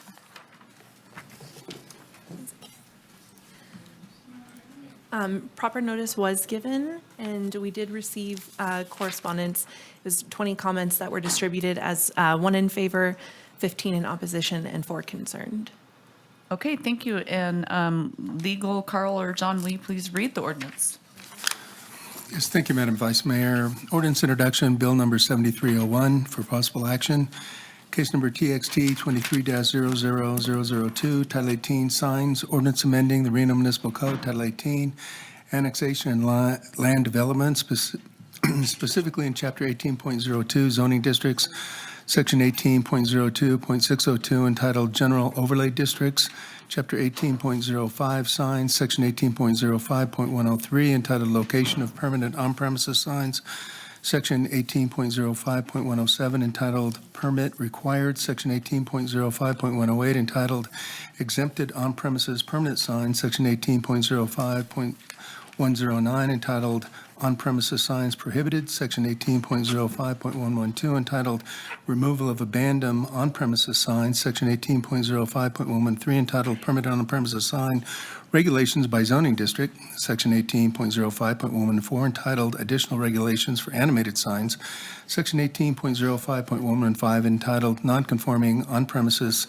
Section 18.05.1, entitled Alteration, Enlargement, or Relocation of On-Premises Signs, add a new section, 18.05.123, entitled Content Neutrality and Substitution, 18.08 Administration and Procedures, 18.08.602, entitled Minor Site Plan Review, and Chapter 18.09 Rules of Construction and Definitions, Article 4, entitled All Other Terms Defined, in order to remove the sign regulations from the gaming overlay, amend the on-premises sign regulations and exemptions for more clarity and consistency among allowances, allow for animated signs associated with schools, address content neutrality, address the relocation of signs related to public projects, and amend and include certain definitions related to signs together with matters which pertain to or are necessarily connected therewith, words 1, 2, 3, 4, 5, and 6. I'm sorry, I didn't get that. Could you repeat it? I'm just kidding. I'm just kidding. Council members, do we have any disclosures? Okay, I do not see any, and now we will move to a presentation from Ms. Knox. Welcome. Thank you for being here. Thanks. Good evening, Madam Mayor, Vice Mayor, and members of the council. For the record, Lauren Knox, Senior Planner with Development Services. This item is an ordinance introduction for a text amendment to Title 18 related to sign regulations. So first, in terms of alignment with the strategic plan, this item addresses economic and community development goals. And first, I just want to highlight the very iterative process used to create a vetted draft of proposed changes. So we held multiple rounds of public feedback opportunities. Each one was used to refine the draft ordinance that we're bringing forward to you today. We discussed the overall changes with council last in December, but I'll give you a brief refresher on the process, the overall changes, and a couple of key issues. So first, council initiated the text amendment in June of 2022. We held initial stakeholder meetings to gather input used to make the draft changes to our current code. Feedback was incorporated into that first draft red line. That was then distributed publicly. We held public and stakeholder meetings. We brought that to the Planning Commission, the City Council for feedback. And then we also held some specific stakeholder meetings for downtown businesses. We developed another draft based on the feedback that we received, and then we distributed that draft publicly earlier this year. And in February, we had some public engagement opportunities with that draft. And then we got feedback from that to create the draft ordinance before you tonight. We brought the draft ordinance before Planning Commission on May 8th, and I'll touch a bit on their input later in the presentation. All right, so in terms of overall proposed changes, the draft ordinance included with your staff report indicates the changes made, includes annotations describing why each change was made, but I'm going to provide you with just a general summary of that. And again, we went through most of these items back in December. And before I jump in, I just want to say that in terms of these overall changes here, we had very little feedback, and much of it was actually positive. There were a few changes requested, which we incorporated into the draft where possible. So first, there are some overall clarifying issues addressed throughout the code. That's pretty standard. And next, council provided feedback to amend the unlimited signage to be for non-restricted gaming facilities only. This is a key issue. I'm going to touch on this later in the presentation. We included some exemptions for certain on-premise signage, generally related to official or government signage. We made the triggers for entitlement review consistent. We included the allowance for schools to have digital signs. Again, that's another key issue that I'm going to touch on later. We addressed the need to move signage for public projects. We included a statement on content neutrality to deal with some federal regulations regarding free speech. We modified and added some sign-related definitions, and then a bulk of the changes were to Table 5.1 to try and make it a bit more consistent and clear. All right, so let's talk about that first key issue, that's unlimited signage. So you may remember in our previous conversation, we had a significant amount of feedback received on this item.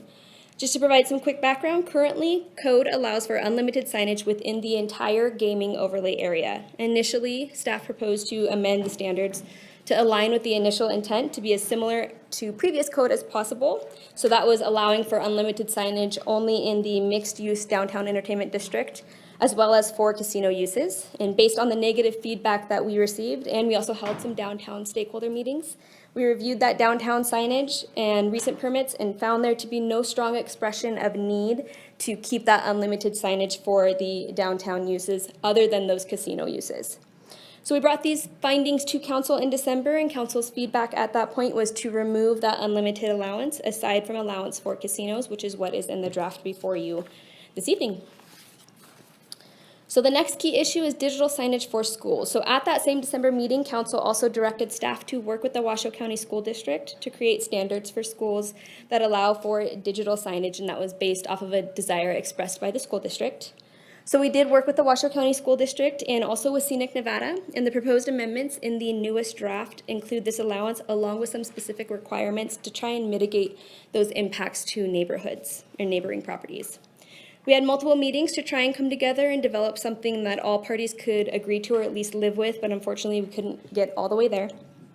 Many of Scenic Nevada's recommendations were addressed and were included in the requirements, but not all. So overall, again, we attempted to balance the school district's needs with the public concerns that were expressed. So let's talk about some of those specific requirements. So first, we attempted to mitigate impacts to neighboring properties by limiting the hours of operation of that sign from 6 a.m. to 10 p.m. Limit the nits, so that's the brightness measure of that sign, to 150 between sunset and sunrise, so when it's dark. Limit that animated portion of the sign to 32 square feet, having a content hold time of at least 8 seconds, and not allowing video flashing or blinking. These signs must also follow animated sign standards that already exist, aside from needing to go through a discretionary review for residential proximity, as we've included the mitigation measures that you see up there in place that would generally be conditioned through that process. Washoe County School District is supportive of the draft language. However, Scenic Nevada has some concerns and would like to see these requirements be further restricted. More specifically, they'd like to see the hours limited to 6 a.m. to 6 p.m.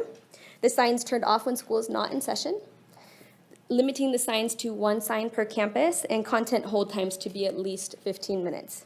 I also want to point out that we did receive some positive support and feedback in this realm during our engagement process. So the Planning Commission discussed this item at their May 8th meeting. Ultimately, they recommended that the council approve of the draft ordinance with their recommendations. The recommendations were not specific in nature and were provided to you in a memorandum included with this item. I also want to make sure it's clear that there wasn't consensus regarding the recommendations, but each commissioner provided their comments. I want to point out that there were no concerns expressed over any of the other changes, those overall changes to sign regulations, aside from the digital signage for schools. Generally, these comments related to the potential for distracted driving and attention going to digital signage.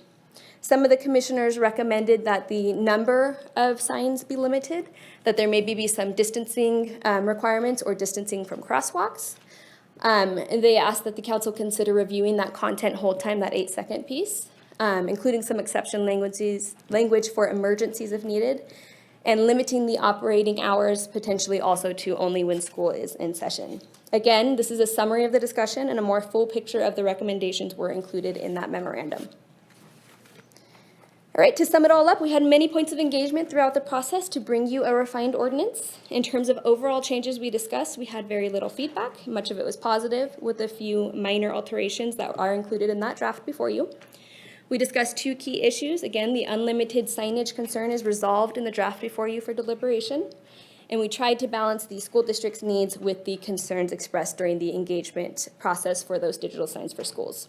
Also, you've been provided with the Planning Commission's recommendations for consideration. So with that, I'm happy to answer any questions, and I have a motion for you overhead. Great, thank you, Lauren. Madam Clerk, we'll move into public comment. Do we have any public comment? We do. Our first public commenter is Mark Ray, followed by Lori Ray, followed by Leah Sanders.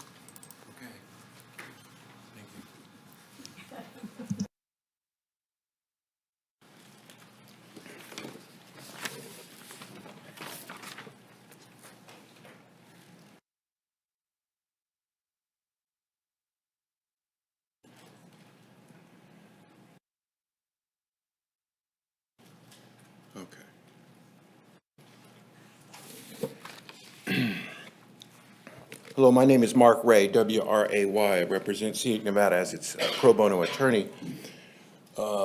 Scenic Nevada has been an organization officially since May 14th of 2001. In the year 2000, Scenic Nevada sponsored a ballot initiative at which 57% of the voters of Reno agreed to ban billboards in the city of Reno. So this is not our first rodeo on signs.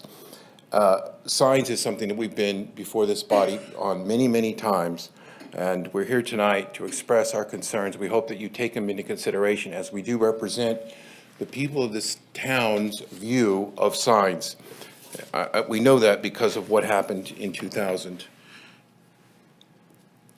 Scenic Nevada is not opposed to digital signs for schools, but we are opposed to almost all of the staff's recommendations for digital school signs because they will allow too many signs in residential neighborhoods with messages flipping every 8 seconds until 10 at night, 365 days a year, whether school is in session or not. Currently, any school that wants one of these digital electric signs in a neighborhood, a residential neighborhood, has to get a special use permit, meaning there is public engagement, to use your terminology. People get to respond to the fact that a sign's going to show up electrically blazing messages at them 365 days a year.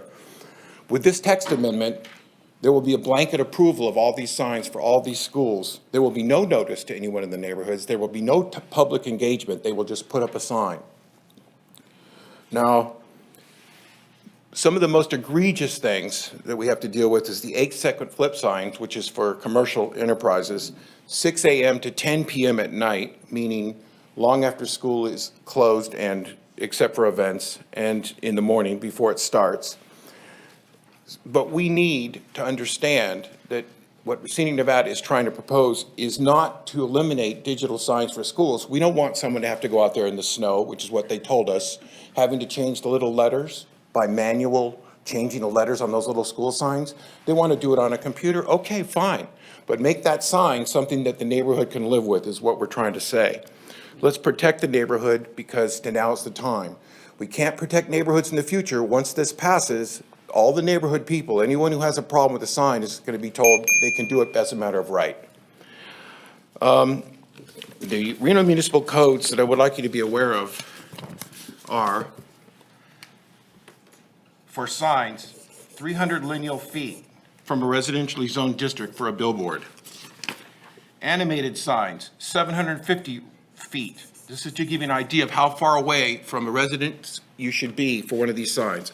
And finally, 150 nits is in the code for any commercial signs. Okay. Well, thank you very much. Glad to have had this time with you. Appreciate it.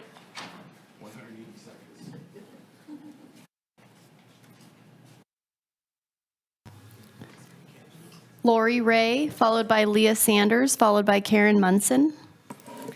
Good evening. My name's Lori Ray, and I'm here on behalf of Scenic Nevada. First, we want to thank staff for the work done to clean up the sign code, and we appreciate the changes made to the proposed regulations concerning unlimited signage downtown, which had caused so much community concern.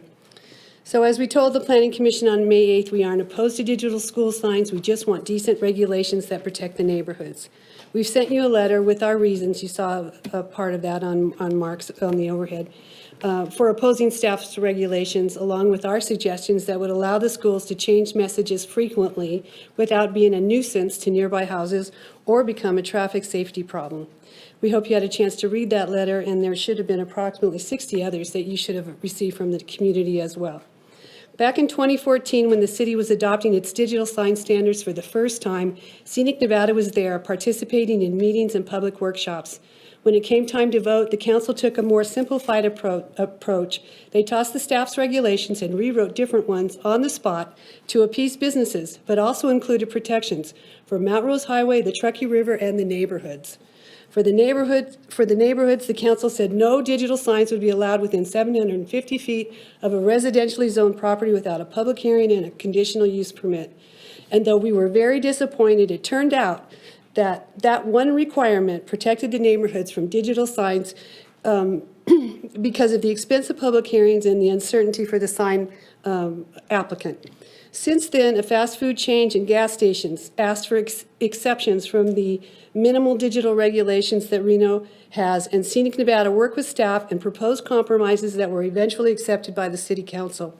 Now schools are coming forward asking that they be exempted from the 750-foot rule from residences, demonstrating what a slippery slope this is.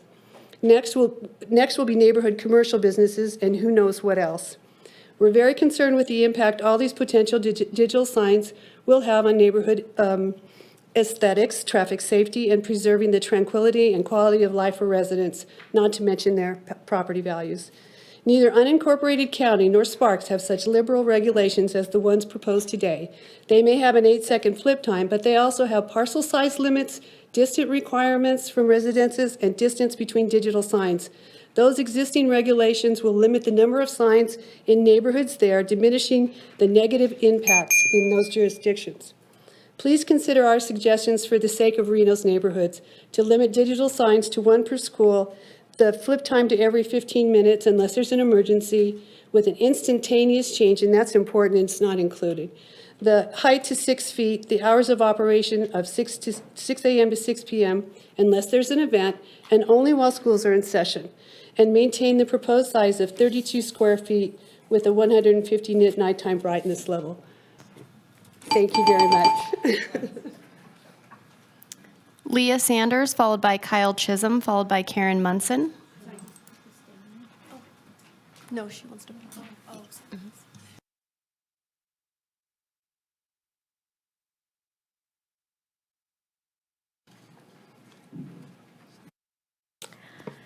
Good evening, Assistant Mayor and council people. I am Leah Sanders. I'm a Reno resident and a member of Scenic Nevada, and I concur with my colleagues of Scenic Nevada and the letter that was written to you by Scenic Nevada. We don't question digital signs. This is the Mount Rose sign taken on May 14th. So it hasn't been updated. It says, have a great spring break when they're back from spring. So I think a digital sign is okay. Maybe it'll keep them up. But it is far back from the street, only covered by all the advertising banners. But research, I didn't hear a whole lot, but I did a little anecdotal research. Very small sample, but I did ask people. Many parents like the reminder signs provide when they drop their children off and pick them up, especially if they have children at different schools. Nobody liked the idea of flipping sign verbiage every 8 seconds or signs lit outside of school hours. Some question the need for signs, cost, and some pointed out that presently many schools do not post current notices on signs, using emails, phones, Teletown Hall, which I've participated in with renown. Please, please realize that we do not need fast flipping digital signs in our elementary school, in our schools.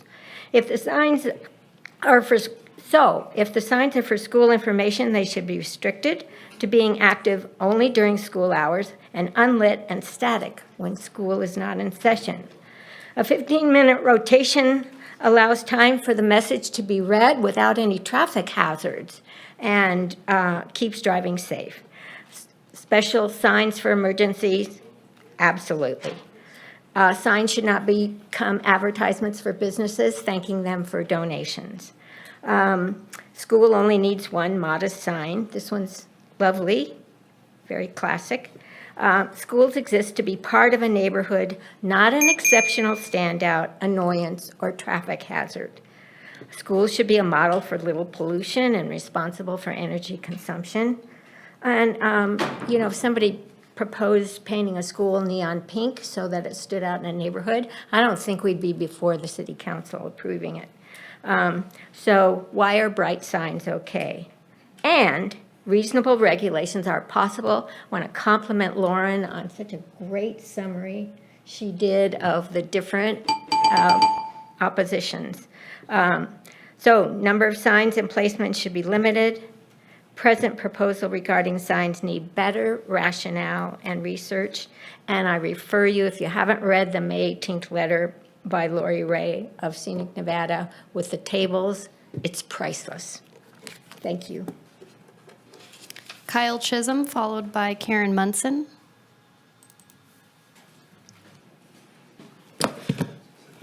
Good evening, Madam Mayor, or Madam Vice Mayor, Council. Kyle Chisholm with Washoe County School District. First, I'd like to just say thank you for your support to get this far. We've been working hard with and appreciate staff's time and expertise in working with the school district to try and find a reasonable solution to allow for digital signs at schools. Over the last few months, we've worked with city staff and other stakeholders to try and come up with common sense regulations that address actual impacts such as brightness, and while also achieving a modernization of the current code. What staff has carefully crafted and what Planning Commission made a unanimous recommendation to approve allows both schools to have digital signs consistent with virtually every other jurisdiction within the state of Nevada. And while also minimizing any perceived impacts to residential areas. Now, while there is no perfect solution that will satisfy every concern or provide perfect consistency with other local jurisdictions' codes, because they're very complex, we believe that staff's proposal contains a fair and thoughtful middle ground that will have very little impact on our communities where schools are located. Again, the school district appreciates your support in this endeavor to modernize the code and to allow our schools the ability to communicate with their communities and another tool in the tool shed, so to speak, for engagement. Thank you very much for your time and service. I just would like to, that was a prepared statement, so I'd just like to add, since I have a little time left, many of the code requirements, we've had multiple meetings with Scenic Nevada and attempted to work with them, as Lauren stated. Many of the proposed code amendments actually came from them. We made many concessions. Including the 150 nit brightness level, which is about 50% of what Sparks and the county allow. There are many other things in there that are very consistent with the rest of the state, the county and Sparks.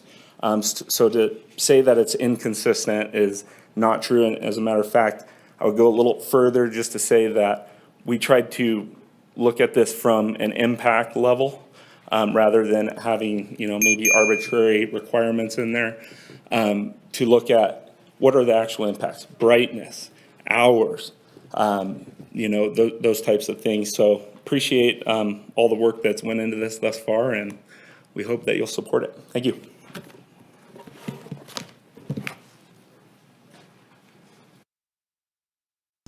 Karen Munson.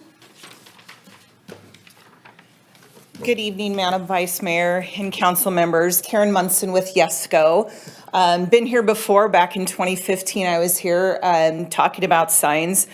And when we had those changes adopted, just like then, staff has done an engaging, fantastic job, not only engaging stakeholders throughout this entire code cleanup process, but throughout these changes that they've tried to work with.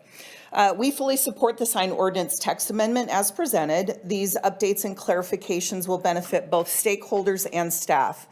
There have been several instances where senior staff members had to intervene in permit application reviews due to confusion stemming from unclear messaging and language in the existing code. Given the dedication that staff brings to their work every day, we want to ensure that the time is used efficiently and effectively as possible. Regarding the allowance of digital signs for schools, we frequently, almost monthly, receive calls from principals, administrators, boosters asking for digital signs. Have to be the ones that say, no, you can't have it. Well, they have them in this city and that city, why can't we? And so we have to explain that to them.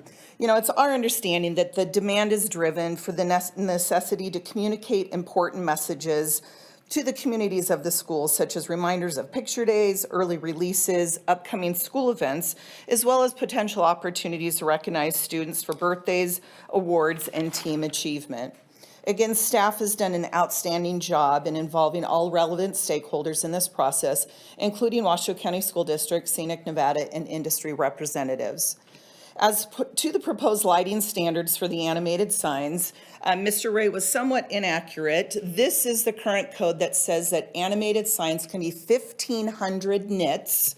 The 150 comes to gas stations. And so that's 10% of what the standard sign in the city of Reno is required. And so limiting that, you know, we see it as very excessively restrictive. However, we can support those limitations because we can understand the needs to mitigate any potential impacts to the nearby residents. As far as timing, school is out. You know, I don't know about you, but my grandchildren, they go to school, they have events after school, 8, 9, 10 o'clock at night, they're getting home. And to drive by their schools and see what events are happening is important. Lastly, regarding flip times, a term coined by Scenic Nevada, we recommend that the language for digital signs remain consistent with the terminology already used in the current code, in motion, flashing, or video. We support the proposed 8-second hold time as this has already been adopted by NDOT. And one other thing that I did here too is the lights and sounds from sporting events at high schools are far more disruptive to many more people than those who may be directly impacted by those in the neighboring homes. Thank you. Madam Vice Mayor, we have no additional public comment. Okay, I'm going to bring it back to the council for comments and questions. Start to my right, Councilmember Anderson. Yes, I am prepared to support the ordinance, but I wanted to chat a little bit about why. I wanted to make it clear that I've read all of the letters that I've received about this. And if I don't agree with those letters, it's not because I haven't heard you, it's because I don't agree. I don't know how long it's been since you all have had children in school, but there are a variety of reasons that I have pause in interrupting a school's ability to communicate anything that is happening at the school, to be honest with you. I think that people underestimate how much activity is happening on school properties every single day, almost of the year. Even when school isn't in session, there are programs that are happening in session. And some parents might be much more organized and put together than I am, but any opportunity that I have to be reminded about what's going on at school, making sure that my children are or were prepared and ready, and just to remind me of my own responsibilities was really, really helpful. And I also do agree with Ms. Munson that, you know, people put up with a lot when they live in and around a school. Very rarely is a school just plopped into the middle of a neighborhood these days. It's been pre-planned and pre-prepared, and I live very close to Brown Elementary. Actually, I live about 12 blocks from Brown Elementary, and I can hear their bells every single day. And in a way, sometimes it can be annoying, but it is also a reminder that you're part of a community, and there's a lot of pride around that. And these signs can be a really big opportunity for community pride and community engagement, but most importantly, it's safety. So I just wanted to put that on the record about why I will be supporting the first reading of this ordinance. Thank you, Councilmember Martinez. Thanks so much. I'm just wondering if I could take a second. Looks like from the memo that was provided from staff that there are some questions that we received from our planning commissioners about why the school district is wanting school signs. And I mean, I think you've already made the case, and so has one of the public commenters. But just to reiterate, if you can for us, why does the school district need digital signs at their schools? Sure. So the big point is really efficiency, right? So those manual changeable signs, they take a lot of time. You can't always put all the messaging up that you maybe need to put up. It takes someone going out there, making sure that it's correct, making sure someone didn't mess with it and change out the letters. So a lot is that efficiency factor, but also it's modernization as well. A lot of schools, this is what they're implementing now. This is kind of the new technology. It also helps sometimes too to be able to use those messages for, say there's an emergency, say there's a lockdown at a school, say there's something going on. You can program that to be able to also display that information. So it's another kind of public safety piece as well. And then there was a comment from the public as well about maybe, overseeing what is actually produced on these digital signs. I know in the past, there wasn't a school sign, but the sign that's on California and Virginia caused a lot of heartburn for folks. And so is there anything within the ordinance that you have that sort of regulates some of the content that is on these digital signs? So per federal law, we're not allowed to regulate content. We can look at time, manner, place. So we can look at location-based. That's how we're able to talk about off-premise advertising, things like a billboard, versus on-premise advertising. But we can't say you have on-premise advertising and we can't dictate what you put on there per federal law. And then I'm having issues sort of imagining what 32 square feet looks like. Is the picture on slide 7 is it North Branch Elementary? Is that sort of... So I don't have the specifics on that sign. I would say it's probably right around that square footage. Basically 4 by 8 would be 32 square feet. Close to the size of that front. Yeah. That desk. Yep. And I'm assuming there'd be longer than... Yeah, Tall. generally they are. Generally they come kind of in this, if you look at that second picture down, they're a little bit longer and a little bit shorter to help with the messaging piece. Awesome. Yeah, and I think the only other point I'll make in the time I have remaining is I understand the fact of wanting there to be maybe some restrictions on the amount of time and being more flexible during emergency operations, but sometimes educators are responding to the emergency themselves, and it's difficult to try to put a message out on these signs if you're also adding that to the list of items that they have to complete once a emergency is in place. And so I'll just put that on record for now, and then I'll do it in the second round after this. Councilmember Dewar. Yeah, thank you. I've had the benefit of many sign conversations, and I totally get why schools want and need digital signs. I support it. In fact, I made the motion last time on the signs to include digital signs for schools and to go back and work with people. Earlier today, we said that all our rules should be the same as the other jurisdictions. And that's why I really appreciate this chart that Scenic Nevada put together. And so going on to understanding that I think these are good things, but also I question why would we adopt different standards than Washoe County and Sparks? And let me give you an example. In Washoe County and Sparks, they limit the signs to 6 feet tall. But ours, we do not. We just say whatever zone you're in. And because over in Reno and Sparks, they put all their schools in something called public facility. And we have schools in residential zone and public facility and industrial. We have them everywhere. And it's not consistent. And that means that the sign height can all vary based on what zone they happen to be put in. And so I guess I question why we wouldn't want consistency with the other jurisdictions. So an example is 6 feet tall. I'd like to bring it into consistent with 6 feet tall. I think that's reasonable. Let's see, another area. Distance from residential zone property. Washoe County has 200 feet. Sparks has 300 feet. We have no feet. You can be right next door. So I challenge our colleagues, like, what's best? Like, is there a best? Is Washoe County better than ours, or Sparks, or ours? Both Sparks and both Sparks and Washoe County say one sign per site, both of them. Why should we not have one sign per site? Like, what is wrong with that? Let me go on. They all allow 8 seconds. I don't particularly like the 8 seconds because I've gone through this whole digital discussion, and it is very quick. 1, 2, 3, 4, 5, 6, 7, 8, we're flipping. 1, 2, 3, 4, 5, 6, 7, 8, we're flipping. I think the proposal is very, very reasonable, but hey, if we want to be consistent with other jurisdictions, it's 8 seconds. The NITS is a little higher in Sparks and Washoe, but we did go over this extensively. I spent many meetings on how bright these signs should be. And to the point about the gas stations, 150, that was something the whole council, we have been over and over and over this. And then, I'm a little confused about the transition time. One has instantaneous, one is 1 second, one is none. I guess I really challenge why we should all be different.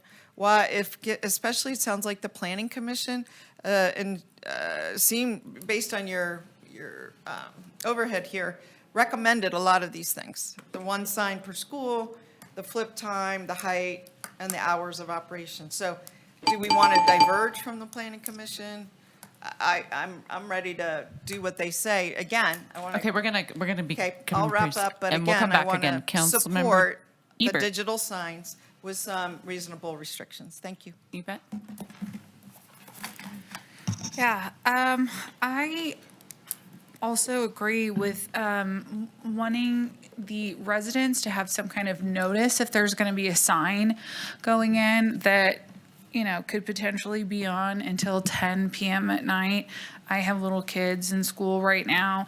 I receive text messages and emails regarding things at school, and their school is an industrial area, but they're building a brand new Stead Elementary School, literally in a residential neighborhood that was there first. So this residential neighborhood could have a very large digital sign just get built that will literally be shining in people's houses until 10 p.m. without any kind of public input. Again, in word for our party over there, but I think that we need to have some more guardrails on this. I think that the community should have some say. I think that 10 p.m. is a little bit late to have a sign on. I understand wanting to be able to communicate, but if we can't have a nightclub open in the entertainment district past 11, I can't really understand why we would need to have a school sign on at 10 p.m. at night. In a neighborhood, that seems counterintuitive to me. So, I agree that there should be more setback. I agree that there should be notice to the residents. I think that I agree with Councilmember Dewar's point that it should be consistent in the size and limited to 6 foot. And I just really, truly, as a parent of 2 children, I have an adult son as well that I went all the way through high school with. I don't see the necessity for the 10 p.m. sign. I think if it's not in a residential neighborhood, it's a different story, but it could be. And that's why you would need to have that kind of community outreach and opportunity to make modifications. Oh, also agree with, having one per site. It's too much, especially for the locations that it could be in. So those are my thoughts. Thank you, Councilmember Reese. Thank you, Madam Vice Mayor. I suppose I want to start by saying, just generally speaking, I appreciate the length to which the public engagement happened. It sounds like from the presentation that there was a lot of robust dialogue, and certainly the folks who have testified in there tonight, Mark and Lori Ray, have obviously made an impact on our sign code over the years. But I do think it's important to point out that so much of the iterations of the sign code came out of that work product, and I think that's really good. I wanted to ask first, Mr. Hall or Mr. Shipman, either one of you, I didn't understand, we got something in our inbox maybe a week or so ago about a lawsuit in which Scenic Nevada had sued the city over the Jacobs Entertainment wayfinding signs, and it had to do with standing. And so I don't totally understand. Do folks from Scenic Nevada have standing to sue the city on this particular topic here, that this school signage issue?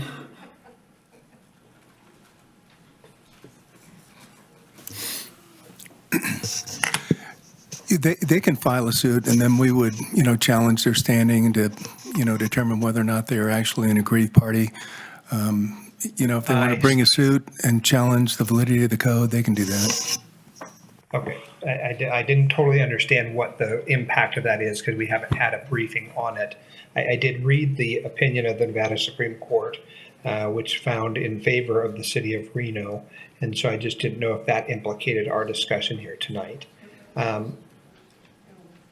Look, I fundamentally believe that our planning staff and has gotten it right, that this is the work of months and months, and in fact, a year of compromise.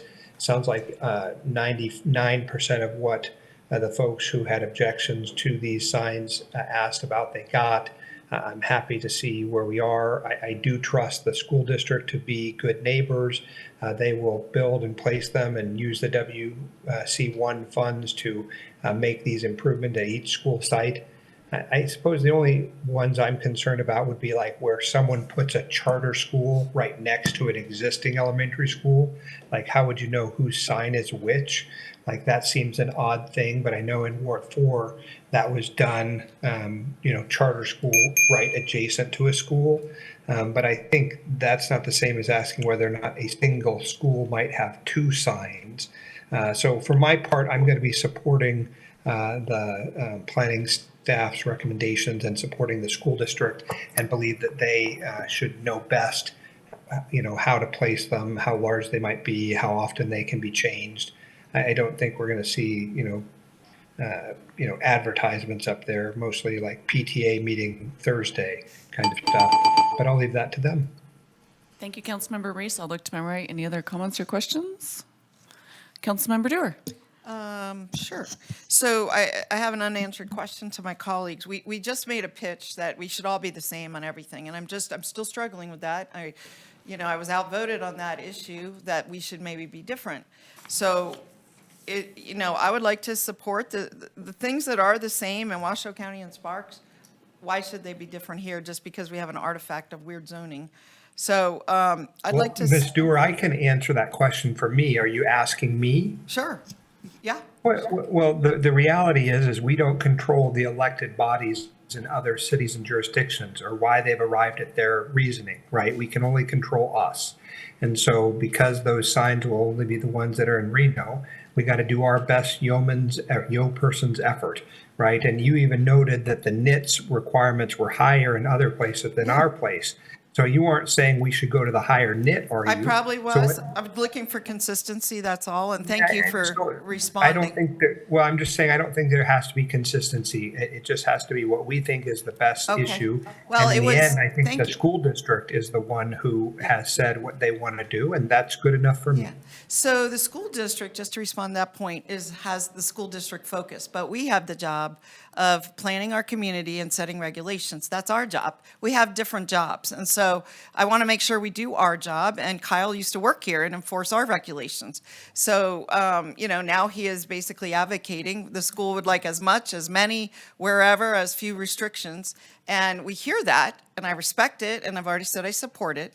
I support them having digital signs, but I also have to balance, right, the neighborhoods, the brightness. These are all issues that our staff have juggled. And what they brought to us is some things they couldn't quite get across the finish line in concert with all of the groups you were talking. So you bring it to us to kind of cut the cake or make the final decision. And what I would like to do is be as consistent as we can.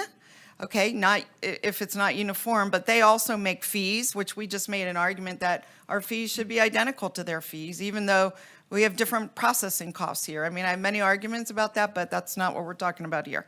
So we also heard from our planning commission, who I do respect, and they suggested some things. I'm just trying to lean in, make sure we do the best that we can, and we can, let's say, we say 1 sign per school. And 2 years from now, someone comes back and says, wow, we think 2 signs per school is better.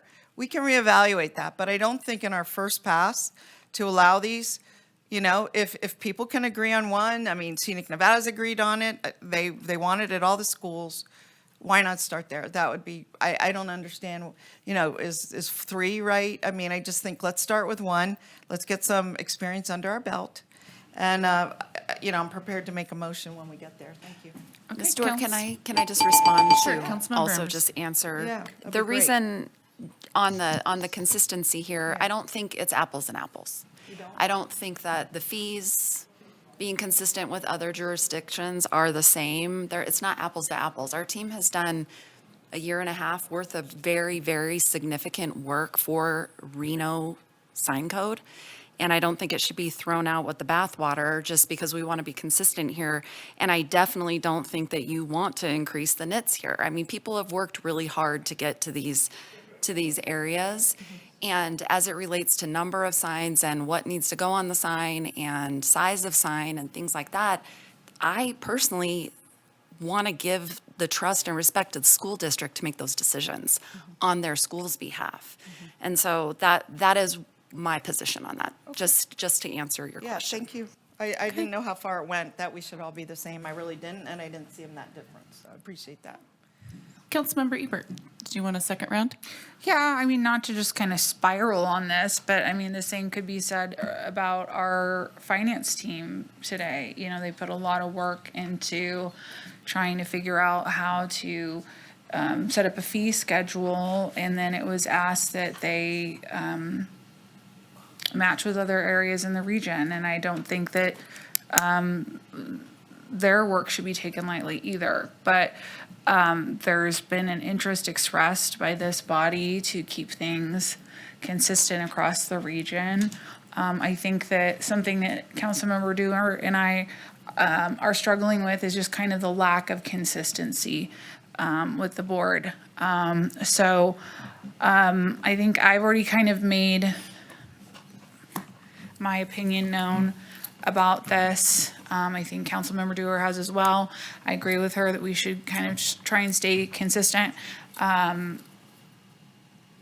think people should have a right to know if a big sign is going to go across the street from their bedroom that could, you know, be shining light into their bedroom until 10 p.m. at night, or their kid's bedroom until 10 p.m. at night. And I think it's a lot easier to mitigate problems like that on the front end than try and claw things back on the back end once they become a problem, if they do.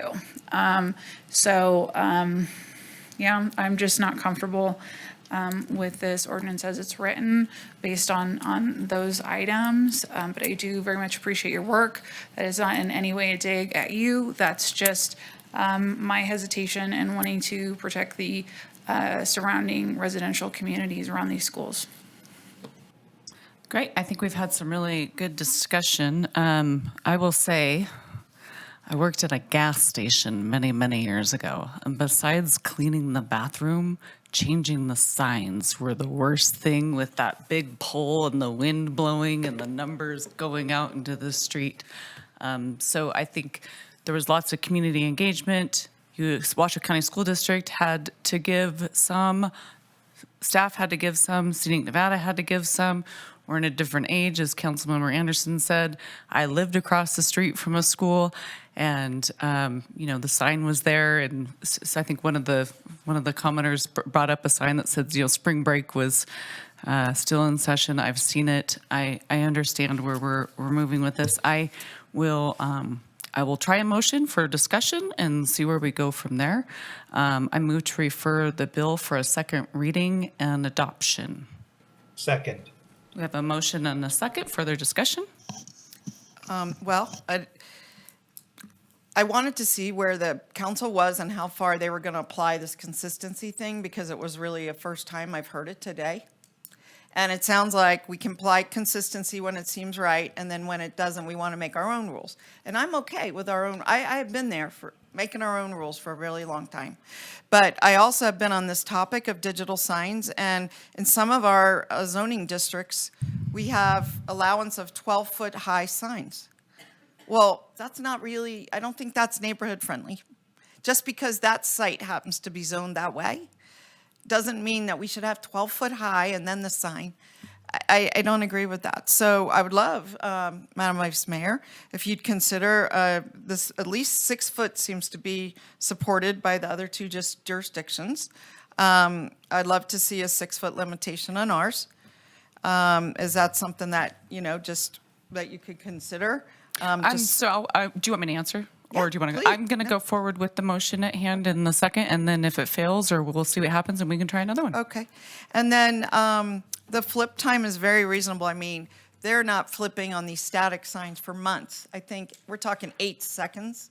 I think every 15 minutes is very reasonable. The Planning Commission weighed in.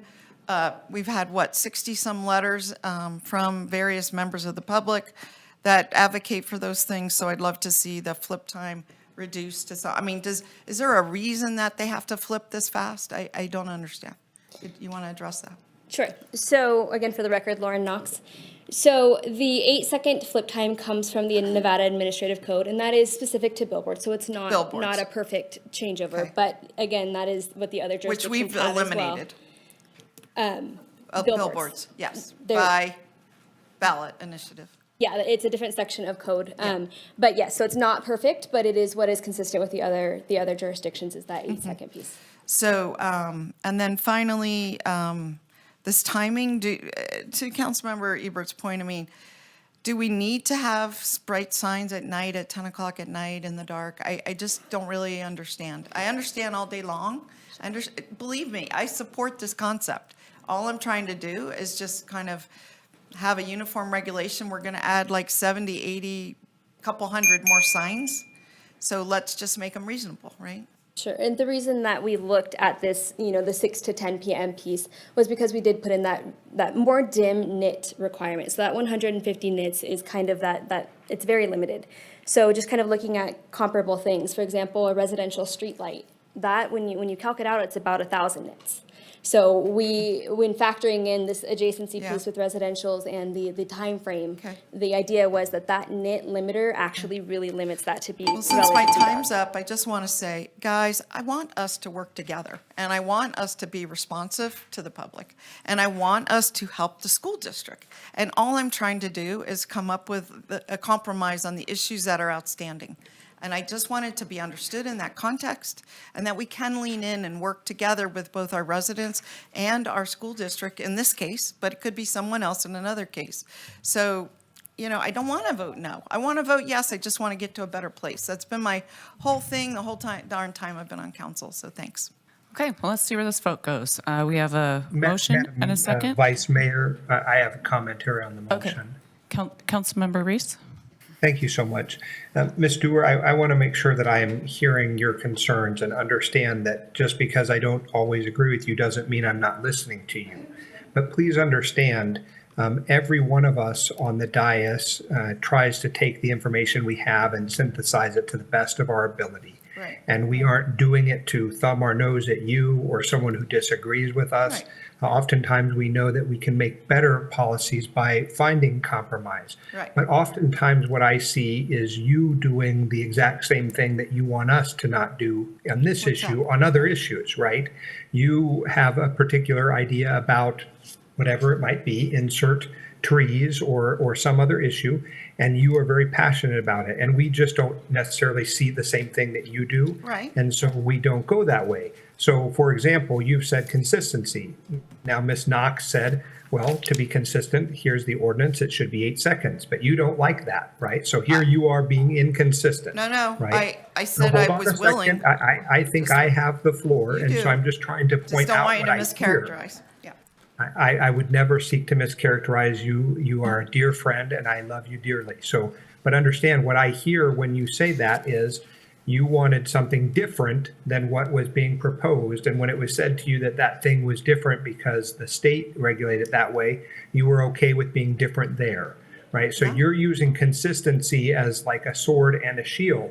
And that's where I have to draw the line. Ms. Anderson had it right when she said, we trust the school district. We believe they will make the best decisions for their school sites, for their neighborhoods, for their children. Why would we tell them artificially it must only be this way? I don't know what's best for McQueen school site versus what's better at Brown Elementary. And I think we have to trust that our elected officials and other bodies will make good choices for themselves, rather than me saying, I want it to be thus height, I want it to be these many nits, I want it to be consistent here, but not there. Therein lies the rub. We each see it differently because we are different human beings, not because we don't want to lean in or work hard or do the hard questions. We all do that every day. And when you say it in the way you have, it makes it suggest to me that you don't believe we do the same thing. And so, again, much love to you. We just are disagreeing on a principle, and that principle is that I trust the school district to make those decisions. So I appreciate Okay, we're going to move into a vote. I would like to respond. We're going to move into a vote. No, yes, we Madam are. Vice Mayor, my Councilmember Dewar, please stop. We are going to vote now. I do have a second for discussion. Madam Clerk, can you please do a roll call vote, please? I'm sorry, do We I are not voting. get discussion? Vice Mayor Taylor, Yes. Dewar, No. Martinez, Yes. Ebert? No. Thanks for letting me vote. Reese, Yes, I.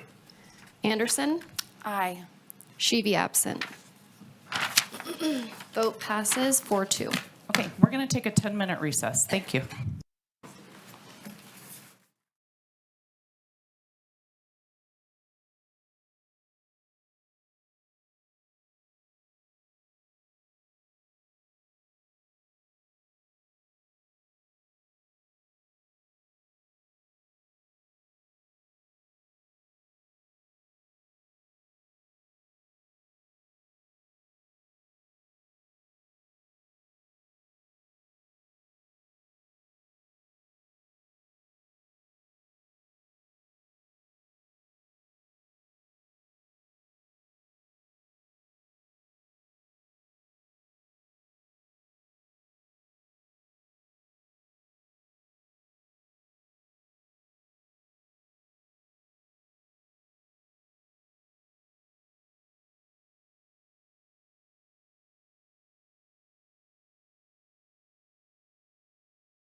Okay, Madam Clerk, are we ready to resume the meeting? Yes, Madam Vice Mayor, we can reconvene at 7:52. At this time, Mayor Sheevy and Councilmember Ebert are absent.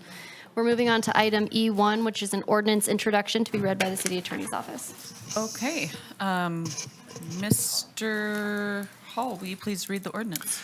Yes, I will, Madam Vice Mayor, thank you. Ordinance introduction, bill number 7302 for possible action. An ordinance authorizing the issuance by the City of Reno, Nevada of its general obligation limited tax sewer bonds, additionally secured by pledged revenue, Series 2025A, in the maximum aggregate principal amount of $69,599,200, and Series 2025B in the maximum aggregate principal amount of $400,800, principal forgiveness for the purpose of financing the American Flat Advanced Purified Water Facility, APWF, sewage project for the city, providing the form, terms, and conditions of the bonds and other details and connections therewith, and providing other matters relating thereto. Okay, thank you very much. Madam Clerk, do we have any public comment? We do not have any public comment on this item.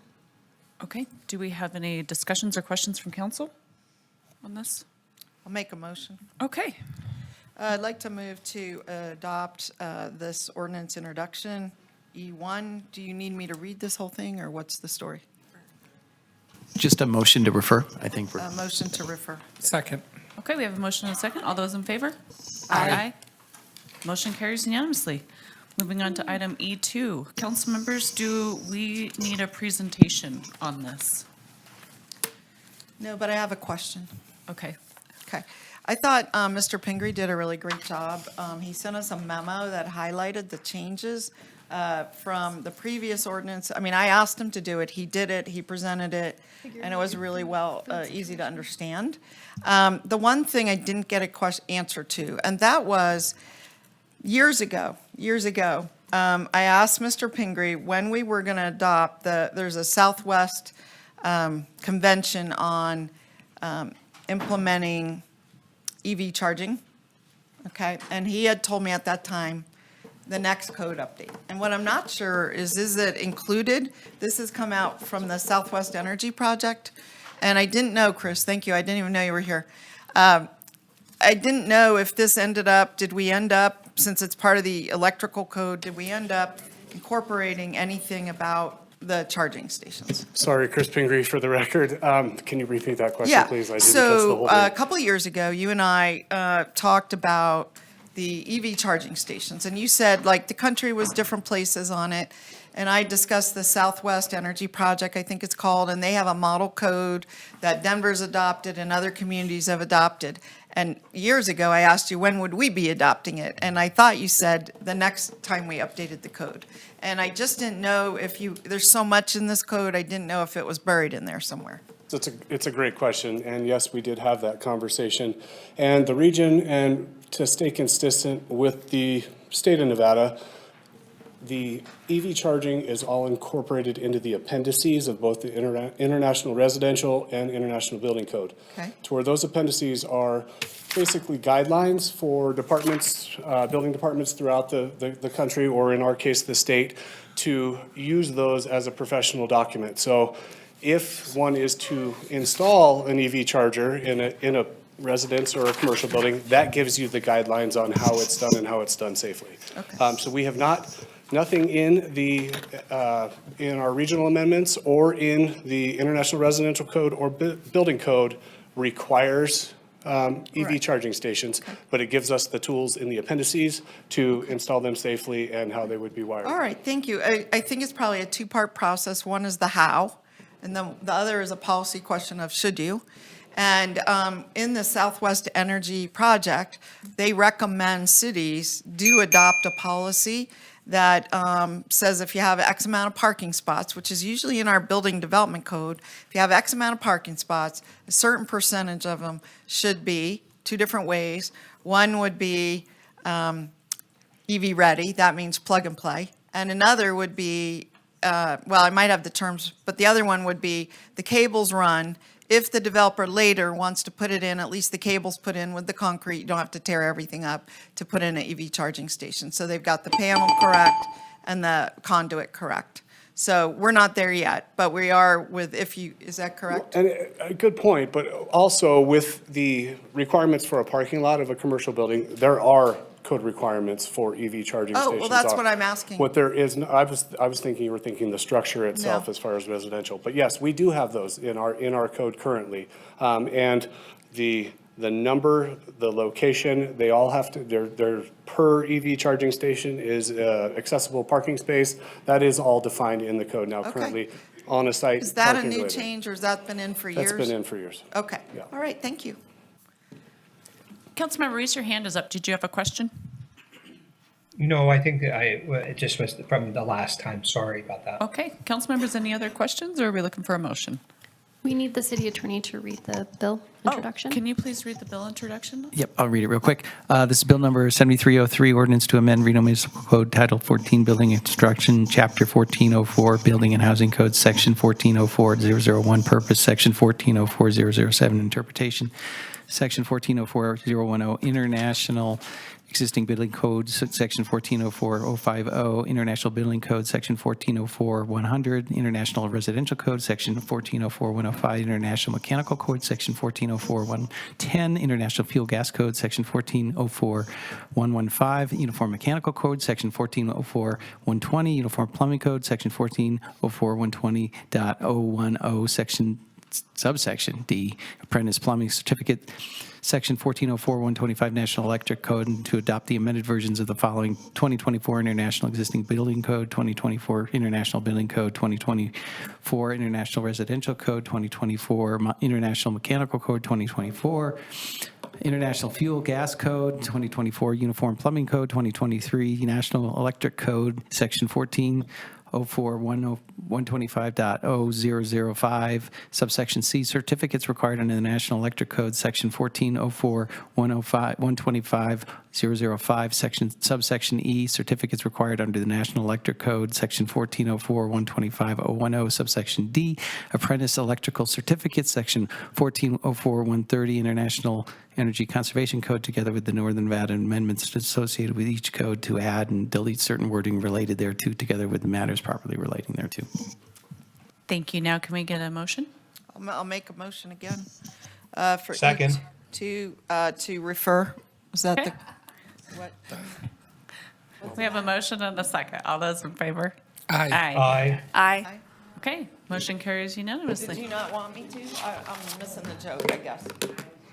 I think it's just late. I think we're just, Quick. Oh. Yeah, he's and Madam Clerk, we are pulling item G1. That is for the mayor's appointment. And we'll move on to item G2, which I believe is Councilmember Anderson's. Yes, I'm prepared to make a motion, I think. Let's see here. I make a motion to appoint Jody Bennett to the Financial Advisory Board. Second. We have a motion and a second. All those in favor? Aye. Aye. Aye. Motion carries unanimously. And we are moving on to item G3. This is discussion and potential appointment of up to one individual to the Truckee Meadows Regional Planning Commission and one or two alternates. And I'm prepared to make a motion on this as well. okay, Commissioner. Hold on one second. Yeah. Are you As the a liaison? liaison to this board, I was going to make a recommendation.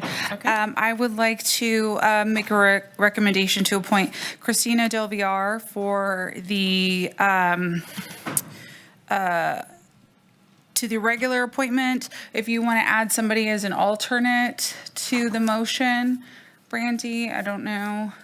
But this, Commissioner Del Villar was the appointment recommended by the Planning Commission. Okay, we have a motion for that. Do we have a second? And then we'll move into discussion. Yeah, second. Do we have any discussion? So I guess for discussion purposes, there are a couple of new planning commissioners. I understand Councilmembers Ebert's recommendation, but that recommendation from the Planning Commission also came before we had new members. So I think there was some new interest from other people, but we'll see how her motion goes. Madam Vice Mayor, I'm inclined to support Mr. Giacomine or Mr. Williams, so I will not be supporting the motion. Okay. Councilmember Dewar? Yeah, I had a chance to talk to the chair because I wanted to see if they had made a recommendation, and they usually vote, and I would say 9 times out of 10, that's what we've done. I asked them specifically who was on there, and I found out Mr. Velto's on there, Ms. Romeyer, and this one empty position. I asked, did anyone else express interest? And she said no. And I think perhaps they were newer. I don't know, so perhaps Yes, you have other information. I know that Mr. Jacquemin has gone through an extensive process with his employer to make sure that he was a candidate and could serve on this regional planning commission, and so he is very interested, and I am prepared to support him. Yeah. Do you want to, is he, I didn't know, is he your recommendation for Ward 6 planning? Okay. Do you, I mean, apparently we have the option of appointing a person and 2 alternates, and it sounds like some of the members have missed, and so the alternate would probably be there pretty frequently. So is that of interest to you? I'm definitely open to whatever you guys Yeah, are I wanting mean, to discuss. well, I'm just giving you a little history. We don't have to do it, but they usually vote at the planning commission, recommend to us, and that's what we do. But it's not forever. I think the term is maybe 2 years, but I'm not, on this regional planning, but I'm not 100% sure on that. And I know that we have an opportunity to appoint 2 alternates, so. Yeah. So like your Councilmember Dewar, I talked to a couple planning commissioners also, and I'm prepared to support Mr. Jacquemin on regional based on the conversations I had. Councilmember Ebert, go ahead. Yeah, I mean, I also have had conversations with the Planning Commission. Commissioner Del Villar was who the Planning Commission recommended or, voted to be the representative on the Planning Commission or on the Regional Planning Commission. So I feel like this is kind of a little unusual to not support the, the vote of the Planning Commission body. I'd be willing to appoint or nominate anybody as the alternates, but I think that's kind of unusual to go against what the body would like. Yeah, I think there's been a lot of recent change over at the Planning Commission with different members, so understand your concern. As it is now, we have the motion from Councilmember Ebert and the second by Councilmember Dewar. Is there any other discussion? I just wanted to say, Ms. Ebert, I hear you. This vote came before the 2 new members of the Planning Commission got onto the commission. And the reason I'm specifically interested in Mr. Jacquemin is his professional experience. He's a traffic engineer. I think we could really use his expertise at the regional level. That's why I'm very, interested in him serving on in this area. I'm not pushing back on what your suggestion was. These 2 members just came on after that vote. So I just wanted to clarify what my position was. I understand, but I think there's also some value in having a little bit of experience as well. I mean, this is a 2-year appointment. It might be beneficial if people that have just recently come on to the Planning Commission have some experience and then move on to the Truckee Meadows Regional Planning Commission. Yeah, I think Mr. Jacquemin has a strong planning and traffic engineering background and would be really beneficial at the regional planning. Commissioner or Councilmember Dewar. Yeah, just a thought as another approach. Perhaps we could ask the ask our planning commission, now that new members have been seated, to revote. I mean, if they didn't have the benefit of these people on there, there may be other people on there. I mean, I'm totally open to continuing the item, getting their input now that all the members are seated, and maybe they'll recommend Mr. Jacquemin. And, we can take that as the recommendation. Sure, I think this has been pushed off a couple items though, so I think we need to get to a vote. So we have a motion and a second. All those in favor say aye. Aye. Aye. All those opposed? No? Nay. Nay. So it was a 3-3? Can you do a roll call vote, please? Council or Vice Mayor Taylor? Nay? Dewar? Aye. Martinez? Yes. Ebert? Yes. Reese? No. Anderson? No. 3-3. Okay. Can we try it? Yeah, just for the record, so this isn't technically a land use decision, so you don't, I mean, if there's another motion or an alternative candidate, you can vote on that. If you can't, then then the practicality is you need to bring it back or do something else with it, but. Okay, well, maybe we can get there with another. Councilmember Anderson, you had a recommendation? I was just going to recommend that we appoint Mr. Jacquemin and Mr. Williams as an alternate. I'll second that. Oh, sorry, Councilmember Reese, second. Let's do another roll call vote. I have a question sorry. for discussion. Yes. Is there a reason why you wouldn't want to include Dilviar as an alternate in this I'm sorry, situation? I didn't mean to disclude her. I thought we only had one alternate. If we can add another one, I'm happy to add Okay, her. I but apologize. why- I didn't mean to not include her. I know, but why? I mean, She did just you wasn't taught. It was just an oversight, honestly. Okay, It was okay. just, I'm not as familiar with her, so. Okay, That's all. okay, all right. So is that, Okay, so I'll amend the motion. I would like to put forward that we appoint Mr. Jacquemin and that Mr. Williams and Mrs. Delviar are appointed as alternates. Second. Okay, we have a motion and a second. All those in favor? Aye. Aye. All those opposed? I'm sorry, I'm not going to be able to support this just because the planning commission did make a vote on this. I would be willing to postpone it to have another vote on it.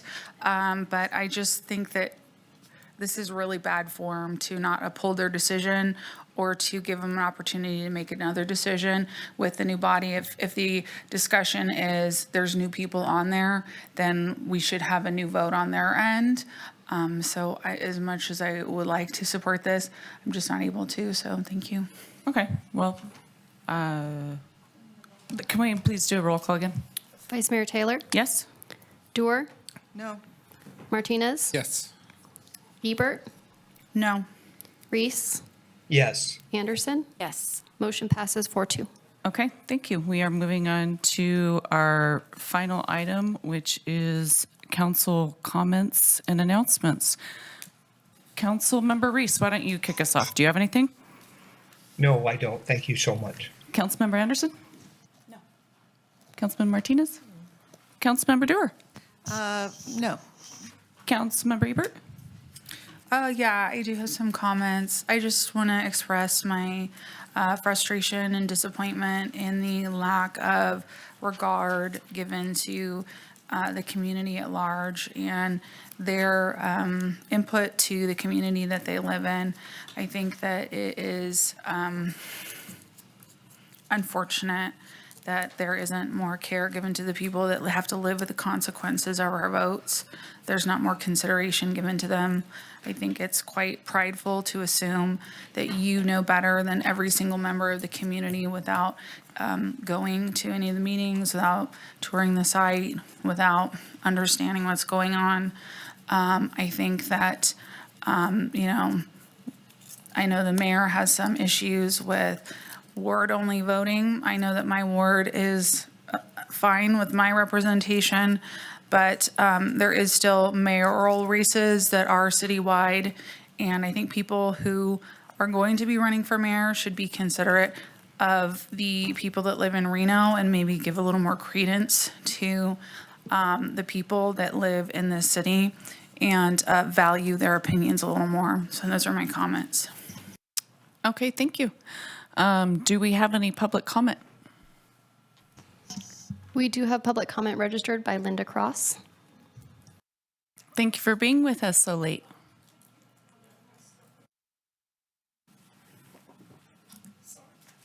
Oh.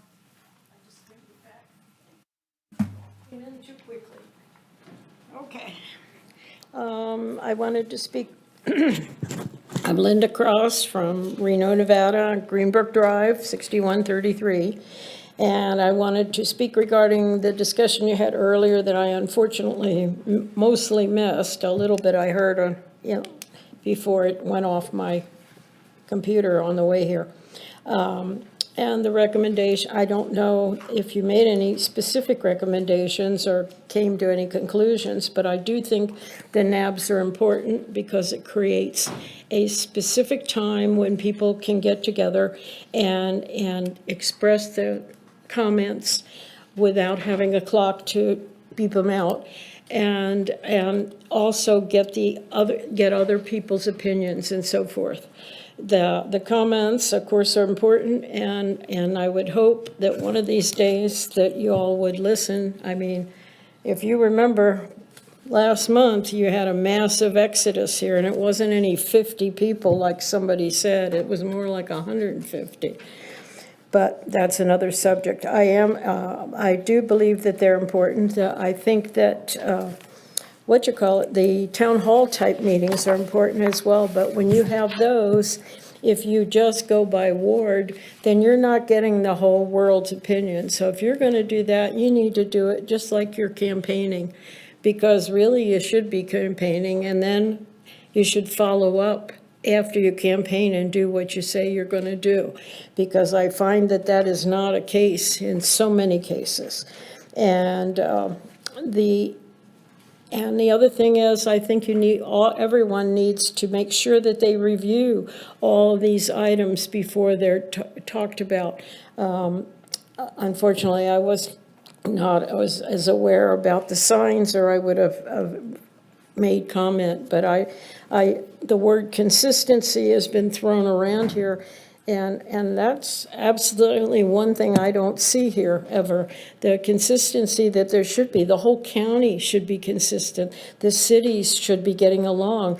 The city managers should be going to the other city managers, and there should be some discussion. And I'd like to see that, because I'm not seeing it. And then finally, I really think that people used to come to Reno to see the wild, wild west. Now all they see are cube buildings of cement that are making us the hottest city in America. And just a cement and digital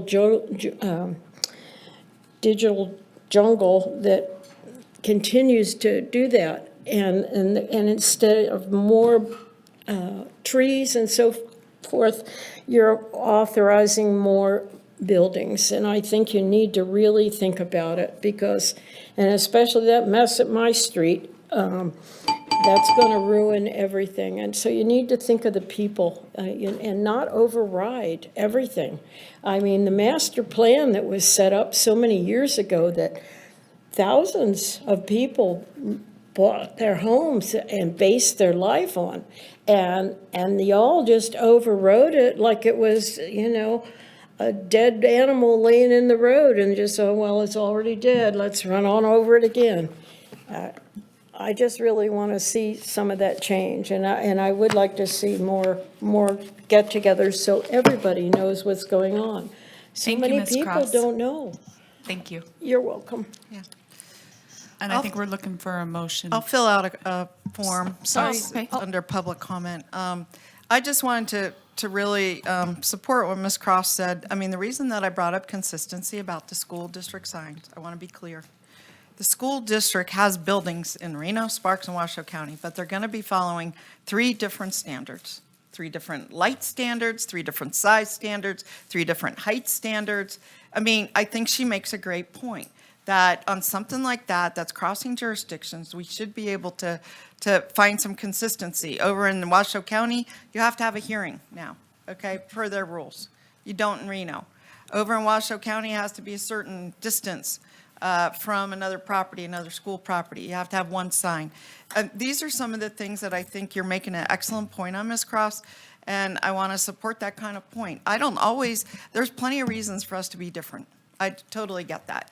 But the school district, they cross all of us. We have done something different for them. We are requiring hearings where a school's over 400 people. Why? Because we were approving schools at the staff level that the public was very much caring about how that school would be developed, where it would be developed, the impacts of the school. So we did something different. Right now, Sparks and Washoe County don't require that hearing. I hope they're going to join us because it's a best practice. to make sure that schools of a certain size, which can have impacts, are properly evaluated. And I want us to do it the same.